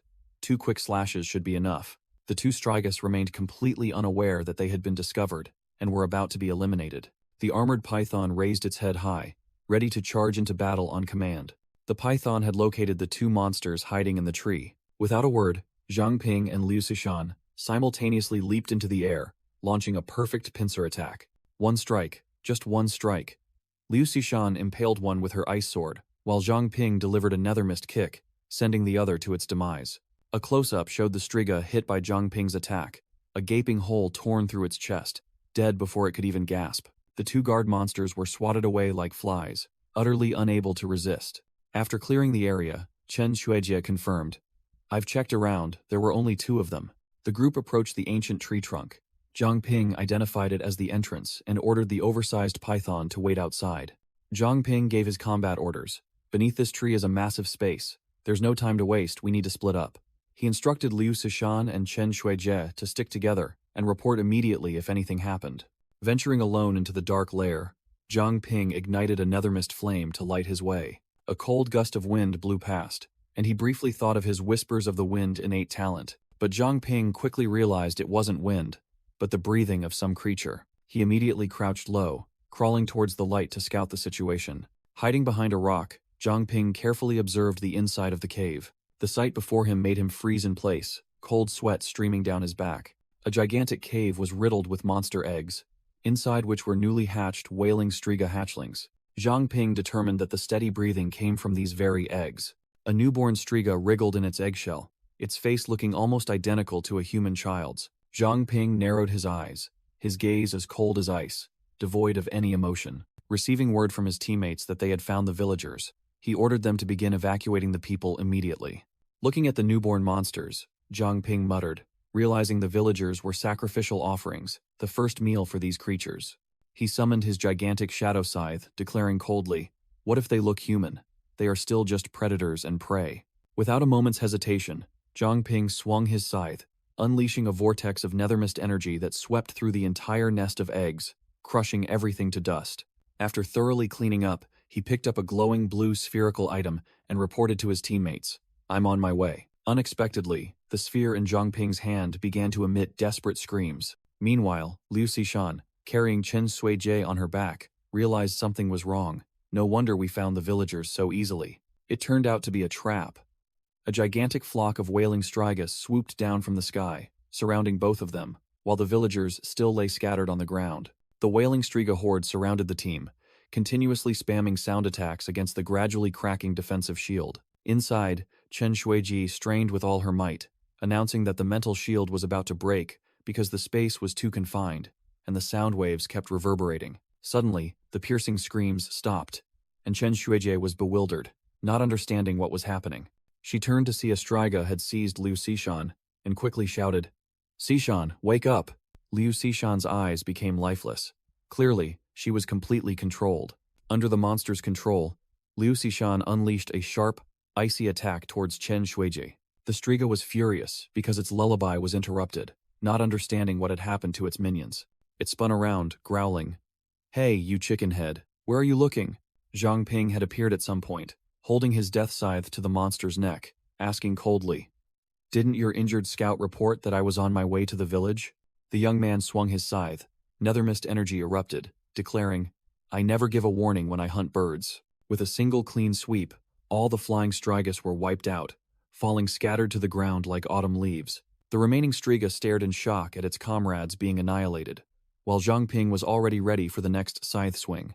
Seeing Zhang Ping charge forward, the monster flapped its wings, roaring, "This is my chance." It opened its mouth wide, channeling energy, deciding to unleash its ultimate move, "Become my puppets, humans." A destructive sound wave spread everywhere with terrifying power. The ground cracked open, and debris flew everywhere under the pressure of the wide-area mental attack. Liu Xishan and Chen Shuijie clutched their heads in pain, collapsing, unable to withstand an attack of this level. The striga boasted confidently, "No one, not even a king-level entity, can withstand my sound attack at this range." However, its target still stood firm, scythe on his shoulder, completely unharmed. Zhang Ping smirked, his voice full of sarcasm. "You call this weak noise a mental attack?" Zhang Ping charged forward, swinging his scythe, and the striga shrieked in panic. "Impossible! My illusions should be working perfectly." The monster's blood-red eyes widened, completely shocked by Zhang Ping's absolute immunity. "It's time for the curtain call," Zhang Ping declared coldly as his colossal shadow scythe descended, engulfing the monster. The striga let out a miserable shriek as the nethermist energy scythe tore it to shreds. "Shut up!"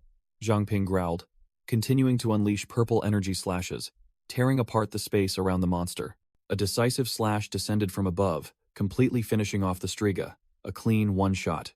Zhang Ping landed lightly beside the corpse, emitting purple smoke, and the system panel popped up. Successfully eliminated the wailing striga leader. Challenge complete. Purple energy enveloped Zhang Ping, and the system announced the reward. Distributing challenge rewards. "You have leveled up to level 25, he muttered. No wonder killing those mutated monsters didn't give any experience. It only accumulates after completing the challenge. A brightly glowing blue teleportation gate slowly appeared in mid-air. The gate opened in an empty clearing, with Zhang Ping standing opposite it, while Liu Xishan and Juju were still hiding behind an ice block. The challenge space began to collapse, with large rocks falling scattered from above. Juju worried. "Wait, there are still villagers trapped in the nest." Zhang Ping also realized, Manny and the others are also still in Zhuyuan village. The spirit guide appeared beside Zhang Ping, explaining, "Don't worry, this gate has no time limit," then trailing off. Also, the spirit guide pointed at Zhang Ping, explaining to the two girls, "This kid, to completely block the sound attack, he ordered himself to become deaf. We need him to undo that command first." The team returned to Zhuyuan village, and a villager happily welcomed them. "We are truly grateful to everyone." The villagers gathered in full to see the team off, and one person asked, "Do you all have to leave already?" Zhang Ping replied to the village elder. Yes, we have more urgent matters to resolve. The old village elder nodded. If so, we will not hold you back any longer.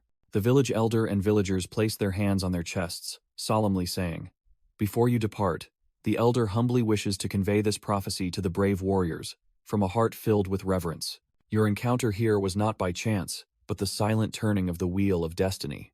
The prophecy continued as the team listened, and the enemies you seek to destroy with the power gained here are merely pawns on a larger chessboard. Continue your journey, Zhang Ping. A notification panel appeared. Hidden quest complete. Save Zhuyuan village. Receive bonus rewards. Zhang Ping froze, turning to ask with a suspicious expression. Elder, how do you know my name? The whole team was overjoyed because the hidden quest reward helped them level up. But Feng Laixian grumbled. I grinded more, so why did I only gain 2 levels? Zhang Ping smirked, secretly thinking this hidden quest reward was too generous, and bringing the whole team up in level was a pleasant surprise. He began to rethink the village elder's words, realizing something was amiss. Suddenly, Situ Shibai's voice echoed in Zhang Ping's mind, asking directly, Did you hear a secret meant only for you? Situ Shibai explained that infinite-level awakeners can shape the world, and challenges will reveal hidden truths that could change the fate of an entire city. Zhang Ping clenched his fist, his gaze firm, ready for the next challenge. The team was teleported to a swamp area. The scenery looked strangely peaceful. Suddenly, an extremely powerful force sent the entire team flying into the sky amidst desperate screams. Crash! The whole group was thrown straight into the freezing cold water of the swamp. Manny struggled in the water, yelling at Zhang Shouzong, calling him fat and demanding a lifebuoy. Zhang Shouzong, leisurely floating on a buoy, snapped back. Who's fat? This is called strategic buoyancy reserves. Zhang Ping stood firm in the water, quickly asking about everyone's condition. Liu Xishan and Chen Shuijie confirmed they were fine. Xu Jie, the sensory girl, suddenly warned with a tense expression. There's something in the water. Beneath the water's surface, Chen Shuijie disgustedly discovered a swarm of blood-sucking leeches clinging to her legs. The whole team realized they had fallen into an ambush, with hundreds of leeches rushing towards them from all directions. Liu Xishan narrowed her eyes, her gaze sharp and cold, clearly having run out of patience with these small fries. Without further ado, she unleashed a move that froze the entire lake surface, turning the leeches into ice chunks in an instant. Zhang Ping held out a green gem, calling Zhao Yanhu, It's your turn, big guy. A colossal python emerged from the water, and Zhang Ping ordered everyone to climb onto its back to escape from here. The whole team rode on the back of the giant serpent across the swamp, and Manny began to complain about potentially getting stuck here until nightfall. Liu Xishan wondered how Zhang Ping managed to bring the giant serpent from the previous trial here, and he casually explained, A blood pact is just like Wi-Fi, transmitting data across space. Zhang Ping recounted that he had experimented by having Zhao Yalong order the giant serpent to accept the pact gem, and it was a complete success. Zhang Shouzong hugged the giant serpent tightly, sobbing with joy at seeing it again, making Manny speechless. Brother, please stop embarrassing me. Suddenly, Zhang Ping felt something was wrong, as his bracelet emitted a warning signal. The whole team glided across the water when they suddenly realized that they hadn't seen any mission notification for this trial yet. Liu Xishan and Xu Jie also confirmed this, perhaps because they were too busy fighting the leeches to notice. Suddenly, Xu Jie screamed. The team's radar had detected a soul at 3 o'clock. The whole team turned to look simultaneously at a lone figure rowing a boat in the vast swamp. An old woman rowing a boat approached and greeted them.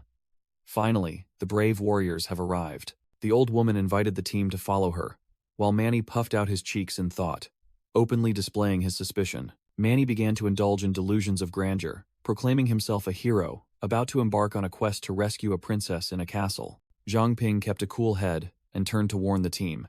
This could be a trap. Everyone, stay vigilant. The team decided to follow and see, while Chen Luowei sarcastically remarked that the fat guy, Zhang Shouzong, was the real challenge of this stage.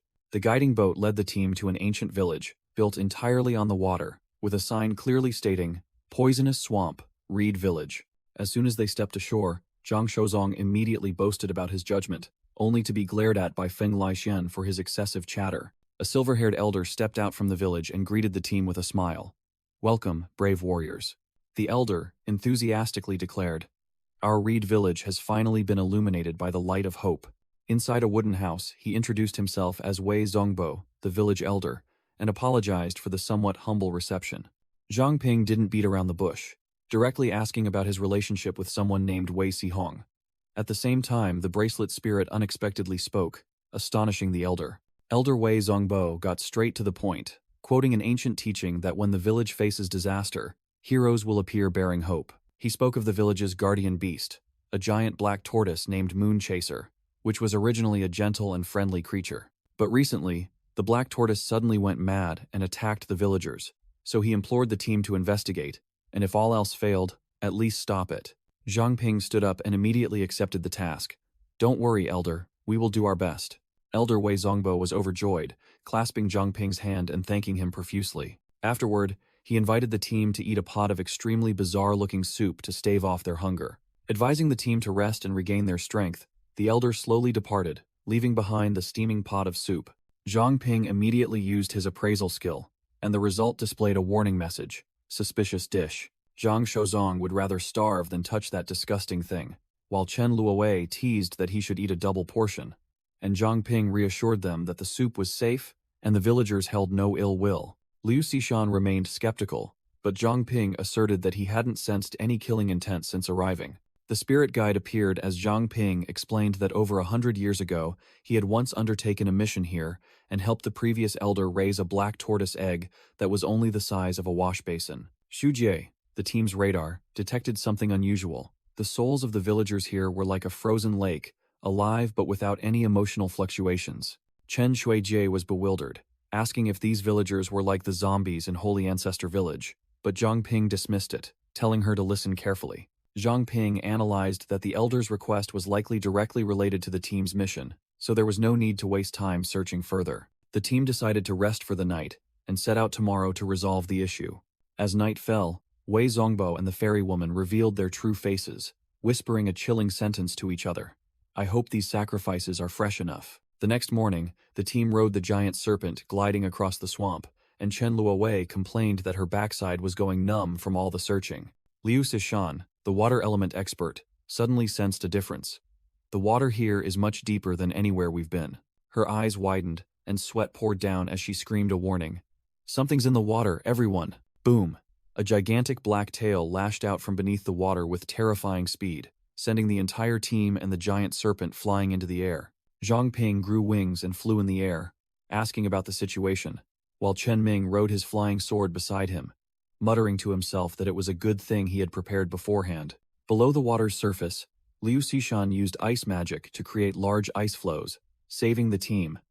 She reported that everyone was fine and would create more footholds. Zhang Ping shouted for his giant serpent, but it was being crushed by something even larger beneath the water. The giant serpent let out a tragic roar as it was battered by a colossal armored turtle tail. Seeing his pet being tormented, Zhang Ping gnashed his teeth, his eyes blazing with fire, and immediately activated his analysis skill. The giant serpent suddenly vanished in a whirlpool, leaving the entire team stunned, not understanding what had just happened. Zhang Ping reassured them that the giant serpent was still nearby, and at this distance, he could command it. He held out the pack gem and growled a command. "Hey, you big lug, return to the storage space immediately." The lake surface was unusually quiet, with no reaction whatsoever to Zhang Ping's summoning command. Zhang Ping frowned, muttering that normally, when a contracted beast is recalled, it should transform into a stream of light.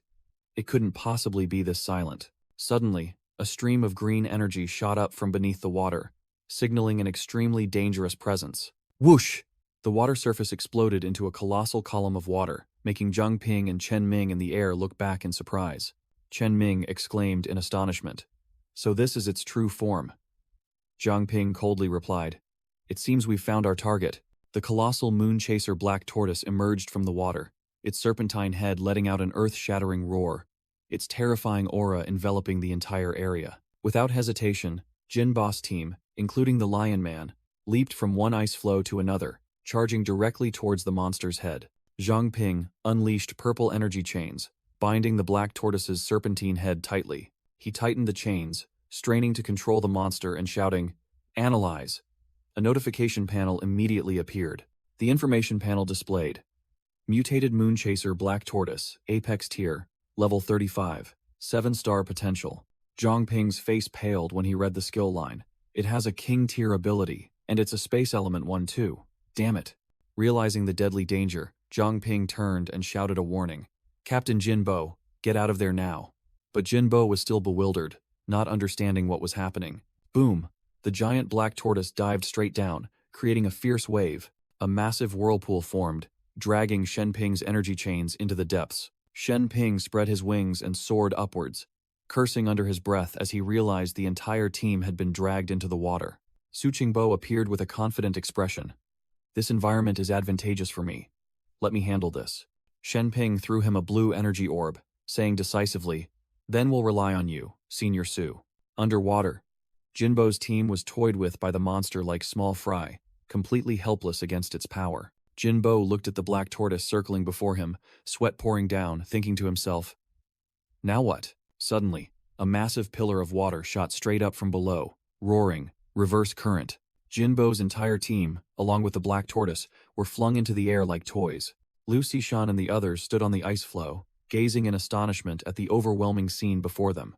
Su Qingbo stood on the pillar of water, commanding with authority, "Miss Liu, continue creating ice platforms.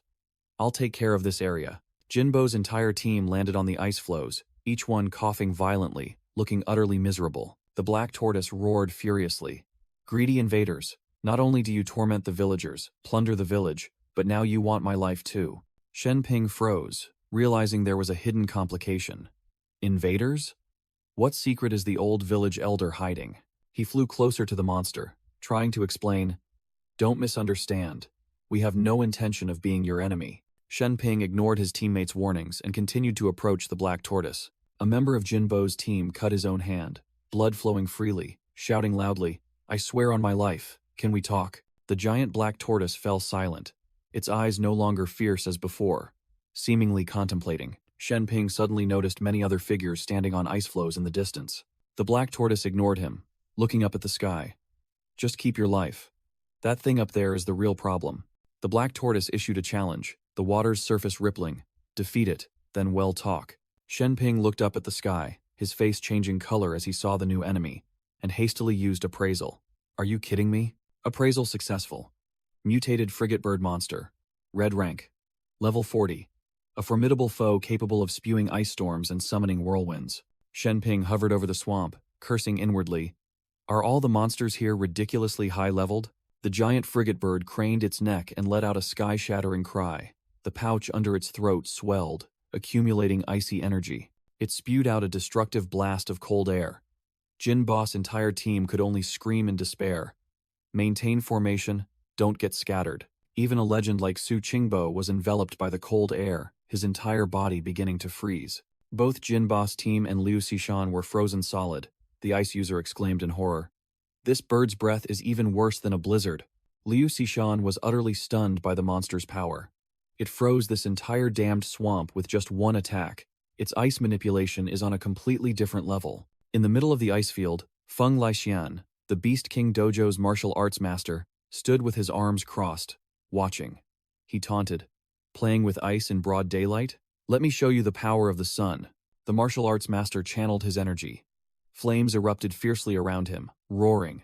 Ready to be roasted? Feng Laixian, enveloped in flames, charged straight at the frigate bird. He shouted, "What good is a big mouth?" With a whoosh, he delivered a sky-shattering punch to the ice pouch under the bird's throat. "Shut your beak." The bird was sent flying by the punch, but from beneath the ground, countless giant tree roots emerged, coiling tightly around it. Yi Changchun, in his dendrification form, roared, "Don't hog all the spotlight, kid." The dendrification form swung an entire giant tree, smashing it directly into the tightly bound bird, giving it no time to react. Ye Changchun commanded, "The frozen water is perfect now, stay still." The dendrification form delivered a powerful punch to the bird's ice pouch, causing it to crack and shatter. A frozen punching bag? Not bad. Su Qingbo broke out of the ice, looking completely unharmed, surprising even Ye Changchun's dendrification form. "Oh, Su? I thought you were frozen solid?" the old man calmly explained while smashing the bird's ice pouch. "My ability allows me to merge with inorganic matter, like water or ice, moving freely." Su Qingbo threw a thunderous punch, smashing it directly into the ice pouch under the mutated frigate bird's throat, making it shriek in pain. Battlelust surging, Feng Laixian, the Lion Man fighter, and Jinbo charged forward together, their momentum soaring, ready to tear the boss apart. Jinbo, channeling his golden energy, challenged the seniors. Hey old-timers. Wanna bet who plucks this oversized chicken's wings first? All three charged straight towards the bird. Jinbo made the wager. The loser does 100,000 push-ups. Bai Dai also didn't stay idle. He channeled his Beast King fist, gluttonous style, creating a destructive white energy vortex. Feng Laixian and Jinbo soared into the sky, dodging the bird's attacks while preparing their counterattack. Both shouted loudly, "Roasted chicken wings, here we come!" Then plunged straight down like two meteors. Jinbo channeled his energy to its limit, gritting his teeth. "Come on, one more shot." He fired a massive golden energy blast directly at the bird. The earth-shattering explosion made Manny, who was watching, gape in astonishment. Are they always this high-strung? Shen Ping calmly explained that because they've recently been facing king-level enemies and psychic attacks, they're feeling pent-up and need to blow off some steam. The level 40 bird lay flattened, while Feng Laixian, Jinbo, and Su Qingbo stood dusting off their hands, lamenting, "This isn't good. I haven't even warmed up yet." Another flock of waterfowl monsters was flying in from the distance. It seemed the battle wasn't over yet. The giant black tortoise suddenly appeared right behind the entire team, startling Zhang Shouzhong, who jumped up and shrieked, "Good heavens, when did you get up here?"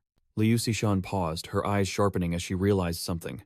"A scent? Don't tell me." Quick as lightning, she shot into the air, landing directly on the corpse of the mutated frigate bird. With a swift slash, Liu Xishan used her ice sword to cut open the pouch under the bird's throat, revealing a series of purple pills. Shen Ping pointed at the corpse, turning to question the black tortoise. "The scent is coming from this thing." "Tortoise, are the invaders you spoke of members of the Zhu clan?" The black tortoise denied. "I know nothing about the Zhu clan." It narrowed its eyes, asserting firmly, "But it's clear you are not on their side." The black tortoise began to recount that its species needed frigate bird eggs to adapt to lunar energy, and the villagers usually helped them collect them. But then, a group of cloaked figures appeared, using strange pills to control the birds and steal all the eggs. The black tortoise continued its story, thinking everything was over. But unexpectedly, those figures returned, using the very birds they controlled to massacre the villagers. As the guardian deity, it rushed into battle, but was severely wounded by their combined attack. They even intended to use control drugs on it. Zhang Ping held the pill, his face thoughtful. Unbelievable. Why did the villagers keep this a secret? He tossed the pill to Liu Xishan. "Cici, freeze it. I need to return to the village to get to the bottom of this." The black tortoise was still agonizing. "I failed to protect the village, betraying my oath to him." Suddenly, a familiar voice echoed in its mind. It was Situ Shibai. "This is not your fault, old friend. Now we share a common enemy." The black tortoise was startled, recognizing the voice. "This voice? Lord Situ? Is it truly you?" Situ Shibai confirmed telepathically. "It is I, though I cannot appear in flesh and blood at the moment." The black tortoise was overjoyed. "I never expected to meet you again, Situ. If that is the case." It immediately invited the entire team. "Everyone, get on my back. I will take you back to the village." Crash. The colossal black tortoise landed directly in the village with an earth-shattering leap. Zhang Ping was the first to step into the now utterly silent village. The team stood amidst the empty houses. Zhang Ping wondered, where has everyone gone? Could they all be taking a nap at this hour? Liu Xishan scanned the area and stated firmly, "No, there are no signs of life anywhere nearby." The reinforcement team was extremely bewildered, and one person spoke up. "The entire village vanished without a trace? Don't tell me we've encountered ghosts?" Zhang Shouzhong turned to the black tortoise. "Are you sure you saw the villagers? They were very friendly." The black tortoise was equally confused, recalling the horrifying scene. "But I personally witnessed the invaders massacre them. How could anyone have survived?" As they were all racking their brains, Su Jingyao suddenly appeared with a bewildered expression, her blue spirit hovering beside her. Before Zhang Ping could collect himself, Su Jingyao rushed off like the wind, and he hastily called after her. "Su Jingyao, where are you going?" Bang! She kicked open the door of a house and decisively entered inside. Su Jingyao's blue eyes gleamed with recognition, and she whispered, "It's this." Inside the house, a blue soul flame flared up amidst a circle of straw puppets. Zhang Ping followed, noticing the flame was still burning and assuming the villagers had just left. But Su Jingyao denied. "No, they were never here." She picked up a puppet, exposing the deception. The tortoise was right, the villagers died long ago. This is a soul-binding art. It turned out that the villagers they saw were merely lingering souls stuffed into straw puppets, a sophisticated deception. Su Jingyao explained that the enemy knew her abilities well, so a simple illusion would not deceive her, proving they had detailed information about the entire team. The reinforcement team immediately dispersed, spreading out to search the entire village for clues. Zhang Shozong wondered why the Zhu clan didn't just poison them quickly, to which the blonde woman scornfully replied, "Do you think they're as idiotic as you? Zhang Ping is highly vigilant. Using poison would immediately expose them." Zhang Ping continued, analyzing that the enemy's plan was to lure the entire team into the Black Tortoise's territory to use it as a weapon, but unexpectedly, the plan failed, so they vanished without a trace, he muttered, suspecting who had leaked information about Su Jingyao's abilities to the enemy. As the only one who knew clearly, Ma Bin was already dead. Suddenly, Chen Luowei called out loudly from a distance, "I found something. Come quickly." The team gathered around a well, where a vortex of dark energy was swirling up, looking like a gate to hell. Zhang Ping realized they hadn't received a mission complete notification because it had already been completed, and now the enemy had slipped away to the next area. Zhang Ping contacted Situ Shibai, who confirmed that if they passed the stage in the wrong order, the entire team would be teleported out, proving the enemy had taken the correct path. That meant they were waiting in the next area, the blazing Scorpion Desert. Zhang Ping turned to the Black Tortoise submerged in the water. "We are about to leave. Do you have any plans?" The Black Tortoise sadly replied that it had nothing left to protect and didn't know where its future lay. Zhang Ping extended his hand. The Covenant Stone shone brightly, offering a weighty invitation. "The past cannot be changed, but we can face the future together.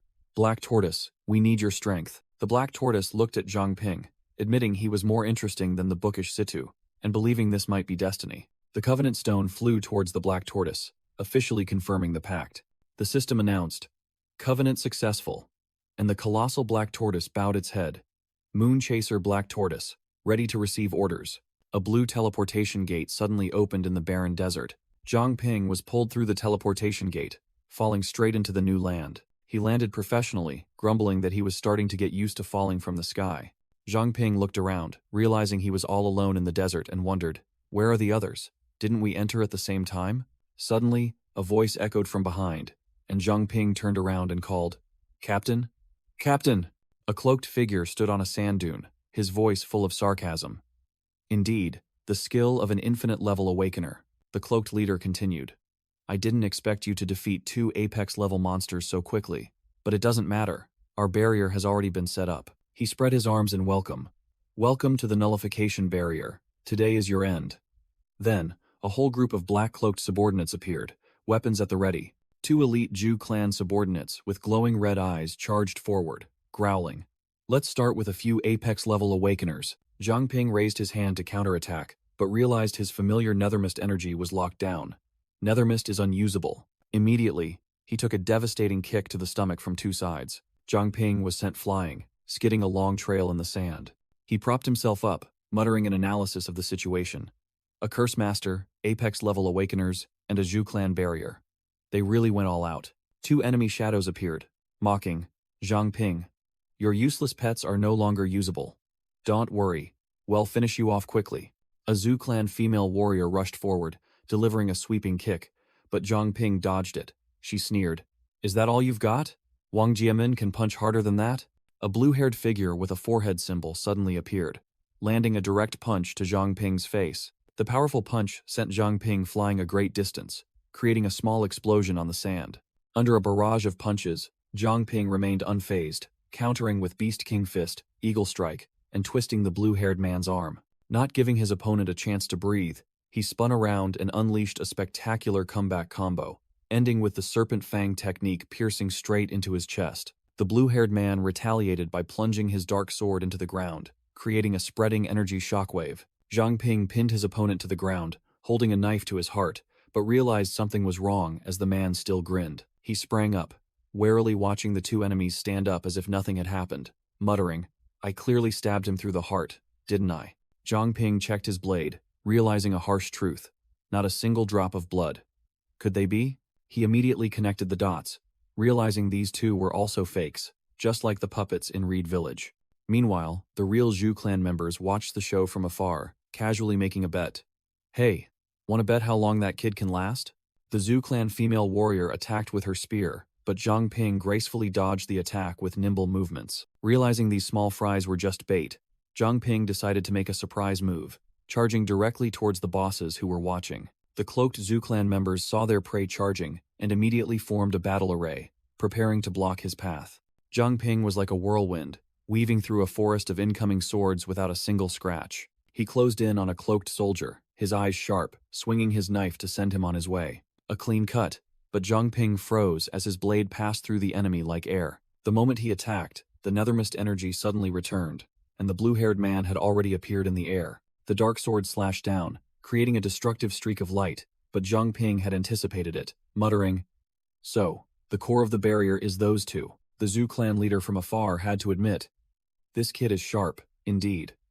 Then he gestured with his chin and ordered, "Hurry, finish him off." All the cloaked soldiers charged forward simultaneously. Zhang Ping calmly analyzed, "I need to find an opening." The Zhu clan female warrior stood afar, channeling all her energy into her spear, preparing to unleash a killing blow. The spear transformed into a gigantic, blazing red energy arrow, tearing through the air and shooting straight towards Zhang Ping. The blazing red energy spear flew forward, aiming directly for Zhang Ping's back. Quick as lightning, he flipped in mid-air, gracefully dodging the deadly projectile. Whoosh! The spear grazed past him by a hair's breadth, flying straight up into the sky. "Think you've escaped?" The spear suddenly made an impossible turn, looping back to attack, which stunned Zhang Ping as well. Can the spear's trajectory curve? Unable to react in time, Zhang Ping was impaled directly in the shoulder by the spear, losing his balance and falling face first to the ground. Immediately, the cloaked Zhu clan soldiers swarmed him like a pack of hungry vultures. They pinned Zhang Ping to the ground, holding a sword to his throat, and the leader sneered, "I heard you're an infinite ability prodigy?" Another soldier scoffed disdainfully. "Huh, you're just trash, that dirties my shoes." Grabbed by the hair, Zhang Ping remained unfazed, growling, "How did you separate me into this space? Where are my teammates?" The Zhu clan leader sneered, replying arrogantly, "It doesn't matter, you're about to die anyway. Take your questions to hell." Zhang Ping smirked defiantly, blood trickling from the corner of his mouth. "Hell, huh? How about I pave the way for you first?" Boom! The ground suddenly shook violently, causing the entire Zhu clan group to panic. "This tremor, what did you do?" A soul-commanding pill from Zhang Ping's storage pouch had been activated and sank deep into the ground. A gigantic sandstorm rose from the desert, obscuring everything and startling the Zhu clan soldiers. "What's happening? I can't see him anymore," the leader roared. "You bet on how long it'd last against a fire scorpion, didn't you?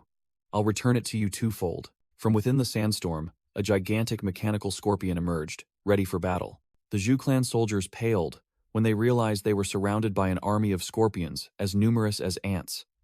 "Damn it, he's hidden inside one of them." The Zhu clan female warrior swung her spear, frantically smashing each scorpion to find her target. The leader looked at the endless sea of scorpions, yelling in frustration, "Damn it, there are too many. Where is he hiding?" He roared his command. "All level 30 puppets, heed my command. Find Zhang Ping, even if you have to dig 3 feet deep, drag him out." Zhang Ping's soul entered a mechanical scorpion, temporarily escaping the encirclement and thinking to himself, "I'm safe for now." Suddenly, an illusion flashed in his mind, a black-cloaked swordsman being surrounded and killed by a swarm of red-eyed scorpions. It's that again. Why am I seeing this scene? Inside his consciousness space, Zhang Ping smirked, using the scorpion as a center to unleash an energy wave to locate the small fries. He opened his eyes wide, having locked onto the target. Found them, northwest direction. Half an hour later, Zhang Ping's soul was exhausted, staggering beside the last scorpion puppet in the desert. The souls of Su Qingbo and Ye Changchun appeared, asking anxiously, "Zhang Ping, who did this to you? We were stuck in the storage pouch for 30 minutes. What exactly happened?" Zhang Ping's soul weakly replied, "I was ambushed." Zhang Ping's real body appeared, staggering as the system announced that his pure blood body had been nullified. "They sealed my abilities." He coughed up a mouthful of blood, gritting his teeth with determination. "I must regroup with everyone right now." Exhausted and drained of strength, Zhang Ping collapsed onto the desert, while Su Qingbo's soul yelled encouragement from behind. Just as Zhang Ping was about to lose consciousness, dark tentacles emerged from the ground, enveloping him as the system activated the secret chamber. At the same time, at the original location, the soul-commanding pills had taken effect, completely taking control of the mechanical scorpion swarm. The Zhu clan soldiers rushed to the scene, facing the swarm of scorpions lying in wait. The leader stood amidst the scorpions, frowning. "The last time I sensed him was here." Then his aura completely vanished. He sneered contemptuously, taunting, Infinite rank? Nothing but a cowardly rabbit running away. The blue-haired subordinate appeared hesitant, suggesting, "Hey, Bai, maybe we should return to the master." Bai snapped angrily. "Return? My ass! Now we don't even know where to find him. This is our only chance." Bai ordered his subordinates, "Stay here and keep watch. I'll have the Black Scorpion search again. Alive, I want to see him. Dead, I want to see his corpse." Inside Manny's secret chamber, Zhang Ping lay motionless, his entire body wrapped in bandages, in an extremely critical condition with a punctured lung and 3 broken ribs. The entire purge squad gathered around Zhang Ping. Liu Xishan wondered when the Zhu clan had acquired such formidable sealing abilities, and they all decided to wait for him to wake up to hear the full story. In the secret chamber, a blonde-braided girl and a gray-haired elder heard a noise. The girl wondered, "It sounds like someone's outside." 2 other muscular men in the squad were already hot-blooded. The armored man growled, "If someone's knocking, well, answer. Manny, let us out to teach them a lesson." A green-haired young man wearing glasses was more cautious, quickly interjecting, "Calm down. We still don't know their true strength." Suddenly, Xu Jie cheered happily upon seeing Zhang Ping stir. "Zhang Ping is awake." Zhang Ping awoke with a start, his mind still hazy. "Where is this? Aren't we in the trial zone?" Manny explained that since they couldn't contact him, the team had guessed he was in danger and brought him back to the secret chamber to conserve his energy. As soon as he heard, Zhang Ping sprang up, frantically recalling the enemy, but Xu Jie quickly held him back. "Calm down." Zhang Ping recounted that the attackers were remnants of the investigation team and Zhu clan assassins, especially 2 extremely tough ones who felt no pain and didn't bleed. He recalled the 2 cloaked leaders. They were the ones who had sealed his abilities, but when he attacked, his powers momentarily recovered. The comeback plan was reenacted. Zhang Ping used scorpion-luring medicine to cause chaos, then exploited the sandstorm to blind the enemies, regain his abilities, and escape. Zhang Ping delivered a firm conclusion. Their abilities only work when they can see their target. A white-haired elder in the team listened silently. He continued his analysis, suggesting that the Zhu clan had only recently acquired this ability and couldn't alter the structure of the trial zone. Elder Weiss' words echoed in Zhang Ping's mind, reminding him of a mastermind pulling all the strings from behind. Zhang Ping cast aside complex thoughts, his gaze sharpening. But right now, the most urgent issue is dealing with the Zhu clan. He turned to the team, asserting, "The fact that the Zhu clan is still lingering here proves they can't disable Manny's secret chamber, just as I thought." The blonde-braided girl confirmed, meaning they had an absolutely safe base to retreat to and recover at any time. Zhang Ping smirked, his eyes filled with killing intent. "We can use this advantage to pick them off one by one." The next day, on the desolate desert, the Zhu clan soldiers were still searching in vain. Suddenly, a spatial gate opened, and 2 muscular men from the Purge squad stepped out, loudly provoking, "We heard you have some hotshot Apex-tier powerhouses? Come out and prove it." The shirtless man and the armored man erupted with energy, one side ice and one side fire, roaring, "Let this old man see what you've got." The Zhu clan leader growled, contemptuously addressing the newcomers. "Where did you lot crawl out from?" He and his subordinates erupted with energy, their killing intent surging. "Do you want to die?" Suddenly, a voice rang out from behind, startling them all. "Yo, looking for me?" Zhang Ping slowly walked forward, purple nether mist swirling around his hands, causing the leader to gasp in shock. "Zhang Ping!" Zhang Ping clenched his fists, feeling the energy flow being disrupted by the enemy's barrier. He smirked, everything going according to plan. Just as expected, they're interfering with my power. But Zhang Ping had anticipated this. He knew the barrier had a blind spot, where Jin Bo and Martial Master Feng were freely wiping out the small fry. Another group of subordinates with symbols on their foreheads were ordered to charge. "What are you waiting for? Deal with him." Zhang Ping merely sneered, his eyes cold. "It seems you're quite interested in my power, aren't you?" Suddenly, a beast-transformed warrior from the Purge squad charged out and punched an enemy flying, while Zhang Ping commented, "But don't judge a book by its cover." The beast-transformed warrior grew a pair of giant wings, shattering the enemy formation, while Zhang Ping commanded, "Manny, activate the secret chamber." Whoosh! All the enemies, including Instructor Bai Day, were sucked into another dimension, their abilities nullified, making the old man furious. "You scoundrel." Inside the secret chamber, Instructor Bai D landed, facing 2 minor Zhu clan soldiers, and growled, "Do you think you alone can stop us?" But he was gravely mistaken. The entire lineup of elite Purge Squad warriors was already waiting, a cold voice echoing, "Don't forget about us." Su Qingbo led the team out, a mocking smirk on his face. You brats are quite arrogant, aren't you? The two Zhu clan leaders' faces drained of color, stammering as they recognized the supposedly dead legend, Captain Su. Then trembling, they blamed Ma Bin. Su Qingbo, now wearing a black mask with glowing red eyes, roared, "Shut up! I couldn't finish him myself, so today I'll take out my anger on you." Crack! Su Qingbo crushed the leader's arm, letting him shriek in agony while Liu Xishan commented from a distance, "I've never seen him so enraged." Outside, Liu Xishan told Shujie that the situation was stable and she would go out to assist Zhang Ping, and Shujie also decided to follow. Alone in the desert, Zhang Ping muttered, "Those two are gone. Finally, I can use my full power." He summoned a gold ingot, activating the Covenant Stone, Treasure Pact. Zhang Ping stood in the middle of the desert, summoning his enhanced Grim Reaper's scythe, muttering, "Perfect time to try out a new technique." He activated the Heart of the Fire Devourer and Nethermist body, declaring he would combine both fire and shadow attributes into the scythe. A dual-colored slash, purple, black, and yellow orange, swept across, directly confronting the attack of a cloaked assassin. Boom! Zhang Ping's scythe swing swept away a group of assassins, tossing them aside like dry leaves. Just then, reinforcements appeared. Liu Xishan and Chen Ming rushed forward, causing an assassin to exclaim in surprise. More reinforcements? Liu Xishan said nothing, darting past and impaling an enemy with her ice sword. Shujie ran over. Zhang Ping asked what she was doing here, and she replied that Manny had already trapped those with disabling abilities, so now they just needed to clean up the small fry outside.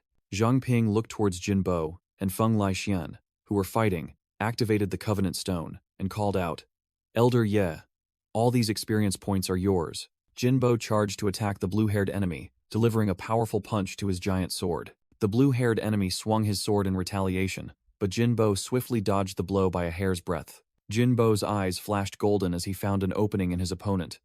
"This is my chance," he roared, golden blood, unleashing a heaven-shattering golden punch. The blue-haired enemy still stood firm, stunning Jinbo. Was my attack useless? The enemy immediately counterattacked with a blazing golden energy slash, forcing Jinbo to retreat and defend. Jinbo and Feng Laixian stood side by side, realizing the problem. These two are invincible, even tougher than zombies. Ye Changchun appeared, tree roots emerging from the ground to tightly bind the two enemies. He commanded, "Jin, Feng, hold them for me." Jinbo and Feng Laixian immediately charged, each grappling an enemy already tightly bound by vines. Yi Changchun placed his hand on the blue-haired man's head, declaring a truth. Alive or dead, all things operate on energy, and all energy has its limits. The two enemies shrieked in agony as Ye Changchun drained their energy. Zhang Ping watched from afar, full of admiration. Amazing. Elder Ye is squeezing them dry. The two enemies collapsed onto the sand, completely motionless after being drained of their life force. The battle was over. Jinbo squatted down, discovering that the red clown-faced coins were the energy source of the two defeated enemies. These Joker coins are their source of power. The two Zhu clan prisoners, their faces swollen, were bound tightly, begging for their lives and stammering promises to reveal everything. Su Qingbo held a Tai Chi-shaped item in his hand, realizing it shared the same origin as the dagger the traitor Ma Bin had used to ambush him. The gray-haired prisoner tremblingly confessed that both of them needed to concentrate to activate the item, and during that time, they couldn't use other abilities. Zhang Ping confirmed from behind, "I have probed their souls. They are telling the truth." Su Qingbo's face darkened, realizing this item was specially crafted to counter Zhang Ping, and Zhang Ping's phantom with glowing red eyes appeared behind him, confirming the suspicion. Su Qingbo turned to the two prisoners, his voice as cold as ice. "It's time to settle accounts. Speak, who ordered you and the Zhu clan to do this?" Invisible pressure weighed heavily on the two prisoners as Su Qingbo growled. "With Jing Yao supervising, whoever lies will have their fingers chopped off." "So, whose finger goes first?" The brown-purple-haired prisoner began recounting the story from 15 years ago, when he and his comrades were tasked by Ma Bin to continuously transport goods to the testing area. In the flashback, he was tapping on the iron cage to scare a beast trapped inside, grumbling, "Staying awake for 3 nights straight just to serve you beasts. Shut up." His gray-haired comrade Fubo asked worriedly, "Qingbai, are we really okay cooperating with the Zhu clan?" Qingbai turned his back, exhaling a puff of smoke, and said with a seasoned air, "Fubo, you're always so hesitant. In this world, you're either a player or a pawn." He continued his philosophy. "Those like us can't even touch the chessboard. let alone play the game. Fubo remained uneasy, his eyes filled with worry. But, suddenly, Qingbai saw a figure ahead and asked, Isn't that our contact? A stranger wearing a white hooded cloak and a mask appeared, and Qingbai spoke the password. When does the convoy depart? The masked figure replied haughtily, without even looking directly. Leave the goods and disappear. Qingbai flew into a rage, pointing directly at the figure's face and yelling, What the hell? We risked our lives transporting this here, like delivering pizza? One word from you, and we're supposed to just scram? He stepped forward, placed a hand on the masked figure's shoulder, and growled, I'm talking to you. Boom! The masked figure unleashed a massive surge of dark energy, a voice filled with contempt echoing, Do insects have the right to touch a god? Qingbai was sent flying, lying motionless on the ground, while Fubo frantically screamed his name. The masked figure unleashed a swirling dark aura, growling an order to the two insignificant nobodies. Get out. Back in the safe room, Su Qingbo turned his back and asked Zhang Ping, who had just entered, You're back. Have you dealt with the scum outside? Su Qingbo turned around, his sharp eyes directly asking, So, did you extract any useful information? Su Qingbo had explained the entire situation, and Zhang Ping wondered why the Zhu clan wanted the phantom soul-devouring fox, and who the mysterious individual using nethermist was. The two prisoners were utterly terrified by a shadow entity, stammering their defense. We just followed orders. We swear we don't know anything. Situ Shibai's holographic image appeared, declaring that these two were just pawns and naturally knew nothing, while also realizing that the Phantom Fox's abilities were almost identical to those of the Natter Fox. Situ Shibai coldly questioned, Where is the one who took the phantom soul-devouring foxes? The prisoner recounted in a flashback the mysterious white-masked figure, admitting they didn't know who he was and that his power far surpassed anything they had ever seen. The group listened, Zhang Ping, frowning as he remarked, A monster that can freely enter and exit the trial zone. That guy might be another infinite-tier awakener. Qingbai, having revealed everything, became resolute. That's all we know. Do what you have to do. In stark contrast, Fubo's face was drained of color, his voice trembling as he pleaded. Fubo prostrated himself, wailing desperately. Please, give us a way to live. Qingbai was stunned, but Fubo yelled back, Qingbai, you yourself taught me to bend with the wind. Insignificant nobodies like us can't change the world. The two prisoners hugged each other, weeping bitterly, making Zhang Ping feel a little awkward just watching them. Zhang Ping secretly calculated that even though these two were low-level, they were veteran members who knew the situation outside and could be useful for identifying the mysterious individual later. Zhang Ping's eyes flashed red. He held out a green covenant stone and laid down his condition. I can give you a chance, but from now on, you must obey my orders. Zhang Ping thrust the stone in front of the two prisoners, his voice icy. If you want to live, prove your worth. Fubo's face paled as he realized this was worse than even the Zhu clan's binding oath. Qingbai growled, You mean if we swallow this, we'll become your slaves for life? Qingbai gritted his teeth, fighting a fierce internal battle, but finally decided, if it means we get to live. With that, Qingbai opened his mouth and swallowed the covenant stone, accepting his fate. Then, so be it. The scene shifted to a vast expanse of white snow, with a howling wind, beginning Act 4, the pack of wolves on the snowfield. Zhang Ping's entire team shivered uncontrollably the moment they arrived. The chubby blonde man's face frozen, stiff as he yelled, It's deadly cold. Did you investigation team guys use your connections to pick this hellish weather? Inside the Covenant Stone space, Qingbai and Fubo were bickering loudly. Zhang Ping coldly replied to the chubby man, Aside from the first two trial zones, we haven't gone anywhere else. A new trial mission unexpectedly appeared. A horde of giant mutated monsters would attack White Iron Town in 18 hours. The mission was to defend and protect the villagers. Zhang Ping secretly thought that the mysterious figure seemed to have given up, no longer playing tricks on them. The team advanced. A towering, colossal fortress stood amidst the white snow, revealing itself to be White Iron Town.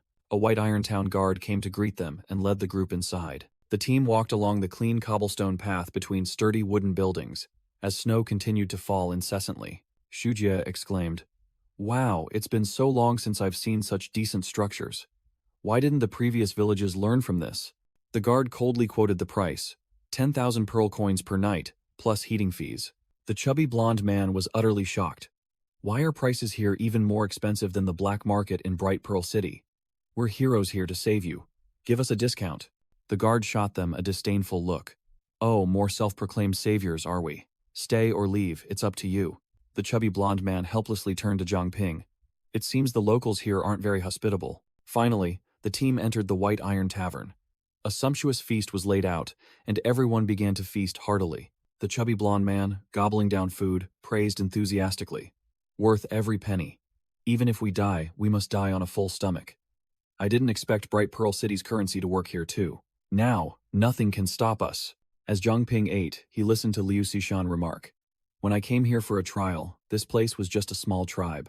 I never expected it to develop like this. Suddenly, a drunkard slung an arm around his shoulder. Hey guys, are you from out of town? Zhang Ping confirmed. The drunkard then said, I heard there's going to be a monster attack wave tomorrow. A team member was surprised, and the drunkard explained that they were the Doom Wolves. The drunkard continued to boast. Legend says that whenever the wolves attack, heroes from somewhere will come to save us. But that's an old story now. The drunkard pointed towards the city wall, his voice full of pride. You must have seen that colossal thing on the city wall, right? That guy can fire 5 giant arrows at once. No matter how many Doom Wolves there are, they won't stand a chance. Zhang Ping listened in silence, his eyes full of doubt, wondering, is everything really that simple? In the middle of their meal, Zhang Ping suddenly paused, his thoughtful gaze drawing the attention of everyone at the table. Xu Jie noticed his unusual behavior and asked, what's wrong?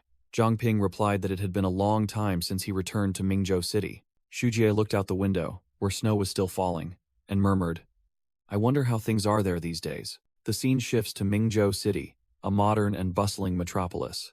At a construction site, Vice City Lord Huang Zeming was yelling at the construction workers, if it's not finished in 3 days, I'll plaster all of you into the wall. I want to smell fresh bread tonight. 2 civilians nearby whispered, one sarcastically remarking, the Vice City Lord certainly knows how to make an impression. I heard he climbed to this position by sucking up to the city guards. Inside the City Lord's mansion, 2 beast-human subordinates knelt, reporting to Luo Shiyu. Your Highness, the repairs within the city are almost complete. The populace believes it was a natural disaster and that the city guards have handled it. Luo Shiyu sat with her legs crossed on the throne, her cold eyes asking, what about the pigs in the city? Are they still eating well and sleeping soundly? The subordinate quickly flattered her. Everyone is praising Your Highness's wisdom. He then hesitantly continued, Your Highness, what are your thoughts on the Zhu clan? Luo Shiyu stood up, her voice full of authority. I know what worries you. The female leader leaped down from the throne, exuding pressure that made the subordinate flinch in fear. With King Yue busy dealing with Situ Shibai. Are you afraid the Zhu clan will make a move? Do you not trust me? Luo Shiyu confidently declared. It's only a matter of time before King Yue eliminates Situ Shibai. As for that dog of the Zhu clan, a dog should bark like a dog. She smirked dangerously. As long as the leash is in my hand, there's nothing to worry about. The subordinate was still worried, but Huang Zeming Luo Shiyu cut him off. No, it should be Zhu Zeming. He lied to us. Luo Shiyu explained her plan. I know. That's why the Zhu clan sent him back, hoping he could atone. And we certainly need his position as Vice City Lord. She continued with a cruel tone. And he will never lie to us again. At the same time, Huang Zeming and his cronies were surrounded by eerie shadow demons. The image of Huang Zeming's execution was reflected through the large window. Luo Shiyu looked at the reflection, smiling with satisfaction. It seems things are going well for you, don't they? Suddenly, a cloaked shadow figure appeared right behind the subordinate.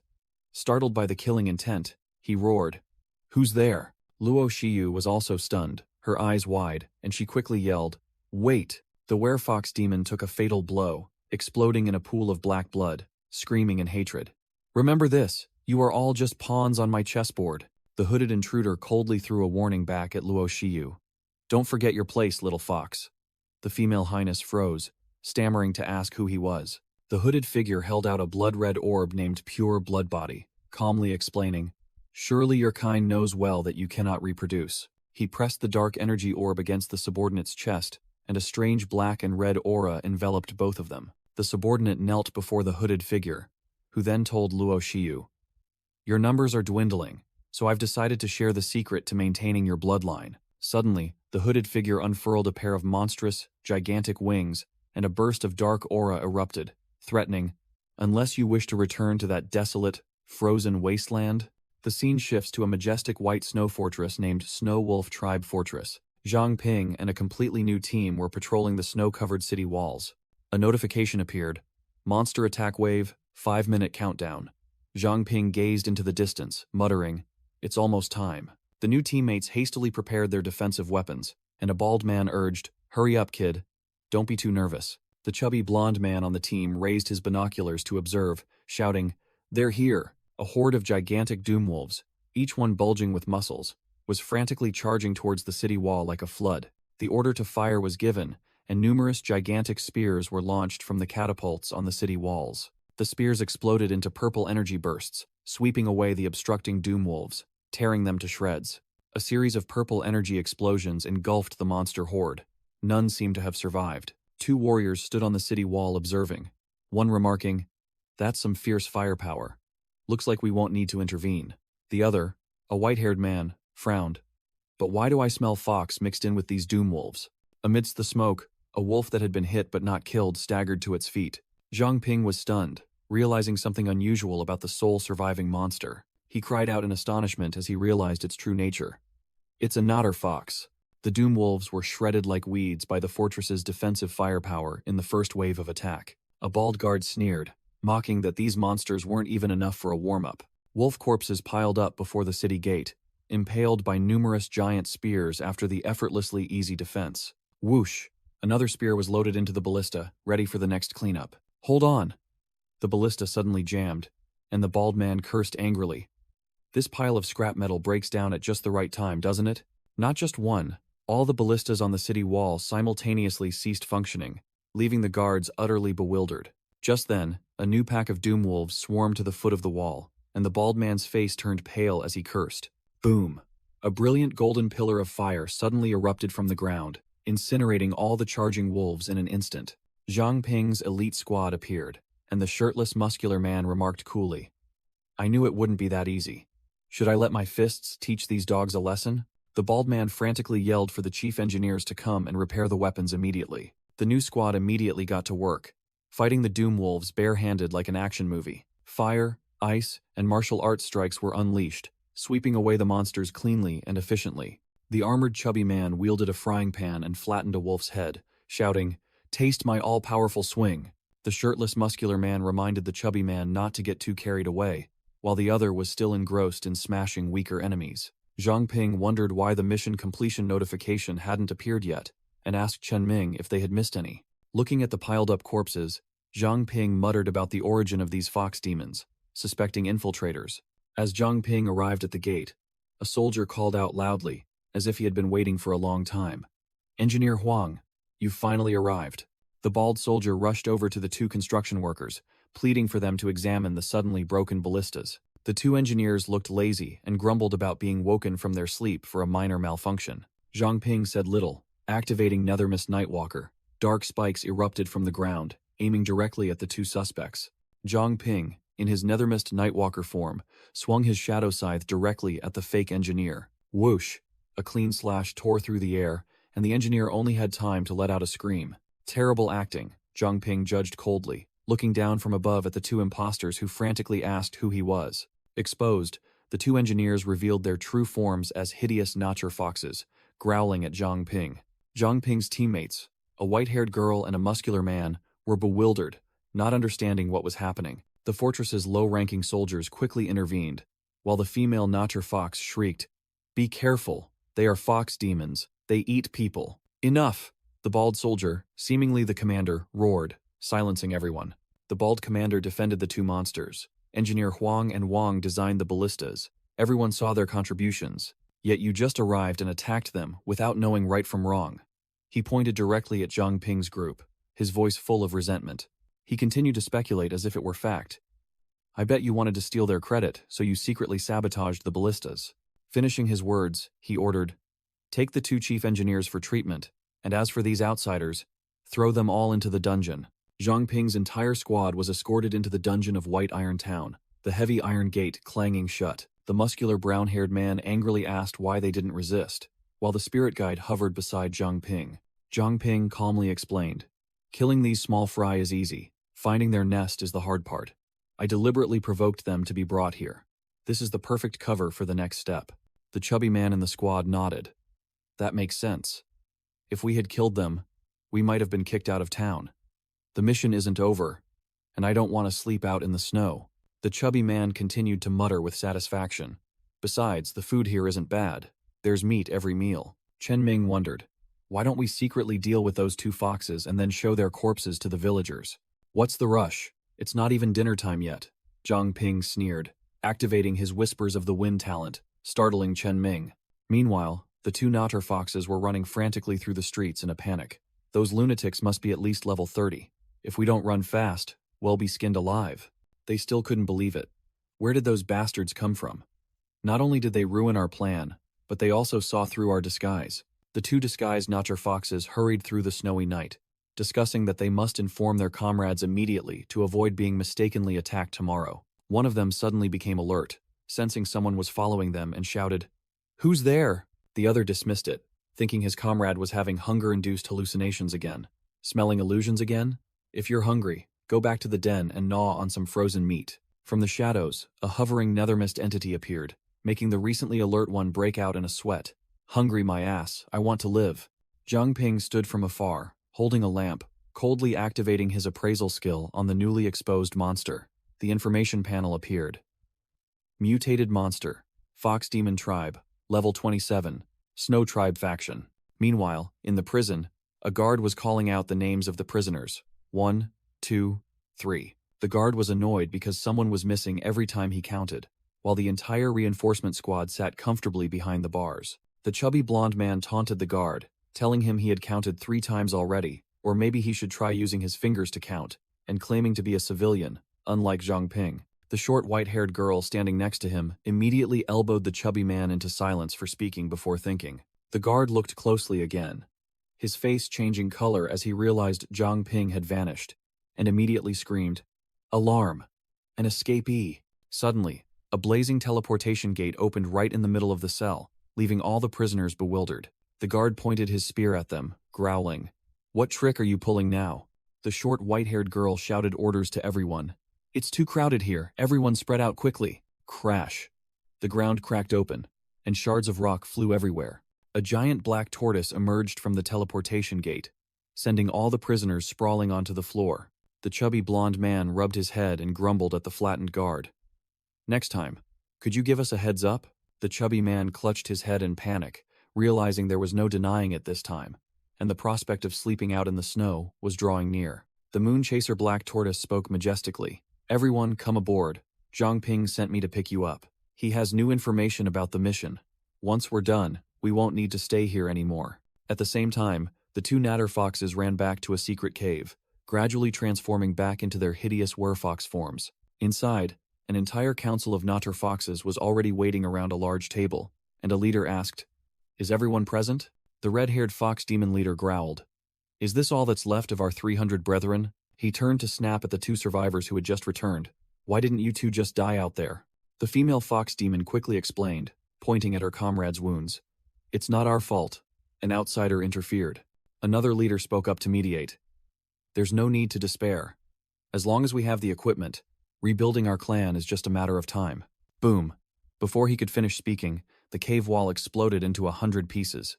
The entire reinforcement team strode in proudly through the dust and smoke, one person remarking sarcastically, "No wonder it smells like foxes here. Turns out it's a den." The Natter foxes were utterly panicked, realizing that the two had led the enemy right to their doorstep.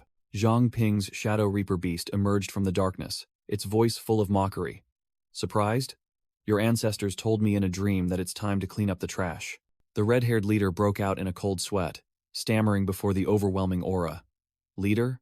No, wait. Who are you?" The Shadow Reaper beast didn't bother to reply, directly unleashing a volley of dark energy spikes. The reinforcement team immediately got to work, unleashing torrents of golden energy that swept through the demons. The masked brown-haired martial artist charged forward, his fists ablaze. "Don't forget about us." A fiery punch descended from the heavens, striking the red-haired leader's face and sending him flying like a ball. The woman in red also unleashed a dazzling combo of consecutive kicks, finishing off a demon. This move is called the Death Chain Kicks. Remember it in hell. Whoosh! 3 sharp blue energy flying swords appeared in mid-air. The moss-green-haired scholar pointed, and the 3 swords immediately pierced through several Natter foxes like skewers. The woman in red slapped the green-haired man's back extremely hard, making him cough up blood, grinning. That's a solid combo. After the battlefield was cleared, Zhang Ping approached the two survivors, questioning them. Speak up. Where is Princess Yue's command hidden? The female fox demon disguised as a worker clutched her head, her voice trembling as she vehemently denied. I don't know who you're talking about. We were just born here. Her male accomplice couldn't stand her foolishness, grabbing her and snapping. Idiot, shut your mouth. The white-haired female warrior pressed her ice sword against the neck of the demon disguised as a worker, her voice chilling. Still want to resist? The demon strained his neck, putting on a show of false heroism. The fox tribe will never be slaves to you humans. He turned to his female accomplice, deciding to fight to the death. We're going to die anyway. Let's take them with us. Both then transformed into their demon forms and charged. Zhang Ping appeared from the shadows, his eyes flashing with deadly light, a surge of dark aura swirling around him. Whoosh! A blazing red sweep from Zhang Ping's staff cut across the battlefield, wiping out the small fry demons in an instant. The two demons who had just intended to cause trouble lay slumped on the ground, smoke rising from them. A notification appeared. Mission complete. The white-haired female warrior stretched with relief. Finally, a normal mission is done. Zhang Ping was more sober. After all that's happened, I guess I can forget about hidden achievements. As the team rested, a strange sound suddenly echoed from deep within the cave. Zhang Ping immediately became alert, spinning around, wondering, what was that sound? His eyes gleamed with astonishment as he discovered a secret door had just opened. Inside was a high-tech laboratory bathed in blue light, with numerous incubators filled with fox-like creatures. The entire team gasped. What in the world is this? A fox-like creature was being cultivated in an incubator, its entire body blue, looking both familiar and strange. The entire team stood stunned by the surreal sight, one person muttering, I've only seen things like this in movies. Zhang Ping approached an incubator, immediately realizing, Mingzhu City definitely doesn't have technology of this caliber. He narrowed his eyes, a strangely familiar feeling washing over him. It was as if he had seen this in his previous life. The chubby blonde man exclaimed, These devices are even more precise than anything I could create. Truly eye-opening. Meanwhile, Zhang Ping couldn't sense any souls from them. The blonde braided girl found a notebook, announcing, No, there's an experiment log here. It looks like it was created by humans. She flipped to an important page, reading the project title aloud. Project, Creation of a New Species. The white-haired female warrior was stunned by the truth. So the fox tribe was artificially bred? No wonder there were no records of them before, Zhang Ping recalled, realizing that the young foxes he had captured earlier were merely test subjects, and the enemy had exploited the slow passage of time here to cultivate an entire race. The blonde braided girl continued reading the log. Wait, the data also mentions other experiments. Title: Saintis Potential Development Project. Experiment location: Lost Forest. But the most crucial details in the notebook had been burned, deliberately erasing all traces. Zhang Ping realized that the Lost Forest was the name of the next challenge, and the team decided they had to sweep through it completely to uncover the truth. With sharp eyes, Zhang Ping commanded, But to ensure no more natter foxes are created, clear this place out before moving on to the next stage. The scene shifts to a seemingly peaceful place, Holy Ancestor Village. Inside a room, the gray-haired cult leader questioned an old corpse refiner standing nearby, while a blonde girl was bound within an energy formation on the floor. The old corpse refiner calmly replied, Of course, I'm here to check on your progress. You promised to bring me C2 Shibai's corpse after breaking through to king level. The cult leader, enveloped in golden energy, declared, To reach king level, I must fully absorb the Saintess's power. I've poured everything into researching this formation. It's definitely 70% likely to succeed. With that, the cult leader began the ritual, using golden flames to lift the Saintess girl into the air and roaring, Today, I shall become a king-level entity. A dazzling golden pillar of light shot straight up from the building into the sky, shaking the entire area. The old corpse refiner exclaimed in astonishment, Is this the power of a king? The Saintess girl was enveloped in flames and purple lightning, her energy being brutally drained. Suddenly, the cult leader's expression changed, sweat pouring down as she realized something was wrong with the ritual. Boom! The backlash energy exploded, blowing away both the cult leader and the Saintess girl, shattering the magic formation. The cult leader was flung back, spitting blood from the backlash. Her plan to reach king level had failed miserably. Amidst the dust and smoke, a stranger in a white cloak and mask appeared, his voice full of sarcasm. Quite noisy, isn't it? The cult leader recognized the intruder with horror. while he gently caught the unconscious saintess girl. The masked figure coldly explained about another person. Chen Junting's power can continuously evolve. She is a unique case, even on a global scale. He looked at the small fry before him, contemptuously speaking of the saintess. If guided properly, she could become the strongest in this world. Yet you intended to absorb her power before it matured. What a colossal waste of talent. Li Aoxue questioned the intruder. This village has been completely sealed off. How did you get in? The white-robed man scornfully looked at the pile of fallen soldiers. Do you think those mere insects can stop me? He casually brushed his hand. It's a pity that the trials prepared for Chen Junting are now useless, but I have a new research subject, so I'll spare you this time. Li Aoxue frowned as he exposed her scheme. Trials? Your hobbies are truly perverse.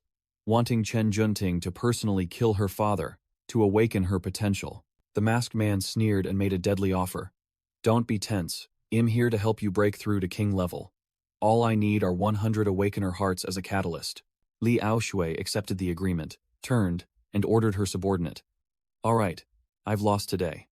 Zuo Xiangming, go make a pot of tea. In the darkness, the image of King Yue, a dark fox monster with terrifying power, appeared. The masked man listed the top factions. The Notcher Fox clan has King Yue. The Zhu clan has the Divine Sunbird. And the Holy Ancestor village has you, Li Aoxue. A cult commander trembled as the shadows of king-level powers enveloped him, realizing the chessboard had changed. Now, all major factions are about to wield king-level power. The masked man flashed a sinister smile, thinking to himself about his prey. All the pieces are in place. Jiang Ping, don't make this little game of mine too boring. In another forest, Jiang Ping's team was lost amidst a thick fog, realizing they had passed the same tree for the third time. The brown-haired fighter grumbled, "The fog here is too thick. I can't see anything ahead." The chubby blonde man helplessly watched his compass spin wildly. The compass is useless too. The mission requires eliminating an outsider. Don't tell me we have to eliminate each other. Jiang Ping analyzed the situation calmly. Theoretically, one can enter the trial zone alone, meaning it won't assign impossible tasks. A female spirit appeared from thin air right in front of the team and asked, "Judging by your attire, you must be outsiders, correct?" The entire team was startled and on guard. The brown-haired fighter shouted, "Who's there?" The gray-haired girl with pigtails, after scanning her abilities, immediately reassured her teammates. "I've scanned her. There's no malice." The spirit girl led the team to a massive architectural structure and introduced, "We've arrived. This is Black Robe Town." The aged spirit guide, appearing knowledgeable, told Jiang Ping that he remembered Black Robe Village used to be just a corner specializing in selling shrouds, and couldn't believe it had developed to this extent. The old spirit turned to question the female guide. "Besides, now that you're a wandering spirit, you must have gone through an enormous ordeal, correct?" The spirit girl only smiled mysteriously, evading the question. "It's a long story, but first." The spirit girl spread her arms to welcome the team. Behind her, countless other spirits floated. "Welcome everyone to Black Robe Town." The entire team was invited into a large house, sitting around a lavish banquet table hosted by the spirits of Black Robe Town. The chubby blonde man ate while whispering to the gray-haired girl with pigtails, his voice full of suspicion. "Can anyone truly live in this eerie place? These guys don't even have heartbeats." The gray-haired girl with pigtails casually enjoyed a piece of meat as she replied, "Not all wandering spirits are dangerous. I trust them." A gray-haired male spirit smiled, showing understanding. "I can't blame you. Back in the day, we'd be scared stiff if we saw wandering spirits too." Jiang Ping got straight to the point, asking the spirit, "You were once human, correct? How did you end up like this?" The spirit pondered and began to recount a horrifying story. "Have any of you ever seen a titan as tall as a 10-story building?" Jiang Ping frowned. The image of a tiny warrior confronting a colossal monster appeared in his mind. The spirit continued with a pained expression, his memories fading with time. "After becoming wandering spirits, our consciousness grew increasingly hazy. We don't even know how many years have passed." The flashback began. 4 colossal titans with bloodshot eyes and jagged teeth like mountains of raw flesh descended from the sky. The titans furiously ravaged the forest, crushing everything in their path. Faced with monsters of this caliber, the villagers were utterly helpless, only able to flee in despair as they were slaughtered. The spirit recounted. Black Robe Village was razed to the ground. Not a single villager survived the disaster that day. An unknown time later, a miracle occurred. All the villagers were revived, but upon awakening they realized they had become wandering spirits.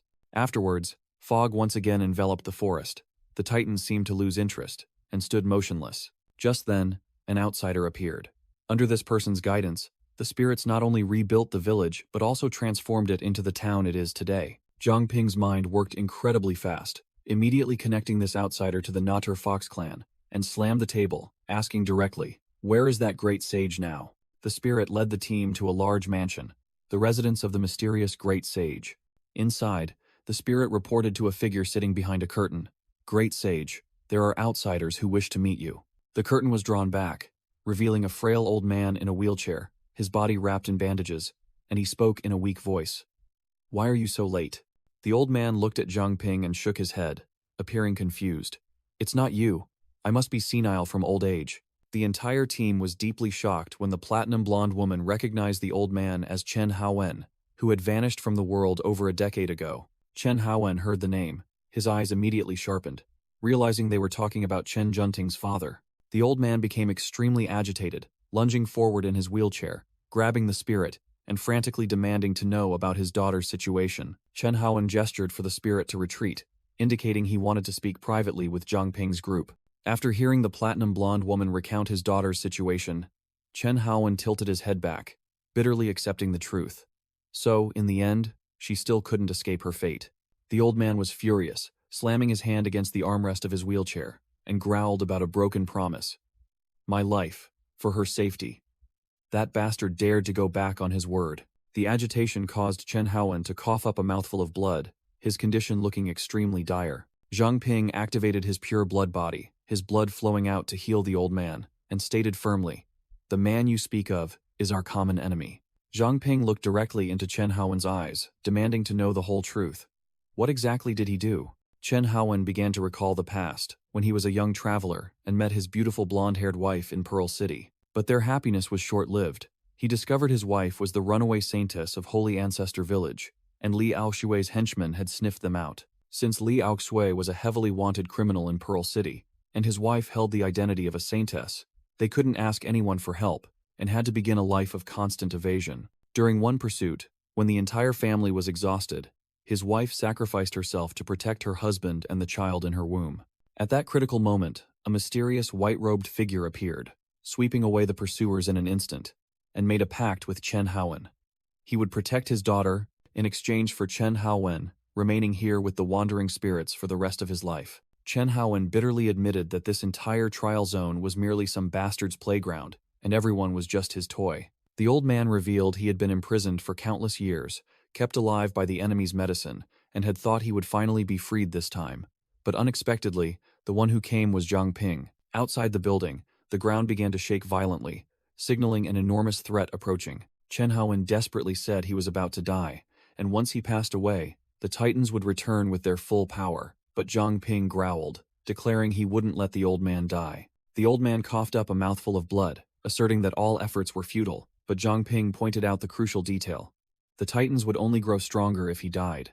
Zhang Ping suggested dealing with the Titans quickly, before the old man perished, but Chen Haowen had completely given up, believing that killing them wouldn't change anything. Looking at an old photo of his happy family, Chen Haowen bitterly stated that his wife and child were both gone, and revenge held no meaning for him now. Zhang Ping silently listened to the old man's lament, his eyes darkening as he called Chen Haowen's name. Chen Haowen was utterly broken, begging to die to end everything. Zhang Ping couldn't take it anymore, exploding with a shout, "Chen Haowen, do you think this world is unfair only to you?" The old man was stunned as Zhang Ping yelled directly at him, "Wake up, of course it's unfair. That's how this damned world works." Zhang Ping grabbed the old man's collar, listing a string of rotten things in the world and concluding, "This world is already messed up. Do you think we don't know that?" Zhang Ping's eyes blazed with fighting spirit, as he declared loudly that he would fight until his last breath and never let that bastard get his way. Zhang Ping pulled out a dagger, handed it to Chen Haowen, and challenged, "If you truly want to give up, then end your own life." Before the entire team, Zhang Ping threw the dagger towards the old man and issued an ultimatum. Choose. Be a pathetic wretch waiting to die, or a bloodthirsty demon of vengeance. At the same time, in the dark forest, the shadows of giant titans began to stir. The titans have arrived. The crowd of spirits in the town screamed in panic, fleeing headlong to save their lives. The desperate spirits realized they had nowhere to hide. Some collapsed, believing this was the end. The blonde-haired girl in Zhang Ping's team stepped forward to calm the chaotic crowd, asserting that their teammates were finding a way to deal with the Titans. A spirit shrieked, its face drained of color. Monsters. The panicked spirits scattered as a giant Titan appeared, muttering, "Monsters? Are you talking about me? Who else could it be?" Zhang Ping activated his pure blood physique to stabilize Chen Haowen's condition, declaring, "The old man is stable, the rest is up to everyone." The forces were divided into 4 elite teams. Team A consisted of Jin Bo, Liu Xishan, Chen Ming. Team B consisted of Feng Laixian, Bai Dai, and 2 new warriors. Team C consisted of Ye Changchun and Su Qingbo. Team D consisted of Chen Shuijie, Zhao Yalong, Zhao Yanhu, and a giant python. With blazing eyes, Zhang Ping outlined the plan. "The Titans haven't fully recovered yet. Splitting our forces to strike them simultaneously is the most effective." All 4 teams immediately advanced into the gloomy Lost Forest, where thick fog obscured their vision. Jin Bo, Liu Xishan, and Chen Ming's Team A moved forward as the fog dissipated, Jin Bo marveling, "That mysterious guy can clear the fog instantly.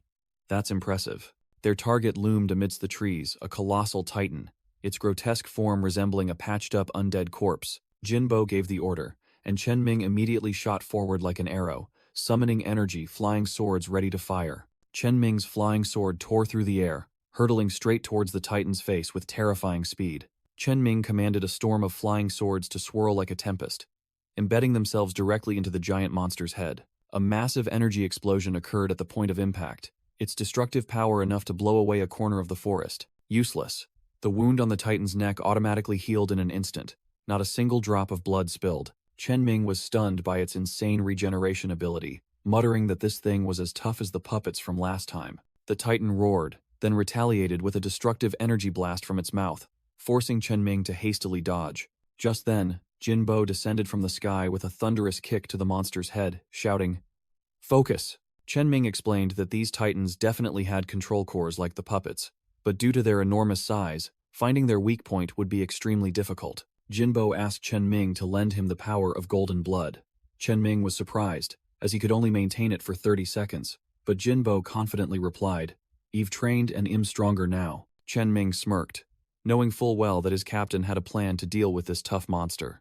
Jin Bo tossed Chen Ming a vial of golden blood booster, instructing, "Drink it, but don't overuse it." Chen Ming gulped down the buff vial, explaining that while this enhanced blood greatly boosted skills, it also severely eroded the body, so it couldn't be used for long. After being buffed, Chen Ming's flying sword transformed into an invisible energy blade, radiating brilliant golden light. Chen Ming declared that now, his slashes could reach the speed of light. A barrage of dazzling golden sword rays shot out like lasers, striking the Titan's face and disorienting it. Jin Bo channeled his energy, shouting that the Titan's regeneration couldn't keep up with the damage, and this was their chance to deliver the finishing blow. Chen Ming realized the sword ray's area of effect was too narrow. They needed to expand the attack range to be effective. Jin Bo loudly called Liu Xishan, reminding her of her mirror creation ability, and asking her to erect a few around the Titan, asserting confidently, "Just trust me." Liu Xishan didn't ask further questions, immediately getting to work as icy energy erupted beneath her feet. The white-haired girl summoned a series of colossal ice mirrors, forming a matrix that completely surrounded the Titan. Chen Ming gestured, praising their seamless coordination. "Well done." The light sword rays struck the ice mirrors, reflecting continuously to form a deadly cage of light, tearing apart the Titan's body from every angle. One of the reflected light rays pierced a blazing red energy core deep within the monster's chest. Jin Bo roared upon seeing the exposed weakness. "Found it. It must be that core," then shot off like an arrow. All the golden blood energy was concentrated into a single strike, forming a colossal drill of light. The golden drill pierced through the Titan's chest, completely shattering its energy core. The giant Titan crashed to the ground, officially eliminated by the team's combined power. Jin Bo patted Chen Ming's shoulder, praising the battle plan and nominating him as the next captain, but Chen Ming flatly refused, finding it too troublesome, and passed the responsibility to Liu Xishan. Liu Xishan held the newly acquired energy core, confirming that the Titan's weak point was identical to the puppets from before, a core located in their chest. Just as Zhang Ping confirmed the Titan's weak point, the old man Chen Haowen suddenly coughed up a mouthful of blood, startling him. Zhang Ping was stunned, not understanding why the old man had suddenly sustained such severe internal injuries. At the same time, the energy core in his hand suddenly vibrated, Zhang Ping had a bad premonition and quickly shouted, "Be careful!" On the battlefield, as Team A fought, the recently defeated Titan suddenly lumbered back to its feet, completely healed as if nothing had happened. Liu Sishan ran and shouted loudly, updating the situation. Latest intelligence: the Titan's core is definitely in its chest. But the entire team froze in shock when they saw the gaping hole in the monster's chest had healed itself. The Titan had revived. Zhang Ping immediately used appraisal, realizing that Chen Haowen was afflicted by a curse, linking his life to the Titan. The curse had two effects. One was to suppress the Titan's power, and the other was to use Chen Haowen's life to restore it if its core was destroyed. The old man Chen Haowen spat out a mouthful of blood, bitterly realizing that the mysterious individual had played a cruel trick on him. Zhang Ping immediately informed the entire team of the truth. The mysterious individual had placed two curses on the old man, one to suppress the Titan, and one to use his life to revive it. He concluded with a statement that sent shivers down everyone's spines. Destroying its core now would only accelerate Chen Haowen's death. The Titan let out a roar, unleashing all its suppressed power, its eyes glowing crimson with murderous intent. An invisible gravity field descended, crushing Chen Ming and the entire team to the ground, unable to lift their heads. Neither Jin Bo nor Lu Xishan could escape, terrifying pressure pinning them to the ground, powerlessly watching the monster. Not only Team A, but also Team D, with its colossal serpent, was affected, the gravity field covering an extremely wide range. Team B, filled with powerhouses like Feng Laixian, was also crushed flat, powerlessly cursing as they couldn't use their abilities. Team C, led by Ye Chengchun and Su Qingbo, fared no better. The colossal treant was pinned down by gravity, unable to move. Sweat beaded on Zhang Ping's brow. They were in a dilemma, unable to fight, yet not fighting wasn't an option either. But the old man Chen Haowen suddenly spoke up, his eyes gleaming with a final spark of hope. "No, I still have a trump card." Chen Haowen, seated in his wheelchair, revealed his final plan to Zhang Ping's spirit. "Create an opportunity to destroy their cores simultaneously, and leave the rest to me. I'll ensure it cannot revive." Zhang Ping appeared skeptical, but the old man Chen Haowen merely sneered, asserting he had a trump card after all his years of imprisonment here.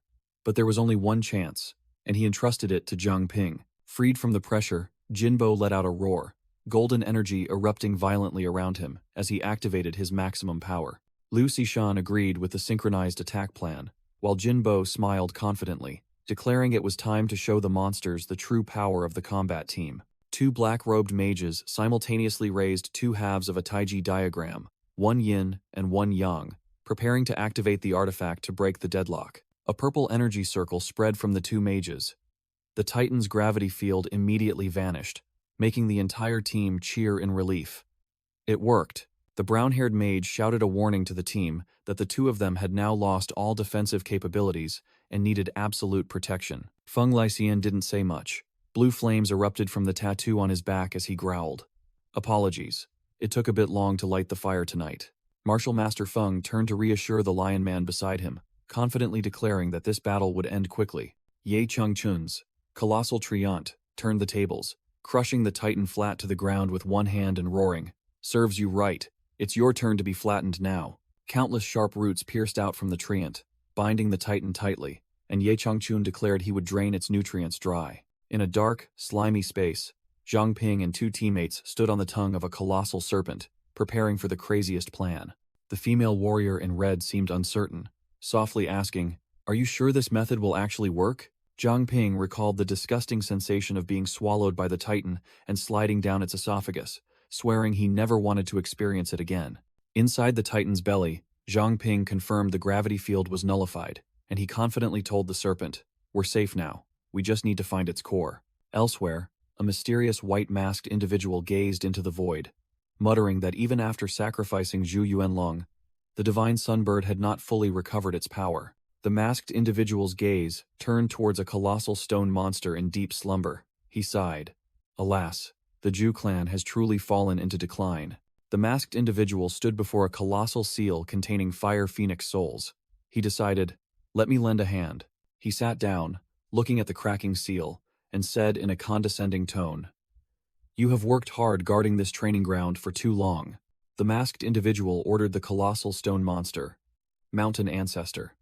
From now on, you must obey the Zhu family." He explained to the Zhu clan members that their divine sunbird was merely a soulless corpse, recreated from Zhu Yuanlong's hatred. He declared he would insert the level 39 mountain ancestor's soul into the phoenix corpse to create a true one. The divine sunbird revived, letting out an earth-shattering roar, its power even more tyrannical than in its golden age. The Zhu clan members and young Juju Yang thanked the masked individual profusely for saving their entire clan from disaster. The masked individual coldly reminded them that with king-level power in their hands, they should know how to renegotiate with those foxes. He bluntly scoffed, saying he truly expected nothing from this lot, believing the Zhu clan's history of domestication should have ended long ago. However, the masked individual showed interest in young Juju Yang's game, believing the boy would overcome everything and forge a new path for the clan. He warned the Zhu clan members to cooperate properly with the Nader foxes, not to pull any tricks while King Yue wasn't paying attention. After settling the three major powers, the masked individual declared it was time to meet Zhang Ping. Meanwhile, a green-skinned titan was licking its lips, preparing for a bloody battle. Liu Xishan began accumulating energy. Sharp ice spears formed in mid-air. Blizzard. A barrage of ice spears shot straight at the titan's face with terrifying speed. The ice spears pierced the giant's body, creating successive icy explosions. Liu Xishan gritted her teeth, admitting this attack wasn't strong enough to destroy the core, but at least it was enough to buy time and attract its attention. Success. The colossal titan was provoked. It roared and charged towards Liu Xishan. Boom! Another barrage of ice projectiles struck the titan, making it stagger. From above, Chen Ming rode his flying sword down, shouting loudly, "I'm not dead yet." Jinbo appeared, praising Chen Ming and Liu Xishan's efforts, signaling that the time for a counterattack had come. Jinbo had escaped the gravity field, noting that its range of effect was smaller than expected. He channeled his golden energy, growling. To destroy the core from a distance, only this move can be used. Jinbo leaped up, reporting that Team A was ready and could destroy the core at any moment while the Titan was still being held back. Inside the Titan, Zhao Yalong and Zhao Yanhu were performing a ritual, dripping their sacred blood onto a glowing red energy orb. The red-haired female warrior reported that Team B was also in position, and Team C was just awaiting orders. She turned to ask Team D and received confirmation that they were ready. Zhao Yanhu explained they had used sacred blood to weaken the core. Now they just needed to combine their strength to shatter it in one blow. Another female warrior let out a cold breath, her eyes sharp. The Team D female warrior stood proudly with her colossal shadow serpent, declaring loudly, "Team D, ready." The bandaged commander ordered a full-scale assault, beginning the countdown.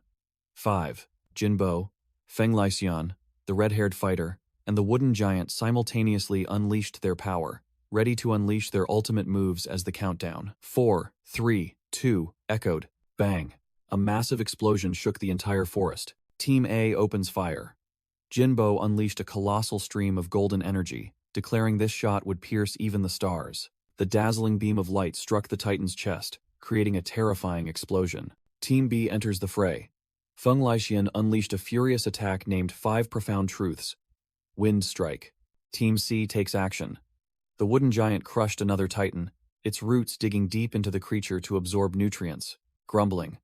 Plenty of nutrients, but the taste is utterly bland. Team D charges. The entire team unleashed a barrage of purple energy attacks with the Shadow Flash Heavenly Strike, tearing apart the Titan's core. The bandaged commander was enveloped by a surge of dark blood energy, declaring, "That move can only be activated by me alone.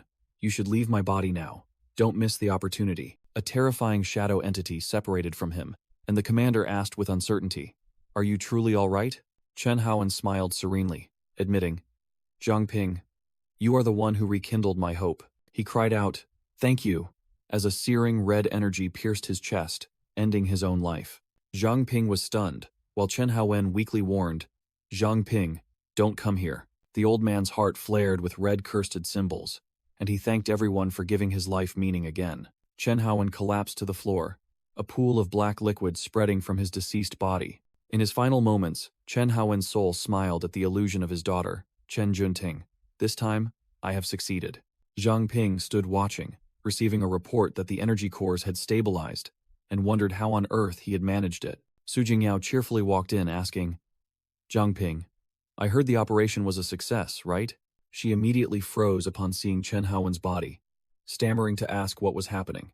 Wasting no time, Zhang Ping turned and ordered, "Su Jingyao, your ability can touch souls. Can you retain Chen Haowen's soul?" Su Jingyao immediately knelt, touching Chen Haowen's forehead with her finger to activate her ability. She shook her head helplessly, reporting that his soul was too weak. If extracted, it would vanish instantly. Zhang Ping looked at his bracelet, muttering that his treasure could freeze time but couldn't contain living beings. He gritted his teeth and decided, at the very least, he must meet Chen Junting one last time. The scene shifted to a peaceful spirit realm, where trees flourished under the sunlight. A group of black-clad spirits stood solemnly around a pitch-black coffin, carved with white lily patterns. Back in town, Zhang Ping explained to Liu Xishan that because Chen Haowen was not a native, his soul could not remain here. Suddenly, Zhang Ping sensed a strange spatial fluctuation right beside him. Space began to ripple, and eerie black and red energy currents appeared, putting Zhang Ping on high alert. Zhang Ping, Liu Xishan, and a shirtless muscular man stood before a blazing red energy gate, the protagonist asking, "Is this the teleportation gate to the final stage?" An unknown figure's eyes flashed with deadly red light, and he muttered with satisfaction that he had gathered enough experimental data from the four giants. The white-cloaked figure hovered amidst a current of dark energy, disdainfully remarking to the small fry, "I didn't expect them to defeat my proud creations." Swish! Zhang Ping gripped his weapon's hilt, and dark purple-black shadow energy erupted, forming a colossal scythe. Zhang Ping took a defensive stance. The muscular man and another white-haired warrior also unleashed their fighting aura, but the boss merely smirked. A 2-second reaction time, up to standard. However, the boss sneered, his eyes filled with a sense of superiority. He coldly declared, "Reckless actions within the master's domain are unwise," and immediately, shadow tentacles bound them all tightly. Zhang Ping was horrified to find he couldn't move, his entire body locked in place. The boss stated that it couldn't be used here, and suggested changing locations, acting like a god setting up a chessboard. Snap! He snapped his fingers, and the surrounding space began to shatter. The group was teleported to a desolate forest, and Zhang Ping immediately shouted, "Appraise!" The skill failed. The system reported an error because the opponent possessed administrator privileges, and the boss smirked, asking, "Those others are your comrades too, aren't they?" In the distance, another reinforcement team was fleeing for their lives, pursued by a colossal python, and the boss commented, "Their method of destroying the giant's cores is quite interesting." He looked down at the reinforcement team, desperately running through the tree shadows, uttering a pitying remark. What a shame. Then he coldly stomped his foot on the ground, declaring with chilling indifference, "I don't like it." Powerless to watch his comrades in danger, Zhang Ping was enraged, grinding his teeth so hard they bled. Mustering all his strength, Zhang Ping's body erupted with energy, shattering the bindings. He roared, "Stop!" and swung his scythe, charging directly towards the cloaked boss. A colossal purple-black energy slash descended, and the boss could only exclaim in surprise. "Oh?" Zhang Ping broke free from the control, and a gigantic dark python appeared behind him, making the cloaked boss wonder, has the training ground already acknowledged this kid? The cloaked boss smirked with keen interest at his prey's unexpected resistance. A girl made of purple energy appeared, and Zhang Ping desperately shouted, reaching out to her, "Xiao Jie, take my hand." The energy girl smiled serenely, pushed Zhang Ping's hand away, and bid farewell. "This time, let me go first. Remember to feed the ants for me." The girl vanished, and the cloaked boss taunted, "It's useless. Look, the nether flame is severing the contract. How does it feel to be abandoned by the whole world?" The boss continued to rub salt into Zhang Ping's wounds, his eyes icy.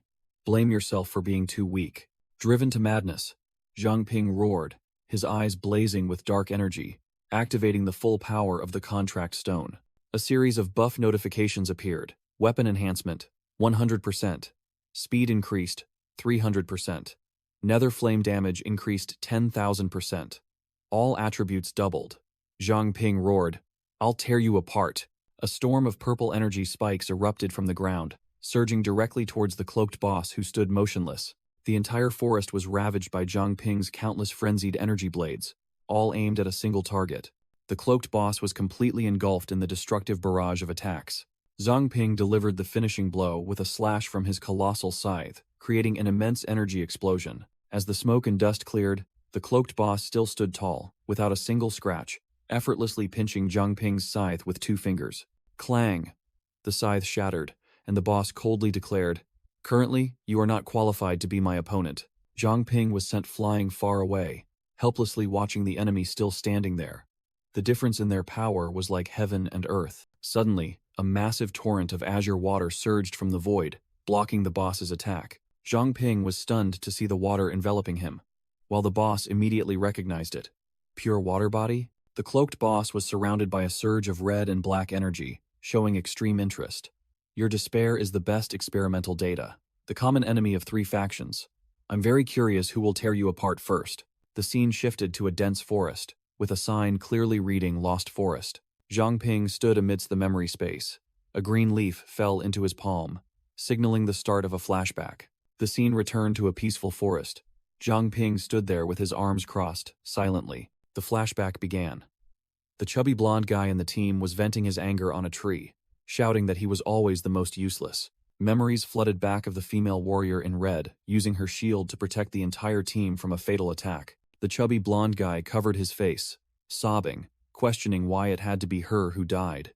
The blonde pigtail girl also collapsed to the ground, sobbing, and calling her fallen teammate a liar for breaking her promise. The teal-haired swordsman gripped his sword hilt tightly, his hands trembling with helplessness, blaming himself. If only I were stronger. As the entire team was sinking into despair, the spirit of Captain Situ Shibai appeared, drawing everyone's attention. Situ Shibai, in his ethereal spirit form, announced that his true self was like a flickering lamp in the wind and could no longer accompany them. The brown-haired subordinate anxiously asked the captain what to do now, while Situ Shibai began to convey his final plan. But no matter what enemy you face, never give up hope, Situ Shibai said, recalling a scene where he fought a terrifying dark force. He revealed that he had found a weakness in King Yu's illusion after months of fighting, but breaking it required the Saintess' power. The final mission was assigned. Before returning to Mingzhu City, you must rescue the Saintess from Li Aoxue's grasp. Situ Shibai's spirit began to fade, leaving a final message for King Yue. His throne is impaled in my back. Situ Shibai's last fragments of spirit dissolved into the air, leaving the entire team standing in stunned silence. The brown-haired subordinate turned to Zhang Ping, his voice filled with determination. Captain, we must save Captain Situ. Zhang Ping, eyes blazing, growled in response. And deal with that damned mysterious guy. The scene shifted elsewhere. A strange young man stood before a colossal spatial gate, radiating azure energy. Before the path leading to Heavenflow Peak, he declared firmly, "Today is the day I break through to king level." Situ Shibai's team stood before the stairway to ascension, whispering that this was the final trial only those of the infinite rank dared to climb. Liu Xishan and Su Jingyao anxiously warned Zhang Ping to be careful, promising to wait for his return. Zhang Ping merely smirked confidently, replying curtly, "Yeah, I'll be right back." Boom! He took his first step onto the path of trials, without a hint of hesitation. Before him were 999 steps leading straight to the sky. Zhang Ping resolved to carry everyone's will to the very end. After climbing a section, shadow demons emerged from the void, beginning to spout garbage to waver his resolve. Zhang Ping glanced disdainfully, growling, "Shut up." Climbing even higher, lightning tore across the sky, and illusions of old teammates, like the blacksmith shop owner, appeared, trying to hold him back. "Sorry, everyone," Zhang Ping growled, as a green aura enveloped him. "They wouldn't want me to stop here." His gaze was as sharp as a blade, ready to crush anything that stood in his way. With only 247 steps left, 2 formidable bosses awaited. Luo Shiyu in her fox demon form, and the blazing divine sunbird. Zhang Ping erupted with nethermist energy, combining it with his fire swallower's heart to create nether flame.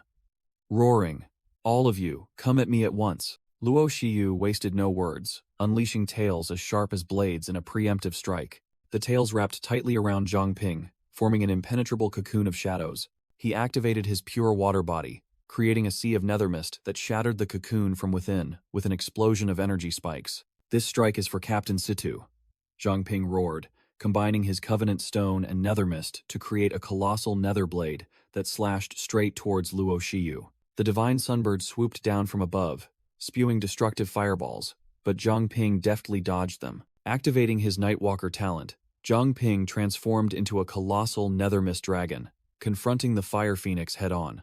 The nethermist dragon lunged to tear at the divine sunbird, Zhang Ping's voice echoing, "This bite is for Mingzhu City." In midair, colossal mechanical hands radiating crimson energy snatched at Zhang Ping's nethermist dragon. The nethermist dragon was captured, roaring helplessly against the overwhelming power of the invisible enemy. Zhang Ping remained unfazed.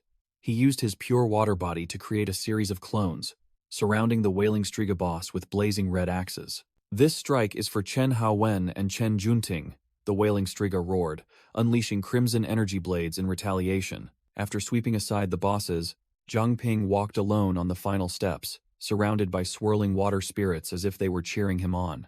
At the peak of the stairway to ascension, a glittering golden crown appeared, the ultimate reward for the victor. With only 2 steps left, Zhang Ping calmly approached the crown, exuding the aura of a conqueror. He picked up the crown, his voice icy. Trial zone, report to your master. Crack! Zhang Ping crushed the crown with his bare hands, rejecting the path of advancement set by the system. This time, I'll crush his crown. Zhang Ping's eyes flashed with destructive light. The system announced, rank up, king level. Level increased to 40. Dark energy erupted around Zhang Ping. The notification continued. All abilities enhanced. Acquired additional skill. Sovereign's descent. He declared, next time, what gets crushed will be his throat. At the same time, elsewhere, Sect Master Li Aoxue remarked, Situ Shibai probably won't last much longer. The cloaked boss, with the strange mask, smiled. His people have also suffered heavy losses. Now is the best time for you to clear the obstacles. The mysterious white-cloaked figure appeared before the corpse refiner elder, revealing, you've been in Holy Ancestor Village all this time. The elder was stunned. How do you know this information? Who knows? The white-cloaked figure shrugged, appearing full of challenge and arrogance. The white-cloaked figure wished the corpse refiner elder good luck, then vanished into a stream of azure energy, leaving the elder and his subordinates in astonishment. The scene shifts to a gloomy valley, where the corpse refining elder is preparing his plan. The corpse refining elder sat on the shoulder of a giant golem, looking down at his ant-like zombie army. That madman has been deceiving me with water clones all this time, but it will be different if I can refine a high-level puppet. The elder raised his staff. A sphere of lightning formed in the sky, and he roared, ordering his zombie army. Are they here yet? Form ranks. A white-haired warrior erupted in a sunfire state, charging straight at Zuo Xiangming and roaring. I was just about to find you, and you brought yourself to me. Today, we settle the score. An extremely powerful blue energy explosion swept across the battlefield as the 2 sides clashed.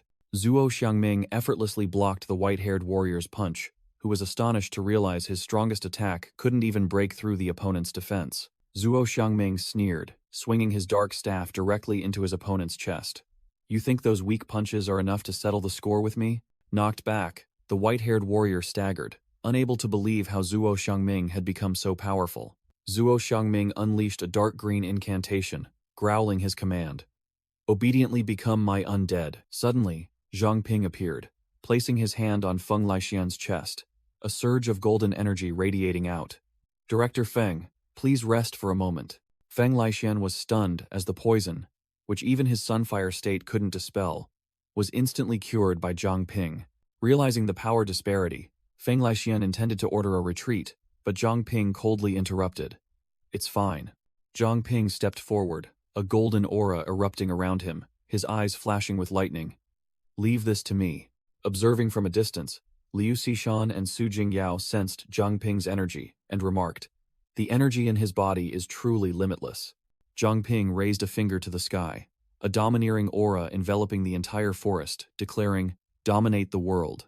A colossal pillar of light descended, obliterating all the zombies on the battlefield in an instant, leaving not a single trace. Liu Xishan, Su Jingyao, and another teammate stood within a golden barrier, exclaiming in astonishment, Zhang Ping actually merged all his abilities together. Liu Xishan broke out in a cold sweat, completely overwhelmed by the unimaginable scale of Zhang Ping's power. A colossal golden energy entity of Zhang Ping stood towering amidst the ravaged battlefield, exuding absolute dominance. Zuo Xiangming stood atop a newly summoned horde of zombies, scoffing. You're already complacent after clearing out a few defective goods? He raised his staff high, and hundreds, thousands of corpses rose from the ground, forming a terrifying sea of undead. A colossal bone-armored monster emerged from the ground, and Zuo Xiangming sneered. You think being big is enough to scare me? The bone-armored giant roared. Scare you? Swinging its claws toward Zhang Ping's golden hand. The golden hand easily crushed the attack, seizing the monster. It screamed in terror. It's you! Zhang Ping's golden entity captured the monster, preparing to crush it and yelling, Die! Zuo Xiangming smirked confidently, muttering, Who dies is still unknown. Crack! The golden entity brutally tore off both arms of the bone-armored monster with immense force. Master Feng Lixian observed from afar, shouting a warning. Damn it, that guy wants to inject corpse poison directly into him. Zuo Xiangming gave a sinister grin, as the golden hand touched the head of his monster. Just realizing it now? Too late. Let's see how useful an infinite-level undead will be. Zhang Ping's golden entity let out a roar, creating a colossal energy vortex. Zhuo Xiangming was swept away, scoffing. Had enough noise? Zhuo Xiangming was battered by the golden vortex, screaming miserably. He tried to inject corpse poison into the golden entity, yelling frantically. Injecting this much poison will surely refine him instantly. Zhang Ping's golden entity stood firm, the poisonous barbs embedded in it proving useless. He coldly declared, "Naive. You plan to use this to defeat a king?" Zhuo Xiangming froze stiff upon hearing the word king, while the golden entity began to transform, erupting in fiercer flames. Zhuo Xiangming realized he had been tricked, screaming in despair as he was completely engulfed by the golden energy. Amidst the ravaged battlefield, Master Feng Laixian looked towards a colossal golden statue, muttering, "Finally, my senior brother has been avenged." Elsewhere, Su Jingyao suddenly shivered, wondering why the weather had turned cold so abruptly, while Liu Xishan stood beside her, looking doubtful. Liu Xishan immediately sensed danger, cold energy emanating from her hand, ready to fight. A colossal ice throne suddenly rose from the ground. Liu Xishan looked up, muttering, "Useless lot. It seems I'll have to take action myself." Liu Xishan's gaze sharpened. She recognized the newly appeared enemy. Sect Master Li Aoxue, perched on the ice throne, looking down with disdain. Situ Shibai's lackeys. "Your lives are mine." Sect Master Li Aoxue exhaled a terrifying cold energy, declaring, "You pathetic ants, repent in your icy prison." From that breath, she summoned gigantic ice dragons surging with lightning, a massive scale attack. The ice dragons roared as they descended, making Liu Xishan and Su Jingyao's group on the ground look up in horror. Facing the icy cold, Zhang Ping, in his golden form, grew 8 arms and activated a new power. 8 Extremes Nether Flame. The golden flame collided with the cold energy, transforming the deadly ice into brilliant orange butterflies, a perfect elemental counter. Zhang Ping smirked defiantly, a fire butterfly landing near his eye. "So, your ice fears fire?" Standing on the ground, the entire team could only gape in admiration at the terrifying clash of powers. Both sides are too strong. Suddenly, Liu Xishan clutched her head and screamed in pain, making Su Jingyao quickly support her. In her mind, Liu Xishan's pupils flashed with blue light, and her long-sealed memories shattered. "I remember everything now." She looked up at the ice dragon with eyes full of resentment and pain, uttering 2 words. "My father." Liu Xishan questioned Li Aoxue, who was sitting on the throne. "Is this the truth you wanted to tell me before I die?" The flashback began. 20 years ago, a younger Li Aoxue was single-handedly wiping out the vest-clad bodyguards. Liu Xishan's father stood shielding his young daughter, questioning in a low, harsh voice. "Li Aoxue, my Liu family has no enmity with you. Why have you come here to cause trouble?" Li Aoxue's heels stepped onto the icy surface, each step radiating deadly cold energy. She stood before the Liu family mansion, repeating sarcastically, "No enmity. But there's something I want." Finishing her words, Li Aoxue unleashed countless sharp ice spears towards Liu Xishan's father. Liu Xishan's father gritted his teeth, sweat pouring down before the vicious attack. "Dream on," he roared, summoning an ice dragon of his own, the cold dragon soul, to meet the attack. Li Aoxue merely glanced at the ice dragon with a bored expression, uttering a comment, "Not bad, but still too weak." She stomped her foot, the ground cracked open, and gigantic ice pillars erupted, shattering the opponent's dragon to pieces. In the past, Li Aoxue grabbed Liu Xishan's father by the neck, directly draining his extreme cold ice soul and declaring, "This ill take." Even while being choked, Liu Xishan's father still only thought of protecting his tiny daughter, who was watching everything in horror. Without further ado, a blazing red dark energy attack from Li Aoxue pierced straight through him, cruelly ending the father's life. Young Liu Xishan could only wail in despair as she witnessed her father fall right before her eyes. The painful memory ended. Returning to the current battle, where Zhang Ping's golden energy and Li Aoxue's red energy violently collided. Li Aoxue unleashed the Ice Seal Heavenly Blades, creating a gigantic, murderous red ice zone, engulfing the entire battlefield. Memories flooded back, making Liu Xishan realize her father had used the Cold Dragon charm to freeze Li Aoxue and her own memories, all just so she could live. Now, facing Zhang Ping in his 6-armed golden form, she roared, determined to use that very power to freeze Li Aoxue's sins. A flock of ice birds rushed to attack Zhang Ping, but he merely stood still, ordering them to stop. The ice birds immediately changed direction, plunged into the ground, and shattered into fragments to Li Aozue's astonishment. Zhang Ping easily used his golden body to block all of her icy attacks. He narrowed his eyes, activating his highest-level appraisal skill, Regal True Sight. Zhang Ping began scanning Li Aozue's information, sarcastically. A throne seized by force, now for the appraisal. The information panel appeared, revealing all of Li Aozue's abilities: plunder, invisible sword, corpse control art, extreme cold ice soul, and even the residual power of a king-level shadow walker. Li Aozue puffed out her chest and sneered. Being plundered is merely the fate of the weak. She began summoning her final trump card. The ground cracked open, and blazing red dark energy erupted violently. From beneath the ground, a gigantic skeletal hand emerged, carrying an overwhelming aura of death. A terrifying death entity was summoned, a gigantic skeleton clad in a black cloak, with blazing red eyes, wielding a scythe, ready to destroy everything. Zhang Ping narrowed his eyes, seemingly recognizing this familiar skeleton from a battle in the past. The skeletal death god raised its scythe high, its authoritative voice echoing, "Now it's your turn to become the foundation for the new king."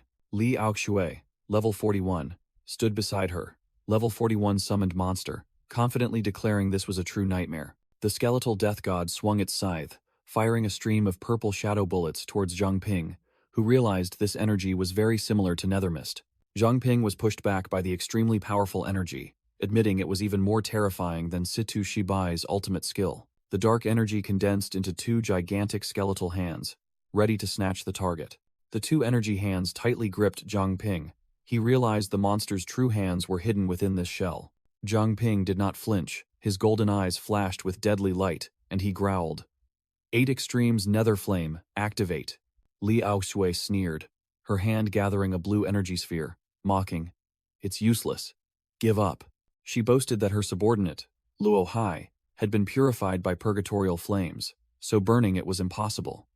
At the same time, a gigantic ice block encased Zhang Ping. Crack. The ice block cracked open and shattered under the terrifying heat of the nether flame. Luo Hai was astonished to see his ice block vanish without a trace, while Li Aoxue also had to admit Zhang Ping's capability was undeniable. The notification panel appeared, pure water body plus new king-level bloodline, a king's formless. Zhang Ping stood firm, declaring he was not alone. Behind his blazing golden back, Su Jingyao and Liu Xishan appeared, ready to provide support. I still have my teammates supporting me. A stream of golden light erupted, spreading all around. The king's blessing light enveloped all members of the Purge Squad, buffing their strength from the king's gem, as Zhang Ping called for everyone to join forces. The entire team was filled with fighting spirit, the shirtless warrior and his teammates shouting, "Finally! It's our turn to enter the fray." The teal-haired swordsman gestured, shouting loudly, "Zhang Ping, use this." A gigantic sky divine sword was summoned, divine light enveloping the entire battlefield. Zhang Ping roared, merging the nether flame, contract gem, and divine sword into one, creating the blazing 8 Extremes Blazing Emperor Divine Sword. Luo Hai still showed disdain, declaring that under its and Li Aoxue's power, any weapon was just scrap metal. The death god summoned a gigantic ice axe, roaring Luo Hai's great profound ice axe, and preparing for an earth-shattering collision with Zhang Ping's divine sword. Luo Hai swung his colossal ice axe, roaring, "In front of us you are nothing but an ant." Boom! Zhang Ping, with his 6 arms, braced to fully block the heaven-shattering blow with his blazing divine sword. The earth-shattering collision caused ice and fire energy to erupt violently, shaking the entire battlefield. Clang! The divine sword shattered into pieces, and Luo Hai sneered. Worthless scrap metal. It couldn't even withstand a single blow. Luo Hai suddenly froze when he saw the fragments still blazing, realizing he had fallen into a trap. Burning fragments? No, it's a trick. The blazing fragments shot straight towards Li Aoxue, but she merely curled her lip in disdain. A petty trick. Boom! The fragments exploded right on Luo Hai, while the Purge Squad realized the true target was Li Aoxue. Li Aoxue unleashed a defensive move, Ice Energy Gathering, Extreme Ice Lotus. A colossal ice lotus bloomed, enveloping Li Aoxue and forming an impenetrable fortress. She looked at the ice lotus, her voice full of sarcasm. Zhang Ping, your king-level blessing isn't anything special. On the ground, the blonde braided girl deployed a support spell, enveloping the entire team. Healing Barrier. Open. The brown-clad warrior roared, as he was fully buffed with energy, his muscles bulging, ready for an all-out strike. He charged forward, unleashing a star-shattering fist straight into the Ice Lotus, shouting, "Do you think you can trap us?" Crack. A heaven-shattering punch pierced the sturdy defense, and the Ice Lotus split open. Li Aoxue was stunned as her ice shield shattered, Zhang Ping having glided through like a phantom amidst the fragments. She waved her hand, and energy tentacles tightly bound the shirtless warrior and the white-haired elder, making them scream in pain. Li Aoxue flashed a wicked smile, savoring her opponent's despair. "Interesting. Let's see how long you ants can shine in your final moments." Li Aoxue hovered in the air, commanding her trump card, Luo Hai. Luo Hai unleashed a colossal wave of purple shadow energy, and Zhang Ping only had time to shout Li Aoxue's name. The entire battlefield was engulfed in the destructive attack, king-level power once again demonstrating its absolute dominance. Amidst the storm of purple energy, Luo Hai swung his colossal ice axe, preparing to deliver the finishing blow. The death god's crimson eyes gleamed with destruction, and it roared, "Finishing blow." A sphere of dark energy exploded, sweeping away everything in its path. The ground cracked open, the battlefield devastated by the overwhelming power of the king-level attack. As the smoke and dust cleared, Zhang Ping, in his six-armed golden form, still stood tall, facing Luo Hai. Li Aoxue was stunned, unable to comprehend what was happening as she saw her opponent still perfectly alive. Zhang Ping confidently declared, "No matter how strong, you are still just a pile of bones." Yi Changchun used vines to bind the death god's legs, while the green-haired strategist shouted, "Zhang Ping! Well, hold it back. You go deal with Li Aoxue." Zhang Ping, in his human form, sword in hand, nodded decisively. "Understood." Li Aoxue curled her lip in a sneer, gathering an ice energy sphere in her hand. Naive. Liu Xishan appeared, coldly unleashing her extreme ice soul, blizzard to block the attack. Liu Xishan's icy snowflakes collided with and completely neutralized Li Aoxue's attack. Li Aoxue's eyes widened in astonishment, unable to believe her skill was so easily nullified. She looked down, seeing Liu Xishan and Su Jingyao standing there, wondering who was responsible. Li Aoxue immediately realized, "That's the ice magic of the Liu clan." Zhang Ping charged forward, his blazing sword roaring. "This attack carries the hopes of fallen comrades and the future you stole." Li Aoxue snarled her command, "Luo Hai, return here immediately." The death god let out an enraged roar, shattering the vines that bound it. Zhang Ping's blazing sword shot straight towards Luo Hai, who was attempting to retreat and defend. A blinding explosion occurred as Zhang Ping's attack struck the colossal death god. A blazing slash tore through the sky, creating a colossal rift in the ground. Its power was truly no joke. Li Aoxue coldly remarked, "So, Luo Hai took that fatal blow for you." Zhang Ping appeared, his aura surging, warning in a low voice, "Next time, you won't be so lucky." Li Aoxue was furious, roaring, "You useless insects." Her entire body erupted with terrifying cold energy. "How dare you defy me?" she shrieked, unleashing a colossal icy vortex that swept everything away. Liu Xishan immediately recognized it. This was the legendary high-level ice magic, soul-freezing purgatory. It was rumored that this technique could even freeze time, a skill only king-level awakeners were capable of wielding. Liu Xishan frantically shouted, warning everyone, "Everyone, be careful!" But it was too late.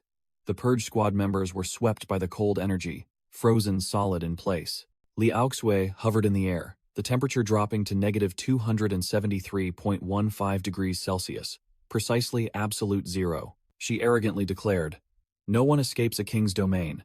Here, you will tremble for eternity." At that very moment, a fierce golden flame erupted from within the ice, defying the deadly cold. Boom! A pillar of golden light shattered the colossal ice, tearing apart Li Aoxue's domain. Zhang Ping, alone, burst through the ice, his entire body ablaze, completely unharmed. He stood there, his overwhelming aura forcing Li Aoxue to admit, "To be unaffected by my soul-freezing purgatory, I concede you possess some skill."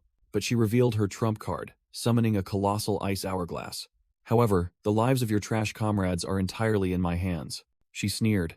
"In 5 minutes, their power will be completely absorbed, and their lives will end. Go ahead and slowly enjoy this death feast." Suddenly, Li Aoxue froze, her eyes revealing clear astonishment at an unforeseen development. From afar, Liu Xishan glided forward on ice, radiating an equally intense cold aura. Zhang Ping raised a hand to stop her, his gaze firm. "Cici, stand back. This crazy woman is mine." Li Aoxue sneered contemptuously at Liu Sishan's challenge. A mangy dog dares to bark? She attacked with an illusion, leaving Liu Sishan stunned as she saw herself surrounded by her deceased relatives. Liu Sishan broke out in a cold sweat, aghast as she realized the ghosts of her past were reappearing. She desperately watched the illusions of her massacred parents, uncles, and aunts slowly approaching. The illusion of her father unleashed the familiar cold dragon soul technique, making Liu Sishan agonizingly wonder. Why? Suddenly, a surge of golden energy shattered the illusion, and Zhang Ping appeared before her. The past cannot be changed, but the future can still be fought for. Zhang Ping decisively tore apart the illusionary space, shouting, "Cici, don't let these ghosts of the past hold you back." He turned, ordering Liu Sishan to find safety, while he confronted Li Aoxue, who was hovering above. But Liu Sishan refused, her eyes burning with determination. "No, not this time, I won't run away anymore." She looked directly at Zhang Ping, growling. "Instead of drowning in regret, I must protect those who are here. Zhang Ping, buy me some time." Liu Sishan's entire body erupted with extreme cold energy, her eyes turning stark white as she roared, "I can shatter her domain." In a flashback, Liu Sishan's master was dying, instructing her to always remember Li Aoxue's cruelty. The old master handed her an ice shuriken, revealing the forbidden heart-immolating ice melt technique, a move that burns the user's own life force. Back in reality, Liu Sishan clenched her fist, determined to fight to the death. "With my own bloodline, I will crush your icy hell." Her heart flared with blue light, energy violently erupting, preparing for a self-destructive attack. Li Aoxue sneered, waving her hand to summon countless sharp ice spears. "If you wish to die, I shall grant it." Immediately, a colossal six-armed golden entity appeared behind Zhang Ping, effortlessly smashing the ice spears like toys. Zhang Ping coldly declared, "Your opponent is me," then summoned a multitude of shadow clones wielding golden swords to charge forward. Zhang Ping's clones simultaneously rushed forward, surrounding Li Aoxue from all sides. Li Aoxue merely curled her lip, showing disdain. "Useless. In my domain, you cannot kill me." Li Aoxue let out a roar filled with hatred, scarlet energy enveloping her. She condensed an energy orb, her eyes crazed. "This technique is for revenge for the 73 souls of the Liu family." A colossal ice magic circle appeared, ready to freeze the entire world. An invisible punch seemed to shatter space, activating the destructive ultimate technique. Boom, boom, boom. Frigid waves swept through everything, the ground cracking and freezing in an instant. Li Aoxue sneered, confident that her attack would crush everything, including Zhang Ping's small fry. Suddenly, space shattered like glass, sunlight shining through, signaling the illusion's destruction. All members of the Purge Squad stood bewildered in the open field, having narrowly escaped being frozen. One of them confused. What just happened? Liu Sishan sighed in relief, smiling. Amazing. Zhang Ping had timely carried her out of the danger zone, coldly declaring, "Just in time." Several men in the Purge Squad recognized Li Aoxue's voice, resentful at being deceived by her. Li Aoxue scornfully said, "Filthy ants. Do you think that's enough to defeat me?" And realized Luohai wasn't the only shadow walker. Her face darkened, summoning her most loyal disciples from the shadows. "Oh, my loyal servants," she commanded, "wipe out these wretches before me, leave no one alive." A horde of red-eyed shadow monsters roared, charging straight at Zhang Ping like a black flood. Zhang Ping held Liu Sishan tightly, activating his Fire Devourer's heart talent. A golden fire explosion swept through, incinerating the entire horde of shadow monsters in an instant. Li Aoxue's minions were wiped out before they could even gasp, leaving only Zhang Ping standing calmly amidst the smoke. Su Jingyao suddenly pointed into the distance, calling out in alarm, "Zhang Ping, look!" Zhang Ping activated Regal True Sight, his eye flashing with a green light, detecting something unusual. With his appraisal eye, Zhang Ping saw through the essence. Li Aoxue was using energy chains to bind Chen Junting's soul. Su Jingyao explained the situation. Li Aoxue has weakened, no longer strong enough to seal Chen Junting's soul. If we just sever the link, she'll suffer a king-level power backlash. Zhang Ping growled, "Leave it to me," then erupted with golden firepower, charging straight ahead like an arrow. Li Aoxue shrieked in panic, "Stop him," and summoned another horde of shadow monsters to act as cannon fodder. But how could these small fry stop the real deal? Zhang Ping swept them away like trash without slowing down. He pointed to the sky, growling as he called out to a waiting soul, "I'm counting on you." Responding to the call, Chen Haowen's soul unleashed a verdant energy slash that tore through space, opening a path for the reunion. Chen Haowen's soul appeared before his chained daughter, his voice trembling as he called, "Junting?" he asked in pain. "It's your father, Junting. Don't you recognize me?" He sadly explained that he had changed too much, so it was understandable that his daughter didn't recognize him. Memories flooded back, images of her young father from years ago holding his daughter and a teddy bear, promising a bright future. He asserted, "Don't be afraid, Junting, as long as we can return to Pearl City." Finally, Chen Junting's nascent soul recognized her father, tears streaming down her face as she called, "Father?" The little girl burst into happiness. "Is it really you, Father?" Chen Haowen comforted his daughter, vowing not to let anyone exploit her again. "You are my daughter, not some saintess or awakener." The bond of fatherly love caused the soul chains to begin cracking, the link visibly weakening. Seizing the opportunity, Zhang Ping roared, "Now's the time." He charged straight at Li Aoxue, ignoring her desperate struggles as the backlash energy ravaged her. A terrifying energy explosion engulfed everything, Li Aoxue taking the full brunt of the backlash from the power she had stolen. She shrieked tragically as the chains of power shattered. Her plan utterly collapsed. Li Aoxue's icy power shattered into pieces, her plan officially collapsing. The old woman shrieked in madness, her face contorted. "I am the one." Amidst the desolate land, Li Aoxue desperately clung to her remaining power, a small ice crown flickering in her hand. "True king!" she shrieked one last time, as dark and icy energy engulfed her body. Zhang Ping appeared coldly, holding the shattered energy chain in his hand, thinking, "Is this the item the leader mentioned to deal with King Yue?" A voice called his name, and Zhang Ping turned to look. The souls of Chen Haowen and his daughter appeared, thanking Zhang Ping for saving them, and now they could rest in peace. Chen Junting explained that this was Luo Hai's power, and the other Shadow Walkers were also grateful for having their souls freed. "Farewell, Zhang Ping." The souls of the father and daughter vanished, leaving him a skull-shaped dark energy orb. Zhang Ping's teammates approached, the shirtless muscular man sighing in relief. "Finally, it's over." But Zhang Ping, with his glowing purple eyes, immediately denied. "Not yet." The entire team regrouped. Zhang Ping declared loudly, "It's time to reclaim Mingzhu City." Elsewhere in the city, a female leader and an old man sensed the powerful aura that had just vanished. Realizing Li Aoxue had been defeated, the bald leader immediately ordered, "Li Aoxue is dead. Holy Ancestor Village will surely fall.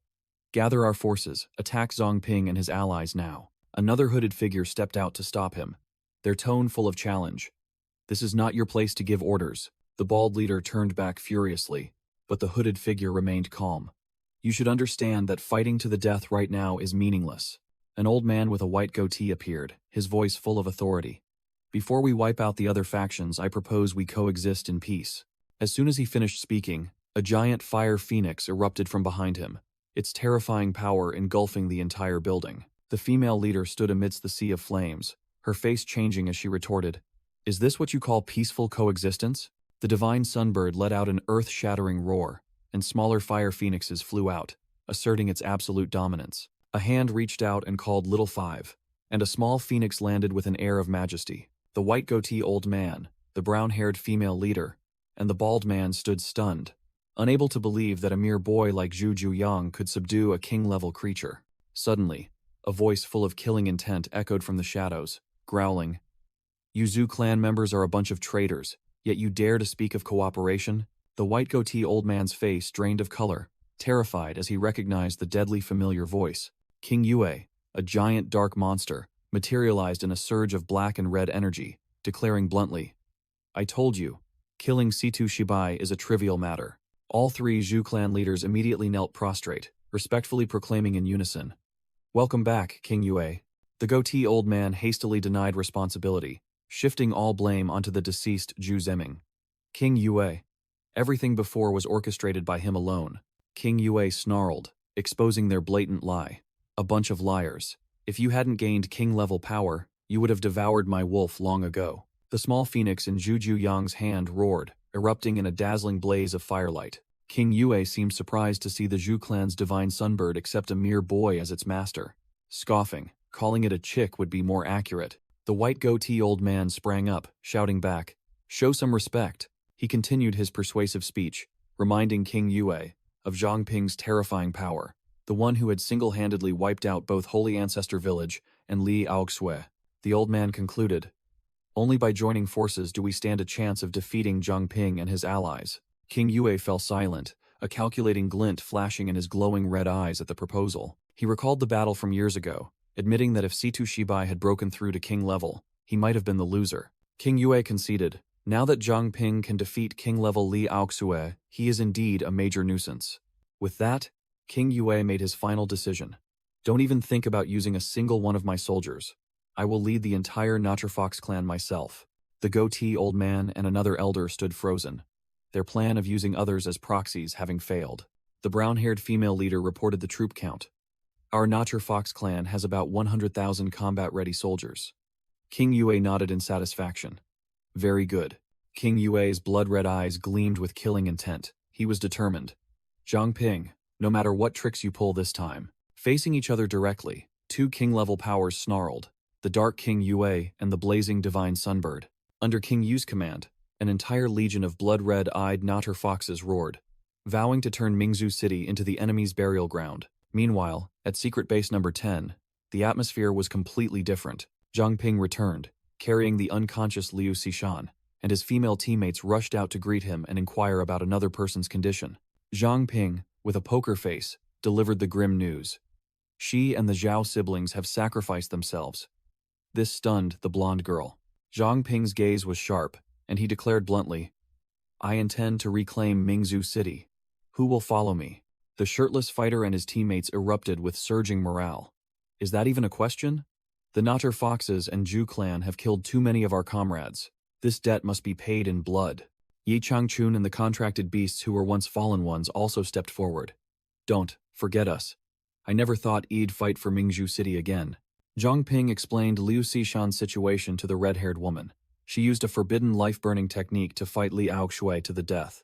She's exhausted now. Just leave her at the base. He turned to order Zhang Shouzong and Manny to stay behind as well, but both immediately protested, not wanting to be left behind. Zhang Ping explained clearly. Your abilities are best utilized at this base, and we need someone to protect the rear and the civilians. Manny and Zhang Shouzong reluctantly accepted, but still requested to provide remote support and shouted, You must win. A three-dimensional map appeared, marking the main target, the City Lord's mansion. Zhang Ping analyzed the situation. I can sense the Divine Bird's power. The Zhu clan has allied with the Foxes again. Their side has two king-level entities. A direct confrontation would be suicide. He began to clearly assign tasks to each team. Diversion, reconnaissance, and main assault force. All of whom obediently followed orders. Zhang Ping turned to Su Jingyao, giving her a crucial mission. Your ability is the key. Focus your mind and pinpoint the locations of three targets for me. King Yue, Luo Shiyu, and the Divine Bird, he emphasized. And most importantly, Captain Situ's personal dimension. Su Jingyao solemnly accepted the order. Su Jingyao wondered, but how can we see through the Natrafox's illusions? Are you planning to use the pure blood body? Zhang Ping replied concisely. It's not that complicated. Golden energy surged in Zhang Ping's hand as he revealed his trump card. I've improved the king's blessing. Now I can bestow blessings upon others, helping them see through all the fox's illusions. Zhang Ping's eyes flashed with a deadly glint as he finalized the timing. Midnight, the operation begins. In the dead of night at Mingzhou City, a squad of fox demons patrolled lazily, appearing quite negligent. Whoosh! A flying sword suddenly shot forth like lightning, kicking off the raid. Slash! The sword sliced cleanly through a fox demon, blood splattering everywhere and startling the entire group. A teal-haired swordsman stood in the courtyard, coldly watching the guards on the city wall shout, "Enemy attack!" The swordsman immediately turned and fled into the forest, and the fox demons roared, "Follow him! Don't let that brat escape!" As soon as they reached the forest edge, the fox demons were ambushed by a group of black-cloaked assassins leaping down from the trees. "It's an ambush!" The fox demons, with bloodshot eyes, growled. "Do you think numbers alone can win? Ridiculous." A black-cloaked assassin suddenly swelled up, accumulating a giant fireball inside. Boom! The assassin exploded like a living bomb, wiping out the fox demons in a terrifying blast. The system panel displayed, Straw Man, self-destructing version. From the shadows, Zhang Shouzong and the brown-haired man stepped out, proudly boasting, "This bomb is a custom-made creation by Zhang Ping and me. Much more effective than a straw man." Standing on the balcony, Luo Shiyu sensed the explosion, her eyes filled with doubt. Has Zhang Ping arrived? A black-armored rabbit knight, surrounded by a purple aura, suddenly appeared, stopping Luo Xiu. Everyone, don't rush. The rabbit knight pointed into the distance, analyzing. Making such a commotion is clearly a diversion to lure us out. Zhang Ping is truly over there. In the city center, Zhang Ping stood, golden energy beginning to erupt around him, his eyes sharp and cold. He unleashed his full power, and a colossal six-armed golden energy entity appeared, directly confronting the blazing divine sunbird. The golden entity launched a sky-shattering punch directly at the fire phoenix. A shocking explosion occurred as the powers of two king-level beings collided with earth-shattering force. Suddenly, a colossal skeletal reaper in a black cloak appeared, radiating dark purple energy, and firmly seized the golden entity. The system announced, Luo Hai's shadow fallen power. The reaper mocked. So your so-called son only possesses this paltry heat? He looked down at the restrained golden entity, his voice full of disdain. Arrogant brat. A dark entity clad in black armor, with a white and purple mane and a red crescent moon symbol on its chest, appeared with an overwhelming presence. From the demon's perspective, Feng Laixian and the brown-haired warrior were bracing themselves, ready to fight to the death. Both unleashed their combined ultimate technique, the Beast King Star-Shattering Fist, a destructive golden energy blast shooting straight towards the enemy. The crescent moon demon stood still, taking the blow, and calmly remarked, I understand. The power is impressive, I admit. He pointed towards the battle between the golden entity and the divine sunbird, his voice full of sarcasm. But do you think you can defeat two king-level beings at once? He raised his hand to the sky, summoned a blazing red crescent moon and roared, Blood Moon! The sky was dyed red by the eerie blood moon, signaling a terrifying technique about to be unleashed. Countless colossal white ice spikes suddenly erupted from the ground, assaulting Zhang Ping's golden entity and his allies relentlessly. Inside the entity, Zhang Ping activated his appraisal skill, his golden eyes scanning the entire domain. The system analyzed the Moon King's domain, physical damage immunity, teleportation of body parts, and continuously rising temperature until everything is incinerated. The Moon King transformed into his werewolf form, scornfully looking at the small fries. Do you think overwhelming numbers can erase the power gap? He unleashed black energy slashes ripping through the air, sending the two warriors flying like rags, and growled, Ants will always be just ants. Suddenly, verdant vines tightly bound the Moon King. Ye Changchun had intervened to assist. Let me hold him back. Seizing the opportunity, the brown-haired warrior shouted, Now's the time. Both once again launched a full-power attack. The Beast King's star-shattering fist was unleashed once more, the colossal energy orb engulfing the Moon King. The attack hit its mark. The Moon King's head was engulfed in flames, giving the two warriors a glimmer of hope. Did we succeed? The Moon King sneered. Humph. Look around. Countless clones of him appeared from energy mirrors, connected by deadly red threads. Ultimate string art. The red threads tightened, cutting deep into the flesh of Feng Laixian, Ye Changchun, and the brown-haired warrior, making them scream in agony. Seeing his allies in danger, Zhang Ping's golden entity momentarily faltered, and the divine sunbird immediately seized the opportunity. Where are you looking? The colossal fire phoenix charged straight at the golden entity. Zhang Ping could only grit his teeth bitterly. In the city, I can't unleash my full power. The divine sunbird mocked, tightening its scorching talons around Zhang Ping's golden arm. Facing this level of firepower, do you still dare to be as arrogant as before? The fire phoenix roared, unleashing a destructive firestorm aimed directly at Zhang Ping. Surrounded by divine beast-level flames, Zhang Ping's golden entity began to crack. He gritted his teeth. Damn it, the heat is terrifying, it's about to collapse.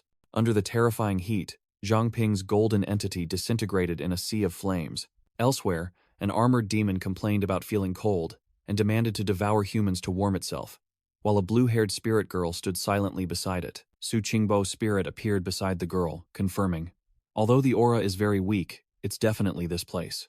The spirit girl wondered how to use something, but Su Qingbo pointed out that they had to find the entrance to the space first. A brown-haired female fox demon suddenly appeared, blocking Su Qingbo's path and declaring she had caught the rat the king had warned about.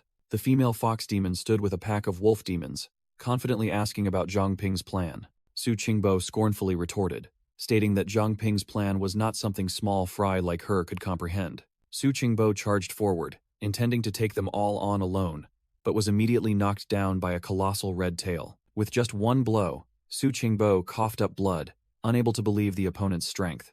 The female fox demon sprouted countless red tails with eyes, revealing she already knew Su Qingbo's abilities inside out and never intended to confront him directly.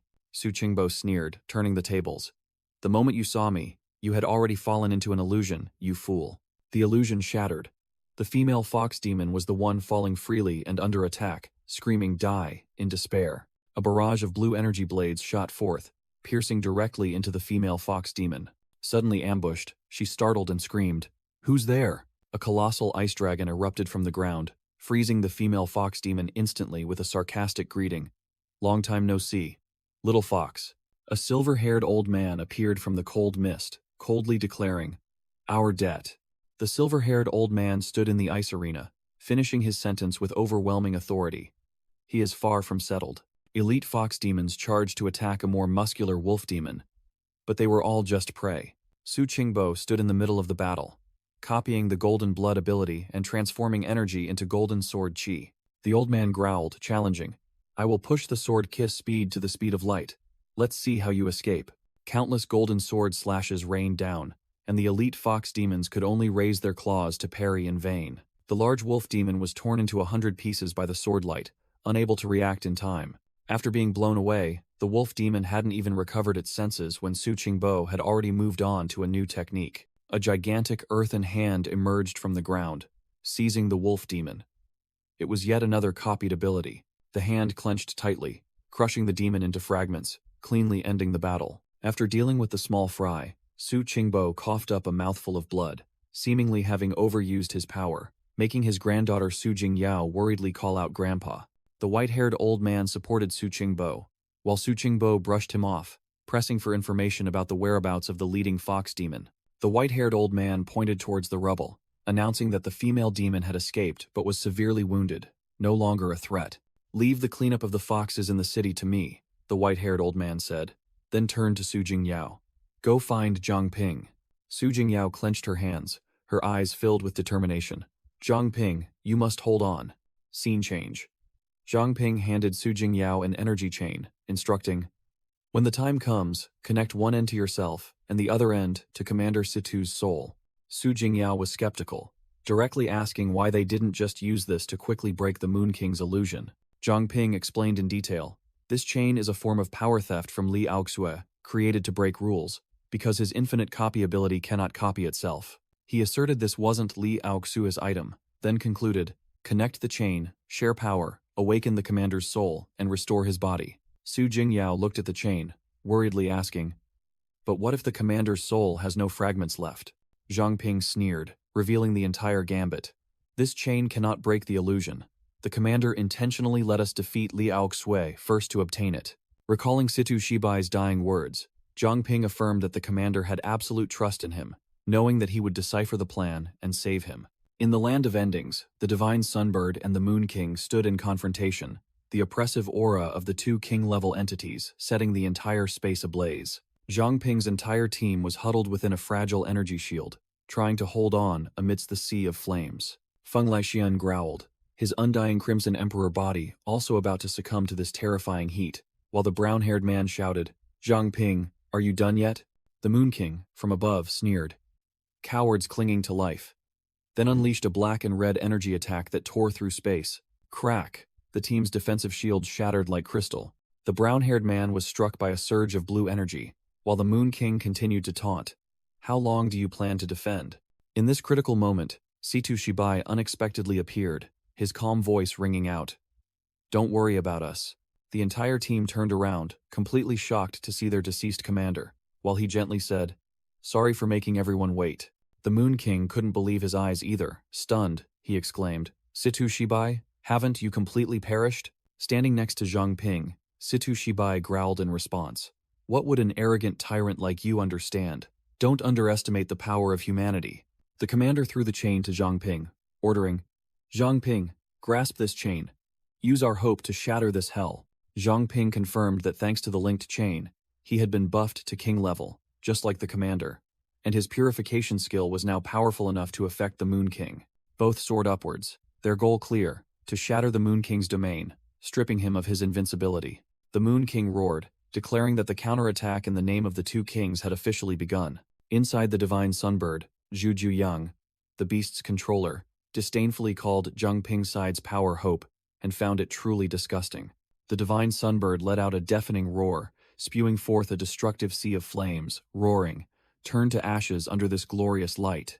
Situ Shibai coldly stepped forward, activating the reflective prism skill. A gigantic golden prism shield appeared, capable of bending space and reflecting all attacks of level 40 and below. The divine sunbird's entire sea of flames crashed into the shield and was reflected in all directions, completely harmless.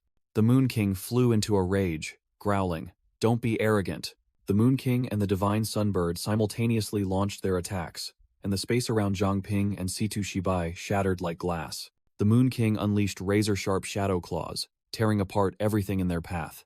Zhangping didn't say much, immediately summoning a formidable entity, the Shadow Reaper King, a gigantic skeleton wielding a scythe, charging directly between the two bosses. The Shadow Reaper King was immediately riddled with the Moon King's dark spikes. Before it could even breathe, the Shadow Reaper King was again bound tightly by golden energy chains from the divine sunbird, completely immobilized. Situ Shibai waved his hand, opening a teleportation gate, ordering the reinforcement team. "This battle is beyond your scope. Go assist Chen Ming." Inside the divine sunbird, Zhu Yang sneered, "Stubborn insects," then controlled the bird to spew out a gigantic fireball, determined to incinerate the Shadow Reaper King. The Shadow Reaper King braced itself, taking the full impact of the fireball, sinking into the terrifying sea of flames. Zhu Yang screamed maniacally, his face filled with glee. "Struggle in despair. Die." Situ Shibai merely smirked. "In the end, you're just a brat." He raised his hand, and a dark energy orb began to form. The signature infinite-level skill was activated. Causality Reversal. An upgraded version of the copy skill, capable of absorbing, copying, and reflecting the opponent's own skills. Situ Shibai's dark orb acted like a black hole, sucking in the divine sunbird's entire sea of flames. The bird's entire destructive attack was swallowed without a single spark remaining, leaving the divine sunbird isolated in midair. Zhu Yang frantically screamed, "Xiao Wu, fly away quickly." The firebird hastily turned and fled. Situ Shibai coldly held the blazing energy orb, his voice full of sarcasm. Trying to run? Too late. The energy orb, now having absorbed the divine sunbird's full power, exploded with a blinding flash of light. Situ Shibai fired back all the firepower. A pillar of flame even larger than the original roared towards the two bosses, making the Moon King curse. Zhu Yang's face turned ashen, while the Moon King froze in disbelief at the incredible counterattack. Boom!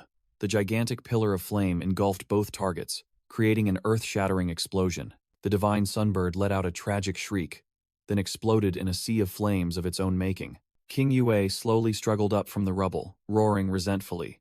"How dare you wound me so severely?" He glared at Zhangping and Situ Shibai, screaming, "Mingzhou City is our home. You outsiders have no right to decide its fate." King Yue continued to rant madly, claiming that all he wanted was a place to belong, to stop wandering. Could that also be wrong? He questioned. He smirked eerily, his voice full of menace. Furthermore, the main act has only just begun. Ha ha ha ha ha. Dark energy erupted from King Yue, enveloping the space amidst his savage laughter.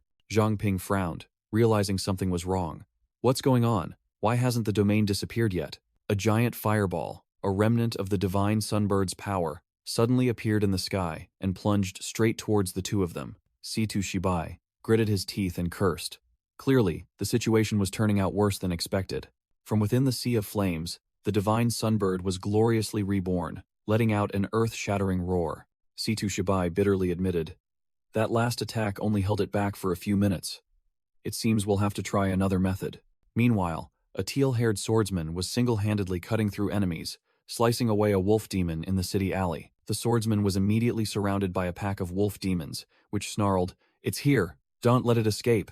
On another street corner, a brown-haired martial artist and a white-haired warrior with a blue aura were also rushing into combat with the demons. The two warriors unleashed devastating attacks, sweeping away the wolf demons in the blink of an eye, giving them no chance to resist. In a dark room, a civilian man was woken from his sleep by the noise outside. He irritably pressed his ear to the window, grumbling, "What the hell is all that noise?" As soon as he looked outside, he froze, his eyes wide with horror. What is this?" The scene outside was a battlefield. The corpses of wolf demons lay scattered on the street. One even stuck in the house wall. The warriors had gathered amidst the pile of corpses, one reporting, "We've almost cleared out all the fox demons in our area." A group of warriors looked up at the giant pillar of fire rising in the distance, the teal-haired swordsman wondering, "How's the situation over there? Is this pillar of fire from Zhang Ping and Captain C2? Meanwhile, a squad of black-cloaked assassins stood atop a mountain of fox demon corpses, their commander reporting, "This side is also cleared. Where did all these fox demons come from? There's no end to them." The teal-haired swordsman wearing sunglasses analyzed the situation, deeming the number of enemies too abnormal, and ordered, "Never mind that. Find the Moon Queen first. If we capture the leader, the soldiers will disperse on their own. Assemble at the City Lord's mansion." The City Lord's mansion emerged at dawn, a seemingly peaceful place that was, in fact, the eye of the storm. Inside the mansion, a figure was unleashing fierce energy attacks, indicating that a battle had already erupted. Luo Shiyu, despite being covered in wounds, still smirked defiantly. "So you've arrived." She sat perched on the throne, looking both weary and arrogant, as if awaiting a good show. The elite squad entered the main hall, the teal-haired swordsman pointing directly at Luo Shiyu. "I knew you'd be here. You're on the verge of death, yet you still refuse to give up the city lord's seat? You fox demons are truly greedy and arrogant," he growled, drawing his sword and pointing it straight at her. "You've killed too many innocent people, and our comrades too. Blood debt must be paid with blood," he yelled, and charged forward, his sword flashing with a deadly gleam. Whoosh! The sharp sword tip plunged straight into Luo Shiyu's chest, seemingly finishing her off. But the swordsman froze in shock.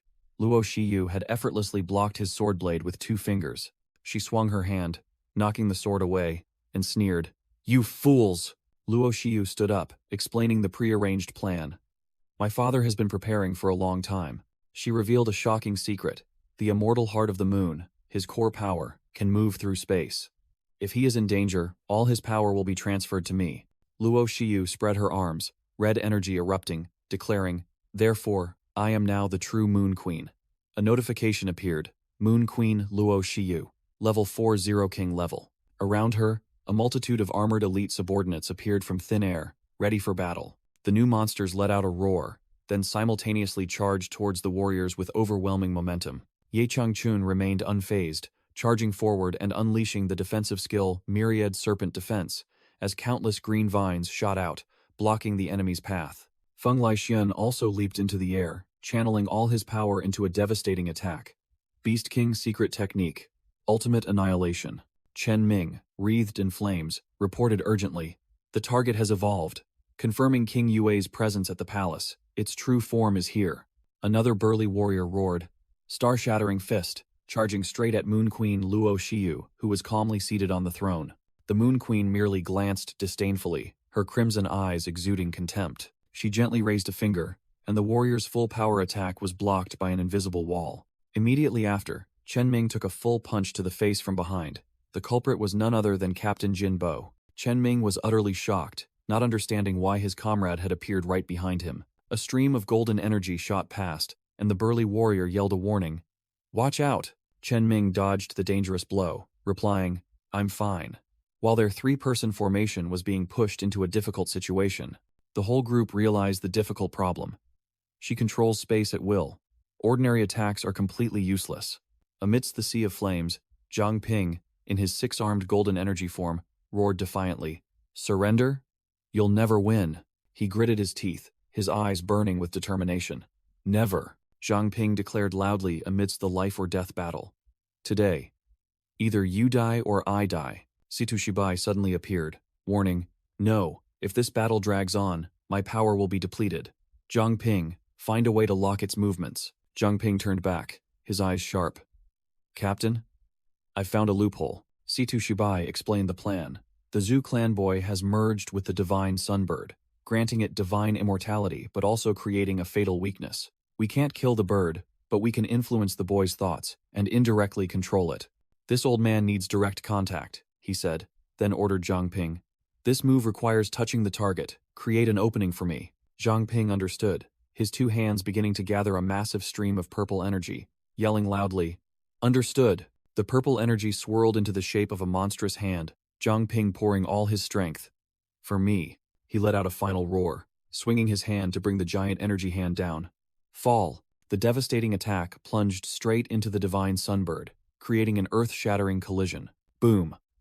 Zhang Ping's purple energy hand collided directly with the divine sunbird, and the entire sky erupted in a sea of flames. Amidst the explosion, Zhang Ping remained clear-headed, activating his appraisal skill, scanning the entire firebird to find its weak points. Analyze. A confident smile curled on Zhang Ping's lips. He had found what he needed. Found it. Whoosh! A purple energy chain shot out from Zhang Ping's hand, piercing through the divine sunbird's dense defensive flames. The chain tightly bound the boy, Zhu Yang, who was hiding inside. Zhang Ping shouted loudly, reporting, "Captain, I've caught the Zhu clan's boy." Immediately, Situ Shibai appeared like a ghost, grabbing Zhu Yang, who was tightly bound. The boy asked in a panic, "What do you want to do?" Situ Shibai placed his hand on the boy's face, his eyes as cold as ice, declaring, "Rewrite your will." Zhu Yang's eyes widened, and he screamed in pain as his consciousness was invaded by a terrifying power. The divine sunbird also let out an earth-shattering roar, struggling violently as its connection with its master was interfered with. Situ Shibai frowned, realizing the boy's will barrier was too strong, unable to completely lull him to sleep. The old man sighed in relief. After all, a major problem had been resolved, and the firebird was considered neutralized. Elsewhere, the Moon Queen stood watching from afar, musingly asking, "Has the divine sunbird been suppressed?" She glanced at the warriors lying scattered at her feet, coldly saying, "It's fine, just as expected." Rage flared in the Moon Queen's eyes, and she snarled, "They killed my father, the Moon King. Zhang Ping, today I will make you taste the bitterness of losing everything." Meanwhile, Su Qingbo, Feng Laixian, and Ye Changchun had just arrived at the scene, shocked by the devastation and their fallen comrades. Su Qingbo immediately used his mimicry ability, creating a stream of green healing energy to treat the brown-haired warrior. The heavily wounded warrior gasped, "We fell into a trap." Su Qingbo immediately realized, the Moon Queen's target is the base. The old man ordered decisively, "I will treat everyone first. Zhang Ping, return to the base for immediate support." Zhang Ping gritted his teeth, shooting off like a golden flash of lightning, with only one thought in his mind. "Comrades, please hold on." At the base, the Moon Queen stood before her werewolf subordinates, giving a cruel order, "Devour them all, leave no one." The defense system blared a level 1 alarm. The base's defense system roared, activating the first bulletproof layer and slamming shut the 2-meter-thick blast door. The 5-meter-thick steel gate finally closed, all entrances sealed, and the air began to be evacuated to create a vacuum environment. But the Moon Queen was already inside. The Moon Queen smirked, realizing she was trapped within a barrier, surrounded only by metal walls. She snapped her fingers, and red energy shot out, making the thick wall explode like confetti. She sarcastically said, "Trying to teach a fish to swim?" In the control room, the entire team, including the burly man, Manny, the blue-haired woman, and the man with glasses, were stunned when they saw the Moon Queen appear on the main screen, questioning how she got in. Manny panicked, her voice trembling. "Why can't we contact the captain? Everyone else is outside, we're isolated." The Moon Queen suddenly appeared right behind them, her voice as cold as ice. "All your signals have been blocked, because I've erected a stronger barrier around here." She cackled gleefully, declaring that no one in this building could escape. In her hand, she held a team communication device. Manny realized in horror that it was their team's device, stammering, "She's using it to pinpoint." In the midst of despair, Liu Xishan and Su Jingyao rushed out.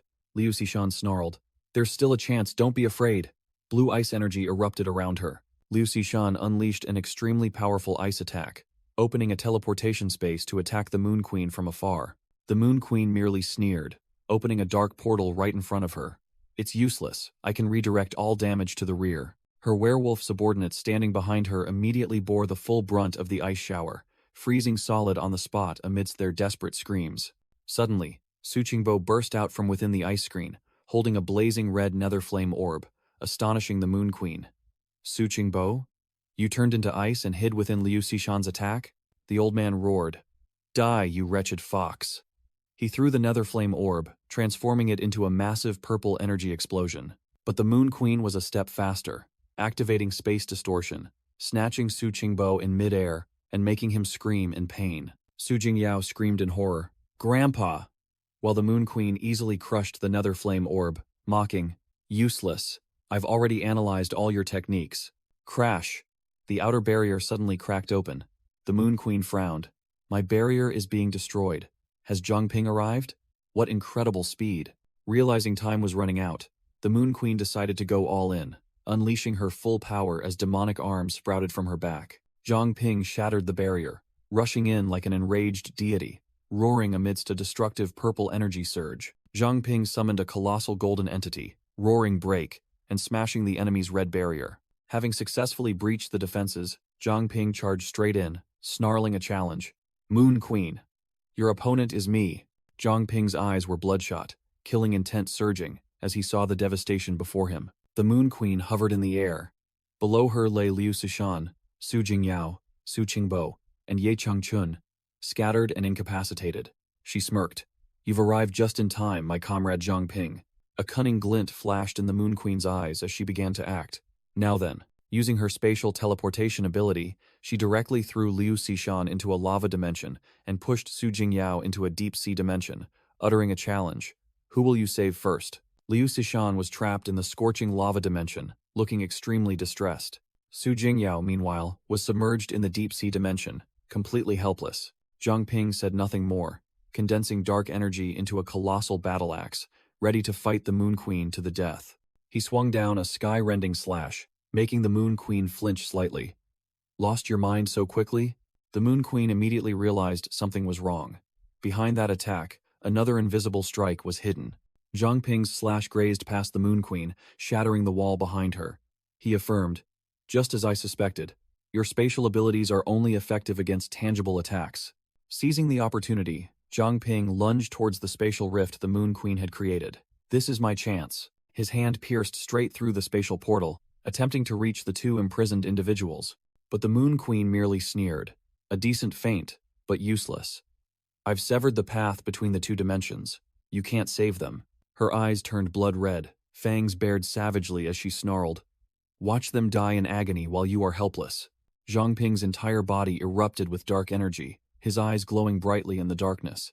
He declared, I will surely make you taste despair even greater than death. He activated his King's Shadow skill, creating multiple clones, each radiating intense killing intent. The clones simultaneously launched boomerang-shaped energy blades flying towards the Moon Queen, but she merely scoffed, just a petty trick, and used Space Rend to neutralize them. The clones' attacks were all swallowed by distorted space, but one clone successfully closed in thanks to the new invisible king-level skill, piercing through all defenses. The Moon Queen realized Zhang Ping's trick, but it was too late to react. She screamed that he couldn't kill her, as her illusions shattered into pieces. Zhang Ping erupted with nether flame, declaring he would burn everything to ashes so her true form would have nowhere to hide. A colossal dark vortex swallowed the entire space, leaving no gaps.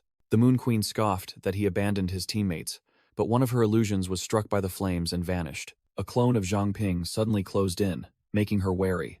So you finally decided to show your true face? She dodged the attacks with ease, while other clones continuously charged in from all directions. The Moon Queen began to feel annoyed, wondering if he had merged with the nether flame to hide. Suddenly, the real Zhang Ping appeared right behind her, startling her as she wondered what in the world he was planning. He smirked mockingly, scoffing that her skill was still weak despite reaching king level. The Moon Queen was stunned to realize that the two Purge Squad members she had captured had vanished without a trace. She was horrified to realize this was the illusionary light sky veil skill, a wide-area spatial technique. She bitterly admitted to being deceived by Zhang Ping's King's shadows, hastily performing a spatial transfer to escape. The moment she stepped into her personal space, the Moon Queen felt something was amiss. Zhang Ping appeared directly above her, a chain clutched in his hand. Eve marked you, there's no escaping now. He flung the soul-binding chain towards her, and the Moon Queen, startled, raised her hand to block the attack, asking what kind of weapon it was. The chain wrapped tightly around the Moon Queen, nullifying her every movement. What are you planning to do? Zhang Ping coldly explained his plan, temporarily borrowing her teleportation ability, then using it to open a gate right within this space. From the gate, the two Purge Squad members, one ablaze with fire and the other surging with water, were successfully freed. The Fire Mage and Water Mage gasped, finally escaping the Moon Queen's clutches. Outmaneuvered, the Moon Queen furiously roared, "Damn it!" unleashing her full dark power towards the two rescued mages. Zhang Ping lunged forward to block the attack, shouting to his two teammates, "You two go first." Behind him, the Shadow Reaper beast manifested with overwhelming power. The two mages worriedly warned Zhang Ping to be careful, but he simply replied coldly, "Leave it to me." For a moment, Zhang Ping recalled his week past, when he still trembled before a natter fox and only deceived himself into believing it was an illusion. But now it was different. Zhang Ping clenched his fist, growling, "Luo Shiyu, the battle between you and me truly begins now." The Moon Queen said no more, unleashing a colossal surge of energy towards Zhang Ping, screaming his name. Zhang Ping easily parried the attack, making the Moon Queen even more enraged. Why? She furiously unleashed her skills, questioning why Zhang Ping kept obstructing her time and again. Zhang Ping was not to be outdone. He roared back, "That's my question for you. Why are you colluding with those natter foxes?" Finishing his words, Zhang Ping swung the Shadow Reaper beast's colossal energy scythe, slashing directly towards Luo Shiyu. The Moon Queen flashed a sinister smile, her eyes glowing red. He, so you finally recognized me?" She threw her head back and screamed, admitting that she had willingly embraced the darkness, allowing the Moon King to devour her. Her eyes gleamed with a deadly light. "Because only this way can I gain enough power to tear everything apart." Zhang Ping stood silently, waiting to hear the lament of the boss about to be defeated. The Moon Queen reminisced about her harsh past. "Look, this is what Pearl City bestowed upon me. Rotten leftovers, cold fists, and endless humiliation." Memories flooded back of her huddling before two white-shrouded corpses in the morgue, screaming in silent agony. "It stole my only warmth, stole my last glimmer of hope." Even after losing everything, she only received indifferent gazes, devoid of any pity. The Moon Queen gritted her teeth, realizing a harsh truth. Kindness is a burden, tears are weakness. She decided she had to become more ruthless and stronger to avoid being trampled. And then a colossal armored demon appeared amidst the pile of student corpses. The demon stood before the panicked Luo Shiyu, and she felt it had seen through the flame of hatred burning within her soul. The Moon Queen laughed maniacally, declaring, "From then on, it and I became one." Ending her flashback, she roared at Zhang Ping. "You ask why? Because I will return to this city the pain it inflicted upon me, 1,000-fold." The Moon Queen unleashed a skill, and countless mirror fragments reflecting her image appeared, firing deadly red energy beams. The Moon Shadow Demonic Army, Ultimate Annihilation Array skill was activated, and a storm of red lasers rained down on Zhang Ping's position. Zhang Ping took the hit, his entire body pierced by energy spears, yet he remained standing firm. Unyielding, he channeled his energy, creating a purple vortex with the Blazing Hell Corridor skill to sweep away the trashy lasers. Shattering the vortex, Zhang Ping transformed into a colossal six-armed golden energy entity, exuding an overwhelming aura. The Golden Titan seized the Moon Queen in an instant, despite her resistance with flashy energy chains. Wham! A heaven-shattering punch from the Titan slammed directly into the Moon Queen's stomach, the impact force enough to distort space. The Moon Queen coughed up blood, having taken a fatal blow, her face pale with agony. The entire battlefield trembled from Zhang Ping's terrifying power. The clash of golden and purple energy created an earth-shattering explosion. Zhang Ping, his body enveloped in nether flame, stood on the Titan's hand and declared firmly, "Stop resisting. I've seen through your tricks. Once your true form is identified, you stand no chance." The Moon Queen retorted through gritted teeth, "You think so? Look at yourself. You're heavily wounded too." Zhang Ping brushed aside her words, charging forward with terrifying speed, shouting, "It's over." He seized the Moon Queen by the neck, and she screamed frantically, "Even if I die, today I will make you taste my pain."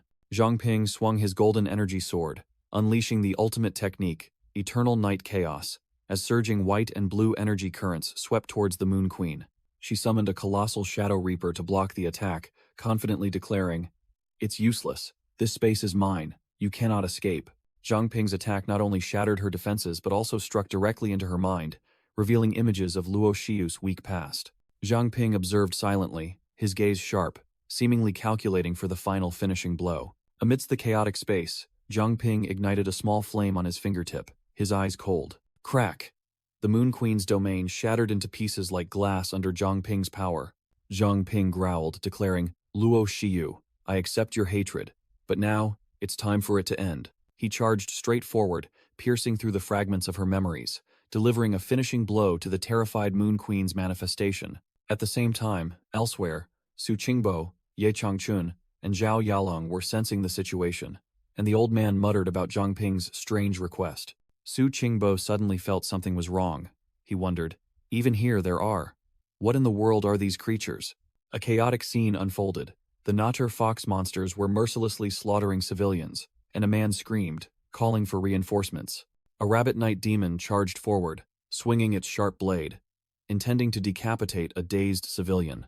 Whoosh! Su Qingbo activated mimicry, teleportation, rushing in with incredible speed. Slash! The old man acted swiftly, slicing off the monster's head to the astonishment of the survivors. Su Qingbo turned back, calmly telling the panicked civilians, "Calm down. They are not human. They are mutated monsters." He ordered one person, "Listen. Hide well. Don't come out until further notice. Elder, you be careful too." Su Qingbo's gaze sharpened. He thought to himself that he would clean up these small fries. As for the Moon Queen boss, he'd leave her to Zhang Ping. Zhang Ping woke up, finding himself lying in the middle of a familiar street. He muttered, "This is Mingzhou City?" As soon as he stood up, he saw an army of nature fox monsters lining up before him, led by an unfamiliar woman.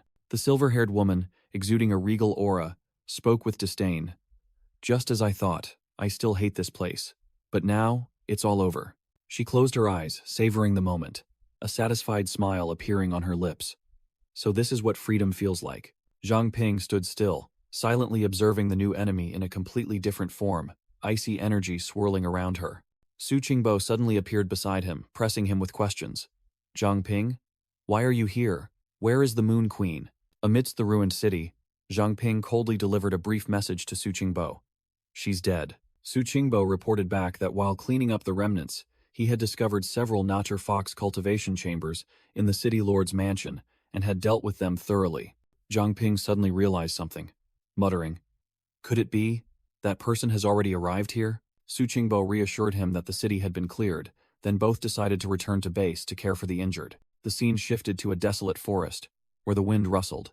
A group of cloaked Zhu clan remnants were frantically fleeing, cursing Zhang Ping and the Purge Squad incessantly for ruining their plan to awaken the divine sunbird. The goatee-bearded leader roared, encouraging his comrades that as long as they were alive, the Zhu clan would one day reclaim everything. Suddenly, the entire group froze upon seeing a cloaked figure waiting for them. They respectfully called out, "Lord?" One of them hastily begged the mysterious figure to grant them power so they could destroy Zhang Ping and reclaim Mingzhou City. The hooded figure with glowing red eyes coldly retorted, "Who said I would help you?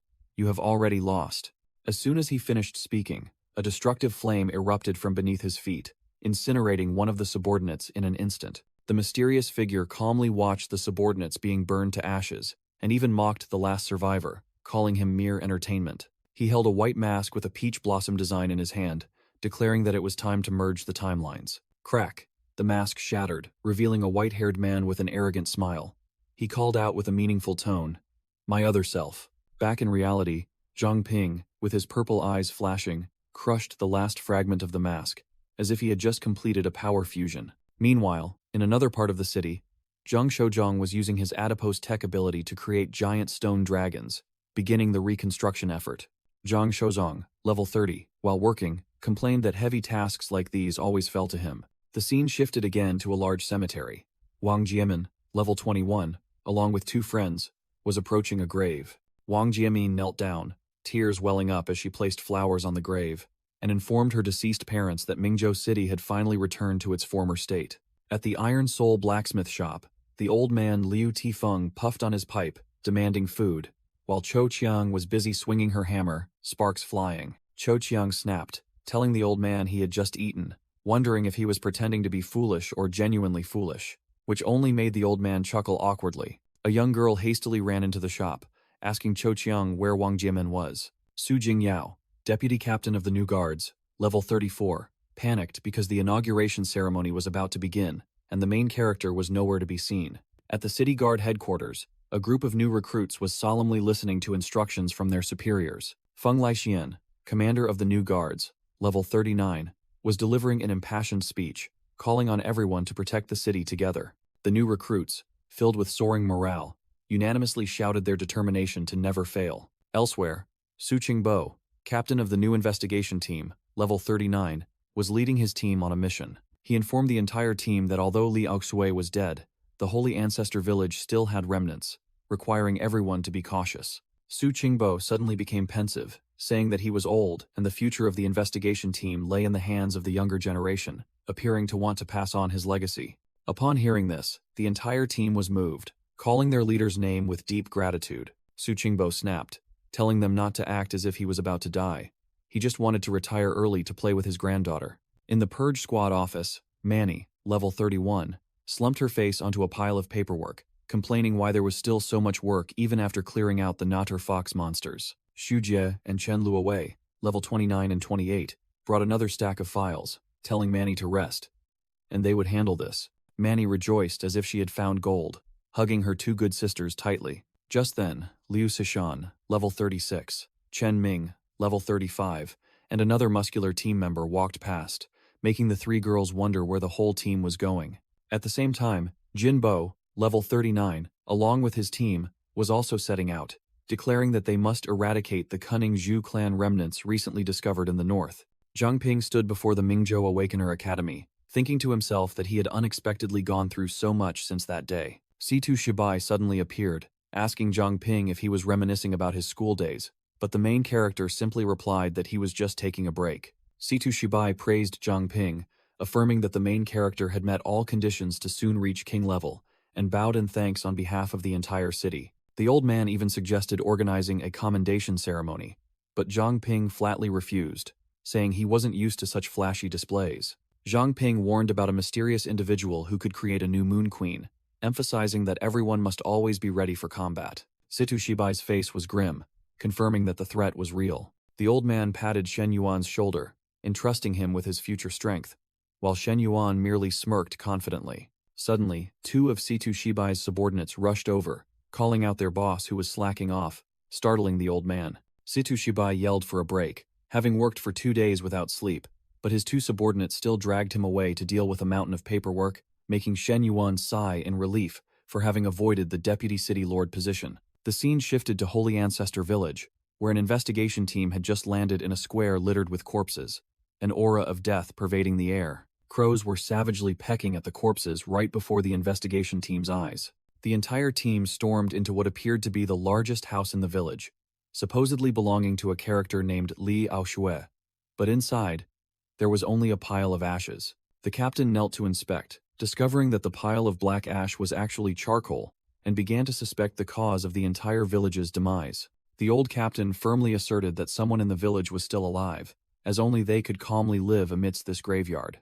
A team member rushed over, panting, to report, "Captain, we found it," holding up a bottle of medicine from Bright Pearl City. The old captain took the bottle of medicine, realizing it was new, and the scent of the medicine was still strong, proving that someone from the city had recently been there. The old captain snapped, ordering them to immediately report to the city lord that the village remnants had made contact with someone from the city, while the rest were to stay and search for more clues. In Bright Pearl City, inside a ruined pharmacy, a woman was weeping uncontrollably in front of two investigators. The wife sobbed, recounting that her husband was a kind person with no enemies, while a female investigator tried to reassure her and asked for her cooperation. A male investigator leaned in and whispered to the female deputy commander that preliminary autopsy results suggested the victim might not have died from the fire, shocking her greatly. The investigator, expressionless, held a stack of evidence files, ready to expose the culprit. The female deputy commander ordered her subordinate, "You stay here and comfort the victim's wife." The investigator obediently followed orders, while the wife continued to weep uncontrollably. The female deputy commander and another teammate headed straight to the autopsy room, the atmosphere tense. As soon as she arrived, she sensed that something was amiss. Shen Yuan unexpectedly appeared with Su Jingyao, explaining that he had received news from her grandfather about the medicine bottle found in Holy Ancestor Village, suspecting it was related to this case. The female deputy commander analyzed that the corpse's bones were crushed, but if it had been burned afterward, it should have turned to ash and not remained in this shape. Clearly, the culprit intentionally burned the body to destroy evidence. An investigator reported that the fire erupted very quickly, and they extinguished it immediately. But when the corpse was found, there was no trace of a soul, proving the victim had died beforehand. Shen Yuan activated the upgraded version of his Whispers of the Wind skill, attempting to reconstruct the lingering memories on the corpse. Shen Yuan reported the results. "I heard a few sounds, but based solely on this corpse, I cannot recover images. Take me to the pharmacy." At the ruined scene, the female deputy commander analyzed that the safe was still intact, proving the motive was not robbery. And if the victim's wife was telling the truth, the likelihood of revenge was also low. Shen Yuan snapped his fingers, using his ability to sense what lingered in the air. Shen Yuan's eyes flashed golden, and he sensed something unusual. A surge of dark purple spatial energy suddenly appeared. Shen Yuan recognized it immediately but asserted it wasn't the Moon Queen's, but something else familiar. Activating royal vision, Shen Yuan declared he could see the origin of this energy surge and immediately followed its trail. In a dark room, a blue-haired girl was giving medicine to a wounded female warrior lying on a bed. The wounded female warrior drank the medicine, bitterly stating that the poison in her hand wouldn't disappear anytime soon, and resented that her enemies still wouldn't let them go. She suddenly coughed violently, spitting out a mouthful of fresh blood, but still tried to reassure her teammate that as long as they were alive, it was enough. Bang! The room door was violently forced open by an immense power, making the blue-haired girl jump and turn around. Shen Yuan and Su Jingyao appeared, radiating immense pressure amidst the dust, and coldly ordered, "Is it you two? Speak the truth." Shen Yuan got straight to the point, questioning the two girls. "The death of Zhou Dahao and the pharmacy fire, was it your doing?" Shen Yuan's golden eyes flashed. He was piecing together the conspiracy of the Holy Ancestor Village faction. Under Shen Yuan's terrifying pressure, the female warrior and the blue-haired girl could only sweat profusely, their faces drained of color. The blue-haired girl cried out, asserting they had nothing to do with those incidents. All they wanted was to live. Shen Yuan immediately retorted, "Then why are you two secretly hiding here?" He pointed out undeniable evidence, a bottle of medicine in the girl's hand. "What's more, you're holding medicine from Zhou Dahao's pharmacy." The wounded female warrior immediately signaled her teammate to be silent, her voice firm. "Xiao Yu, let me speak." She began to recount a horrifying past. Li Ao Shui and an old corpse refiner turned the entire village into materials. "We had to flee for our lives, but in the end, I still got poisoned." The female warrior explained that they had used spatial teleportation to steal this medicine, the only thing that could slow down the decomposition of her body. She asserted her innocence, stating that they had only learned about the pharmacy incident today, so how could they be the culprits? Shen Yuan turned to his scanner, asking directly, "Jingyao, is she telling the truth?" Su Jingyao used her psychic ability to scan the two individuals and firmly confirmed. Her soul shows no fluctuations. She is not lying. Shen Yuan still didn't let up, pressing further. "How do you know this medicine slows decomposition? Are those empty bottles in Holy Ancestor Village yours?" The female warrior explained that initially, she only thought this medicine was similar to Zuo Xiangming's, but after trying it, she realized their effects were identical. Regarding the empty bottles, she vehemently denied it, saying they had left the village long ago and never returned. Su Jingyao reported the investigation results. This medicine was actually used to aid training, not to slow decomposition, proving that Zhou Dahao had issues. The female warrior affirmed that she had revealed everything she knew. She showed a willingness to die. "If you want to take my life, feel free." The female warrior pleaded with Shen Yuan to spare the blue-haired girl, but the young girl frantically called out, "Auntie, don't say such things." Shen Yuan silently calculated, his mind working faster than a computer. He ordered Su Jingyao, "Take these two to the hospital, isolate them, and guard them closely. If they behave, I'll find a way to cure them later." The female warrior broke into a sweat, unable to believe her ears. You're not going to kill us?" Shen Yuan coldly replied, "Li Aoxue is dead. Killing you won't change anything. There are more important matters now." Just as Shen Yuan was about to turn, the female warrior quickly called out, "Wait." She played her trump card. "I know Zuo Xiangming has a secret chamber in the village. There might be clues inside." The scene shifted to a flashback, where an investigation team was entering Zuo Xiangming's secret chamber. The seasoned captain touched a secret mechanism on the stone wall. Boom! A secret passage opened up right beneath the floor, and the entire team looked down into the pitch-black abyss. A team member threw a torch down to illuminate the way, preparing for the infiltration. The captain ordered, "Two of you stay here, the rest follow me down." Below was a disgusting sight. Gigantic containers submerging grotesque body parts. The team advanced deeper into the laboratory, where there were sickbeds and equipment that looked like torture devices. A young investigator looked at the containers and scoffed. These holy ancestor villagers certainly have peculiar tastes. Suddenly, two hooded specters with glowing red eyes appeared right behind him, exuding intense killing intent. One assassin lunged like lightning, and the investigator yelled, "Enemy attack!" The investigator reacted incredibly fast, dodging the deadly blow by a hair's breadth. Not to be outdone, he unleashed a whip of energy, lashing back at the assassin, and confidently declared, "I've seen these petty tricks countless times." The investigator threw a punch imbued with dark energy, but the assassin easily blocked it, leaving him stunned. "What?" The second assassin materialized from a dark vortex, with a blood-red mask, ghastly white eyes, and overflowing killing intent. Numerous pitch-black teleportation gates opened, and the shadow assassins sprouted like mushrooms, roaring the command, "Annihilate the intruders." The investigation team was surrounded from all sides, and a member immediately realized, "Damn it, it's a trap." The brown-haired investigator, unfazed, charged into combat, exchanging blows with a shadow assassin. A member yelled a report to the captain. "Commander, physical attacks are only a temporary solution. They'll disperse and reform instantly." The seasoned captain ordered, "You two, use that thing quickly.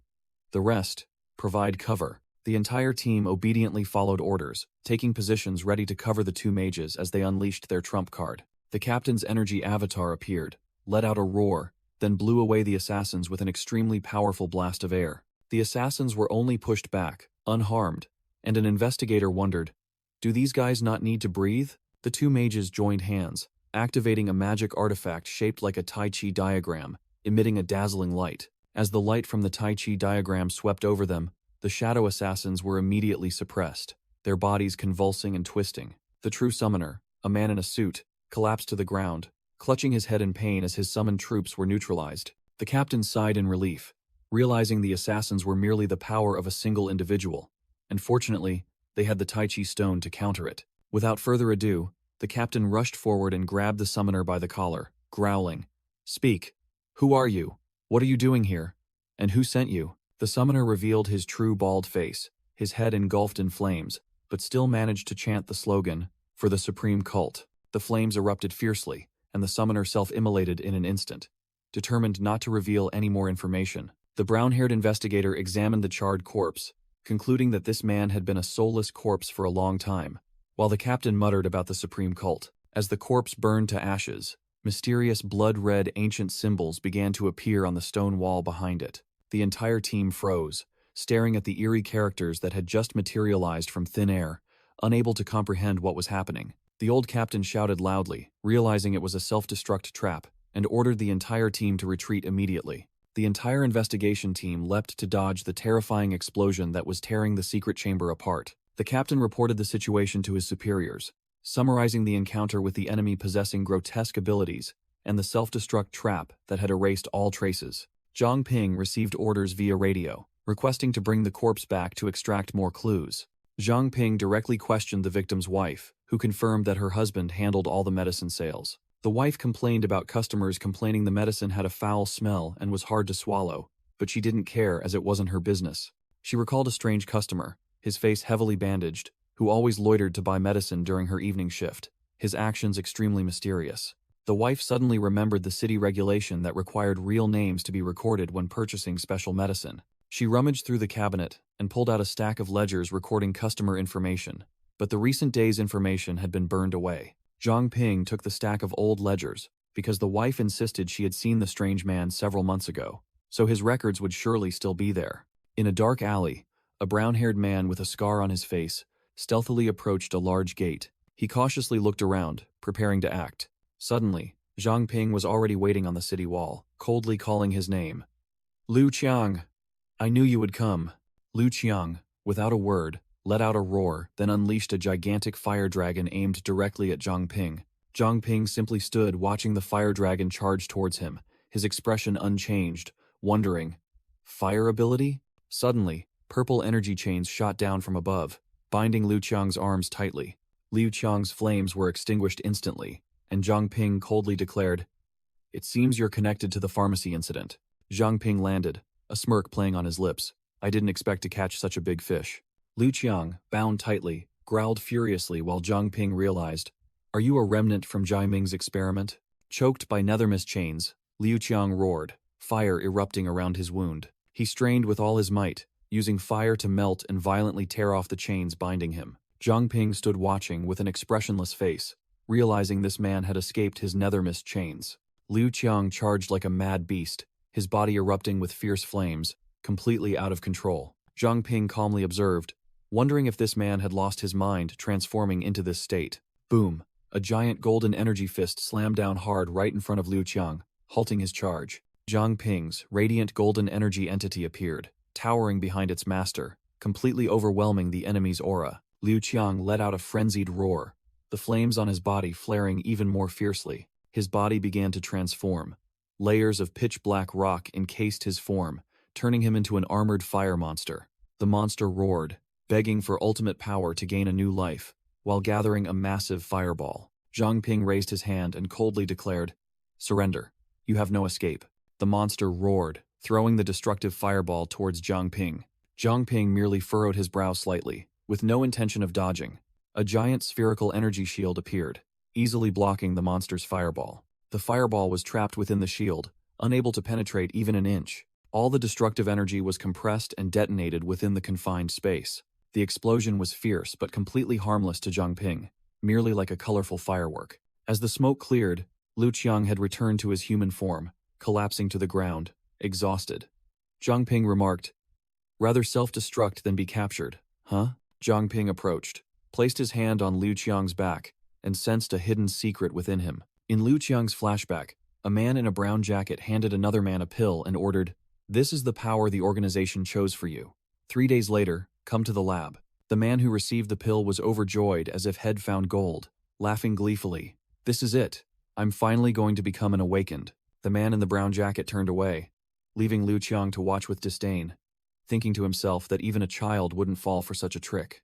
Despite Liu Qiang's shouts of warning, the other man swallowed the awakening pill without hesitation. The man began to unleash his power, sharp streams of energy flying wildly around him as he laughed maniacally. "See? I have power now." His joy was short-lived. His nose suddenly gushed blood, and his face contorted in pain. The power backfired. He screamed in agony as his body was torn apart by his own energy streams. He collapsed to the floor, convulsing in a pool of blood, a miserable end. Liu Qiang broke out in a cold sweat, cursing the man in the brown jacket as a madman for daring to do this in such an easily discoverable place. To cover his tracks, Liu Qiang decided to burn the body, a flame erupting in his hand. The city guards cannot find any evidence. The flames flared fiercely, incinerating everything. The flashback ended. Zhang Ping stood tall before Liu Qiang's flames, muttering, "The artificial, awakened of the supreme power cult. They actually succeeded." Liu Qiang, now a defeated man, still strained his neck to preach. "What's so great about awakened ones? In the future, everyone will be awakened."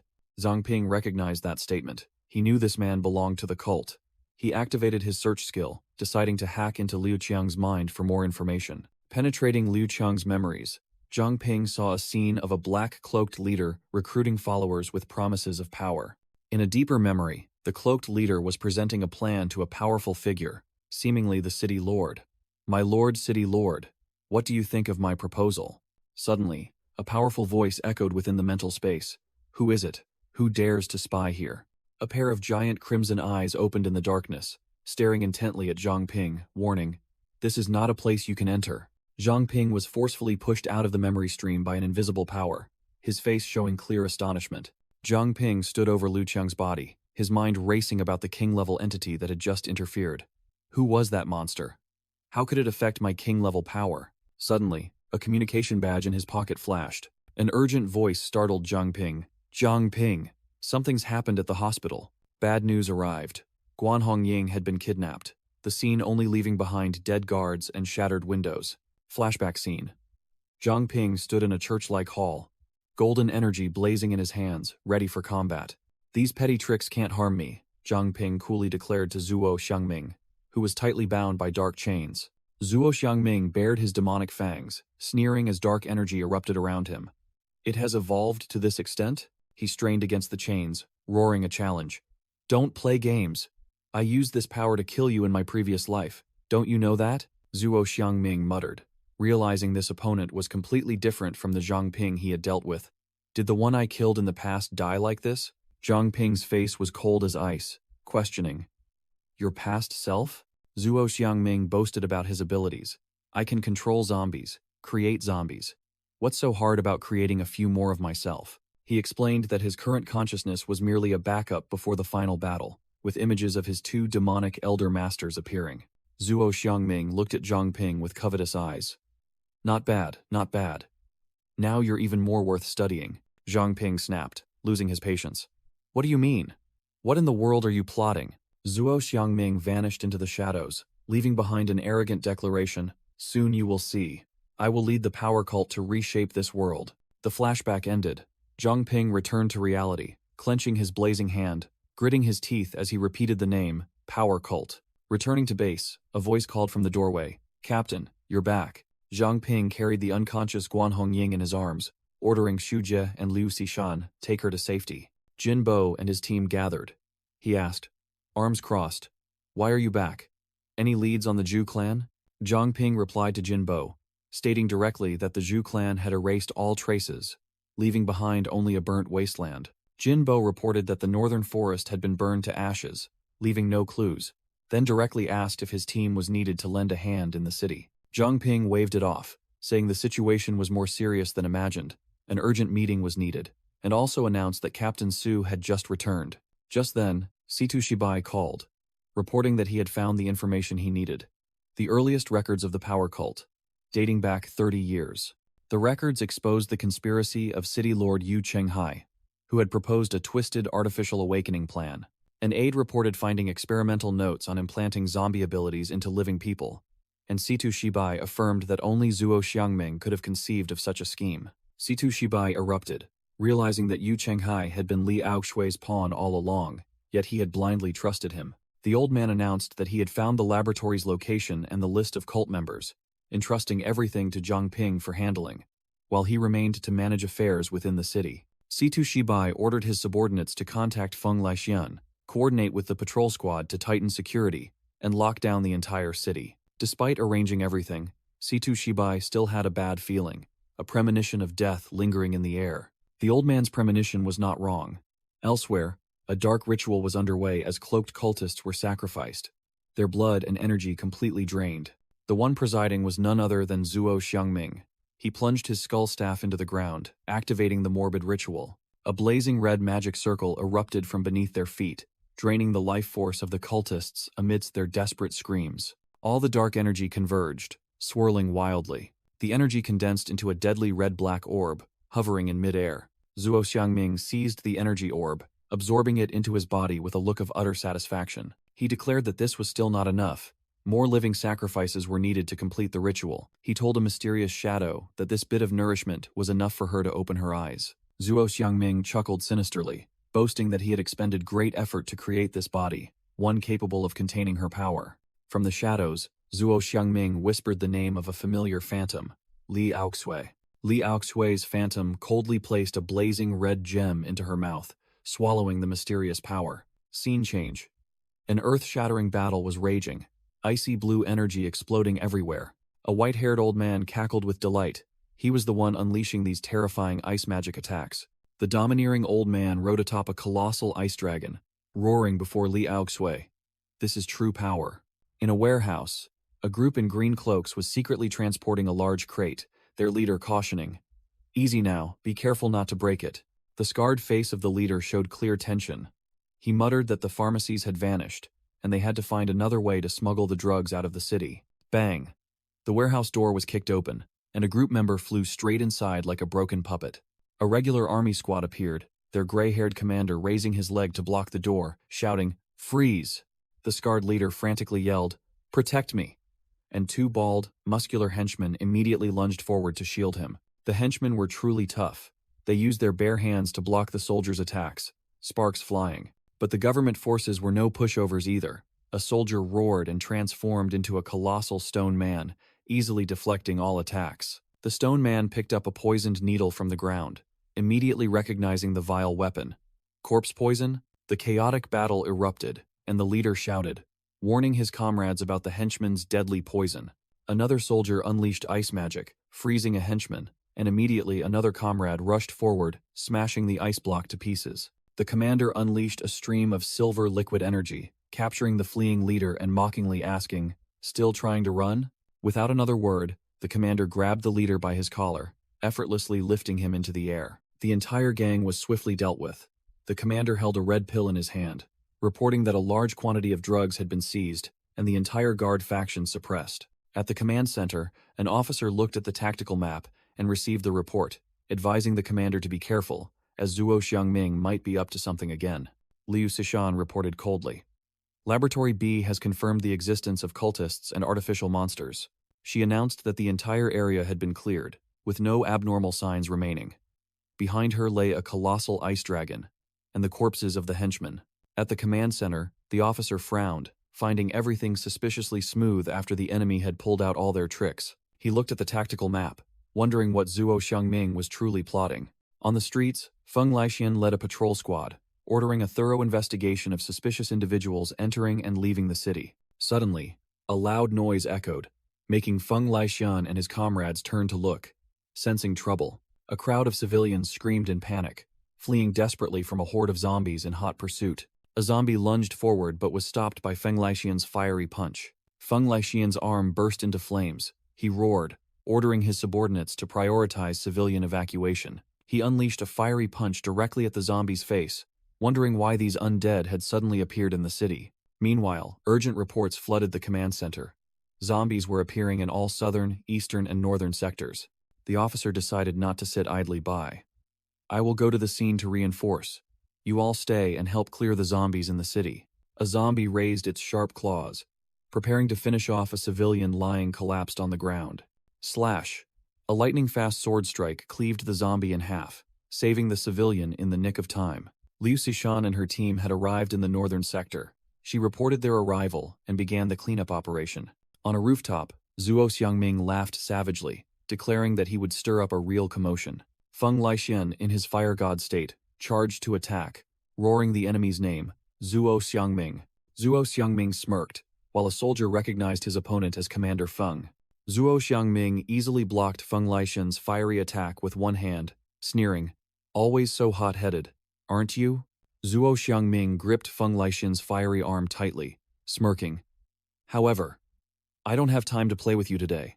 The summoner stepped back, pointing and declaring, "Let her deal with you." Immediately, a colossal ice dragon head emerged from the ground, snarling as it clashed with Feng Laixian's firepower. Boom!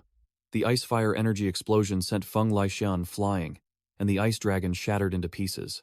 Zhuo Xiangming looked at his opponent's familiar move, muttering, "No wonder it seemed familiar." Li Aoxue, a gray-haired woman radiating killing intent, hovered in midair, surging frost swirling around her. Feng Laixian looked at the new matchup, thinking to himself, "This is going to be tough." At the same time, elsewhere, civilians were fleeing in chaotic panic, unaware of how many enemies were pouring in. Whoosh! A streak of golden light shot across the battlefield with terrifying speed. Situ Shibai, the city lord, personally appeared, exuding the oppressive aura of a superior being. The soldiers rejoiced upon seeing their commander, City Lord. The silver-haired elder ordered after confirming the surrounding zombies had been cleared. Manny and two other female teammates took their positions, reporting in unison, "We are ready." Manny's eyes flashed as she activated her skill. Illusory Light Sky Barrier. Activate. A dazzling explosion of light enveloped the entire area, purifying everything. Situ Shibai ordered his subordinates, "There are still many civilians outside, bring them all in here." Returning to the main battle, Feng Laixian was soaring and dodging sharp ice spears erupting from the ground. The Beast King martial artist's face shone with determination. No matter who his opponent was, he would not falter. Li Aoxue coldly raised her hand, commanding, "Ice Lotus." Giant, deadly ice lotuses immediately bloomed. The sect master clenched her fist, compressing her frost energy to its extreme. Another technique was unleashed, Rooted Snail Barrage, firing a swirling hail of ice projectiles towards Feng Laixian. Feng Laixian tensed his body, unleashing his full-body fire energy to withstand the approaching icy storm. Feng Laixian erupted with fire energy, charging straight into the hail of ice projectiles like a fiery arrow. Whoosh! A sharp stream of ice energy grazed past, tearing open the ground right in front of the martial artist. Upon landing, Feng Laixian realized the problem. These ice spikes contain corpse poison. "It's that bastard Zhuo Xiangming." He gnashed his teeth, his eyes burning with indignation at the enemy's vile tactics. With a roar, Feng Laixian channeled his power, and fierce fire energy blazed across his body to burn away the invading toxins. He realized this was an improved corpse poison. Even with his rigorous training in the Scarlet Emperor indestructible body, he could only temporarily suppress it. A voice echoed across the battlefield. "Captain Feng has had a tough time." Jinbo stepped forward, confidently declaring, "Leave the rest to me." Without another word, Jinbo shot towards Li Aoxue, who was hovering in the air. Roar! He transformed into a golden giant, unleashing a sky-shattering punch that halted the sect master's attack. Boom! The earth-shattering collision shattered Li Aoxue's colossal ice mass before absolute power. The golden giant swung its arm, creating blades of energy that tore through everything in their path, forcing Li Aoxue to retreat. Jinbo disdainfully looked at the ice shards, taunting, "Is that all? You're far inferior to the real Li Aoxue," he continued sarcastically, as purple energy chains began to wrap around his body. "Besides, this is only a fraction of Luo Hai's power." A giant purple skull spirit appeared behind Jinbo, and the warrior roared, "How dare you challenge my title of weapon?" Zuo Xiangming stood afar, his own chest pierced by eerie chains attacking Jinbo. The old necromancer frantically unleashed all his dark energy, and a purple explosion enveloped him. Zuo Xiangming laughed arrogantly, provoking, "As expected. But this level is still not enough, is it?" Zuo Xiangming growled, an eerie purple magic array appearing in his hand. "I didn't want to waste this, but you forced my hand." At the same time, similar magic arrays simultaneously activated on buildings throughout the city. A colossal sacrificial formation enveloped the entire area, and purple energy erupted fiercely. Streams of soul energy from all directions were sucked into the center of the formation, like a torrent. The old necromancer gleefully declared that thanks to a powerful force, he had erected this sacrificial formation. The lives of 100,000 civilians would be enough for his master to recover to their peak. Jinbo was tightly bound by purple energy chains, while Zuo Xiangming roared, "Let the feast begin." Li Aoxue tilted her head back, receiving the immense power being transmitted to her, and her aura surged. Fully empowered, Li Aoxue immediately counterattacked, unleashing a sharp stream of frost towards the golden giant. She unleashed a wide-area attack, thousands of ice spears raining down from the sky like a deadly shower, completely engulfing Jinbo. An earth-shattering ice explosion swallowed an entire street corner. King-level power had returned. Suddenly, City Lord Yu Chenghai appeared in midair, smirking as he remarked, "It truly allowed Li Aoxue to regain her king-level power." Yu Chenghai hovered beside Jinbo, confidently declaring to Li Aoxue, "However, you stand no chance against both of us." Zuo Xiangming looked at Yu Chenghai, muttering, "You've also reached king level?" It seems he gained quite a bit of faith after becoming City Lord. The old necromancer sneered, indicating everything was still under control. "This gives us another key. Don't jump to conclusions." Fierce green dark energy erupted from Zuo Xiangming's body, and he declared, "The real show has only just begun." The city lay desolate after the formation was activated, not a soul in sight. Zuo Xiangming turned in another direction, as if speaking to a secret audience, startling both Yu Chenghai and Zhang Ping. "Heh. Surprised?" He began to explain the rules of the game. Humans need 3 conditions to break through to king level: limitless power, reaching level 39, and a certain number of followers, meaning capturing the hearts and minds of the populace. Zuo Xiangming continued his monologue, pointing directly at Jinbo and saying, "Actually, someone has already broken the rules to reach king level before me, haven't they?" Jinbo froze, the image of Zhang Ping appearing in his mind as the old necromancer called out his name. "Zhang Ping, just like me?" From another location, Zhang Ping frowned, realizing the issue. "In other words, the one behind you is that guy." Zuo Xiangming chuckled sinisterly, tempting Jinbo. "Join us. Who knows? That powerful force might have a way to revive your fallen comrades." Jinbo roared, cutting off the trashy temptation. "Shut up," then unleashed a sky-shattering punch at the old necromancer. Zuo Xiangming merely laughed with delight at his opponent's rage, easily blocking the punch with a shield of ice. The old necromancer continued to taunt as dark tentacles reached out, binding the golden giant.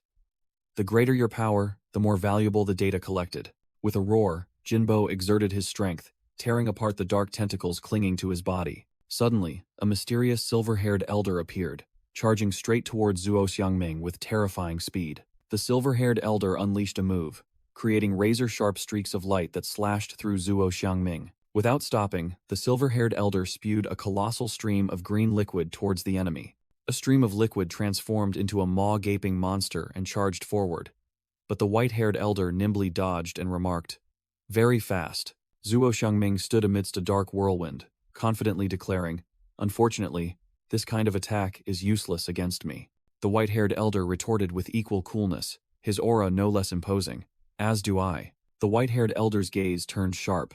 It was clear he was preparing to unleash an even more terrifying blow. A destructive beam of light descended from the sky, and the blonde pigtail girl urgently shouted a command. "The sacrificial formation is still active. Those nearby, quickly go destroy it. Feng Laixian, clutching an energy core in his hand, roared in confirmation. This is Feng Laixian. I will destroy the formation in the south right now. Meanwhile, another squad was besieged by a horde of zombies, their commander shouting in desperation, Are you done yet? I can't hold out much longer. The teal-haired swordsman from Situ Shibai's squad casually nodded. All right. Without a word of warning, he pressed the detonator button in his hand. Boom.